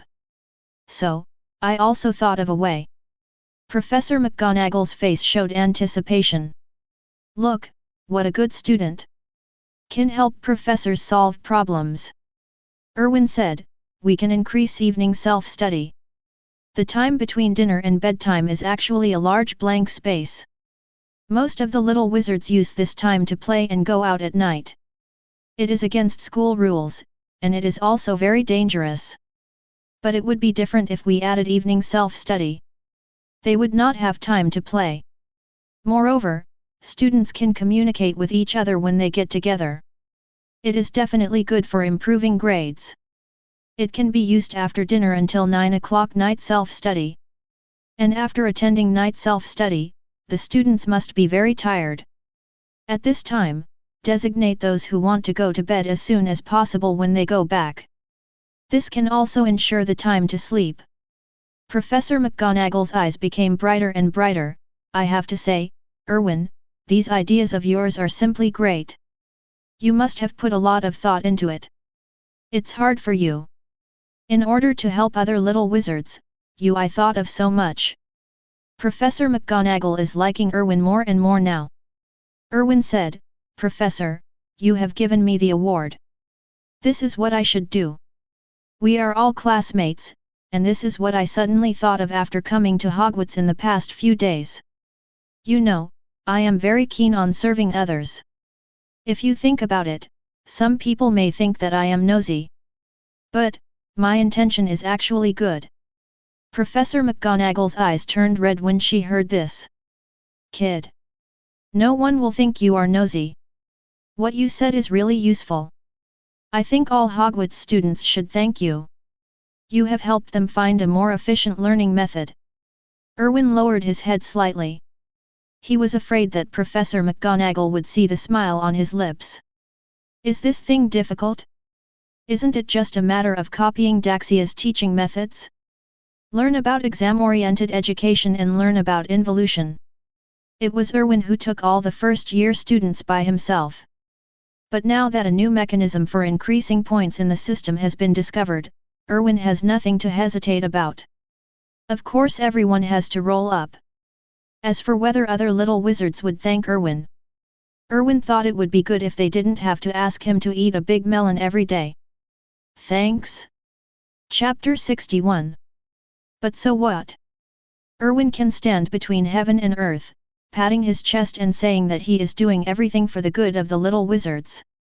Of course, the reason why he became stronger on his own was just a trivial reason. He mainly wanted to make some contribution to the little wizards at Hogwarts. Yes, he is that great. So selfless. Erwin felt that his image had become taller. Moved, tearful. Erwin bowed slightly, Professor. These are what I should do. I am a student of Hogwarts, and I am a student of Slytherin.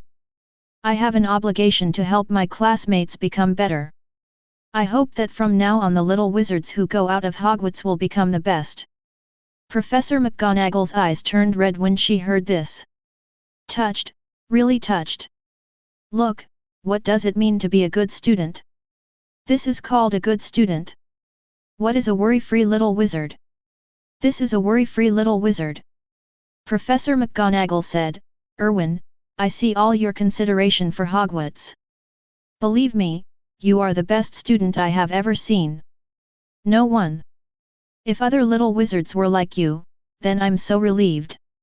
I will tell other professors about your suggestion. Then, we will discuss it. Erwin said, Okay, then I'll bother Professor McGonagall. I think other professors will be happy to agree. Professor McGonagall said, Of course. I think the same as you. Okay, it's almost time. It's time for you to prepare for your next class. Those little wizards are waiting for you too. If I remember correctly, your next class should be potions. Erwin turned to look. I found that there were many little wizards in the classroom. Not only Slytherin, but also Gryffindor students. However, now these little wizards are looking at Erwin with horrified eyes. They all heard what Erwin said just now. Just hearing it made them feel horrified. What a horrible schedule. From birth to now, they have never had such a routine in the underworld. At this time, Erwin, who made this suggestion, seemed to have his facial features gradually blurring in their eyes. The hair starts to disappear, the nose starts to disappear. The skin turned pale white. Oh, this is Voldemort. Erwin didn't bother to pay attention to these little wizards. At the beginning, there will be some discomfort. This is normal. After all, Daxia's work and rest time, as well as the level of effort. Of course they don't understand, but this is only temporary. Erwin was sure that they would get used to it quickly. Erwin is a good teacher, he can teach these little wizards. Of course, if these little wizards don't want to listen to reason, he can also use some punches.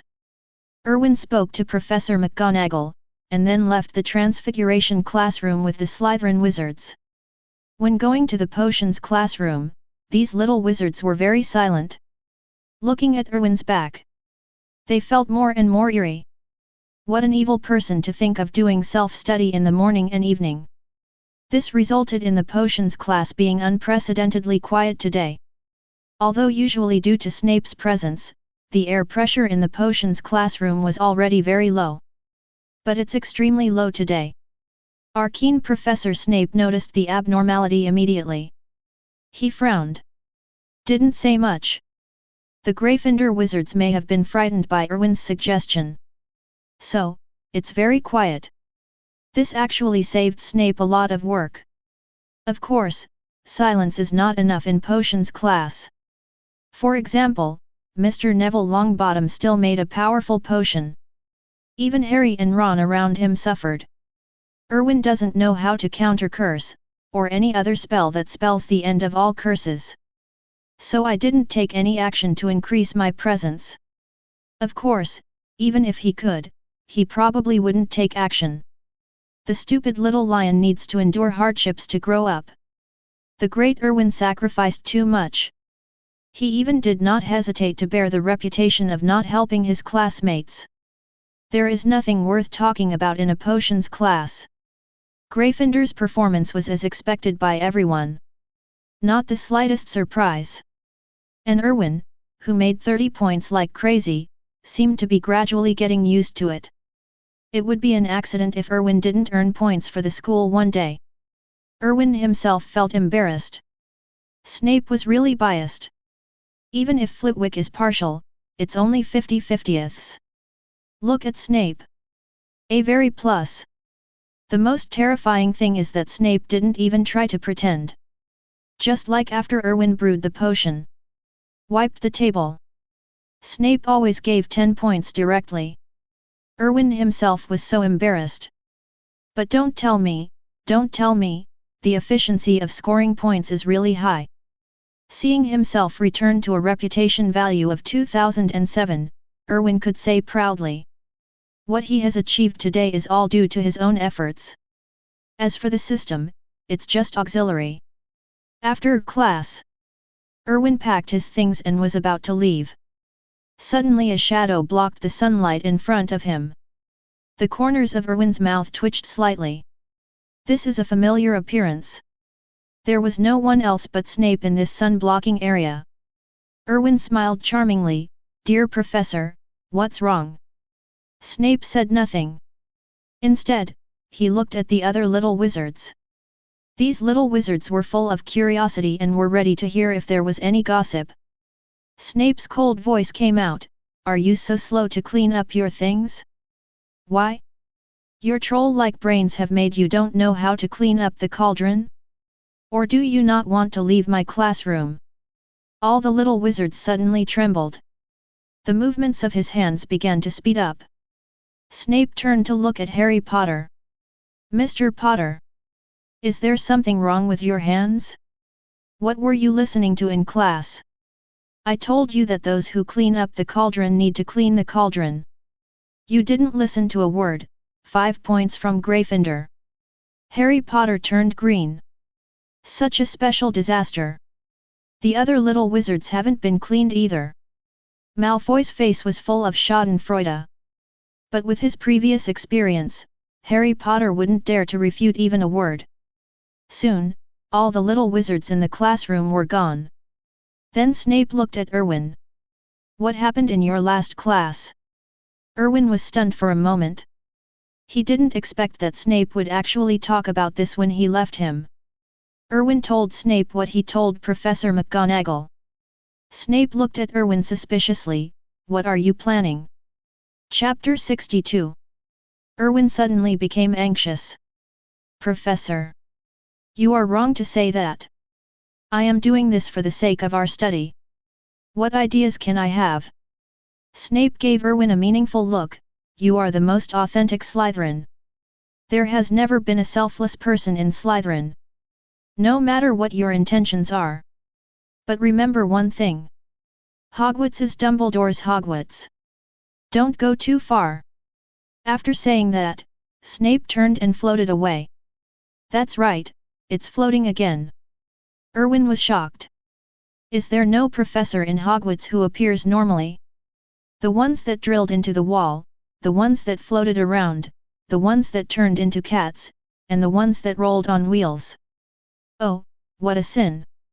I'm sorry, Professor Sprout. I didn't mean to laugh at you. After Snape floated away, Erwin also breathed a sigh of relief. In fact, even when he faced Snape, he felt that the air pressure had dropped significantly. Erwin whistled and packed his things. Wash the crucible clean. After all, it was bought with money, as a representative of thrift and diligence. The remaining potion will corrode the crucible. What a waste! After cleaning up everything, Erwin left the classroom. He also closed the classroom door. Such responsible students are really rare. With such a delay, less than half an hour passed. Erwin estimated that the little wizards had almost eaten. I don't know if McGee left any food for him. However, Erwin was startled just as he walked into the auditorium. All the little wizards were looking at him, including those in upperclassmen. There was confusion and fear in his eyes. Some are even a bit hostile. Erwin was a little confused. Come to Slytherin's long table. Charlotte moved towards Erwin. He looked Erwin up and down. Erwin knocked on the table. Several meals appeared. Erwin picked up the paper towel on the side and wiped his chopsticks. He asked casually, "Why are you looking at me like this?" Charlotte said, "Nothing. I just want to see what the devil's son looks like." Erwin was stunned. "My father still has a hidden identity." Charlotte smiled and said, "Now it is spread throughout Hogwarts. You are the son of the devil. Most people really can't think of morning and evening self-study. So, how on earth did you think of such a terrifying thing?" Erwin understood. So that's what happened. These little wizards can spread messages so fast. Erwin said, "Don't you think it's good to study by yourself in the morning and evening?" Charlotte spread her hands. "Maybe you are the only one who thinks so." However, it seems that Ravenclaw was very happy when they heard about morning and evening self-study. You know, they really love to study. Erwin looked towards the Ravenclaw table. Sure enough, Hermione's face was full of excitement, and the other Ravenclaw students also had excited expressions on their faces. Erwin said, "Isn't this great?" Charlotte shook her head and had nothing to say for a while. Erwin picked up a piece of fatty meat and asked casually, "Have Malfoy and the others left after eating? Why are there so few freshmen in this grade?" Charlotte was stunned for a moment. "They didn't come to the auditorium." "Aren't you the one in charge of the first-year wizards? Didn't I ask you to arrange to do other things?" Erwin was also stunned. "I didn't." Erwin looked towards the Gryffindor table. It was discovered that there were also some first-year wizards missing from the Gryffindor table. Erwin suddenly felt as if something bad was going to happen. Just then, Professor McGonagall walked into the Great Hall. His face was ashen. The anger in his body was about to break through the roof of the auditorium. And behind him, there are 2 rows of freshmen. A row of Slytherin students. The leader is Malfoy. However, Malfoy is not in a good condition at this time. There were patches of bruises on his face. The other column is for Gryffindor students. At the head is our savior Mr. The lenses of my glasses were broken. But it didn't look as miserable as Malfoy's. But Ron behind Harry Potter was different. His face was swollen, like a scaled-down troll figure. If it weren't for the red hair, Erwin wouldn't have recognized him. The other little wizards all had some injuries. The auditorium suddenly became quiet. Professor McGonagall looked angry. Dumbledore quickly took the time to grab a piece of sweet and sour pork. Then he put down his chopsticks reluctantly. "Minerva! What's going on?"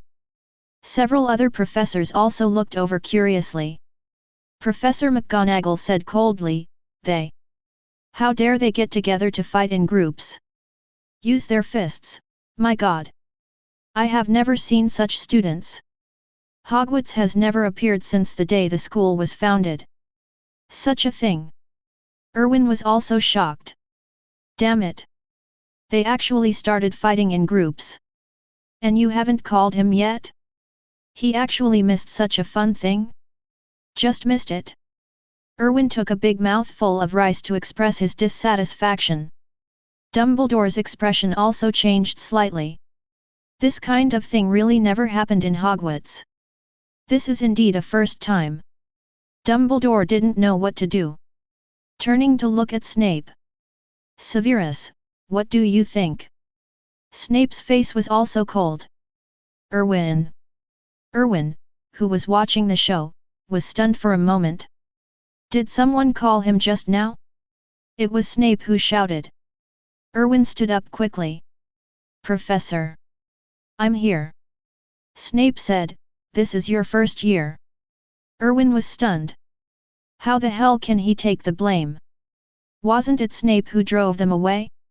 Wasn't it Snape who kept him here? Why is he still taking the blame?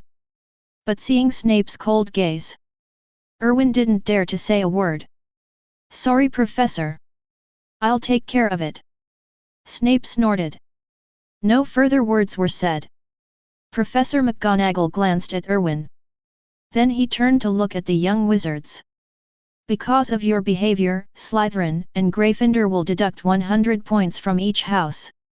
After Professor McGonagall finished speaking, all the little wizards were shocked. Malfoy said quickly, No, Professor McGonagall. You can't do this, they were the ones who started it. Shut up. Malfoy. Aren't you embarrassed enough? Where is your noble character? Erwin said angrily.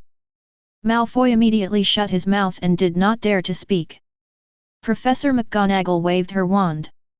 The hourglass representing Slytherin and Gryffindor points dropped sharply in an instant. Slytherin is okay. There's a little left. But Gryffindor's hourglass emptied immediately. Not even a hair is left. Professor McGonagall waved her hand. Let these little wizards go. Harry Potter and the others returned to the Gryffindor table dejectedly. As for the young wizards in Slytherin, then came behind Erwin. Standing quietly, not even daring to raise his head. Let alone sit down. Erwin ignored them. Keep eating. Soon, Erwin finished showing off the food on the table. Erwin burped. Put down the chopsticks. Chapter 63. Turning around to look at the young wizards headed by Malfoy. You guys, I'm impressed. You actually know how to fight. Or use your fists. Oh my god, you know when Professor McGonagall said you fight with your fists. How surprised was I. The students of Hogwarts actually fight with their fists. All the little snakes lowered their heads, not daring to refute a word. Erwin said, then Master Malfoy, tell me. Use your fists to fight like a barbarian. This is the training of your Malfoy family? This is the pride of pure blood? This is your tutor? Malfoy was speechless. Erwin said, Slytherin, because you have deducted 100 points. Before the House Cup is settled, I want to see you fight for 200 points for Slytherin. No matter what method. If you can't do it, I will personally teach you what a real fist is. The little snakes dared not make a sound. But I felt in my heart that this was an impossible task. But Erwin wasn't about to give them the chance to say anything else. He said in a cold voice, Go and eat. What are you doing standing here? Do you want to show your face? A group of little snakes quickly started looking for a place, sat down and lowered their heads to show off, not daring to say a word. Charlotte moved closer to Erwin. He smiled and said, You scared those little guys quite a bit. Erwin snorted coldly, if they knew they were afraid. They shouldn't get into trouble. It's simply embarrassing. Professor Snape might have drugged them to death. Charlotte laughed. On the Gryffindor table, Percy looked at Erwin's prestige in Slytherin with envy on his face. As a poor man, Percy was obsessed with power. Although he became a Gryffindor prefect, Gryffindor was hard to describe. He also wanted to be like Erwin. No one dared to sit down and eat before he opened his mouth. Charlotte said, By the way, Do you want to continue the prefect challenge today? But there are many people waiting for it. Erwin said, of course. I said it yesterday, and I'm in a bad mood right now. I need a place to vent. Charlotte smiled and said, it seems that someone is going to be unlucky. But you are really a pure Slytherin. Of course Charlotte wouldn't know that Erwin was in a bad mood not because Slytherin was embarrassed, but because these guys didn't call him out when they were fighting, so he didn't enjoy the excitement. This was what made Erwin the most angry. Erwin stood up immediately. Look at Marcus Flint, who has a gloomy face at the end of the long table. Bullshit. Go wait for me by the Black Lake. Marcus' face turned even darker. Stand up. Do you really think you are sure to win? Cavendi, you will pay the price for your arrogance. After saying that, he turned around and left. The 5th grade students behind him quickly followed.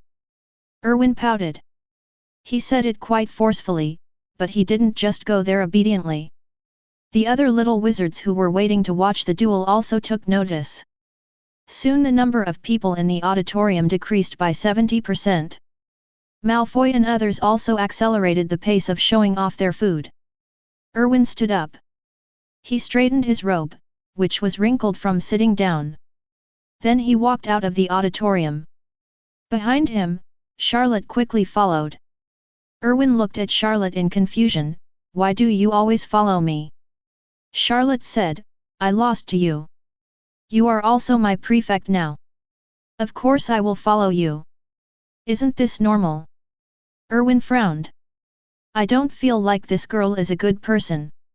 It seemed like she was trying to get close to him on purpose. Could it be that she covets his beauty? Sure enough, this face will indeed bring him some trouble. Erwin is often impressed by his handsomeness.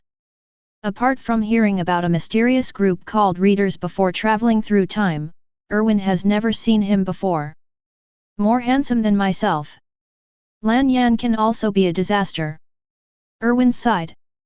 Walking towards the Black Lake, he was going to beat someone up. On the edge of the Black Lake, the best viewing spots have been occupied by the little wizard.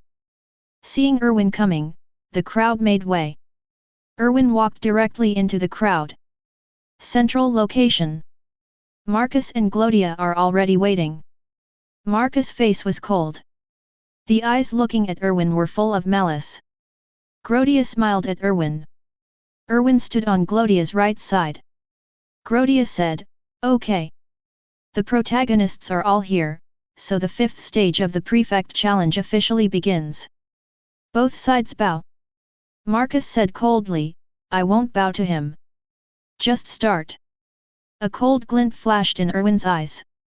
Damn it, this guy is really looking for death. He really has to thank the Harmonious Society and Azkaban. Otherwise, a green light would have reached Byang's face now. Glodia also frowned. Marcus. This is the rule. Marcus turned a deaf ear to it, ignored him at all, and had no intention of bowing. Glodia's face also turned cold. Erwin said, okay. Prefect. I'll handle it. Glodia looked at Erwin and nodded. Then he lowered his voice and said, Erwin, teach him a lesson. Erwin smiled, don't worry, Prefect. He will never forget it for the rest of his life. Glodia exits the center position. Marcus took out his wand. Cavendi. I said, you will pay for your arrogance. Erwin nodded, yes. I understand. So, now, bow to me. Marcus said coldly, you are dreaming. Erwin sighed. There are always people who are misbehaving. The next moment, Erwin's face suddenly darkened. Then, with a flip of his wrist, the wand appeared in his hand. All around him, magic power shot directly into the sky. Pressed towards Marcus. Erwin's magic power was simply terrifying when he used his full strength. The fluctuations of these magic bursts were controlled by Erwin and pressed directly towards Marcus. Marcus's face changed instantly. Erwin said coldly, I told you to bow to me. Chapter 64. This move was inspired by Erwin from Voldemort in the movie. Now it seems that this thing is quite useful. The little wizards around were also shocked. How terrifying! Is this Erwin's true strength? Is this really magic that students can have? And Charlotte on the side had a glint in her eyes. I don't know what I'm thinking. Grodia's expression also changed slightly. This magic power is so terrifying. However, he didn't think there was no possibility of a fight with Erwin. After all, a wizard's strength is not always determined by magic power. Marcus' face was also full of fear, and he now really understood the difference in strength between the two. In this case, it was a luxury for him to even move his fingers. Erwin also had a flash of surprise in his eyes. Are Marcus' bones so hard? Don't you even bow? Erwin didn't know.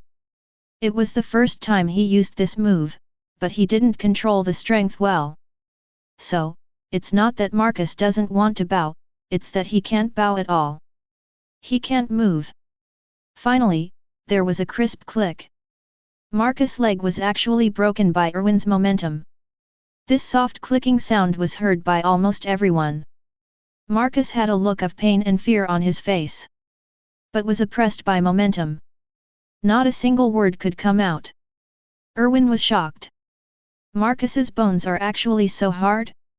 It doesn't seem to be shown in the original work. Sure enough, Slytherins are all good. Even this kind of supporting actor in the original work has such backbone. Erwin suddenly admired Marcus. He is a pure man. Not bad, very good. Erwin recognized Marcus. Erwin lost his momentum. The next moment, there were screams one after another. My legs, my legs. I give up, I give up. Send me to the school doctor. Please, I don't dare to be your enemy anymore. I give up. The sudden flip nearly hit Erwin's waist. Erwin was stunned. It took me 3 or 4 minutes to think about it before I figured out what was going on. CO author, was this guy so oppressed by his own momentum just now that he couldn't speak at all? Erwin suddenly felt a little disappointed. It seems that he paid by mistake after all. Marcus saw that Erwin was silent. I was even more panicked in my heart. Especially seeing the look in Erwin's eyes, no matter what, it seemed that he didn't intend to let him go. This scared Marcus half to death. Please, Prefect Erwin, I was wrong. I was really wrong. Spare me, I am willing to surrender. Please. Let me go. The little wizards who were watching looked at Erwin with a hint of fear in their eyes. A few little wizards who play well with Marcus want to send Marcus to the school doctor. But he didn't dare to come. I could only look at Erwin anxiously. Erwin sighed, you disappoint me. I thought you had some ability. However, you can't even withstand the pressure of my magic power. What qualifications do you have to be loyal to me? Slytherin needs elites, and so do my men. Marcus. You are too weak. So weak that I have no idea of taking action again. I will give you a chance to improve yourself. If one day you can see my back, then I'll give you the chance to follow me. After saying that, Erwin turned around. The figure is a bit lonely. It's like a respected elder who feels sad when he sees his younger generation failing. In the eyes of all the young wizards, Erwin has become so tall at this time. Marcus was also stunned. Looking at Erwin's back, he suddenly felt that he was really a little too bad. Erwin was disappointed, and he didn't even have the chance to become Erwin's follower. Erwin had obviously given him a chance to fight, but his strength was so low. He is so low that he can't even withstand Erwin's pressure. How does he qualify to be called a pure-blood family? Erwin waved his hand. Go take him to the school doctor. Those friends of Marcus, who were already anxious, ran over quickly. Lift Marcus up. I was going to go to the school doctor. But Marcus shouted, wait a minute. Then, Marcus looked at Erwin's back and said, sorry. My strength is too poor. But I remember what you said today. One day, I will see your back. Thank you, show mercy. I apologize to you for my arrogance and provocation. Erwin didn't even turn his head. He raised his hand and waved it casually. A weak sigh reached the ears of everyone present. In the Ravenclaw camp, Hermione looked at Erwin's somewhat lonely back. Suddenly I felt a little distressed. Has he been so tired these years? For the sake of family and for survival. Now after coming to Hogwarts, I want to find a suitable opponent. To enable others to improve. For the glory of Slytherin. He's endured too much. An idea suddenly came to Hermione's mind. She wants to become excellent, especially excellent. That would help Erwin. Not for anything else, she just hoped that when Erwin felt tired. Help Erwin. Even if it's just some small help. But it would be nice to make Erwin less tired. Erwin stood on the edge of the Black Lake. His eyes fell on the Black Lake. I felt a little anxious. It's not his comparison. Is he pretending to be in place? Why is there no movement? Should he turn his head now? If he turns his head, his character will collapse. So what's going on behind the scenes now? Just when Erwin was thinking wildly, there were sounds of footsteps coming from behind. Erwin glanced secretly out of the corner of his eye. It was discovered that they were all Slytherin snakes. There are little snakes from 1st to 5th grade. They came up behind Erwin. Bow deeply. Charlotte took 2 steps forward. He came behind Erwin and said, "Prefect. Go back and rest." Erwin's lips curved. It seems to work pretty well.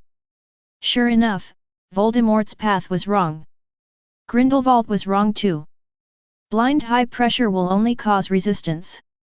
Only by establishing authority appropriately, being gentle occasionally, shaping one's own image, and creating one's own personality is the path the Dark Lord should take. Bah, what a Dark Lord! He is not the Dark Lord. He just wanted to make Hogwarts more orderly. I want the little snakes to have a better destination after graduation. What's wrong with him? He sacrifices himself for others, he is great. Ding! It has been detected that what the host has done perfectly matches the characteristics of the Dark Lord. It has been detected that the host has won the love of more than 70% of Slytherin's little wizards. The title has been upgraded, and the current title is, the debut of the 4th generation Dark Lord. Title bonus increased by 5%. Chapter 65. Erwin cursed directly in his heart. Are you shabby? Hey? Twice, you slapped me in the face twice. Do you have to give out the competition reward now? You did it on purpose, shabby. Ding. The host has broken the defense. The host can choose not to receive the reward, and the system can take back the title. Haha. Wear the title immediately. Ding. The title was successfully worn. It smells so good. Erwin turned around slowly. Charlotte, who was standing at the top, suddenly felt her heart tremble. He quickly lowered his head. He didn't dare to look directly at Erwin. She felt that Erwin's majesty seemed to be even stronger. All the little snakes also lowered their proud heads. Erwin nodded with satisfaction. Very good, this is the taste. Erwin glanced around. They are all little snakes in grades 1 to 5. As for the 6th and 7th graders, they stood aside. After all, Erwin hasn't taken action against the 6th and 7th graders yet. They have not yet been conquered. In fact, Erwin felt like it was a game. He needs to fight up step by step, defeating every boss. The boss's younger brother will join him. Moreover, this was not just because Erwin defeated their hidden prefect, but because Erwin's strength was truly recognized by them.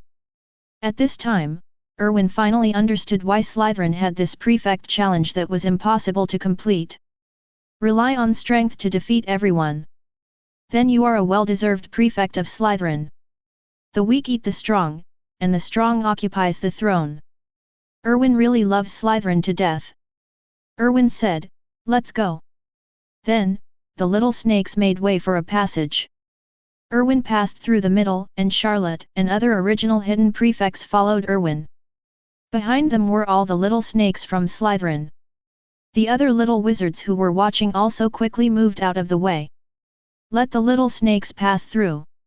At this moment, Slytherin's cohesion was unprecedentedly high. The little wizards in Slytherin's 6th and 7th years looked at each other. Somehow, they seemed to see themselves in the crowd. The little lions, who had been fighting fiercely with the little snakes, were now far away. He didn't dare to stand in front of the little snakes at all.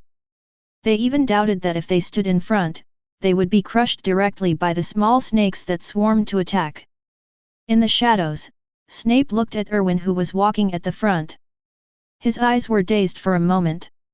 Just then, a voice behind Snape sounded, "It's really amazing.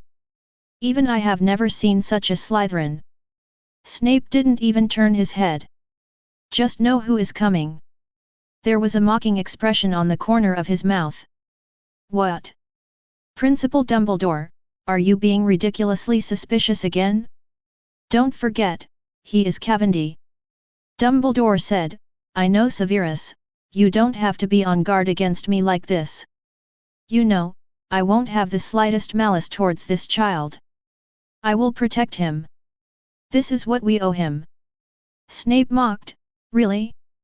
You promised me that you would protect Lily. But in fact, Lily is dead. Because you trusted someone you shouldn't trust. So he died." Dumbledore was speechless for a moment. "Sorry, Severus. I didn't want to either. I didn't expect it." Snape interrupted, "That's enough, Dumbledore, I don't want to listen to you anymore. I didn't expect it. You always say you didn't expect it, and the same goes for Cavendi's parents. We all know that he faces what is right. It is a more terrifying existence than Voldemort. I said that they should not be allowed to leave Hogwarts, but what? How did you answer me? You said that you would protect them and nothing would happen to them. Just like Lily, they all trust you so much, but you betrayed their trust." Dumbledore stopped talking. Snape said coldly, "And now, you still want to use their son, Dumbledore? I will not allow you to have the slightest idea about him. I will protect him. This is what I owe them and their wife, even if it is you. If you want to take advantage of him, I will also pull out the wand at you. Trust me, Dumbledore, don't doubt my determination." Dumbledore said, "I didn't, Severus. The idea never occurred to me." Snape sneered, "Really? Then you might as well explain why you interrupted me to tell Erwin the truth that day? Aren't you afraid that Erwin will hate you after knowing the truth? Or be on guard? Dumbledore, you can't hide it from me." Dumbledore sighed, "I know you don't trust me, time will tell, Severus." After finishing speaking, Dumbledore snapped his fingers. The figure disappeared directly on the spot. Snape looked in the direction where Dumbledore disappeared. His face was full of mockery. Trust Dumbledore? Snape would never trust Dumbledore when it came to Erwin. How can someone trust someone who has a criminal record? Snape's clothes flew away with a wave of his clothes. Bah, that's not right. It's not right to float away. It's just gone anyway. Erwin before entering the castle. I saw the movement here from the corner of my eye. Snape is also seen talking to Dumbledore. A glint flashed in Erwin's eyes. It seemed, as if probably, that some things were more complicated than he imagined. This wave of testing Dumbledore seems to have failed. Erwin, who has read the original novel, is certainly not a rash person. If he really didn't consider the consequences, how could he develop the Cavendi family to this extent? He knew the character of Old B very well. From an upright perspective, Old B was indeed a great person. He used his own life to completely eliminate Voldemort and to bring peace to the wizarding world. How touching! Thinking of this, Erwin felt like he was going to cry again. So touching. But Old B is also a very shady person. He has taught people like Voldemort and defeated Grindelwald himself. Therefore, he is very sensitive to the Dark Lord. And Slytherin, as the cradle of dark wizards. There is someone like Erwin who is even more outrageous than Voldemort. From Erwin's point of view, this is something that the Old B cannot accept. Therefore, Erwin caused so many things. It's just to test the Old B's bottom line. But what surprised Erwin was that Old B had no intention of looking for Erwin at all. This confused Erwin. Is Old B really not afraid of him becoming the Dark Lord? Or does Old B have other plans? Therefore, Erwin himself has 1 year to get through this Slytherin Prefect challenge. But he reached 6th grade in a few days just to see what kind of attitude Dumbledore had. Chapter 66. Based on Erwin's experience of reading novels and watching movies, Dumbledore should have called him over, either to win over or to test. Erwin had already thought of a way to deal with it. But Old B ignored him? This made Erwin couldn't help but think more. People are so strange. After being on guard for a long time, you will feel very frustrated when you find that you are lonely after guarding against something. Erwin is in this situation now. There is still a bit of jade that was given to Erwin. In the lounge. Erwin leaned back on the couch. Look up at the ceiling. The fireplace was roaring. That's all good about Slytherin's common room. Because when you sit in the common room, you never know whether it is day or night outside. If you want to bask in the sun, you have only 2 options. The first one is to leave the lounge, and the second one is to go to the dormitory upstairs.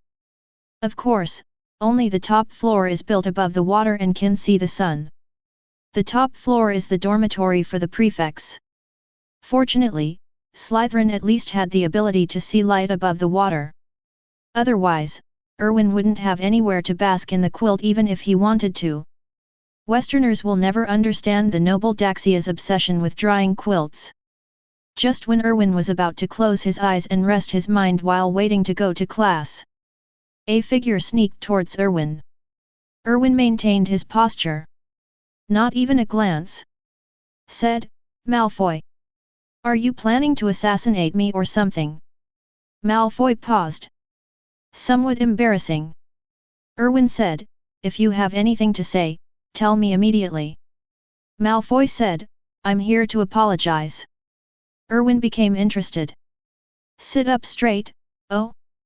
Apologize. Malfoy said, I'm sorry. I shouldn't have fought with Ron and the others. I brought shame to Slytherin. Erwin nodded, yet. It's a profound reflection. However, there is one thing you said wrong. Do you think I'm angry because you guys were fighting? Malfoy was stunned for a moment, isn't it? Erwin looked around, in the common room. There were also many young wizards, including those who fought with Malfoy and the others. Erwin said, now that you are here, let me tell you where I am angry. Fighting is not a very important thing. What really makes me angry is that there are more of you than those stupid lions, and there are still people you were injured. And, the most outrageous thing is that you will actually be caught by Professor McGonagall. Malfoy scratched his head. Explained, those Gryffindors, they are too strong. Erwin said, because they are poor. Therefore, they have to do many things by themselves. Invisibly, their bodies have been exercised. And you have been pampered since childhood. Naturally, your physical fitness is not as good as theirs, but you are not. See through this. Use your own shortcomings to touch other people's strengths. Malfoy, are all the Splendens in your mind? Malfoy lowered his head. When Erwin said this, he also realized that he seemed to have done something very stupid. Erwin continued, remember, we are Slytherin. We are noble and elegant. Outsiders say that we are unscrupulous. But, we are just looking for the road to success. There is only one goal, but there are many roads. We are not evil, we just don't need to choose the bumpy and muddy road to overcome thorns and thorns like those idiots. Our starting point is a broad road. So, when encountering things, use your brain. Your brain will get rusty if you don't use it. A pure-blood wizard would actually choose to fight against a group of stupid lions with simple minds and powerful limbs.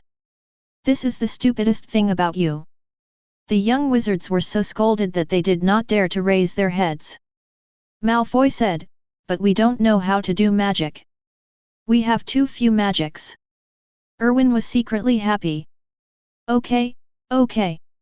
I didn't realize that this guy would still praise me. Look, this guy is so sensible. Erwin's spit was not wasted. Erwin said, everyone has a copy of the Basic Charms Encyclopedia. Don't you know how to read it yourself? Isn't this because you don't practice it yourself? Am I born with these spells? I don't need to practice. The reason why we are strong, the reason why we are noble. That is because of our strength. If you want to defend the glory of Slytherin, then you need to make yourself stronger. Glory is for defending, and the innate identity, without the strength that matches them, they will eventually be surpassed. How many of the 28 pure-blood tribes are left now? Don't you know how many of them are left? Isn't this a lesson learned from the past? All the little wizards were silent, not just the first-year ones. Some senior students also lowered their heads. Erwin saw that the time was almost here. Standing up and saying, I am not denying you by saying this. I came to Slytherin, for me. This is an honor, I am willing to use my life to defend the glory of Slytherin. I also hope you have the same idea as me. Use your strength to prove to everyone that the glory of Slytherin is a throne made of strength. All the little wizards suddenly felt their blood boiling. It was as if there was an unknown force injected into their bodies. Each of them clenched their fists. Don't know who it is. The first one shouted. For Slytherin. The next moment, all the little wizards in the entire lounge raised their fists. For Slytherin. Erwin didn't expect the effect to be so good. He now somewhat understands the failed art student. This is simply the art of language. Erwin raised his fist and placed it on his chest. Everyone, for Slytherin, we must become stronger. It is our duty to defend the honor of Slytherin. All the little wizards punched their chests with their fists. Some little snakes who were resting in the dormitory also came out. I heard Erwin's words. Infected by the atmosphere. Everyone put their fists to their chests. Shouted Slytherin. Fortunately, the entire Slytherin lounge is under the Black Lake. Otherwise, Erwin would have thought that Dumbledore would have to come and see what was going on. Erwin himself was shocked by this movement. Erwin raised his hand and pressed it. The shouting stopped. Erwin said, although my strength is limited. But for Slytherin, I welcome anyone who has questions to come to me. If I can't answer it, you can go to the senior prefects. If the prefects can't answer it, you can go find a professor. This is some trivial contribution I can make to Slytherin. I hope to see that one day, everyone in Slytherin is like a dragon. I hope to see that one day, every class, Slytherin students all can take all the bonus points. I hope that we can make Slytherin the strongest house in Hogwarts. This is our glory. Chapter 67. All the little snakes felt a fire burning in their chests. It ignited instantly. Excited, every little wizard is extremely excited. Erwin looked at the eyes of these little wizards with satisfaction. Look how simple it is. He really loved the little wizard at this age. They have no brains, even Slytherins. They are easily incited. Likewise, because of the simplicity in their hearts. It's easy to spend your life fighting for some unfounded goals. This is the charm that comes from failed art students. Erwin realized. He seems to have found the track that suits him best. Erwin said, I think many young wizards already know this. I brought up the matter of morning and evening self-study with Professor McGonagall. I know that many people don't understand, and many people are dissatisfied. Because you feel that I wasted you. Rest time, wasting your playtime. It doesn't matter, I don't blame you. I don't expect everyone to understand me. However, I am willing to bear all the infamy, and all of this is because of a lot of learning. We make Slytherin stronger, and one day, the glory of Slytherin will be spread over every inch of the wizarding world. Erwin raised his head and looked at the ceiling at a 45-degree angle. His eyes were slightly moist. There is excitement on the face, but also sadness and frustration that are not understood. The eyes of all the little wizards were red. Their superior has actually done so much. And they were still complaining about the prefect in their hearts. And now they understand. Everything Erwin did was for their own good. Willing to bear all the confusion and all the eyes. Just to make Slytherin stronger. A tear dropped uncontrollably from the corner of the father-calling master's eyes. Prefect Erwin. I understand, I'm sorry. I swear in the name of the Malfoy family. I will work hard and become stronger. For Slytherin, for the prefects. For everything I protect. The other little wizards also quickly expressed their opinions. Among them, there are many descendants of pure-blood families who swear an oath in the name of the family. Every little wizard's eyes were full of gratitude and excitement. Erwin nodded. Arriving in front of Malfoy. He placed his palm on Malfoy's shoulder. Malfoy lowered his head slightly. If this were the case before, our proud brother-in-law would never have done this. However, at this time, his heart was filled with conviction and gratitude to Erwin. He is willing to lower his proud head. Erwin said, I think highly of you. Everyone, you are the pride of Slytherin. A few years later, I will think of you. At that time, I will still be proud to be your prefect. You are all the best. So, I believe. As long as you are here, the glory of Slytherin will be immortal. Malfoy felt his body instantly filled with power. The other little wizards also had similar symptoms. Erwin is so outstanding and dazzling. And Erwin actually said that he would be proud to be their prefect. This is more energetic than Red Moo with Jin. Erwin said, okay. It's time to go to class. The great Slytherin will never be late. All the little wizards nodded vigorously. Then consciously get out of the way. Let Erwin leave first. On the stairs. Two people were watching what was going on in the lounge. I also heard what Erwin said. The corners of Charlotte's mouth rose. He murmured, interesting. So interesting. Should I say you are worthy of being the inheritor?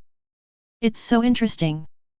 No wonder they say you will be a natural leader. It seems that my 4 years at Hogwarts were not in vain. You really made me wait for you. Charlotte watched Erwin leave the common room surrounded by the snakes. Then he also took the 4th grade students to prepare for class. Except Charlotte. There is another person watching the movement in the lounge. That is Glodia, the hidden prefect of 7th grade and the apparent prefect of Slytherin. Next to Glodia stood a 7th grade student. Said, Prefect. Are you looking at it like this? Erwin's prestige in Slytherin is stronger than yours now. Glodia smiled and said, isn't that normal? He started the prefect challenge. Step by step. If anyone in Slytherin can complete the rules of the prefect, then this person must be Erwin. You are really generous. Aren't you afraid that Erwin will beat you? Glodia said, it is inevitable that he will defeat me. His magic power is too terrifying. Now I can fight with him just because I have more magic control than him. I am more flexible in fighting than him. But if he learns more spells, it's easy for him to defeat me. Prefect, are you really willing to do this? If I had given you an extra year, it would have been possible for you as a 2nd grader to complete the prefect challenge. Glodia shook his head, you said it too. I am useless in the 2nd grade. Erwin, he is a natural leader. I have been at Hogwarts for 7 years, and I have never seen such a united Slater. Lin, although the little snakes of Slytherin are ambitious, they are too proud. They are so proud that they are lazy. They don't obey anyone. Therefore, compared with other colleges, we should be the strongest, just because we are not enough unity. And now, with Erwin here, I can already see that in the next 7 years, only our green flag will be hoisted in the auditorium at the end of the school year. Okay. According to what you said, there will be one more boss before I graduate. But fortunately, it won't be long. I really can't accept it, calling a junior a prefect. Grodia smiled, you are wrong. You might call him the first-year prefect. Okay, we should go to class. After speaking, Grodia turned around and walked downstairs. Behind him, the 7th grader was stunned for a moment. Then, the reaction came. Eyes suddenly widened. Does this mean that Erwin will not challenge Grodia until the end of the semester? And listen to what Grodia means. He still can't win. Doesn't that mean that their 7th grade class will soon have a 1st grade prefect? No, prefect. You have to stand up. While shouting, he chased after Grodia. Other side. Erwin led a group of Slytherin wizards towards the charms classroom. Erwin walked in front. A group of young wizards behind him consciously formed 2 lines. No one was whispering to each other on the road. Everyone walked forward with firm eyes. Not like a student, like a pilgrim going to worship. The young wizards from other colleges were stunned. Hogwarts has been reorganized? Has it been turned into a military school? When did it happen? No one informed me. Chapter 68. On the way, other little wizards saw this group of little snakes and quickly pulled over. Make way for the little snakes to pass first. Not to mention, the little snakes still think it's quite honorable. Arrive at the charms classroom. This class is with Hufflepuff's group of little badgers. If it weren't for Ravenclaw, Erwin would still be able to score points. Old Flitwick can't just target Slytherin, can he? Are you brave enough to try to teach me how to use the sword? Arrive at the charms classroom. Erwin took a seat with all the little snakes. Then one after another the little badgers came to the classroom. The school bell rang. Flitwick came to the classroom and still cast spells silently and silently. Serve directly. With those skillful movements, Erwin felt that Flitwick was the first to teach the levitation charm because it was the first basic spell, or because this was what Flitwick was best at. As usual, 2nd class. It still won't be for the little wizards to cast spells directly.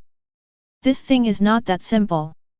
Little wizards need to remember the spells and the movements of releasing the spells firmly before they can officially cast spells. Therefore, Erwin was pulled out as a teaching material to demonstrate the spell and then demonstrated the spell-casting movements. Flitwick let the little wizards practice on their own. He can just watch from the side. Look at the little wizards who have begun to practice spells with their hands instead of wands. Flitwick said, Erwin, come here. Erwin's eyes lit up. Come directly to the edge of the podium. Flitwick said, your question last time. I went back to find some books and found a spell for you. It's a spell, but it's better to say it's a ritual similar to the loyalty curse. You can see the details yourself. As he spoke, Flitwick pointed his sharp finger at a book next to him. The book was opened directly, and then floated into Erwin's hands. Erwin quickly caught it. What an amazing ability to use magic, Professor. Flitwick had a somewhat smug look on his face. After all, his use of magic spells is indeed very strong, and he is well known in the entire magic world. Of course, we are only talking about the use of magic spells here. Erwin looked down at the book in his hand. The book is very thick and feels heavy in the hand. And the paper has turned yellow. It looks a bit old. It's full of curses. Next to the curse, there are some notes, obviously notes made by Flitwick. Erwin was a little greedy. This thing, like Professor McGonagall's notes and Snape's diary, are SSR level props at least. Flitwick's sharp fingernails pointed at a spell. This is it, the sound transmission spell. This spell is very niche. There are not many people in the entire magic world who know it. Just as you asked, it is used for communication. However, no one uses this spell. Because, this magic spell has many restrictions. First of all, it must have the same magic power to connect them together. This one is almost impossible to complete. Erwin frowned. What about the person who invented this curse? Flitwick said, I checked. The people who invented this curse were a pair of conjoined twins, and later they were separated by means. But their magic power is exactly the same. Because, before they were separated, they were one person. Even the twins can't do this. Therefore, even if this curse appears, no one can use it. Erwin nodded. Professor. Can I borrow this book? Flitwick said, I'm sorry. Erwin. This book cannot be used. There are too many spells recorded in it. There are many spells that are not something you can master at your age. Of course, I have no idea about your strength. Doubt it. It's just that some spells are too dangerous.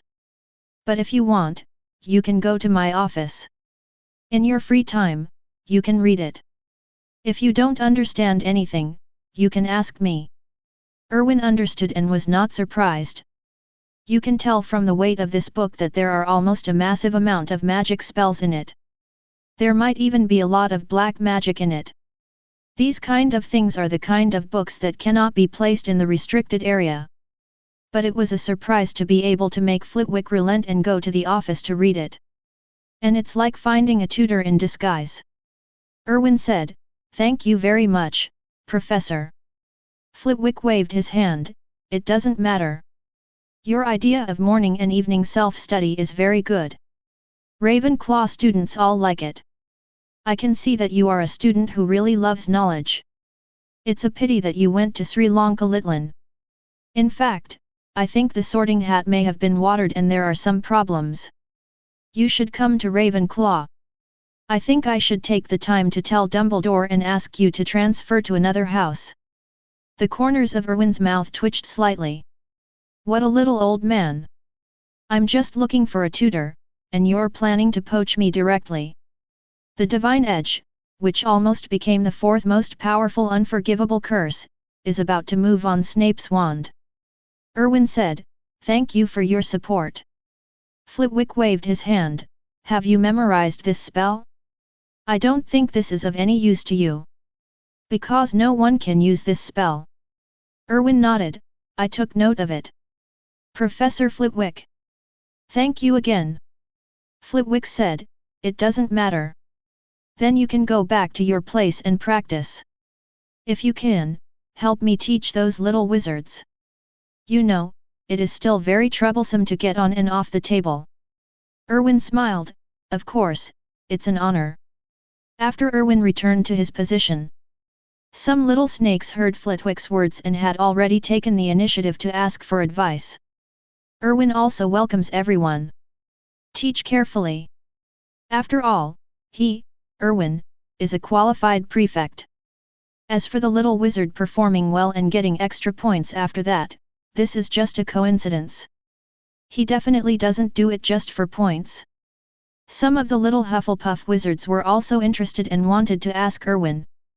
But because of Erwin's reputation, and Slytherin's reputation, some hesitation. Erwin looked at it and wondered how this was possible. Isn't this purely undermining unity? Hogwarts is my home, and we are all one big family. Everyone in the family is a good leak. Bah, that's not right. They are all family. How could Erwin care about one thing and neglect the other? Erwin looked at the little badgers. If you have any questions, you can come to me. We are all classmates, there is no need to stick to the academy. We will always be together in the next few years. After Erwin finished speaking, two little badgers had the courage to come over and ask Erwin for advice on the angle and strength of waving the wand. Erwin also informed them one by one. This time, all the little badgers became bold. Chapter 69. On the podium, Flitwick paid no attention to the class, which had become a bit noisy as students ran to Erwin for advice. Instead, he looked at Erwin with relief. Look, what a good student! What a worry-free student! He is strong in his own abilities and yet he doesn't forget to help his classmates. Such a person should come to Ravenclaw. Although now Ravenclaw has Hermione, who is already very good. But who thinks there are too many good students? Flitwick once again determined that the Sorting Hat must be short-circuited. That's why Ravenclaw was assigned to Slytherin. Wouldn't such a simple student suffer in an environment like Slytherin? Flitwick once again had the idea of looking for Dumbledore. Erwin taught these young wizards. While thinking about the sound transmission spell in his mind. This thing cannot be used by others, mainly because of the magic power from the same source. Even if they are twins, their magic power is different. No matter how insignificant the difference is, it is still a difference. However, this limitation is for Erwin. It doesn't seem to be a restriction. I said it before. Erwin's purple lotus mark is produced by the system, so it has a somewhat special function. Take the dark mark as an example. The dark mark has 3 functions. The first one is to allow the Death Eaters to turn into that black ball and fly around. This is the customized version of the function of the leader of the Force.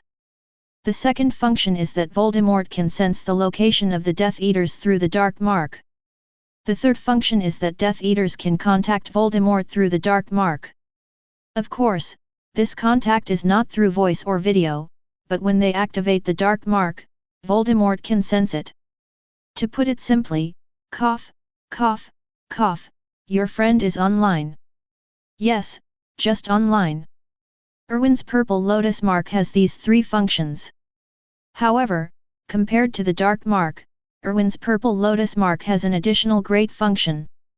That is, Erwin can inject magic power into the purple lotus mark. This function was added to the system to allow Erwin to directly control the life and death of the person marked by the purple lotus through this magic power. If anyone has any bad intentions, Erwin can directly detonate this magic power. Just like old Tom, he was able to enter Diagon Alley because of Erwin's magic power on his arm, which allowed him to break away from the ranks of Muggles and join the ranks of Squibs. Although he cannot use magic, he is immune to the Muggle expelling curse because of the magic left by Erwin. And it is precisely because of the existence of this function. Let Erwin discover that he can really use this sound transmission spell. They have the same origin, and the magic comes from him. Isn't that the same origin? The most important thing is that this ability cannot be copied by others. The magic will dissipate. But Erwin's system-modified version of the purple lotus mark can lock the magic power inside the purple lotus mark. Even if Voldemort knew the principle, he couldn't do it. It can be said that this sound transmission spell is completely customized for Erwin. However, the theory has been established. Specifically whether it can be successful. Erwin felt that he still needed to find a suitable test subject. Erwin is a steady man. As the saying goes, true knowledge comes from experimentation. The launch of every new product requires hard work. But who should I look for this test subject? Erwin was a little confused. Slytherin student? Erwin had just established a selfless prefect image and made a purple lotus mark. No matter how you put it, it doesn't seem like a decent person. Especially this thing, it is very famous in the magic world. It would be strange not to know the name of the dark mark. This can easily affect Erwin's character. The little snakes are small, but they are not stupid. His only follower, Barton? It also seems a bit inappropriate. Barton is related to Erwin's plan for pure blood. What to do if you play to death? That's not worth the loss. In other words, Barton still has value. I can die, but I can't die now. The most important thing is that the experiment is risky, so Erwin cannot choose the little wizard. If this really kills him, he will really go to Azkaban. Then who else? without being able to leave Hogwarts. Hagrid? No, even if the idiot is a supplier, he can't die. Just then, Erwin's eyes suddenly lit up. No one seems to have said that the test subject must be a human being, right? Erwin suddenly felt his thoughts clear. It seems that a trip to the Forbidden Forest is necessary. Big spiders and centaurs, aren't these the best experimental materials? It doesn't hurt to play to death, and it has no use value. Erwin has determined the goal of his experiment, and it looks like he has to take a walk in the Forbidden Forest. Those things in the Forbidden Forest must welcome Erwin. After all, Erwin still has the ability to bond with magical animals. He hasn't tried it yet. Charms class was followed by herbology class. Nothing extra happened. The herbology class with the Ravenclaws was not the least bit lively to watch. The afternoon class was a bit boring. Don't tell me, Erwin really misses Gryffindor. Without Gryffindor, there seems to be a lot less fun. In the auditorium at night. After eating, Erwin was called to the office by Professor McGonagall. Sit down, Erwin. Erwin nodded. Without being polite, he sat down on the chair. Professor McGonagall. Are you looking for me for morning and evening self-study? Professor McGonagall nodded, yes. Yes, the professors are still very supportive. However, there is a problem. If you take self-study classes, the professors will be a little busy. Erwin was happy. What he was waiting for was for Professor McGonagall to ask him. Erwin said, Professor McGonagall. That's what I think. Professors are very tired after a day of classes. And they also need to prepare lessons, self-study, self-study. To put it bluntly, it is self-study. I think we can completely let the prefects responsible for guidance, students in lower grades can ask seniors in higher grades, or communicate with classmates to promote learning. In fact, to put it bluntly, self-study is used to organize what has been learned that day. The professor does not play a big role, after all. You can't ask professors to teach new content, right? In this way, students won't be able to absorb so much knowledge. Professor McGonagall nodded, that's it. If you put it like that, I understand. What a great idea. I'm really curious about what's in your head. If that's the case, then self-study should be done. It can be implemented. Today is Thursday, let's start trying it next week. Erwin raised the corners of his mouth. It's done. The road to earning points is already smooth. Young wizards, is this 1 hour of rest time, 2 hours of rest time, or endless rest time from now on? Chapter 70. After leaving Professor McGonagall's office, Erwin went to Snape's office as usual. Not to mention, helping Snape these days has been really helpful to Erwin. There are many herbs that Erwin has no access to at this stage. But here with Snape, he can operate it one by one. And you don't have to worry about waste. Erwin carefully cut off the root of the medicinal material in his hand, and then gently set it aside. Then he breathed a sigh of relief. He couldn't help but be careful, the thing he was dealing with now was going to explode. Erwin never understood why potions in the magical world were so hellish. They use all kinds of strange herbs. It bites, it barks, it explodes. Compared with these horrific effects, all poisonous herbs are simply mild varieties. Snape nodded with satisfaction. Erwin is getting more and more skilled now. And in the past few days, even when dealing with dangerous herbs, I have never made any mistakes. Although his technique was green, Erwin's learning ability really amazed Snape. Once you get started, it doesn't take long for Erwin to become familiar with it. This made Snape feel that Erwin was born for potions. Erwin took off his dragonhide gloves. Okay. Professor Snape.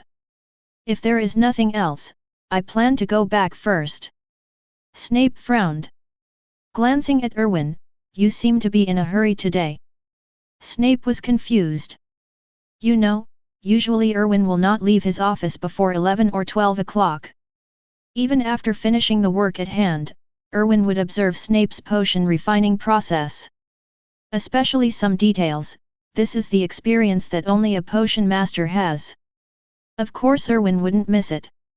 Hear Snape's words. Erwin quickly said, "No. I just feel a little tired today." Snape glanced at Erwin suspiciously. "I always feel like Erwin has some weird idea." Snape waved his hand, "Go back and rest when you are tired. Read more of the diary I gave you, especially the part about the brain awakening potion. Come here tomorrow and you have to start refining it." Erwin's eyes lit up. Is Snape planning to guide him in refining the potion?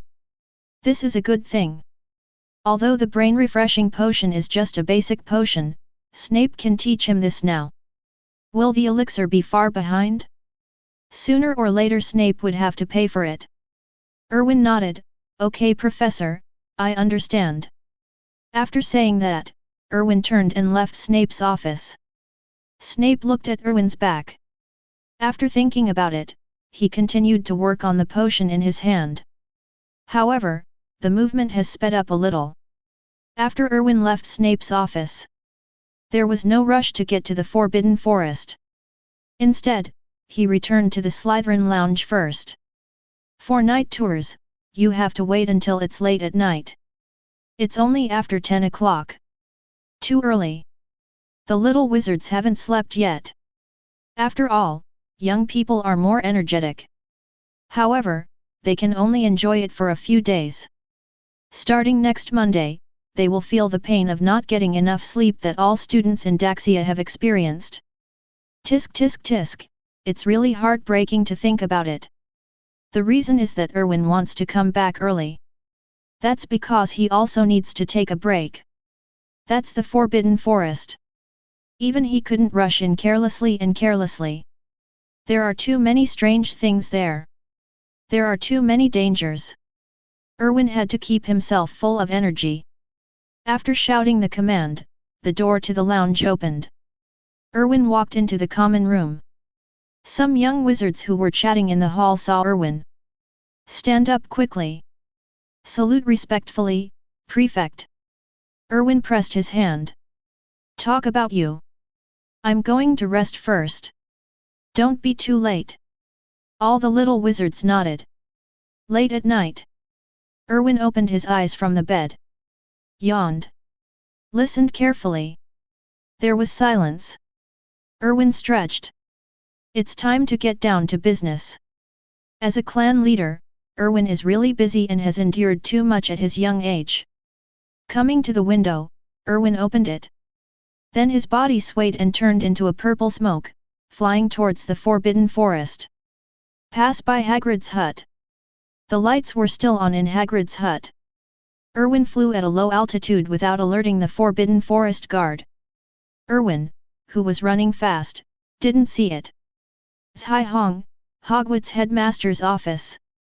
Dumbledore stood by the window, looking at him.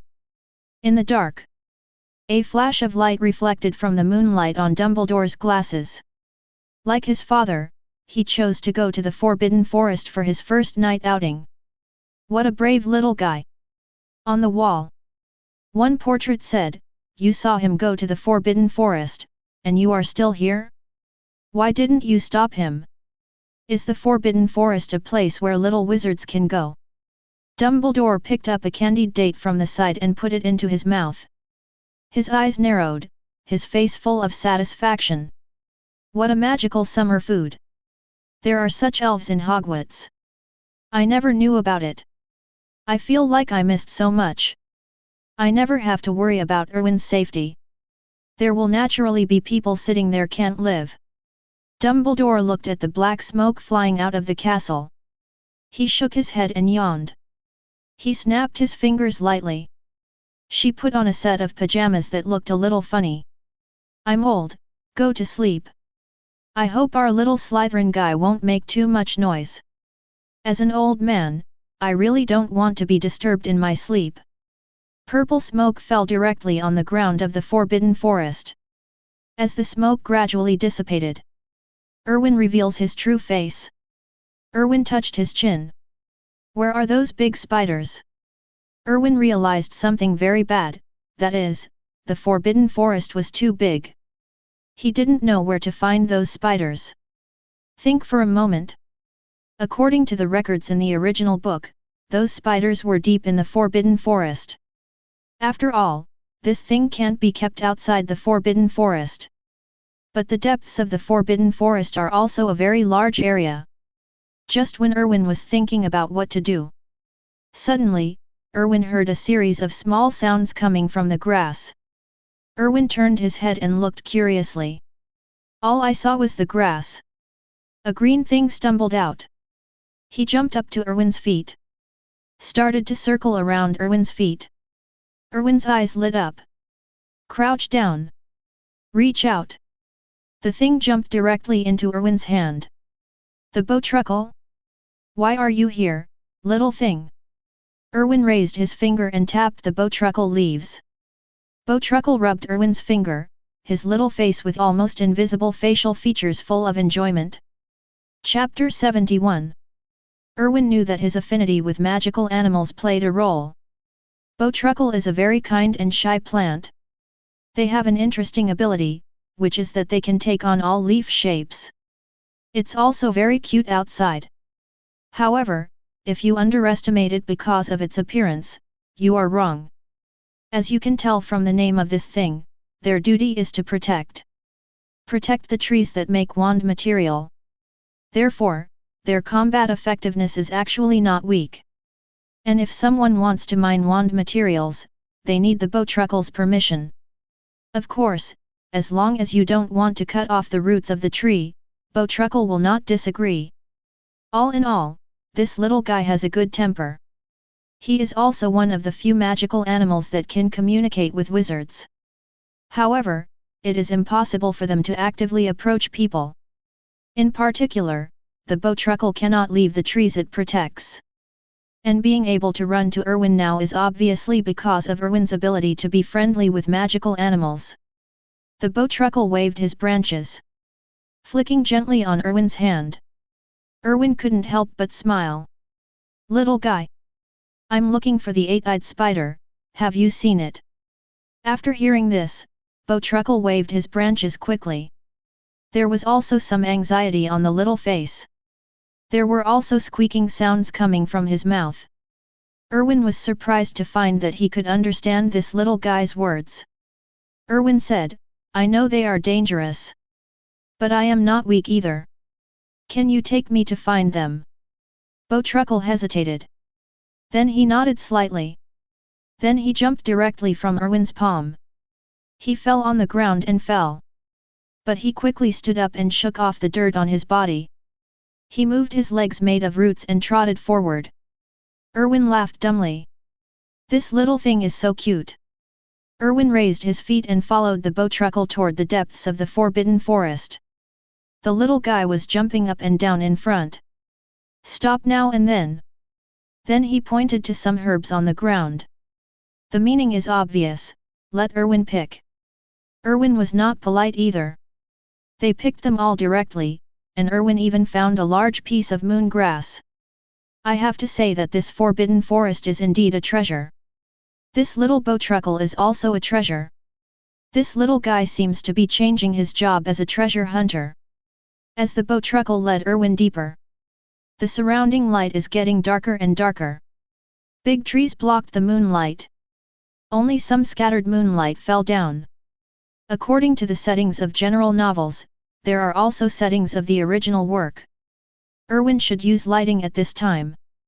Erwin flipped his wrist. The next moment, a flashlight appeared in Erwin's hand. Can you eat fried cakes?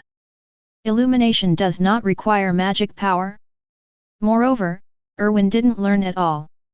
Ever since cheating, Erwin has become lazy and hasn't read a book by himself for a long time. I have to say that hanging up is really too corrosive to a person's ambition. The bowtruckle jumped curiously into Erwin's hand. I walked around the flashlight and studied it up and down for a while. He made two sounds. Oh, this. This is a flashlight, do you like it? But this one is too big. I have a small one for you. As he spoke, Erwin took out a small ornament-like thing from the space ring. It is said to be a flashlight, but it is actually a small toy that lights up. Erwin hung it on Bowtruckle's body. There is a button here. If you press it, it will light up. Bowtruckle lifted the note and pressed it. A glimmer of light came on. The Bowtruckle jumped twice on Erwin's hand. Very excited. Erwin looked around. Some spider silk can already be seen in some places. As expected, the Acromantula group is not far away. Erwin said, "Little guy. Go back. Wait until I have time to see you again. Take your time and play.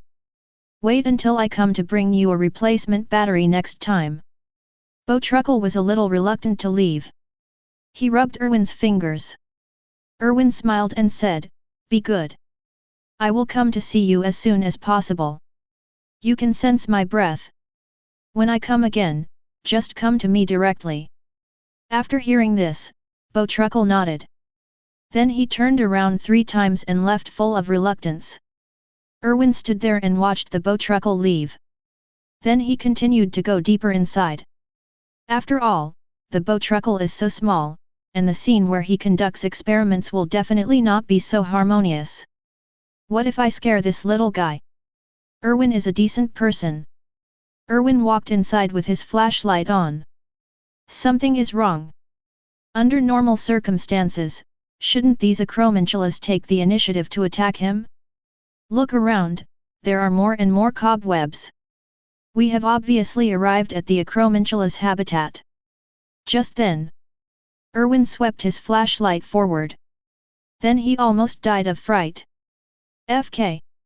I saw a big head of a dog peeking out from behind a big tree. The 2 rows of eyes above are shining green. Several furry spider legs were digging into the ground. Looking at Erwin curiously.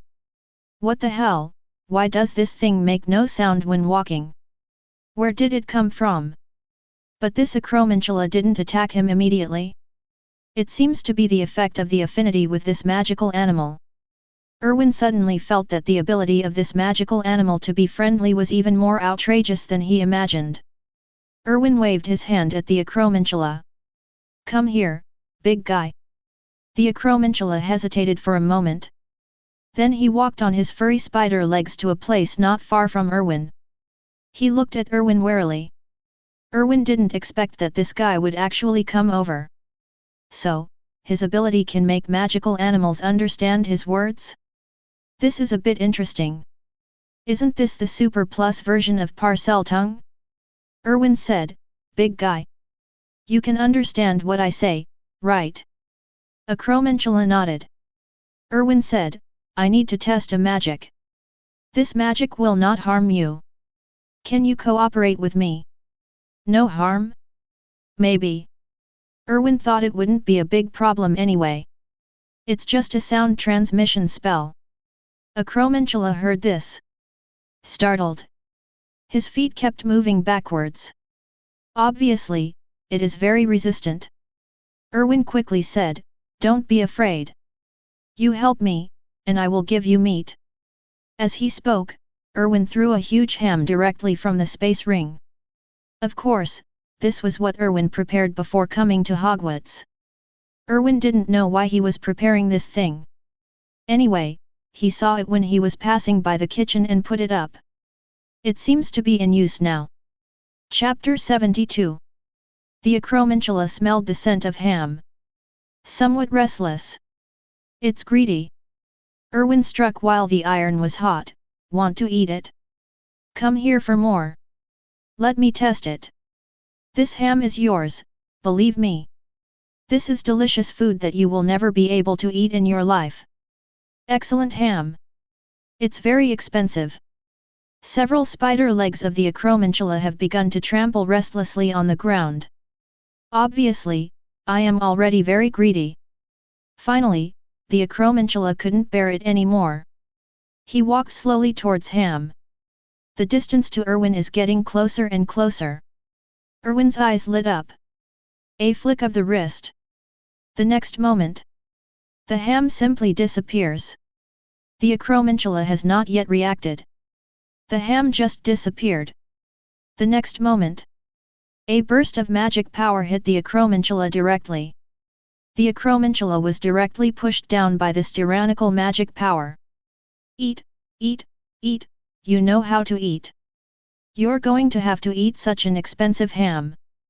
The acromantula's small head was full of doubts. I don't know why I was fine just now, but why did the human being in front of me suddenly change his face? But the acromantula will not sit back and wait for death. As soon as he opened his mouth, a ball of spider silk was sprayed towards Erwin. Erwin's feet jumped. Directly avoid the direction where the spider silk is coming. Oh! How dare you fight back? Little thing! Erwin immediately pulled out his wand. The divine edge is shadowless. The next moment, several invisible rays of energy struck at the legs of the acromantula. A few chi-chi-chi-kais. The acromantula screamed. The spider legs had already moved away from it. Erwin picked his ears. The wand was pressed against the acromantula. Quiet! You've disturbed me. If you make any noise again, the next curse will be directed at your head. The acromantula was frightened. The look in Erwin's eyes was filled with horror. Devil, this is a real devil. Who are the 5x level magical creatures? This human being is so cruel. Acromantula regretted in his heart. It shouldn't be out of curiosity to check because it feels the aura that makes it unable to resist getting close to it. Sure enough, humans are the most cunning creatures, and they actually trap 5x level magical creatures. Erwin took out 2 aluminum barrels from the magic ring. Place it in front of the acromantula. Now, I'm testing the magic spell. Don't be idle, spit out venom for me. Spit out as much as you can. Don't be lazy. Otherwise, I'll kill you. Acromantula almost cried. I really shouldn't go out today. This human being is so terrifying. But it doesn't dare to be disobedient. All he could do was spit venom into the bucket, and Erwin nodded with satisfaction. The venom of the 8-eyed spider is quite valuable. Later, Erwin came behind the acromantula. The wand touched the acromantula's body, and the next moment, the purple lotus mark began to slowly form. It didn't take long for it to take shape. Erwin felt it. Oh, it really works. This thing can actually be depicted on magical animals. I don't know if it's the exclusive ability of my purple lotus mark, or if the dark mark can also do it. However, this is not important. Now it's time to get down to business. Erwin recalled the teleportation spell recorded in Flitwick's book in his mind. It's said to be a sound transmission spell, but it's more like the magic circle seen in cartoons before Erwin traveled through time. The function is to connect the same magic power. Achieve the purpose of communication. Erwin waved his wand slowly. Then, streams of magic power flowed out of the wand. A pattern is outlined on the purple lotus mark. After a while, Erwin stopped. Aiming the flashlight at the purple lotus mark, with the outline of the pattern, the purple lotus mark becomes more three-dimensional. It looks pretty good. Erwin couldn't wait to try the effect. Then Erwin closed his eyes. Channel your own magic.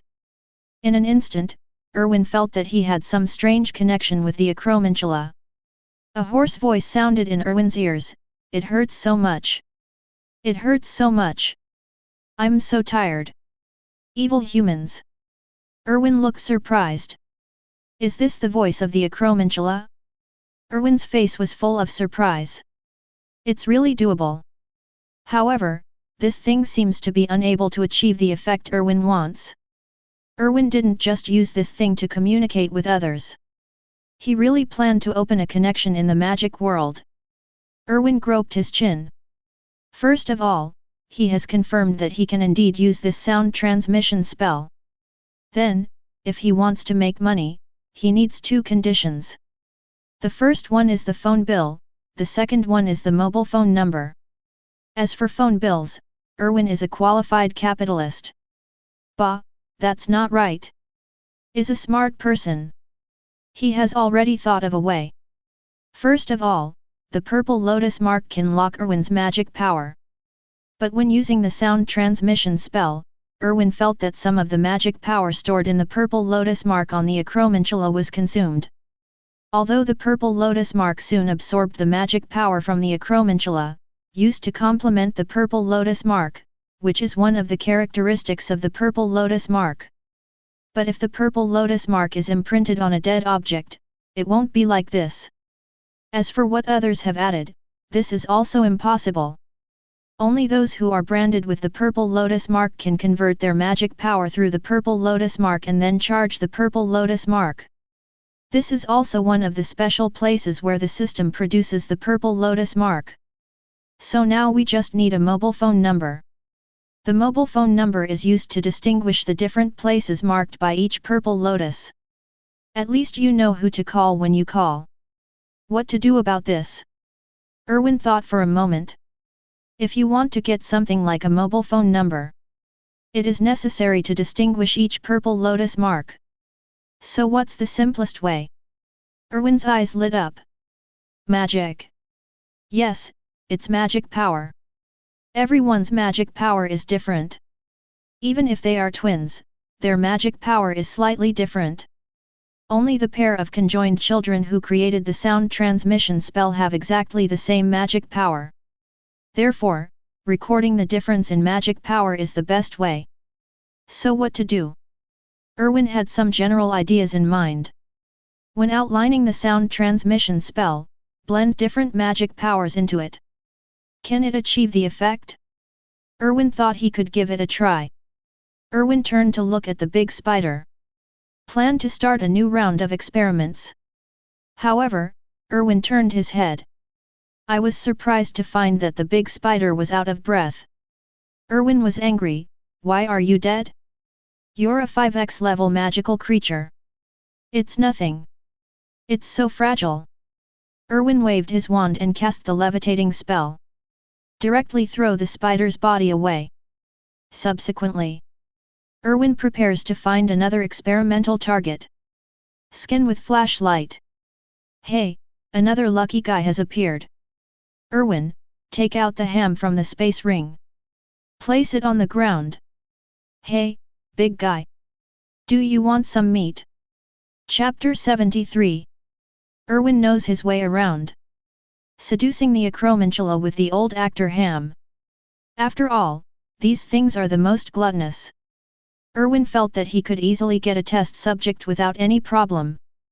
However, the next moment, something unexpected happened to Erwin. I saw this acromantula actually turned around and started running away. That's fast. Erwin was stunned for a moment. There was no response for several seconds. What the hell? You ran away. Erwin understood. The acromantula must have seen its companion being deceived by him.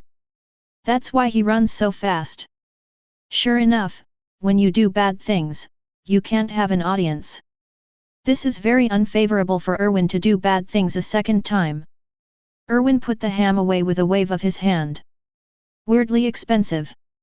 It can't be wasted. How can I escape from you, a sliced cake seller? You evil beast, how can you escape? Then, Erwin's figure flickered. A cloud of purple smoke rose into the sky and chased in the direction where the acromantula was fleeing. It took just 2 lines to say. The acromantula has run away. Erwin chased the acromantula deeper and deeper into the forbidden forest. Came to an open space. Erwin fell to the ground. The purple smoke slowly dispersed. Erwin looked around. There is a noticeable increase in spider webs on the trees. There are many big trees with big holes. Erwin thought this place looked familiar. Oh, I remembered it. This is the lair of the acromantula in the original work. That's what it's called, oh yes, where Aragog is. At this moment, from inside a tree hole, an acromantula that looked larger than the average acromantula crawled out of the tree hole. Erwin knew that this was Aragog. With Aragog appearing, Acromantulas also emerged from the surrounding tree holes. Soon, Erwin was surrounded by acromantulas. Aragog said, "Little wizard. This is not the place you should come. Why do you appear here?" Erwin raised his hand, intending to point to the acromantula he had just chased and explain. However, what made Erwin helpless was, "What the hell, why do these spiders all look the same?" "Have no choice." Erwin lowered his hand. "I'm testing a new spell. I've reached the key point of the experiment, but what?" The acromantula just ran away. "So, can you provide me with an acromantula for me to test?" Aragog was silent. It is true that it is wise, but what it hears is so strange. In front of a group of people, say you want to find an experimental target? This little wizard really didn't take them seriously. They are spiders, acromantulas, 5x level magical creatures. Are you so disrespectful? The world outside has changed so much now? Acromantulas are no longer taken seriously? Before Aragog could react, Erwin said, "Oh yes. One more thing. Give me some venom." As he spoke, Erwin turned his palms. The next moment, aluminum barrels fell to the ground. This was all prepared by Erwin in advance. He knew that there was an acromantula in the Forbidden Forest, and he also knew that the acromantula's venom was quite easy to sell. How could Erwin miss this opportunity? As a successful capitalist, plucking Yan Guo's hair is what he should do. Aragog's voice was a little angry, "Little wizard. You are too presumptuous. I promised Hagrid not to attack humans. If you leave now, I can pretend that nothing happened. Otherwise, I can guarantee that even if you are Huo student of Gvaz, you won't leave here alive either." Erwin waved his hand, "Don't be so angry. Didn't I discuss this with you? You honestly let me do the experiment? Give me some more venom, and I'll leave after I'm done. In fact, I don't really like what you have here either. It's too smelly." Aragog began to pace on the ground with several spider legs. "You are too presumptuous. You asked for this. My sons and daughters haven't eaten meat for a long time. Since you don't want to leave, then stay and let my sons eat. Although they are not full, they can still eat it. Have a taste." Aragog finished. The acromantulas around him began to move restlessly towards Erwin. The huge mouth parts shone with a cold light. Erwin sighed, "You tell me, I'll tell you properly. Why are you so ignorant?" As he spoke, Erwin flipped his wrist. The next moment, 2 grenades appeared in Erwin's hands. With so many spiders, of course Erwin couldn't use magic spells. How much magic power is wasted? And Erwin doesn't know how to use group attack spells. Aragog looked at the grenade in Erwin's hand. He sneered and said, "Why, are you going to use these 2 things against the enemy? The little wizard now doesn't even have a wand." Erwin shook his head. What an ignorant spider. Still ugly. In comparison, the spider spirit in Journey to the West is still more beautiful. Why are there such big differences between Eastern and Western mythology? Erwin directly unplugged the grenade. Then he threw the grenade directly. The grenade bounced in the air. There was a crisp sound, and then fell to the ground. An acromantula walked over curiously. The next moment, there was a loud bang. The fragments of the grenade explosion shot out in all directions. As for Erwin, then he had already cast the iron armor curse on himself. It is more important to be safe in everything. In case of accidental injury, the loss will outweigh the gain. Stable, very stable. The closest acromantula was blown to pieces. Erwin was speechless. What a pity. A good venom donor is gone. Aragog was startled. The body retreated involuntarily. The explosion produced flames. Fire, for all creatures, is an awe from the heart. What is this? Is it some new magic item? Erwin mocked, UBCH. Where's your second father, magic? I'll give you 2 more. As he spoke, Erwin turned his hands over, and there were 2 more grenades. There were 2 loud bangs. Several more acromantulas were blown away directly. Erwin touched his chin. The speed is a bit slow. And it's not enough. Aragog was terrified. Hiding behind a group of acromantulas. Was about to speak. But suddenly he saw a very strange thing appear in front of Erwin. A thick round tube with several small tubes on it. There is a bracket underneath. The round tube is also wrapped in 2 shields. Erwin stood behind the shield. Dear magical creatures, let's meet the M134 minigun. Oh, by the way, it also has another name, the Great Compassionate Gatling Bodhisattva. I spent a lot of effort to get this thing. If it weren't for this gun stand, I really wouldn't be able to use this thing. Chapter 74. Erwin finished speaking. Minigun's 6 gun barrels began to rotate. The next moment, the bullets turned into streaks of red light and flew out towards the acromantulas. The bullets swept out directly. Penetrate the bodies of these acromantulas. Even the surrounding big trees were directly penetrated. On the ground, the bullet casings made a clanging sound as they fell to the ground. Erwin had a smile on his lips. His eyes were full of evil. This is a man's toy. This is art. A large number of acromantulas were penetrated by bullets. A blackened circular bullet hole was left on his body. The acromantula's voice became increasingly miserable. The arc of Erwin's mouth became wider and wider. So tired, really so tired. After coming to Hogwarts, I couldn't do this or that, and I was afraid of being too harsh. He really needed to indulge once more. These spiders are such good people. Under Erwin's control, minigun did not reach its maximum rate of fire. That's about 200 shots per minute. Otherwise, Erwin wouldn't be able to control it at all. This thing, even for an adult special soldier, can only keep him at 2000 rounds per minute. I can hold on for 2 minutes. You know, this thing is used to hit things flying in the sky. Rao is so. Erwin indulged himself for over a minute. Still couldn't help but let go of his hand. My hands hurt from the shock. Erwin stepped out from behind the shield. The ground in front of him has been wiped out by bullets. The tree trunks were covered with wounds. A large number of acromantula branches were scattered everywhere. Erwin frowned in disgust. The remaining acromantula huddled on the ground, shivering. Erwin shouted, "Is that big spider still alive? Come out and show your face." Aragog looked up from the ground.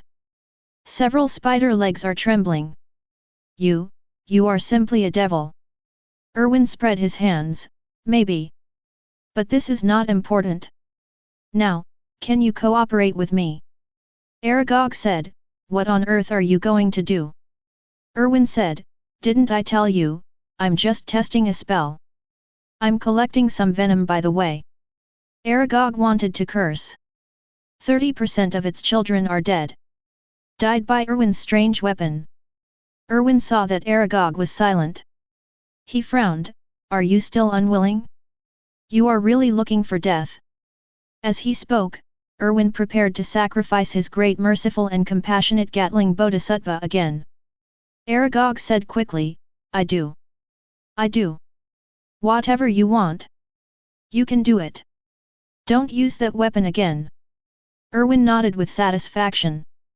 "That's right. I came to talk to you sincerely, but you forced me to use force. Now, pick up the aluminum bucket and produce venom for me." Aragog sighed. It didn't dare to resist, it just wanted to send Erwin away quickly. This is simply a devil. Several 8-eyed spiders ran to the aluminum barrel. Use spider silk to pull the aluminum bucket in front of you. Start spitting venom into it. Erwin frowned, "How can I vomit cleanly?" "Hang yourself on a tree, and then vomit. Vomit cleanly." Aragog was shocked.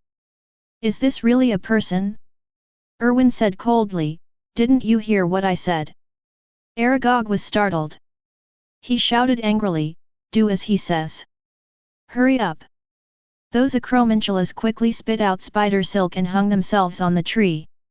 Then pour the venom upside down. From a distance, I thought it was some kind of weird production line. Erwin was very satisfied. Is this how to put it clean? Then, Erwin set his sights on Aragog. What are you waiting for? Aragog was stunned for a moment. Do I also want to use venom? Erwin was shocked. Aren't you an acromantula? Aragog was unable to argue.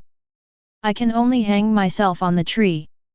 Erwin looked at the acromantulas hanging on the tree and starting to produce venom. That's called satisfaction. Then Erwin picked a lucky guy. You, come here. The acromantula named by Erwin moved its legs tremblingly and came to Erwin. Keep your body flat on the ground. Lie down and stretch your body. Erwin was very satisfied with the acromantula's knowledge. See, magical creatures are actually easier to communicate with than humans. Erwin pulled out his wand and began his own experiment. The previous process is the same. Just when describing the sound transmission spell, Erwin extracted a ray of magic power from the acromantula. Combine your own magic power with that of the acromantula to form a new paint. Erwin began to carve out the speaking spell. Soon, the lines were outlined by Erwin. Erwin patted the acromantula on the head. Hey! Big guy! Are you still alive? The poor acromantula raised its head. Not vigorously. Erwin was happy. Sure enough, he is a genius.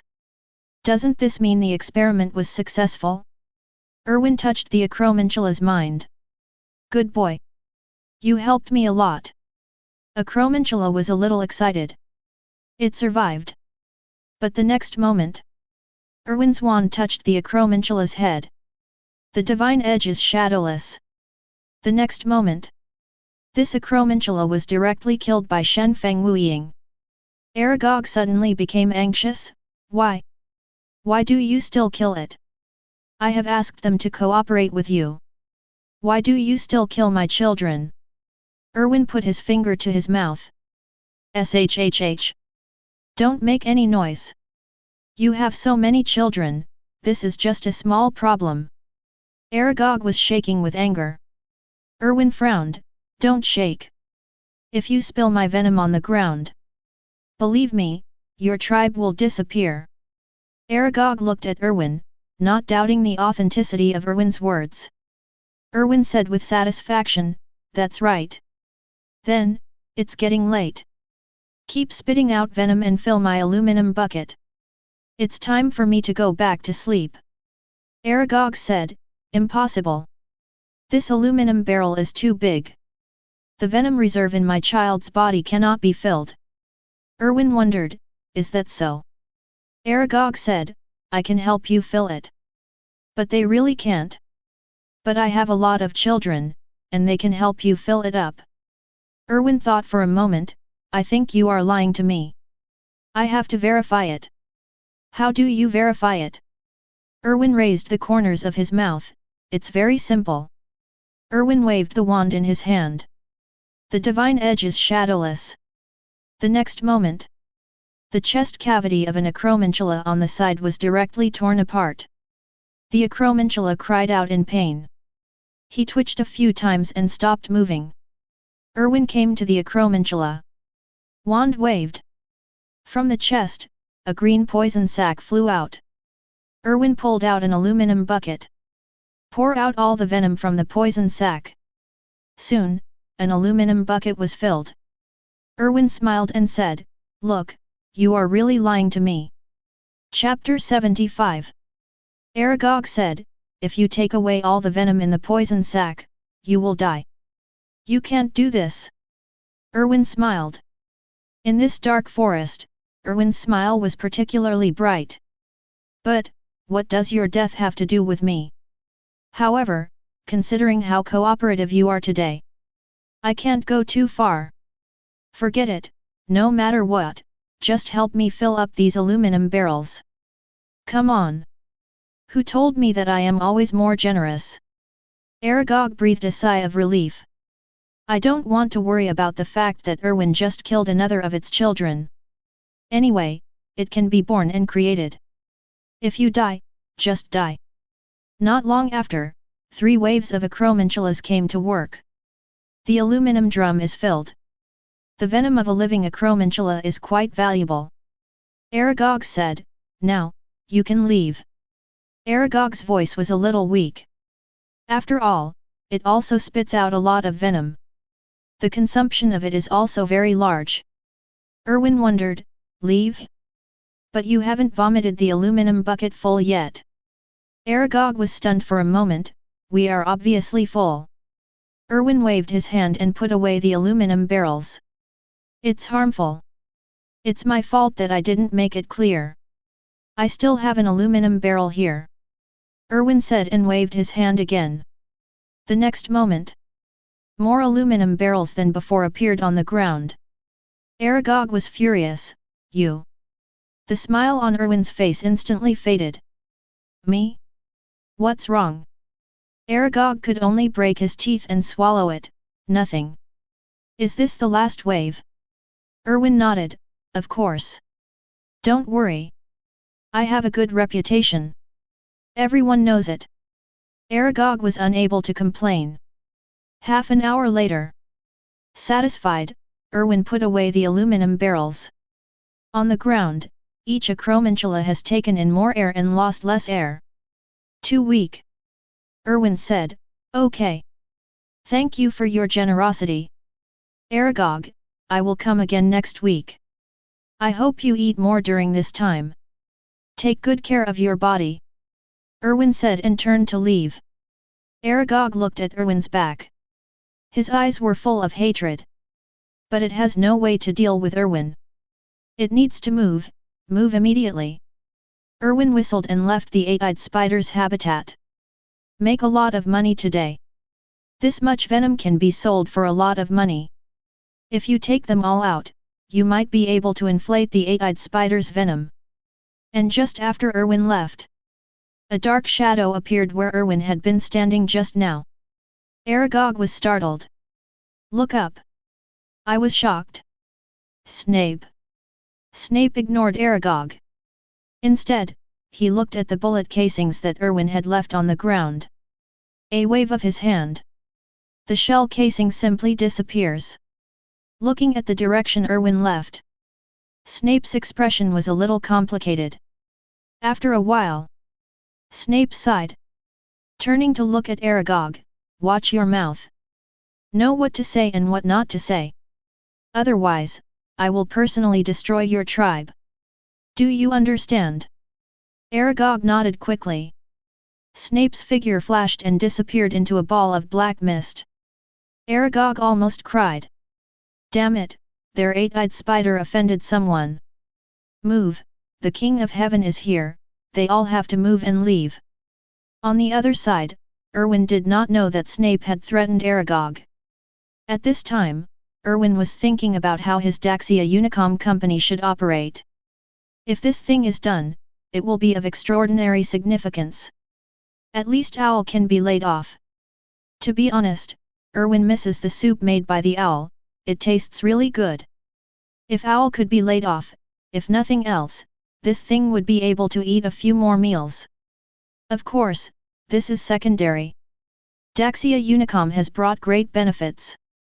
If the family wants to gain a firm foothold, it must have a business that is almost a monopoly. If Daxia Unicom can really do it, this business will become the foundation for the Cavendi family to establish itself in the magical world. After returning to his dormitory, Erwin took out the pet egg. Then he dripped the blood of the 8-eyed spider that he collected conveniently. Another 5% increase. Erwin is still very satisfied with the progress. Erwin has asked Hagrid to help him collect the blood of magical animals. There are so many animals in the Forbidden Forest. Erwin felt that the progress bar should be full soon. This pet. Erwin was still curious. Been busy all night. Erwin was also quite tired. After changing the sheets, Erwin lay on the bed and fell into a deep sleep. And at this time, Snape had just returned to his office. Throw the bullet casings collected from the Forbidden Forest in a drawer. Then sat on the chair. Staring at the ceiling with blank eyes, his mind couldn't help but think of Erwin's almost crazy expression in the Forbidden Forest. Whispering, "Is this your true side?" Snape closed his eyes. He just sat in the chair and fell asleep. Friday is a very happy day for all the little wizards. Because tomorrow, the day after tomorrow, 2 days, they will reap the rewards of their vacation. And, most importantly, Saturday will also see the first Quidditch match of this semester at Hogwarts. For Erwin, today is not a special day. Oh, if you really want to say it. Erwin is a little busy today. He's working on his thesis. The paper must be handed over to Professor McGonagall before the dinner. And he also has to be busy getting grades in class. In the whole Hogwarts, he is the busiest. The day's classes are over. Before the end of the last lesson on the history of magic, Erwin finally finished the paper in his hand. Doing 2 things at once is really a waste of your brain. Fortunately, Erwin studied well. So our dear Professor Ghost had no problem with Erwin writing a paper on transfiguration in history of magic class. If it were Snape. Well, if it was Snape, Erwin wouldn't dare write it. Before the dinner, Erwin came to Professor McGonagall's office. He handed the paper in his hand to Professor McGonagall. Professor McGonagall took the paper. He glanced at it and nodded with satisfaction. Not bad. But some places are still not detailed enough. And there are some problems with the argument. But it doesn't matter, I can help you revise it. Erwin said, "Thank you so much, Professor McGonagall. Fortunately, I have a professor like you, otherwise, I would really feel in trouble." Professor McGonagall was very impressed by Erwin's words. "Okay. Erwin, let's go have dinner. Friday night's dinner is often the most sumptuous of the week. I think it will suit your taste." Erwin nodded. "Okay, Professor McGonagall." After leaving Professor McGonagall, Erwin was very satisfied with his performance just now. Of course, the loopholes in the paper were left intentionally by him. Otherwise, how to get Professor McGonagall to revise it and add her name to the paper? Jianghu is not about fighting and killing, Jianghu is about human relations. Even if she is as upright as Professor McGonagall, she still has some vanity, and the dragons will compete with each other to see who can collect more treasures, let alone people. Chapter 76. After eating, Erwin went straight to Snape's office. Enter the password with ease. Bah!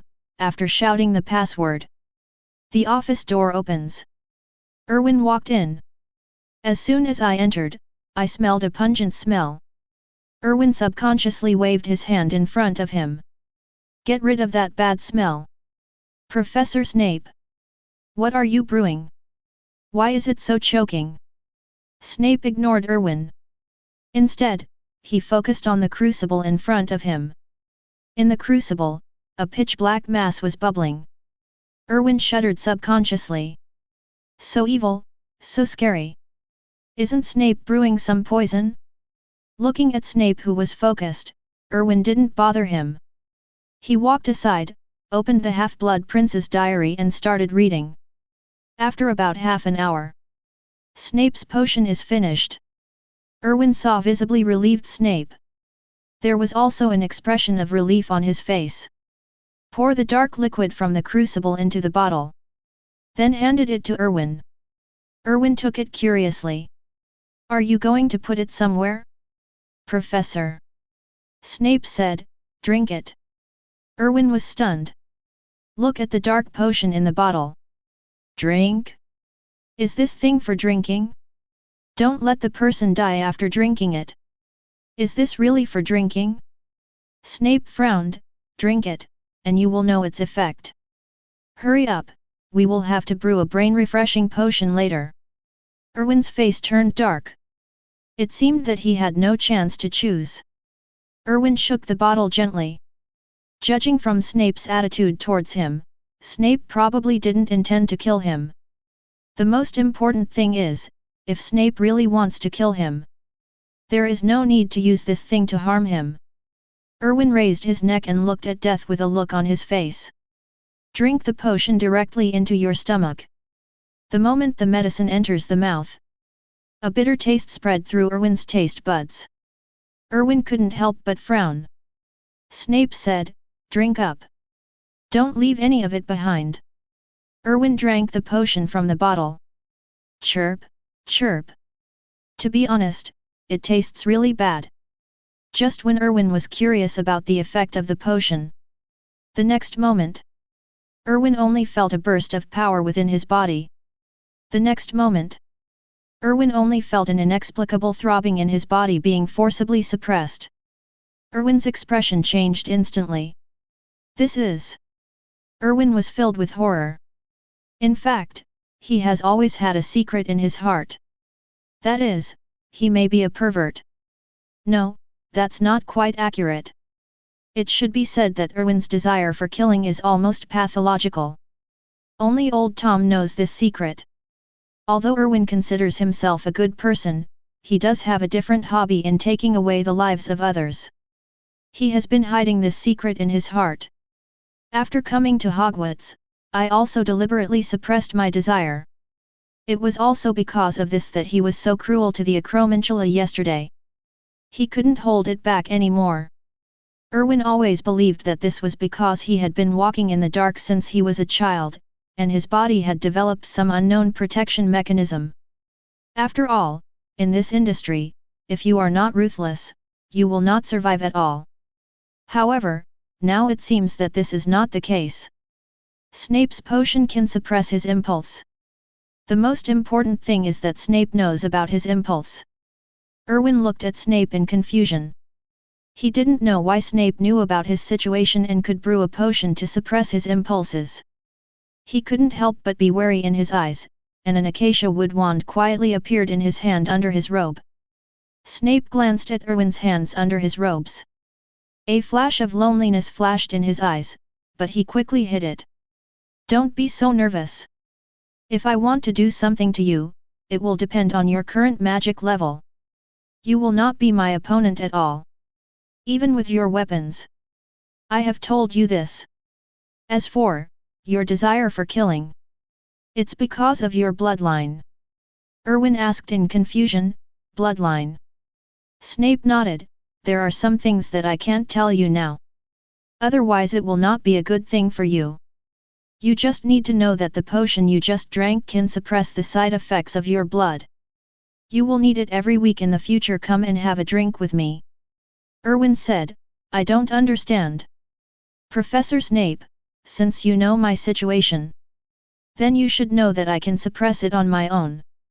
Snape said, the reason why you are able to suppress it is because of your age. If you don't use potions to help, you won't be able to suppress it next year. Erwin frowned, my father, was this the case back then? Snape shook his head, no. You are different from your father. Your father's bloodline is not pure enough, but you. The bloodline of your father and your mother is merged. You will understand later. Now you know too much will not have any effect on you. Erwin was silent for a moment, Professor. Why are you helping me? People like me should be very dangerous. Why are you helping me and leaving me in Hogwarts? Snape said, Dumbledore knows about your situation. You don't really think that no one knows about your trip to the Forbidden Forest? Erwin, you are arrogant at your core. You used Muggles' weapons, but the traces are not eliminated, because you are confident that even if someone knows, they will not find it on you. But you have ignored a problem. People who are capable of using Muggle weapons can avoid everyone and enter the Forbidden Forest. You are the only one. You look very cautious. In fact, you are used to controlling everything, so you don't care about many things. Put away your arrogance. Otherwise you will pay a painful lesson for this. Erwin was silent. Arrogant? Indeed there is. Especially after Erwin gets on top, Erwin will feel as if all living beings should crawl at his feet. Nothing would cause Erwin to waver in the slightest. He will subconsciously ignore some details that he usually attaches great importance to. Just like the berserker in the game. The combat power explodes, but the mind is empty. Erwin bowed slightly. I remember, Professor.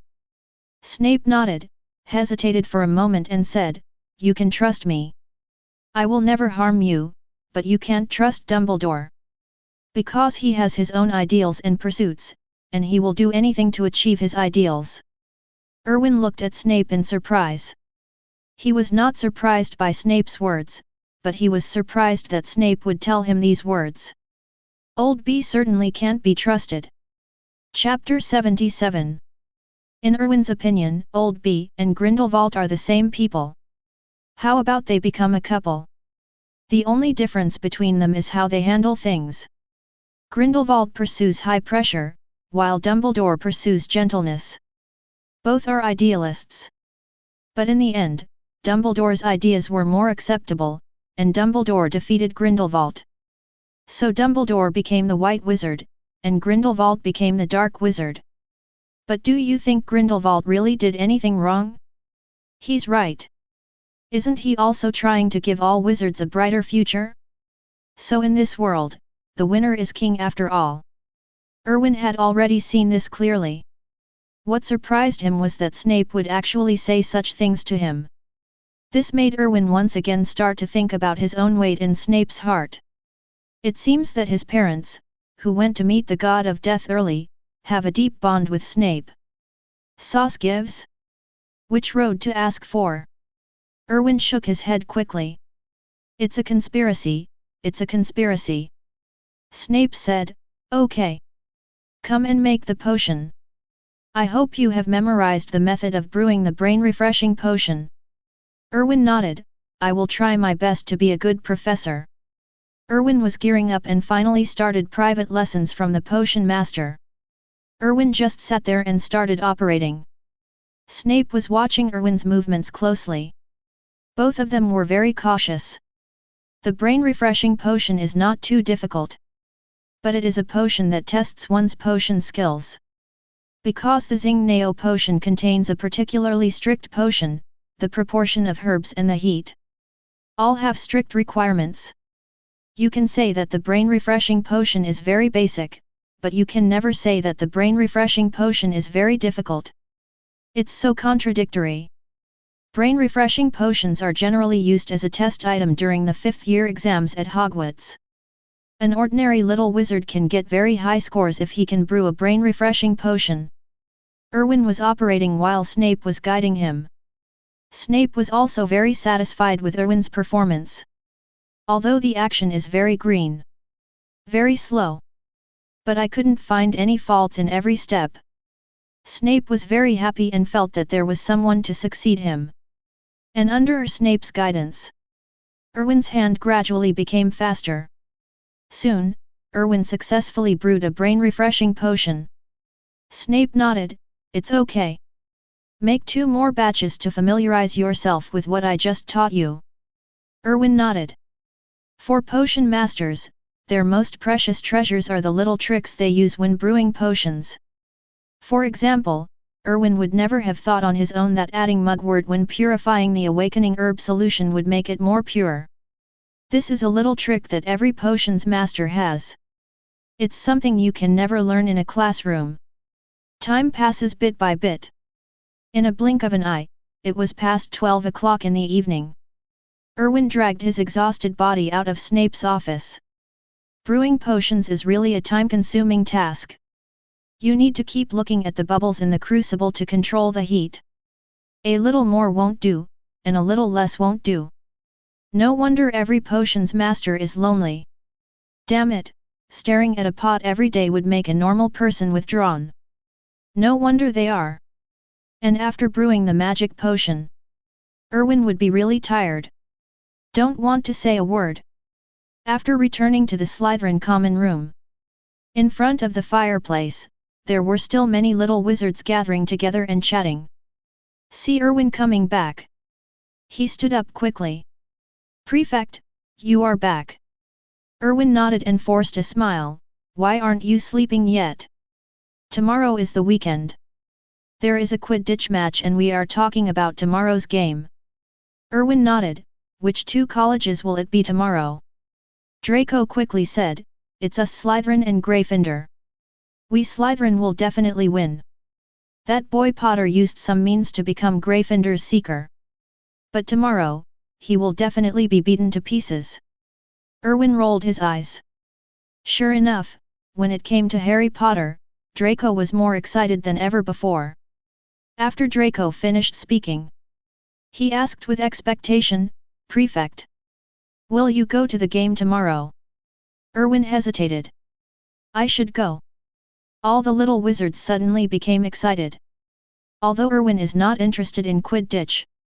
But after all, it was the first Quidditch show of this school year at Hogwarts.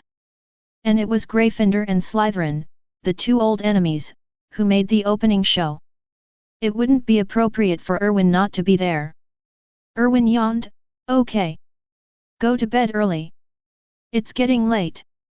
Since you are going to watch the game, you should have a good rest. Otherwise, if you can't get up tomorrow, you will miss the game. All the little wizards nodded quickly. Erwin waved and turned to go upstairs to his room. After changing the sheets, Erwin fell asleep quickly. In a daze, Erwin came to the place where he dreamed last time. Erwin was shocked.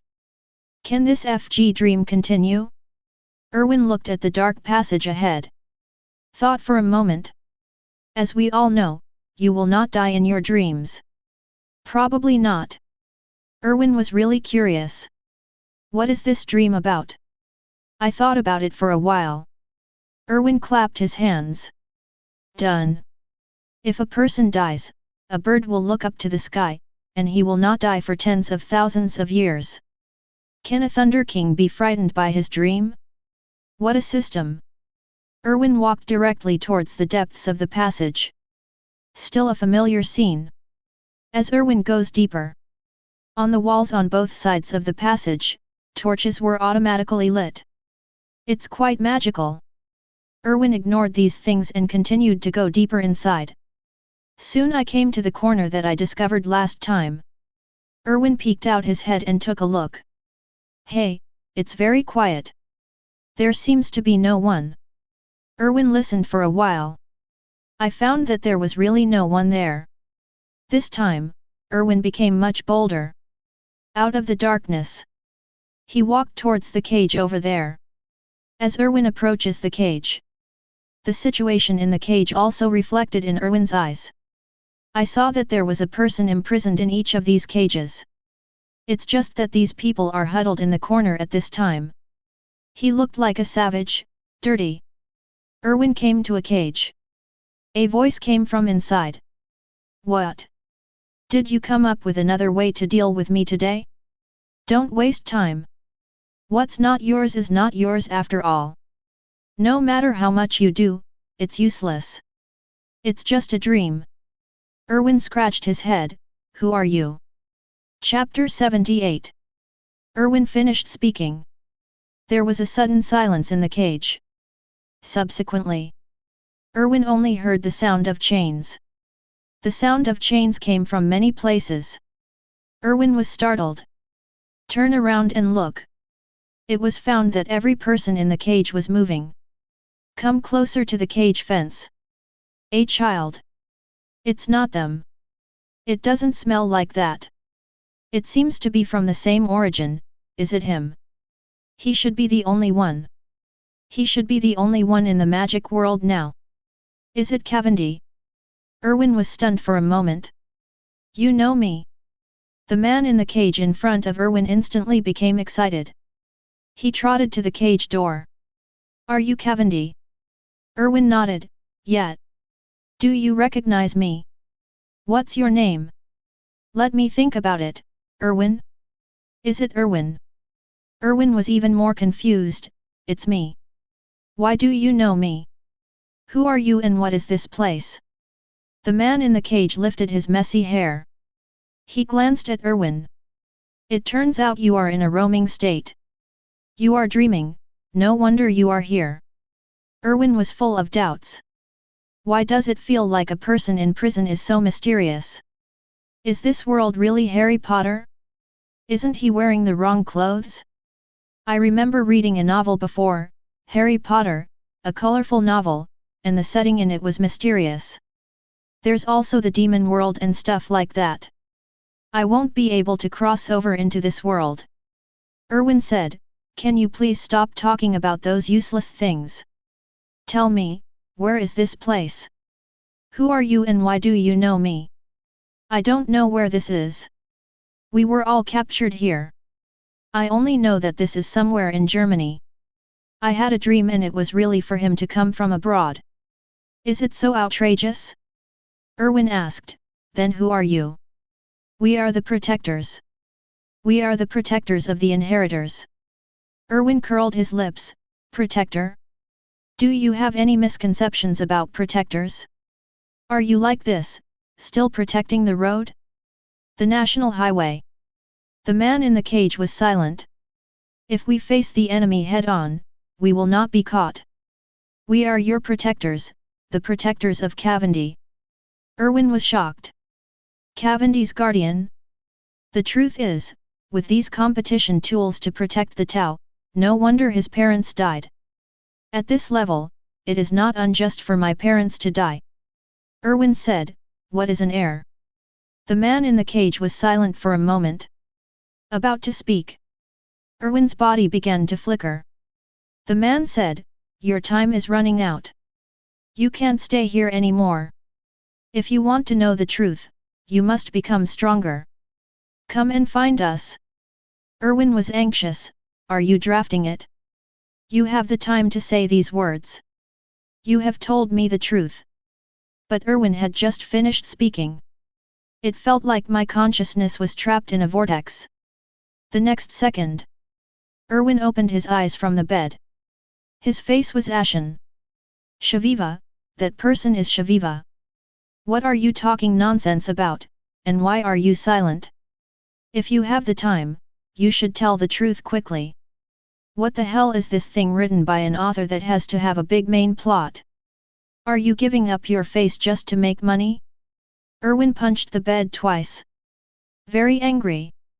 And at this time, in that dungeon, old Holden, the young master is right. You should talk about business. What are you talking about?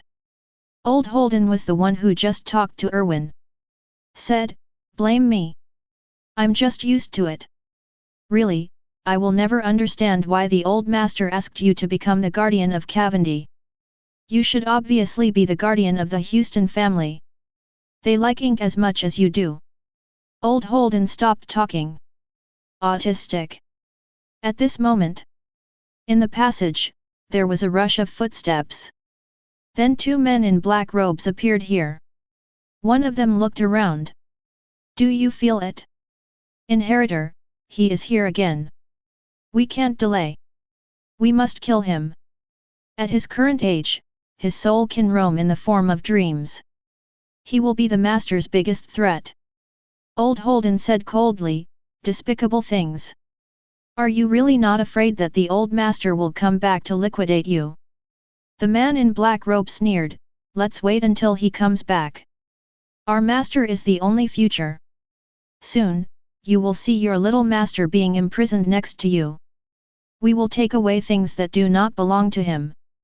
After saying that, the man in black robe turned and left. Old Holden watched the two people leaving. Sighed. Old Holden. Do you think something will happen to the little master? Old Holden shook his head, I don't know. However, the young master's father chose to take root in Renton, presumably because of the existence of Hogwarts. Dumbledore is very powerful. With him here, the young master must have nothing will happen. Calculate the time, the little master should also be attending Hogwarts now. As long as the little master is at Hogwarts, they can't do anything to the little master.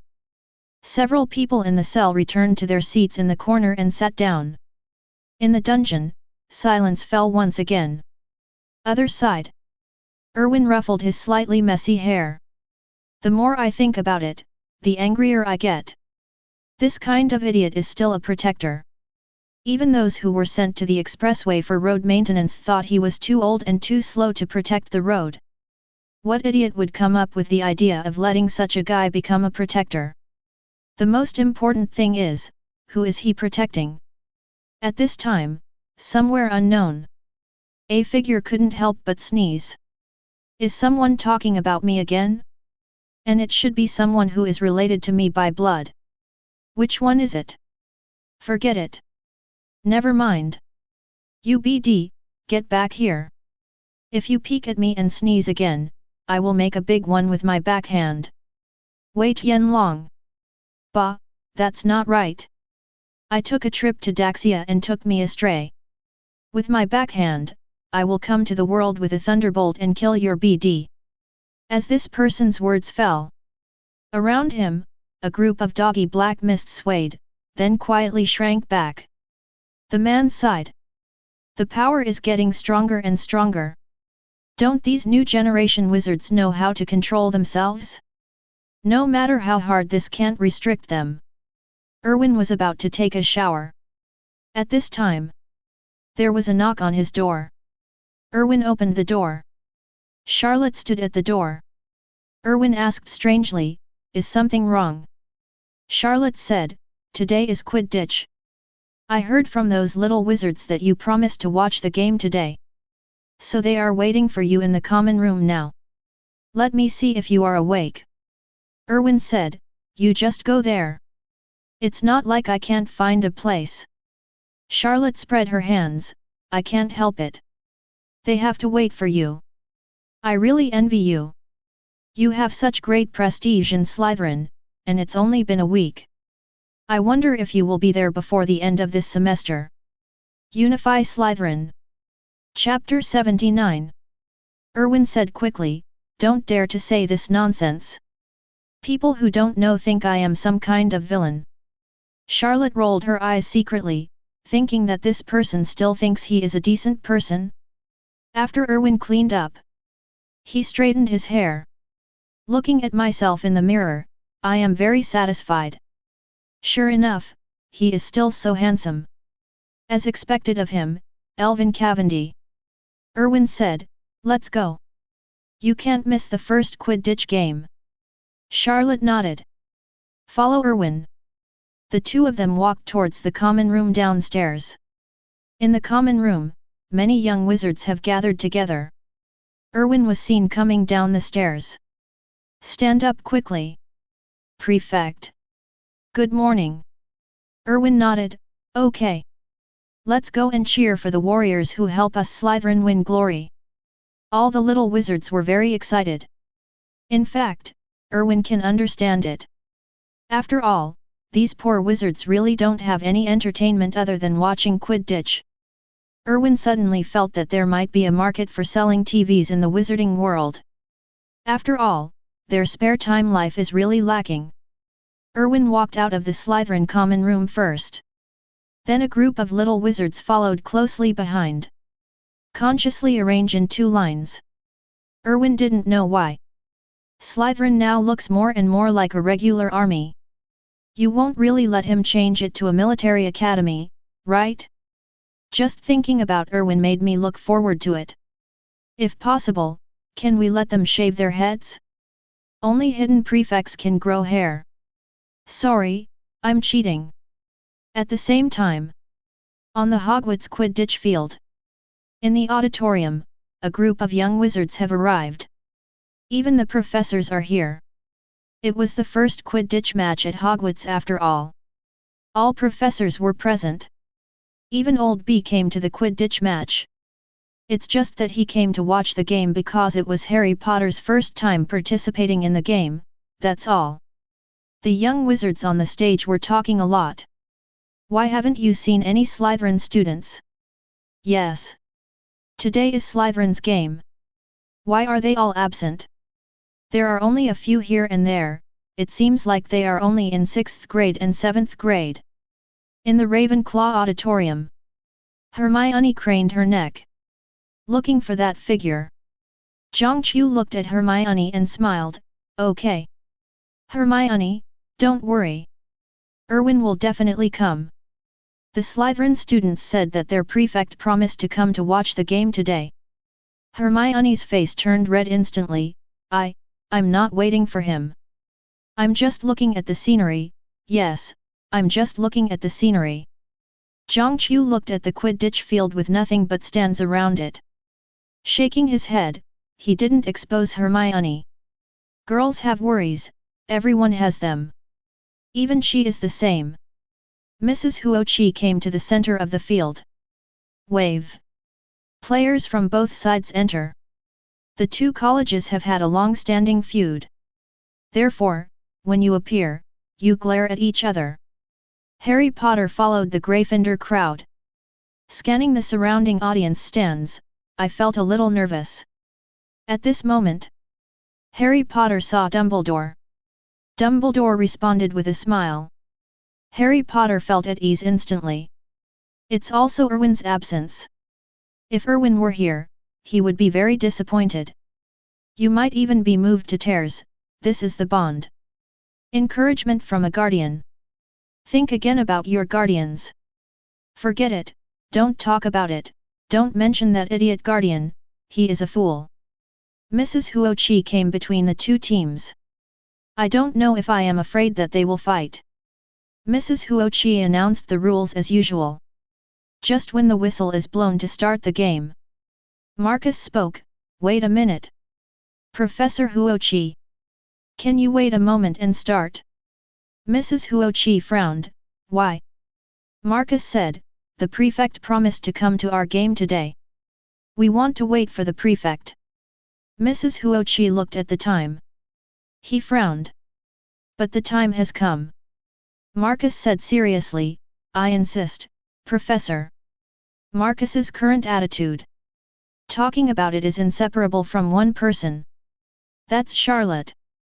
While at the school nurse's office, Charlotte paid a visit. It's a visit in name only. In fact, she just said a few words. The first sentence, congratulations to Marcus for becoming the most miserable person under Erwin. In the second sentence, Erwin can crush Marcus's leg just by relying on the burst of magic power. If he really does it, he should know what the consequences will be for Marcus. Slytherin is ambitious, but equally, they also have strength first. Erwin's strength has convinced Marcus, who is not stingy. Coupled with Charlotte's words, Marcus feels that Erwin is really a generous person. He asked himself, if he were Erwin, if I say this, I will definitely give myself a magical weapon. As everyone knows, if Snape hadn't said it in advance, Erwin really meant to do this. Erwin also knew what Charlotte did, although he didn't know Charlotte's purpose. But Erwin believed that the tool should not be used in vain. No matter what her purpose was, the work would be over. Mrs. Huoqi was a little embarrassed for a while. Turning to look at the audience. Dumbledore nodded slightly. Mrs. Huoqi said, okay. Then wait 5 minutes. Marcus nodded. The first game of Quidditch of the new school year was strangely pressed on the pause button. Players from both sides stood in the center of the field holding brooms. Wait quietly. The little wizards in the audience also heard what Marcus said. Looking at each other. But no one said anything. Dumbledore watched the reactions of these young wizards. There was a flash of light in his eyes, a little surprised. Erwin had great prestige in Slytherin, which he could understand. But since when has Erwin been able to influence other colleges? It's actually very simple. After Erwin came to school, there seems to be little fanfare to win over people. But in fact, many details are the factors that determine victory or defeat.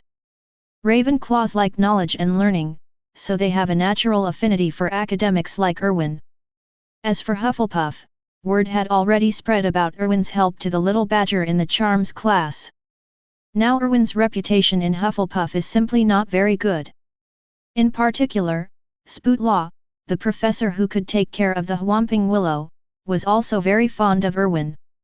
As for the little lion, they simply didn't dare to speak, after all, when Erwin was dealing with Marcus.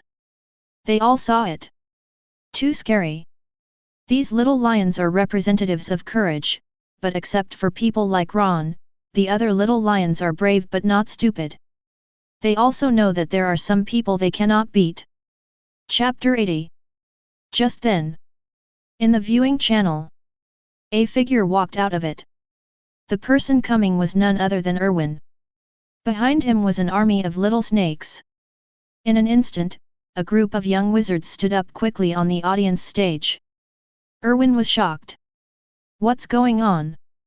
What are these goods for? Several professors were also shocked. Several deans looked at their little wizards strangely. In fact, the little wizards stood up without knowing why. Anyway, when they saw the neat little snakes, they stood up subconsciously. Erwin steps into the audience. After choosing a location, waved his hand. A group of young wizards formed 2 rows neatly around Erwin. Several students in the 6th and 7th grades who were watching the game were pushed directly to the back. Several people looked at each other. A student in the 6th grade said, "When will Erwin challenge George? I can't wait." The other 2 6th grade students nodded quickly. As for the 6th year Slytherin prefect George Greengrass, his face turned dark. Yes, he is no match for Erwin. But when these guys spoke, didn't they consider his thoughts at all? They thought the same thing. As for the 7th grade students, their faces were full of wry smiles. Who would have thought that right after graduation, I would have multiple immediate bosses? Glodia has not shown his full strength, so they are not sure whether Glodia can fight against Erwin. After Erwin sat down, Marcus waited for the Slytherin Quidditch team members to turn around and bow slightly to the stands. Prefect. Erwin stood up. Come on everyone. For the glory of Slytherin. You are the real warriors. All the players suddenly felt an invisible force injected into their bodies. They want to defend the glory of Slytherin. A group of players chanted, "For Slytherin." The little snakes were also affected by this atmosphere. Chanting, "For Slytherin." The students from other colleges were frightened. Is this the correct way to cheer in Quidditch? You are all students of Hogwarts, why do you know so many superclass things? Ron couldn't bear to see Erwin being in the limelight. I also want to gain a sense of presence. Shout, "For Gryffindor." However, no one paid attention to him. Even the little lions in Gryffindor looked at him like a fool. Ron blushed instantly. Gryffindor Quidditch Captain Oliver Wood's face darkened. It's on the same level as Slytherin. But before it even started, morale was already declining. This is a hammer. All the professors also looked at the Slytherin snakes. There was some wonder in his eyes. Even our dear Big Bat. Bah, no, it's our dear Professor Snape. A look of pride flashed through his eyes involuntarily. Although it was quickly hidden. Erwin sat back down. Maintaining the character is too tiring. Mrs. Hooch returned to the center of the court again. Subsequently, a wave of his hand. Team members from both sides took off. Mrs. Hooch stepped on the box on the ground.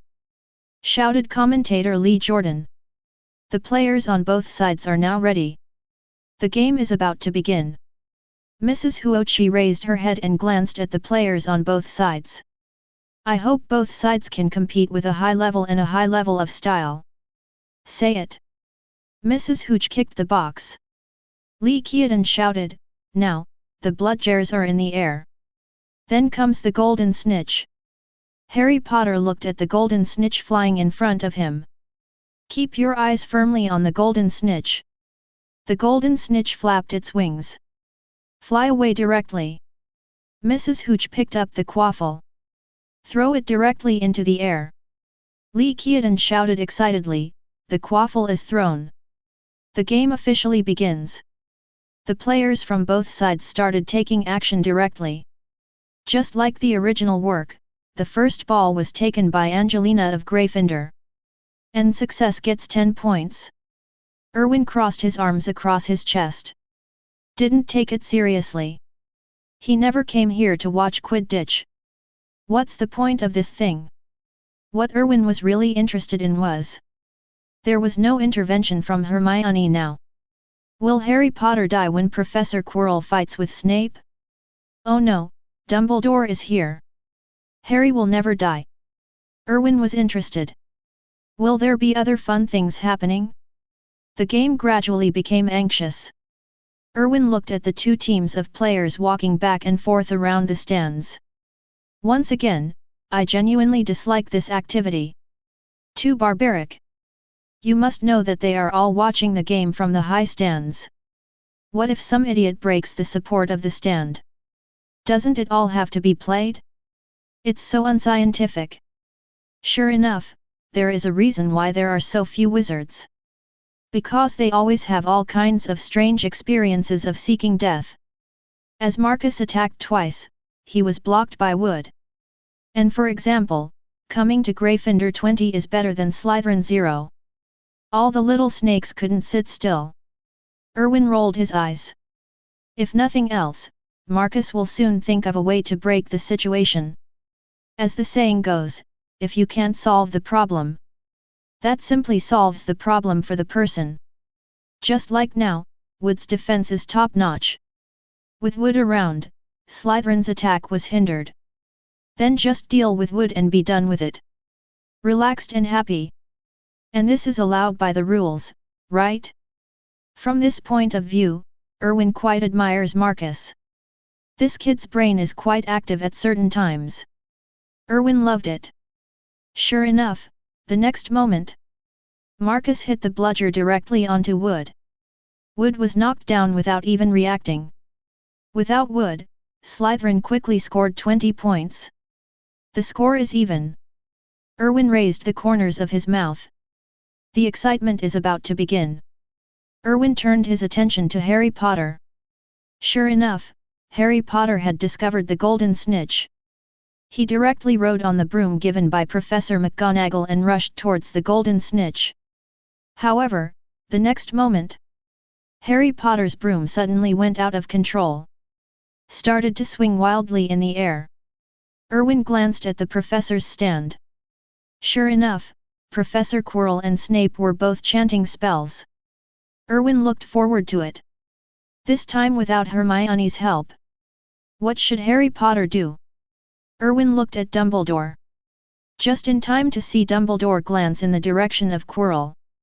He seemed to be aware of Erwin's gaze. Dumbledore turned to look. Show a smile. Erwin looked back. Sure enough, damn Dumbledore knew. Erwin had already made a guess. Dumbledore had too much control over Hogwarts. He wouldn't know about Quirrell's situation. Even if nothing else is said, Quirrell is Dumbledore's chosen professor. Something suddenly changed. Out of responsibility for the students, he also had to know what happened to Quirrell. Chapter 81. Then how could Dumbledore not know Quirrell's true situation? Therefore, Voldemort is the tool used by Dumbledore to help Harry Potter grow and gain reputation. To be more precise, Harry Potter is a weapon. A weapon used to deal with Horcruxes.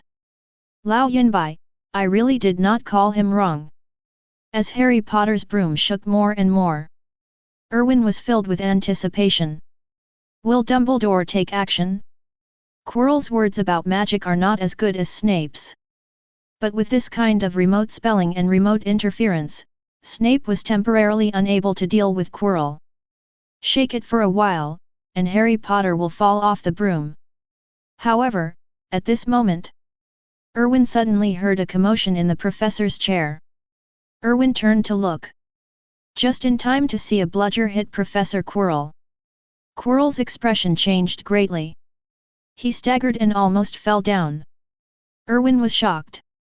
Damn it! Is it such a coincidence? But soon, Erwin frowned. No, there's something 12 out of 10 wrong.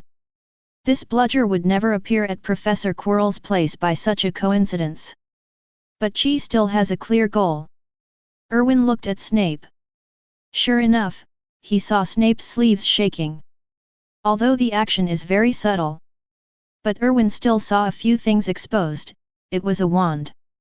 Erwin was shocked. Okay, worthy of Snape. While he is competing for magic power, you can still find time to cast a spell. Is this the value of the first professor? That's outrageous. The next game is the same as the original plot. Harry Potter relied on his crazy courage to swoop down and eat the golden snitch. Watching Harry Potter spit out the golden snitch from his mouth, Erwin curled his lips in disgust. It's really a bit disgusting. How many bacteria must there be up there? To be honest, the misophobic Erwin really couldn't accept it. So disgusting. Mrs. Huochi blew her whistle and the bell rang. Game over. Harry Potter catches the golden snitch. Gryffindor wins. There were bursts of cheers from the Gryffindor seats. Ron looked at the Slytherin snakes proudly. He cast his gaze on Erwin. He even raised his eyebrows provocatively. However, Erwin didn't look at him at all. This made Ron's good mood disappear instantly. Erwin didn't know this. He didn't care about Quidditch. As for Ron, Erwin doesn't care anymore. There are never ants in the eyes of elephants. Marcus looked ugly. The Slytherin players floated in front of the Slytherin stands. I'm sorry, Prefect. I disappoint you.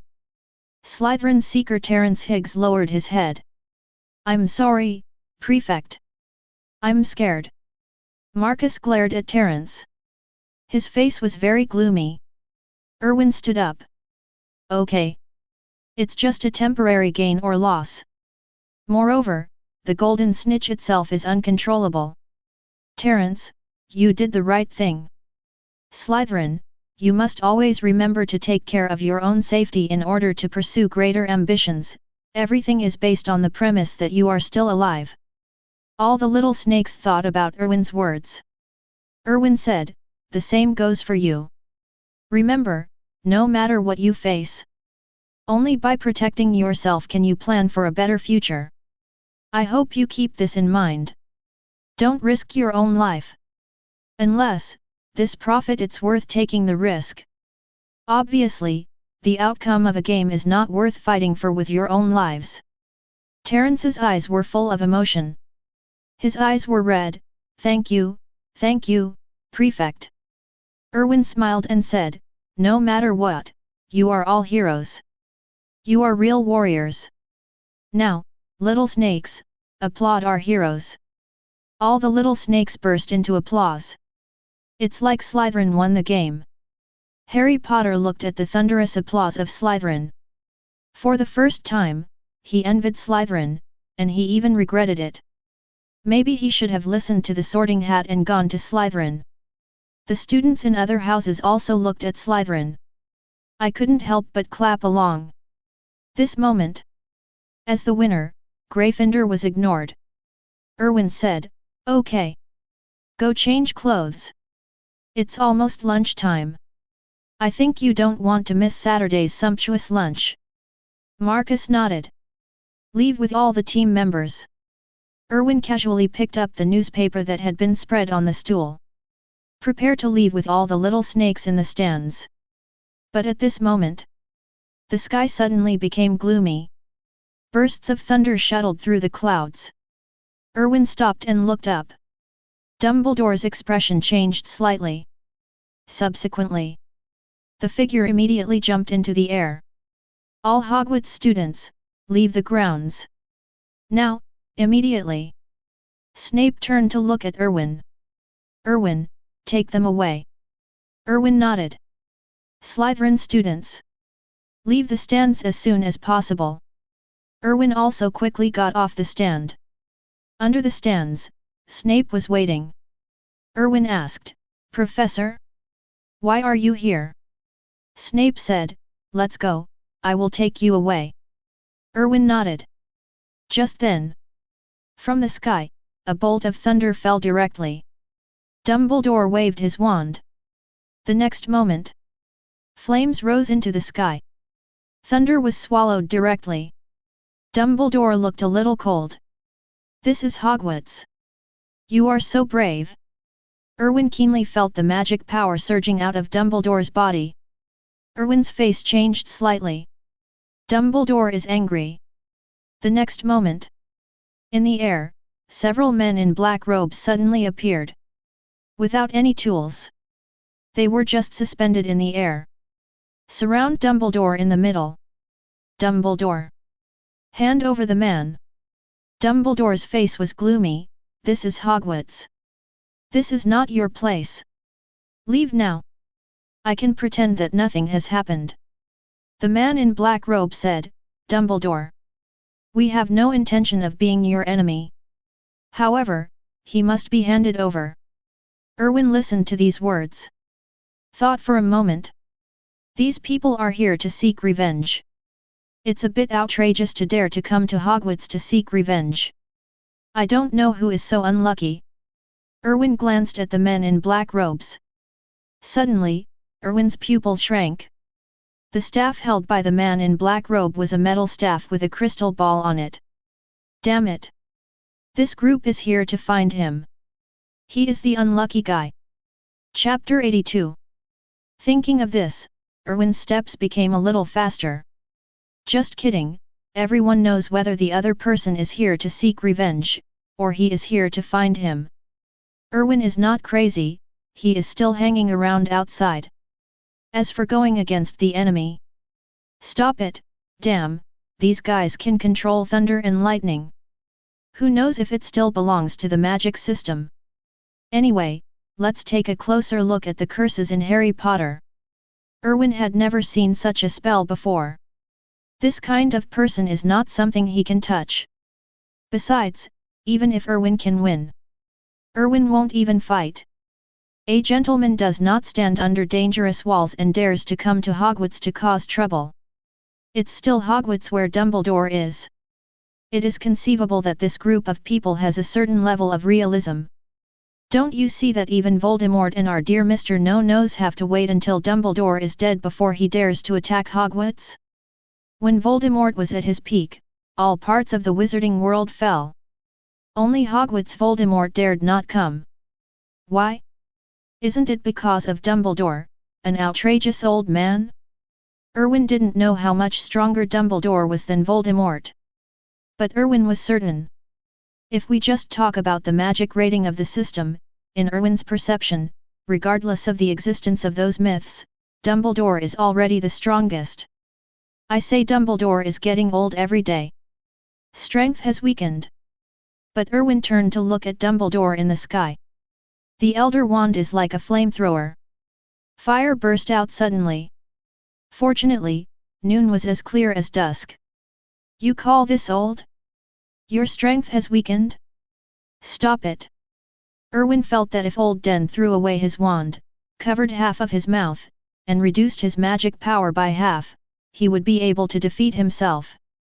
Are you saying that his strength has weakened? As for Dumbledore's death at the hands of Malfoy in the original book, that's so obviously a game. Old Denktu is so courageous. Use your own life to decide. The key is that what he did in this game was too comprehensive. The characteristic of the Elder Wand is to surrender to the strong, so whoever defeats Dumbledore will be the master of the Elder Wand. The Elder Wand was buried with Old Deng. But no one knew at the time that the owner of the Elder Wand had become Malfoy. Later Malfoy was defeated by Harry Potter. So when the Elder Wand didn't appear, it changed its owner twice. After Voldemort killed Gregorovitch, he dug up the Elder Wand from the grave. As a result, the Elder Wand disobeyed him. Voldemort thought Snape was the master of the Elder Wand, so he killed Snape. This was Old Deng's first plan, to use Snape's life to make everyone in the Death Eaters in danger. Later, the Malfoys learned that their son was the one who killed Dumbledore. So I guessed that the owner of the Elder Wand was actually my son. This time, in order to save their son's life, the couple began to set a trap for Voldemort. This is Lao Denkta's second plan. In the end, Voldemort, the unlucky man, used the Elder Wand that did not surrender to him to confront the real owner of the Elder Wand, Harry Potter. Being ravaged. This plot originally seemed unreasonable. After all, a Dark Lord couldn't defeat a useless Harry Potter. This in itself is an outrageous thing. But if you consider the Elder Wand, it's really reasonable. If you use someone else's exclusive weapon to attack the owner of the weapon, who else will die if you don't die? This is Dumbledore's final plan. Unbeknownst to anyone, the Elder Wand had surrendered to Harry Potter, ultimately leading to Voldemort's defeat. I have to say that even Erwin, who has read the original work, finds Dumbledore terrifying. This old bee is really very calculating. Everything is under his control. He has the strength to defeat Voldemort, but he cannot completely destroy Voldemort. Because of the existence of Horcruxes. Only Harry Potter, who is also a Horcrux, can completely eliminate Voldemort. Dumbledore used an Elder Wand to disintegrate the Death Eaters and completely eliminate Voldemort. From this point of view, Erwin admired him. If you don't say anything else, just say that old Denkta's courage is not something ordinary people can have. In fact, regardless of personal qualities, Dumbledore is really a great man. After Erwin and Snape sent all the Slytherin students into the castle, negotiations in the air have also ended. Obviously, Dumbledore's negotiations failed. I saw the scepters in the hands of several men in black falling heavily. The next moment, blue barriers appeared one after another, sealing Dumbledore firmly in the center. Erwin was shocked. If he gets angry, he must be getting angry. Why does this thing look so similar to the four purple flame formation in Naruto? Wrong set?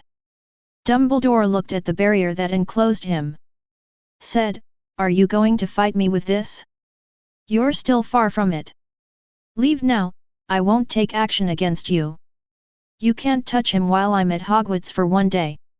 One of the men in black said, "With this alone, we certainly don't think we can defeat the famous Dumbledore. However, our purpose has never been to fight you." The man in black robe finished speaking. Dumbledore's expression changed greatly. He lowered his head and looked at Erwin and Snape, who were about to enter the castle. I saw a man in black robe who appeared from nowhere and attacked Erwin directly. Erwin also felt a sense of crisis. The next moment, before he could react, he was pushed away directly by Snape. Snape flicked his sleeve. The wand appears in hand. Then the wand waved continuously. Silent spells were waved out one after another.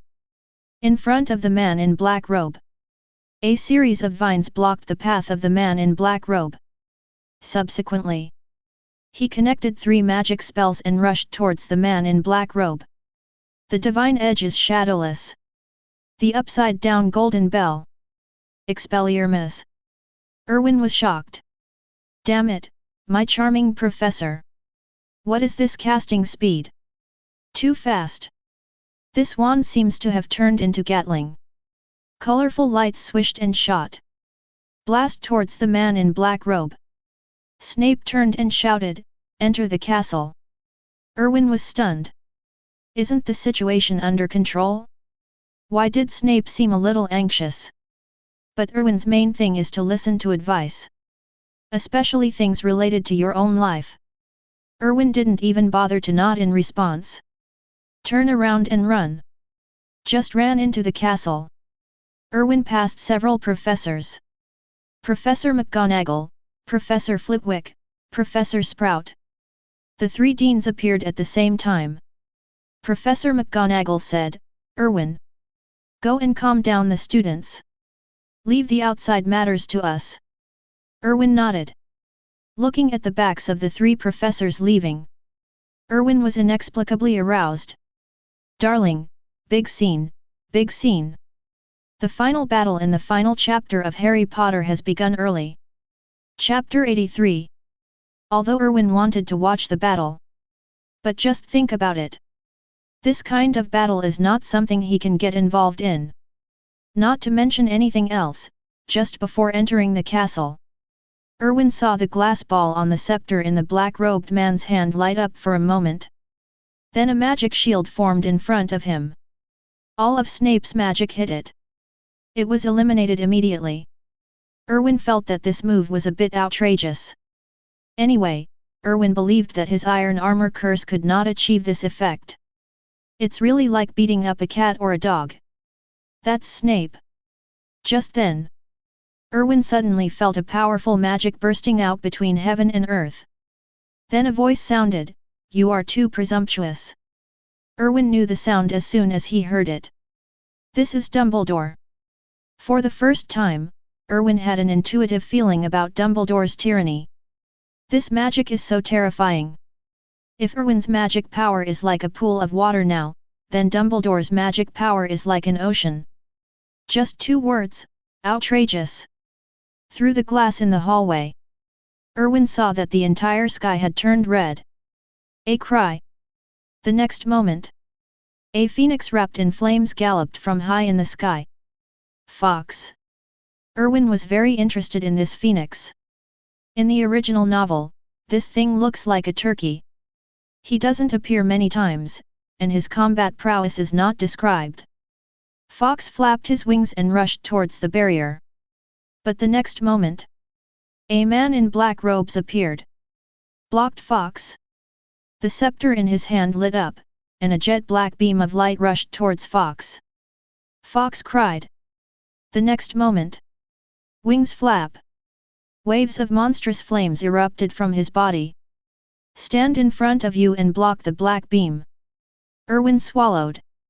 Is this the true strength of Phoenix? What the hell, they even said that there was no leakage in the original work. Just this one Phoenix could kill half of the Death Eaters. It's too exaggerated. Erwin walked towards the auditorium and watched the battle through the glass. At this time, the battle between Snape and several other professors had also become intense. There was originally one man in black robe, but he didn't know when he turned into 4. Fight fiercely with the 4 deans. The swishing and flying magic spells are beyond the reach of ordinary movie special effects. However, why are there so many people in black robes? 6 formed formations to block Dumbledore, 1 to block Fox, and 4 to block the 4 professors. That's 11. Where do these people come from? Fortunately, they don't have another accomplice, otherwise, I really don't know who can stop them. However, Erwin's thoughts just stopped. The next moment, in mind, a rapid siren sounded. Ding ding ding. Host flash. When Erwin heard the system's words, his body subconsciously moved to the side. The next moment, a bolt of lightning struck directly where Erwin was standing. Then a soft cry came. It's interesting. I actually avoided it. It seems that you are indeed different. Erwin's back was wet. What the hell? His crow's mouth really got it right. There really is another one. Erwin looked at a man in black robes walking out of the shadows in the corridor. His face was very ugly. Who are you? Why are you attacking me? The man in black robe said pitifully, how pitiful. You don't even know your identity, so you probably don't know how your parents died, right? What a coincidence, your parents died in my hands. And you are going to die in my hands now too. Erwin heard this. His expression remained unchanged. The man in black robe smiled, it's interesting. Is it so plain? It surprises me. Of course Erwin would not be so plain and without any ripples. But he knew very well that when facing the enemy, his emotions would be affected by the enemy's words. Then the only thing waiting for you is death. Erwin said, I'm curious. How did you enter Hogwarts? Hogwarts is under Dumbledore's surveillance. You entered Hogwarts, Dumbledore will not know. The man in black robe spread his hands, for the sake of your dying, I will tell you. While I am in a good mood. It's simple, because there is no magic power in my body. Therefore, what Dumbledore laid down at Hogwarts you can't detect me with this method. Oh, by the way, your parents died in my hands because of this. I have to admit, Dumbledore actually protected them well back then. What a pity. Erwin's heart moved slightly. No magic? How is it possible? So where did the thunder and lightning come from just now? The man in black robe said, "Okay. It's time to hit the road." Erwin stretched out his hand. "Wait a minute. Are you going to kill me like this? I think you are putting so much effort into it, not just to kill me. Otherwise, there is no need to attack Hogwarts. You must have some conspiracy on me. Just kill me like this? Is it in your interest?" The man in black robe said, "You are very smart. You are different from others. Yes, you are right, we do need you, but we can accept life or death. Although life is good, but I don't think you'll just give in." As he spoke, the crystal ball on the scepter in the black-robed man's hand lit up. Erwin raised his hand again. "Wait a minute. If you don't ask me, how do you know that I won't be captured without mercy?" The man in black robe was silent. He suddenly felt that what Erwin said seemed to make sense. The man in black robe put down the scepter in his hand. "Then you mean you are willing to surrender and leave with us?" Erwin raised the corners of his mouth. A bright smile unfolds. "Do I want you?" The next moment, Erwin threw his hands out. There were a few crisp sounds. 2 round objects rolled directly to the feet of the black-robed man. The man in black robe had not yet reacted to Erwin's words. "I saw 2 round things rolling under my feet," he said disdainfully. "Is this your trump card? 2 iron balls?" However, the next moment, there were 2 loud bangs. 2 balls of flames directly engulfed the man in black robe. Erwin was not idle. A flick of the wrist. The wand appears in hand. Expelliarmus. God's edge is shadowless. Ah! Forget it. Using the killing curse at Hogwarts. Unless there is really no other way. Otherwise Erwin wouldn't want to go to Azkaban. There is a rule in the magical world. As long as the 3 unforgivable curses are used, no matter whether you are a good person or a bad person, you have to go to Azkaban. In the original book, Harry Potter used legilimency on Snape, but that was because it was wartime. Normally, no one dares to use it blatantly, it's all done secretly. Of course, except for the Dark Wizard, Erwin was sent here. Chapter 84. After using the spell, Erwin was still worried. He waved his wand and cast the iron armor charm on himself. Then there was a flash of light, and Erwin's big baby, minigun, fell to the floor. Erwin got directly behind the shield. Both hands on the trigger. Subsequently, just press. Erwin didn't care whether the other party was killed by a grenade. For insurance reasons, Erwin needs to clear the ground with bullets first. Prudence, the main thing is caution. The bullets formed a line of fire and fired forward. Hogwarts, this 1000-year-old castle has never been imagined in my dreams. It will one day be baptized by hot weapons. The bullet casings clattered to the ground. Makes a crisp sound. Erwin's eyes gradually glowed with a blood-red halo. I don't know when the corners of my mouth will open.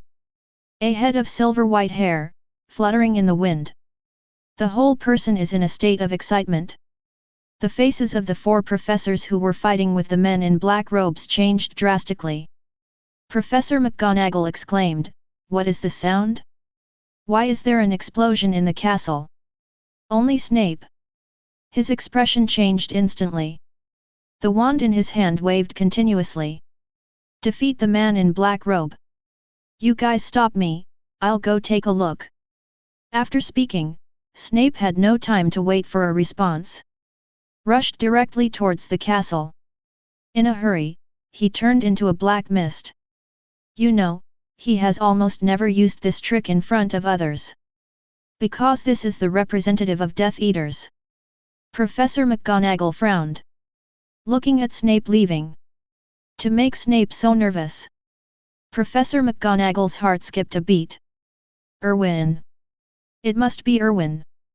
Professor McGonagall didn't know much about Erwin. But she knew the last name Cavendi. She had no idea what the last name Cavendi stood for. She only knew that Snape had a very good relationship with Cavendi, Erwin's father. Therefore, there are only two people who can make Snape so nervous, Harry Potter and Erwin. And now the only one who can make such a big noise is Erwin. Thinking of this, Professor McGonagall also became anxious. The wand in his hand waved faster. The wand was a little above the gravel on the ground. The next moment, a giant made of stone began to reorganize directly in front of Professor McGonagall. Instantly turned into a huge stone man. Flitwick and Professor Sprout looked at each other. Flitwick exclaimed, "Minerva, she's getting serious." Professor Sprout nodded, "Then let's solve it as soon as possible." Flitwick nodded. The next moment, these two people seemed to be unparalleled. On the magic wand in his hand, spells flew out one after another. The most outrageous thing is that Flitwick waved his wand at the same time. Sometimes two magic spells can be cast. It was obvious that the silent and silent spells were being used at the same time. This time, the four men in black robes were almost beaten to death. How scary the headmaster of Hogwarts is when he gets serious. They didn't know it before. But they know now. They finally realized that the dean-level professors and general-level professors at Hogwarts were two completely different creatures. And at this time, Erwin was already immersed in a very strange state. He pulled the trigger. Bullet casings were already layered under the feet. The passage in front of me felt like it had been swept through by a tornado. Trash everywhere. Dust was everywhere, and I couldn't see the passage ahead clearly. As soon as Snape came in, he saw Erwin going crazy. Snape quickly came to Erwin's side. Erwin turned his head sharply. Blood-red eyes looked at Snape. A smile appeared on the corner of his mouth. "Professor Snape. Do you want to play? It's very fun." Snape frowned. He took out a porcelain bottle. He directly held Erwin's mouth and poured it into Erwin. As the medicine enters the mouth, the red light gradually dissipated in Erwin's eyes. Only then did Erwin feel the soreness in his arm. "Fee-fe-fe-I, it hurts." Snape said, "How many people have you killed in the Muggle world? How could you escape from the suppression of the potion so quickly?" Erwin said nothing. How many people were killed? He doesn't know. All he knew was that in order to survive, he had to cleanse the entire Renton gang. He did a lot of it himself. No one really thinks that he can win Renton just by relying on his brains, right? This is a gang, and Erwin is a kid. If it weren't for his ruthless tactics, who would be afraid of him and who would obey him? So Erwin doesn't know how many people he killed. What he can remember is that Erwin experienced an assassination when he was 8 years old. In addition to Rivers, there were 2 other confidants beside him at that time. They all died that time. Erwin almost died too. Later, he personally took action to clean up the other party. That time, everyone in the other party's family, including children as young as 3 and 4, died in Erwin's hands. Therefore, how could he remember clearly how many people he had killed over the years? Seeing that Erwin didn't speak, Snape sighed. "Forget it. I won't ask you anymore. Don't even think about it." Subsequently, Snape looked towards the passage where the smoke and dust gradually dispersed. What looked like a corpse was lying on the ground. Why is it said to be suspicious? Because you really can't tell what the prototype is from this thing. The whole thing was shattered by bullets. Snape waved his wand.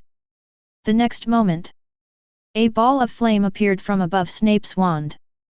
The corpse on the ground was directly burned, and then Snape waved his wand. "Recover quickly." As Snape chanted the incantation, above the corridor, the mess that had been swept away by bullets began to recover automatically. Soon, a new passage appeared. There was no trace of bullet polishing at all. Snape said, "No matter who asks you, don't tell what happened today. Don't say that you killed him. Do you understand?" Erwin nodded, "I know. Professor. He said he killed my parents. Is it true?" Snape was stunned for a moment. What else did he say? Erwin said, he said he had no magic power, so he was able to avoid Dumbledore's arrangements and enter Hogwarts. Just like when he killed my parents.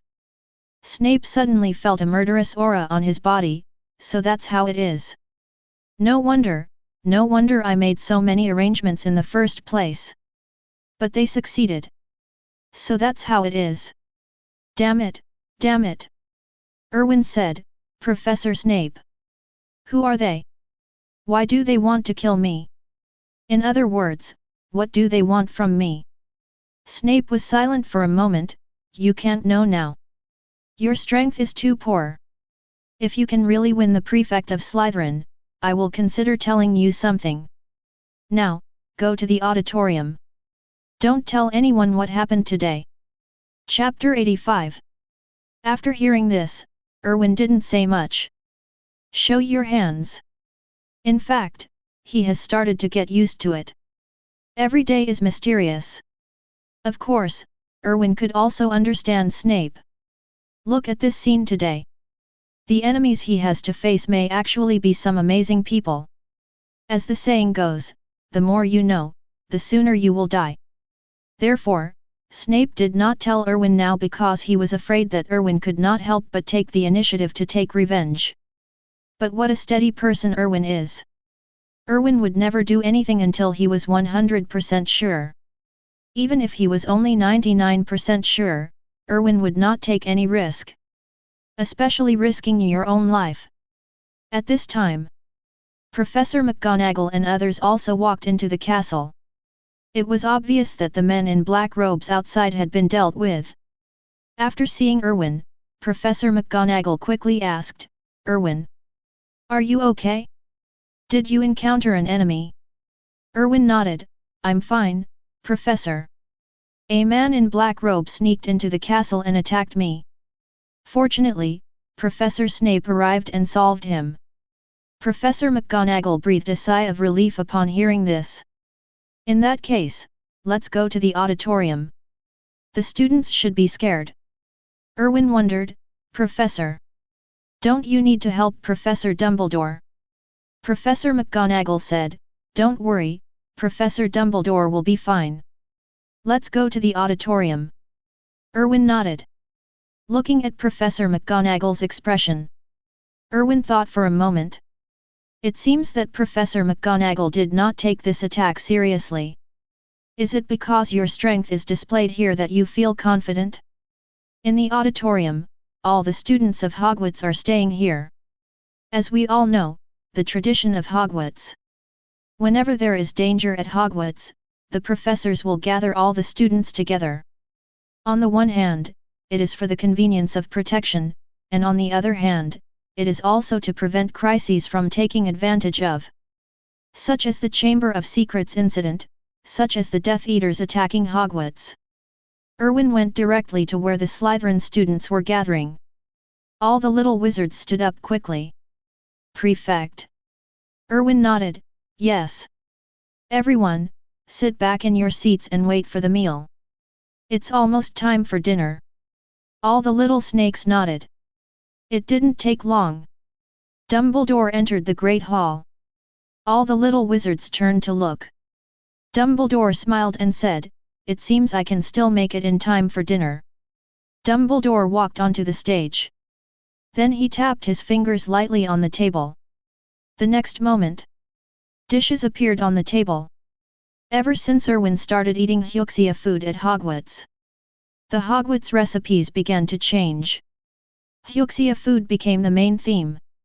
Even with so many meals, I don't know if the poor McGee house elf will be very tired. Erwin ate deliciously.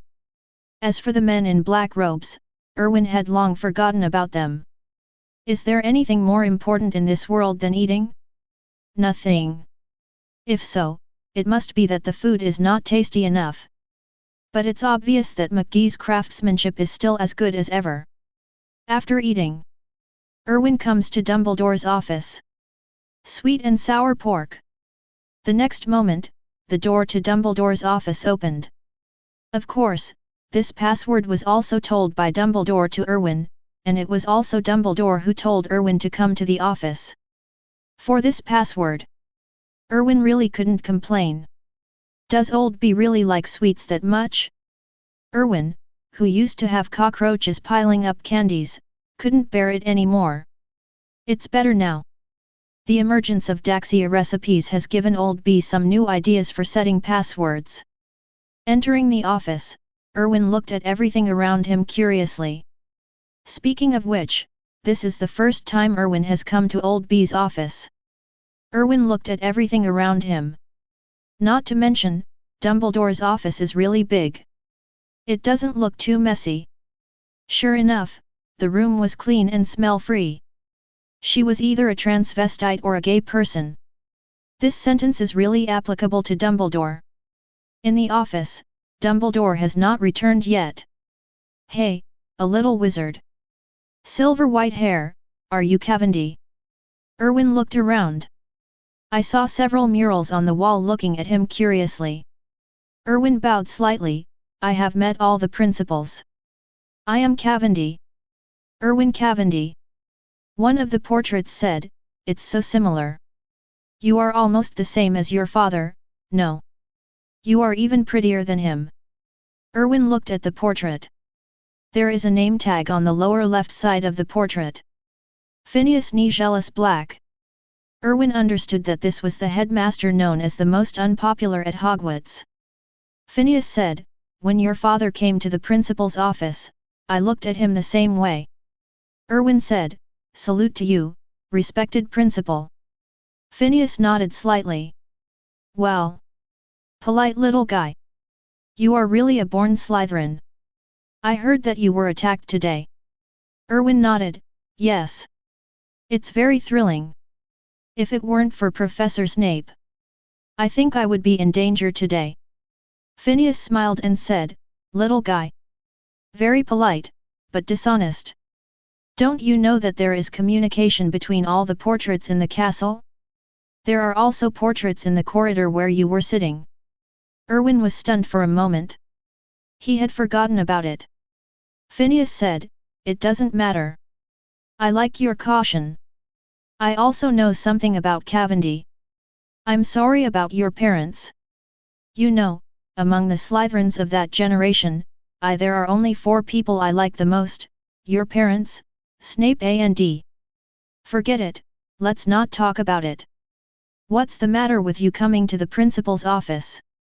Although Phineas did not continue.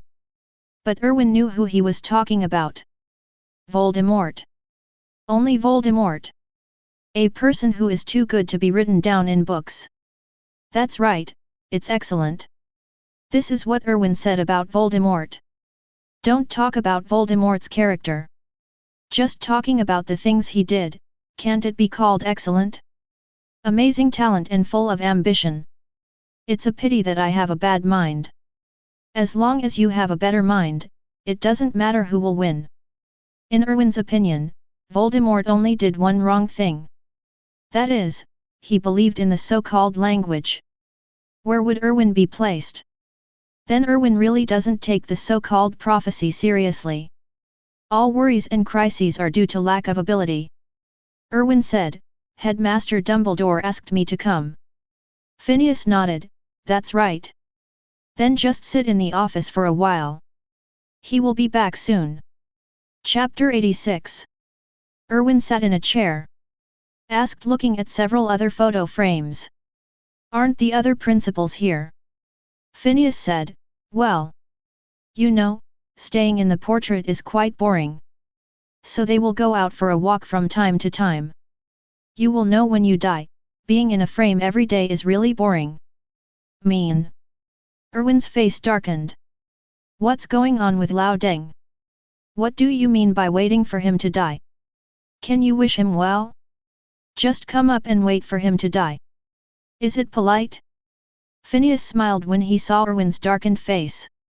It seems you don't like hearing about your own death. Erwin said, I think so. After all, I feel that I am only 11 years old, and death is still a bit far away for me. If possible, I still want to live. Phineas nodded, I thought the same thing as you before. Forget it, don't talk about this. Did you hear that you are going to do some morning and evening self-study? Erwin nodded, yeah. That's right. You should be happy when you go to school. I have heard a saying that learning makes people happy. I think that by adding self-study in the morning and evening, the little wizards will definitely be happier. Phineas rolled his eyes and said, if you were in the same period as me, I think I would be tempted to give you a curse. Erwin smiled and said, then my luck is really good. Phineas looked at Erwin and said, it is possible. Win the prefect challenge. Believe me, you will get benefits you did not expect. Slytherin still belongs to you young people after all. Yes. I want to witness a piece of history. Even in the form of a portrait. Erwin solemnly said, I will. Principal. If Slytherin needs a prefect, then the prefect will definitely be me. Phineas smiled and said, very good. I like your confidence. I believe you can do it. When the day you become a prefect, I will leave this picture frame and express my congratulations to you in person. Erwin bowed slightly, you will see this day. For this so-called most unpopular principal. Erwin actually quite liked it. The reason why the Black family is not liked by others. It's because no one in the history of principals graduated from Slytherin except the one in front of him. As for Slytherin, I understand everything. Before Erwin came to Hogwarts, Slytherin was really not liked. If all the little wizards were asked to choose a favorite college, they might not be able to choose an answer. Because everyone will choose their own college. But if you have to choose the college you hate the most, then Slytherin will definitely reach the top with full votes. This is Slytherin's current situation. Not to mention that everyone screams for beating, but people also hate dogs. However, luckily Erwin showed up. Erwin unknowingly influenced a lot and changed a lot. At least those second-generation ancestors who liked to provoke others when they had nothing to do. Now under Erwin's restraint, they have become polite gentlemen. Even if they don't want to. But in order not to embarrass Slytherin, they had to pretend. Even though Erwin has only been here for a short time, his impact on Hogwarts is already considerable. Just when Erwin was chatting with our Principal Black, there was a sound of flapping wings. The next moment, Fox flew in through the window. Subsequently, flames spurted out from its wings. The flames fell to the ground, and Dumbledore's figure appeared. Erwin exclaimed, Professor! This hand is so cool! Phineas rolled his eyes to the sky. You always like to show off so much. Dumbledore. Dumbledore's expression remained unchanged. A gentle wave of the palm. A grey cloth was draped over Phineas's portrait. The next moment, Phineas's curse came, Soul Egg. Dumbledore, you are so presumptuous. How dare you, if it weren't for my useless descendants. How dare you do this to me? Damn it! Dumbledore's expression remained unchanged. He smiled at Erwin and said, I'm getting older. They just like to be surprised. What do you think? Do you want to try signing a contract with Phoenix? You can do it in the future too. Erwin waved his hand quickly, forget it. Principal, I'll say goodbye. Erwin knew very well what the Phoenix contract represented. It was passed down from Dumbledore's family. Let's not say whether I can successfully sign the contract. As long as you try it yourself, you owe Dumbledore a favor. Although the combat power of this Phoenix is quite impressive to Erwin. But it obviously doesn't match Erwin's style. Dumbledore didn't say much when he saw this. Come to the table. He took out 2 candies from the drawer and ate each one by himself. The other one was handed to Erwin. Would you like to try it? Erwin shook his head, no, Professor. I'm afraid of getting cavities. Dumbledore squinted his eyes, sweetness is really the happiest taste in the world. Unfortunately, you don't seem to like sweets. Erwin said, in the Muggle world, scientific research shows that sugar can stimulate dopamine in the human body. Therefore, it will make people feel happy, and when consuming sugar, the body's functions will be replenished and the brain will be stimulated. Stay awake. It is commonly known that people who eat sugar will be smart. Dumbledore said in surprise, is that so?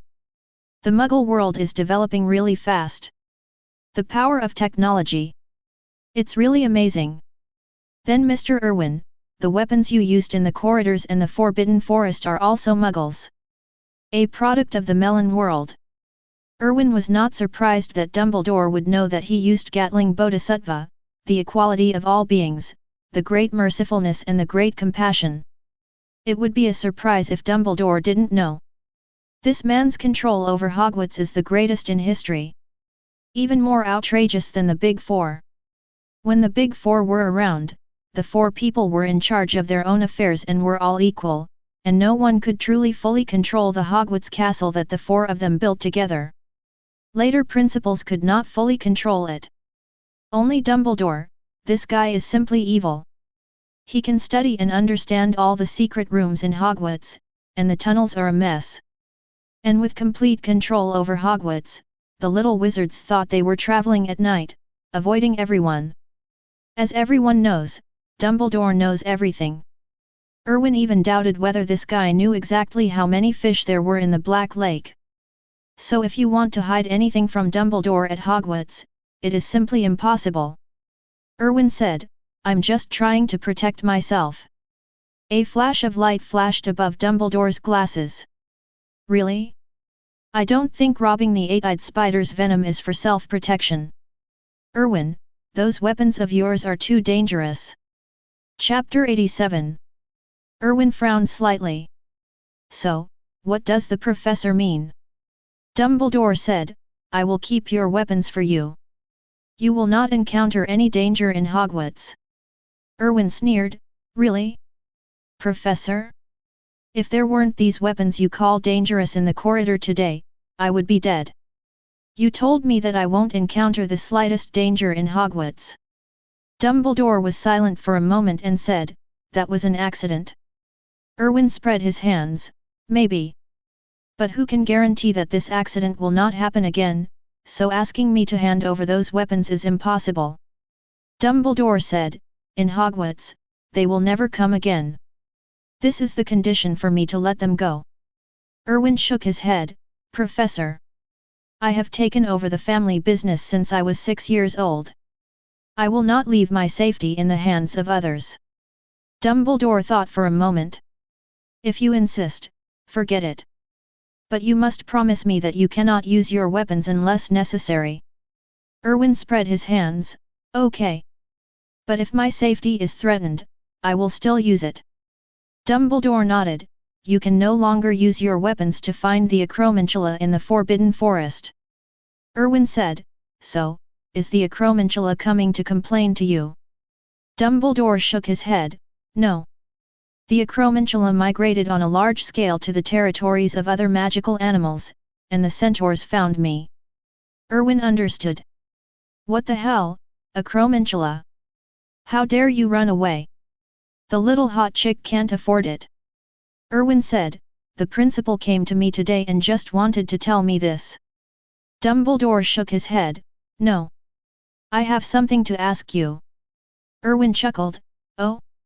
The professor actually has something to ask me for. Dumbledore said, I will be away for a while, probably about a week. I hope you can help me look after Potter. Erwin wondered, Potter? Harry Potter? Look after him.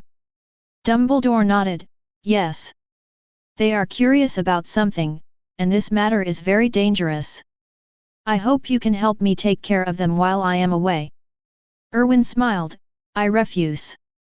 Professor, I have no idea about being a nanny. And, with all due respect, Professor, if this matter is dangerous according to what you said, then you can completely prevent them from pursuing it. This it's not difficult for you. Dumbledore shook his head, he needs to grow up. Erwin said, so, you let me be a nanny? To be honest, Professor, this is not a good idea. Of course, if you condition it on you sheltering me in Hogwarts. I will reluctantly do it. Difficult to accept. Dumbledore choked. In fact, he really has this plan. But now let Erwin speak out. It was hard for him to say it directly. Dumbledore said, Potter is also your classmate, isn't he? Erwin shook his head, Professor Dumbledore. I think you made a mistake. I am Slytherin, the prefect of Slytherin. And Harry Potter and his little friends are Gryffindors. Many. Looking at Erwin, who is not getting enough of oil and salt. Dumbledore also felt a little headache. Erwin, I left Hogwarts because of your affairs. Do you understand? I am an old man who wants to help you, but you are not even willing to do some small help. Erwin was shocked. It's bad, this guy started to kidnap his morals. What a good hand. Not to mention, if it were anyone else, Dumbledore would really be holding him hostage. But, it's obvious. Erwin is not such a person. If you have no morals, no one can kidnap you morally. Obviously, Erwin belongs to that small group of people who are very immoral. Erwin stood up. Bow 90 degrees. For your help. I will remember it in my heart. Professor, I am grateful to you. I will always remember your kindness to me. After Erwin finished speaking, a sneer came from the portrait that was covered just now. Dumbledore, I didn't expect you to be here today. Well done, boy. This is how you should treat this kind of person. Erwin bowed slightly, thank you for your compliment, Principal Black. Dumbledore's face darkened visibly. This was the first time he met someone like Erwin. Very different from his father. Erwin's father is very easygoing and likes to help others. Even in Slytherin, he has excellent popularity. It's not like Erwin is so annoying. After a while, Dumbledore sighed, say your terms. Erwin. Erwin raised the corners of his mouth. That's right. If only you had been nagging like this. Isn't it already settled? You want him to work without giving any benefits, how is this possible? Erwin said, I want the permission to apparate in Hogwarts. Dumbledore frowned, Hogwarts Apparition Authority? Why do you want this? Erwin said, run for your life. If I encounter today's situation again, I can just apparate away. After all, I now know that someone wants my life, so why shouldn't I be more careful? Dumbledore thought for a moment, I just asked you to take care of Harry for a week, and you have the authority to disapparate. Isn't it a bit insufficient? Erwin said, Professor, do you want to talk about the price? Dumbledore nodded, yeah. I think we can talk about it.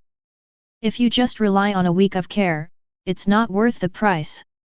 Erwin said, this is easy to handle. Professor Dumbledore, your original intention is to let Harry grow up, or in other words, no matter what you are planning, your ultimate goal is to serve as Harry's whetstone, but I'm sorry. Let me put it bluntly, being in Gryffindor and the people around him did not help his growth at all. Harry can't learn anything from them, can he? Dumbledore said, Gryffindor is also an excellent college in Hogwarts. Gryffindor has also produced many great people. What you say is a bit arbitrary. Erwin waved his hand, I admit that you are right, Professor, but one thing you have to admit is that Harry Potter's taste in choosing friends is really not very good. Let's just say that Ron next to him is really worthless. It's not worth it. There is an old saying in Daxia for this kind of friend, learning requires an environment. Harry can't learn much by following Ron. Give me the permission to apparate. I will invite you when the self-study starts next week. When Harry comes to Slytherin's study room, I will teach him personally. This is my bargaining chip. Dumbledore was silent. Harry won't agree to that. Erwin stood up, this has nothing to do with me. Harry Potter doesn't want to make progress. That's his business. I've already told you the price. Professor, you think about it yourself. I remembered that I have something to do in the afternoon. Then Professor. I'll leave first. Leave Dumbledore's office. Erwin smiled. What would happen if this savior became a savior who was close to Slytherin? It would definitely be fun. Thinking about it, Erwin is still looking forward to it. Chapter 88. Being a nanny, Erwin really wasn't interested. But if you can find some fun for yourself while being a nanny, it's not that Erwin can't accept it. The main thing is, our dear savior, if used properly, it can be regarded as an excellent piece of protective equipment. If the savior is forced to do something, Dumbledore will appoint the guarantor if nothing else. Holding the savior hostage is tantamount to holding Dumbledore hostage. Erwin snapped his fingers. From this point of view, this savior does not seem to be so annoying. If used properly, this savior is such a useful tool. Think of this. Erwin suddenly felt that he had been a little hasty. He should have directly agreed to Dumbledore's request. I don't know if old Denkta dares to give him the authority to use apparition. Although, it seems that this is a magic permission. But in fact, it's really not that simple. Apart from the past principals, there are only 4 giants who can use apparition in Hogwarts. Even professors like Snape do not have the authority to use apparition in Hogwarts. Once granted permission to disapparate in Hogwarts, that means that Hogwarts is already defenseless against this person. Erwin felt a little regretful. His request was indeed somewhat unreasonable. Erwin didn't think Dumbledore could trust him to this extent. This won't shut out the savior card you got, right? Erwin has already begun to think about what seemingly reasonable reason he should use to get this scapegoat back. Just then, Erwin suddenly felt that some kind of restriction in his body was suddenly broken. Erwin froze on the spot. This is... Erwin snapped his fingers and the next moment, Erwin's body turned into a vortex.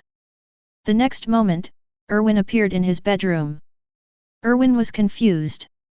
Damn it! Did Lao Deng really give him the authority to apparate? Is it because you trust yourself? It doesn't make sense. There was only one person Dumbledore could truly trust. That's Professor McGonagall. No, to be precise, it is not certain whether Dumbledore can completely trust Professor McGonagall. A person like Dumbledore would only believe in himself completely. The same goes for Erwin. As a result, Erwin started to think about what to do next. Dumbledore just gave him the power to disapparate? Erwin raised the corners of his mouth. It seems that there are some things that I didn't think in the right way at the beginning. Shaking his head, Erwin was too lazy to continue thinking. Being able to apparate at Hogwarts is a good thing. At least Erwin can leave Hogwarts now. It's boring to stay in school all the time. The most important thing is that the matters in Diagon Alley are left to old Tom, and Erwin always feels a little uneasy. Although Hagrid has become a supplier, the business of magical animal materials will affect the interests of pure-blood families. Although, Erwin asked old Tom to bring many people and all sentient beings there. But after all, it is his first business in the magical world. There is always some worry. But there is no rush. We'll have to wait until Dumbledore leaves Hogwarts.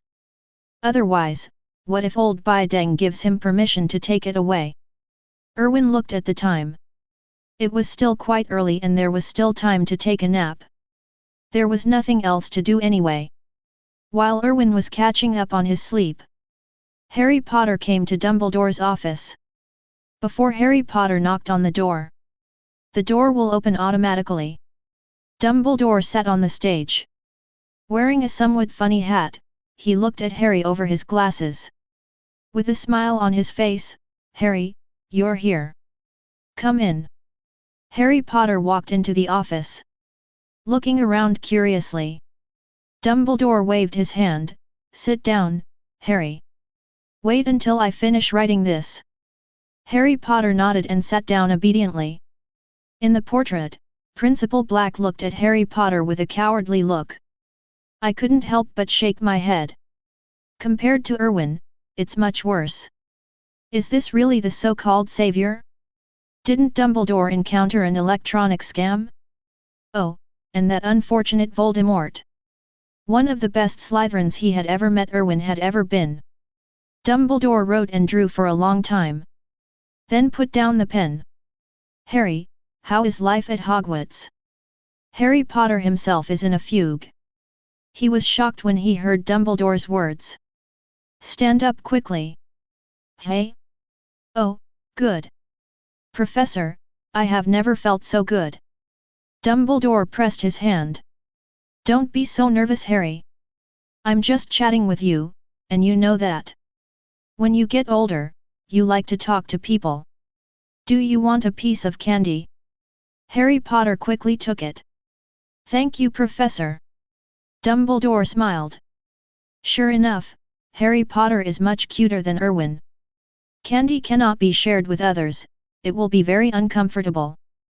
Fortunately, Harry Potter satisfies his desire to share. This made Old B feel very good. Dumbledore watched as Harry Potter put the candy into his mouth. He smiled and asked, "How is it? Do you feel that your mood has calmed down a lot?"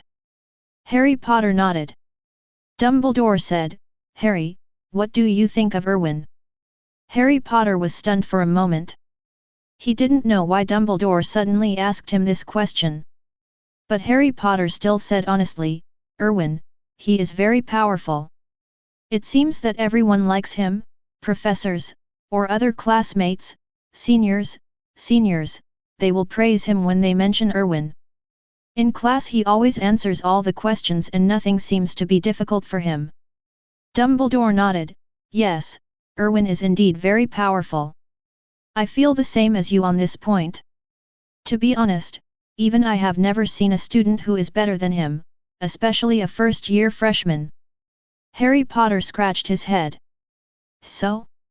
Did you call him here just to make him realize the difference between the two people?"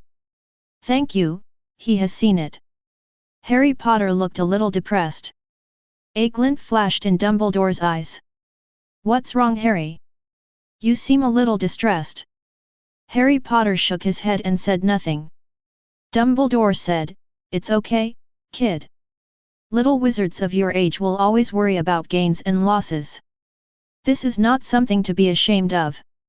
Harry Potter hesitated and said, "I just feel that I have let everyone down. They all say that I am the savior. However, I don't find that I have any advantages. I am not as good as Erwin, no matter what in some way, maybe he is the savior, and I am a fake." Chapter 89. Dumbledore said, "Child, your savior is not because of what others say, but because of what you have actually done. You defeated Voldemort, and you ended the darkness in the wizarding world. To everyone, you are savior." Harry Potter said, "Really? But why can't I know anything? But there is nothing that Erwin can't do.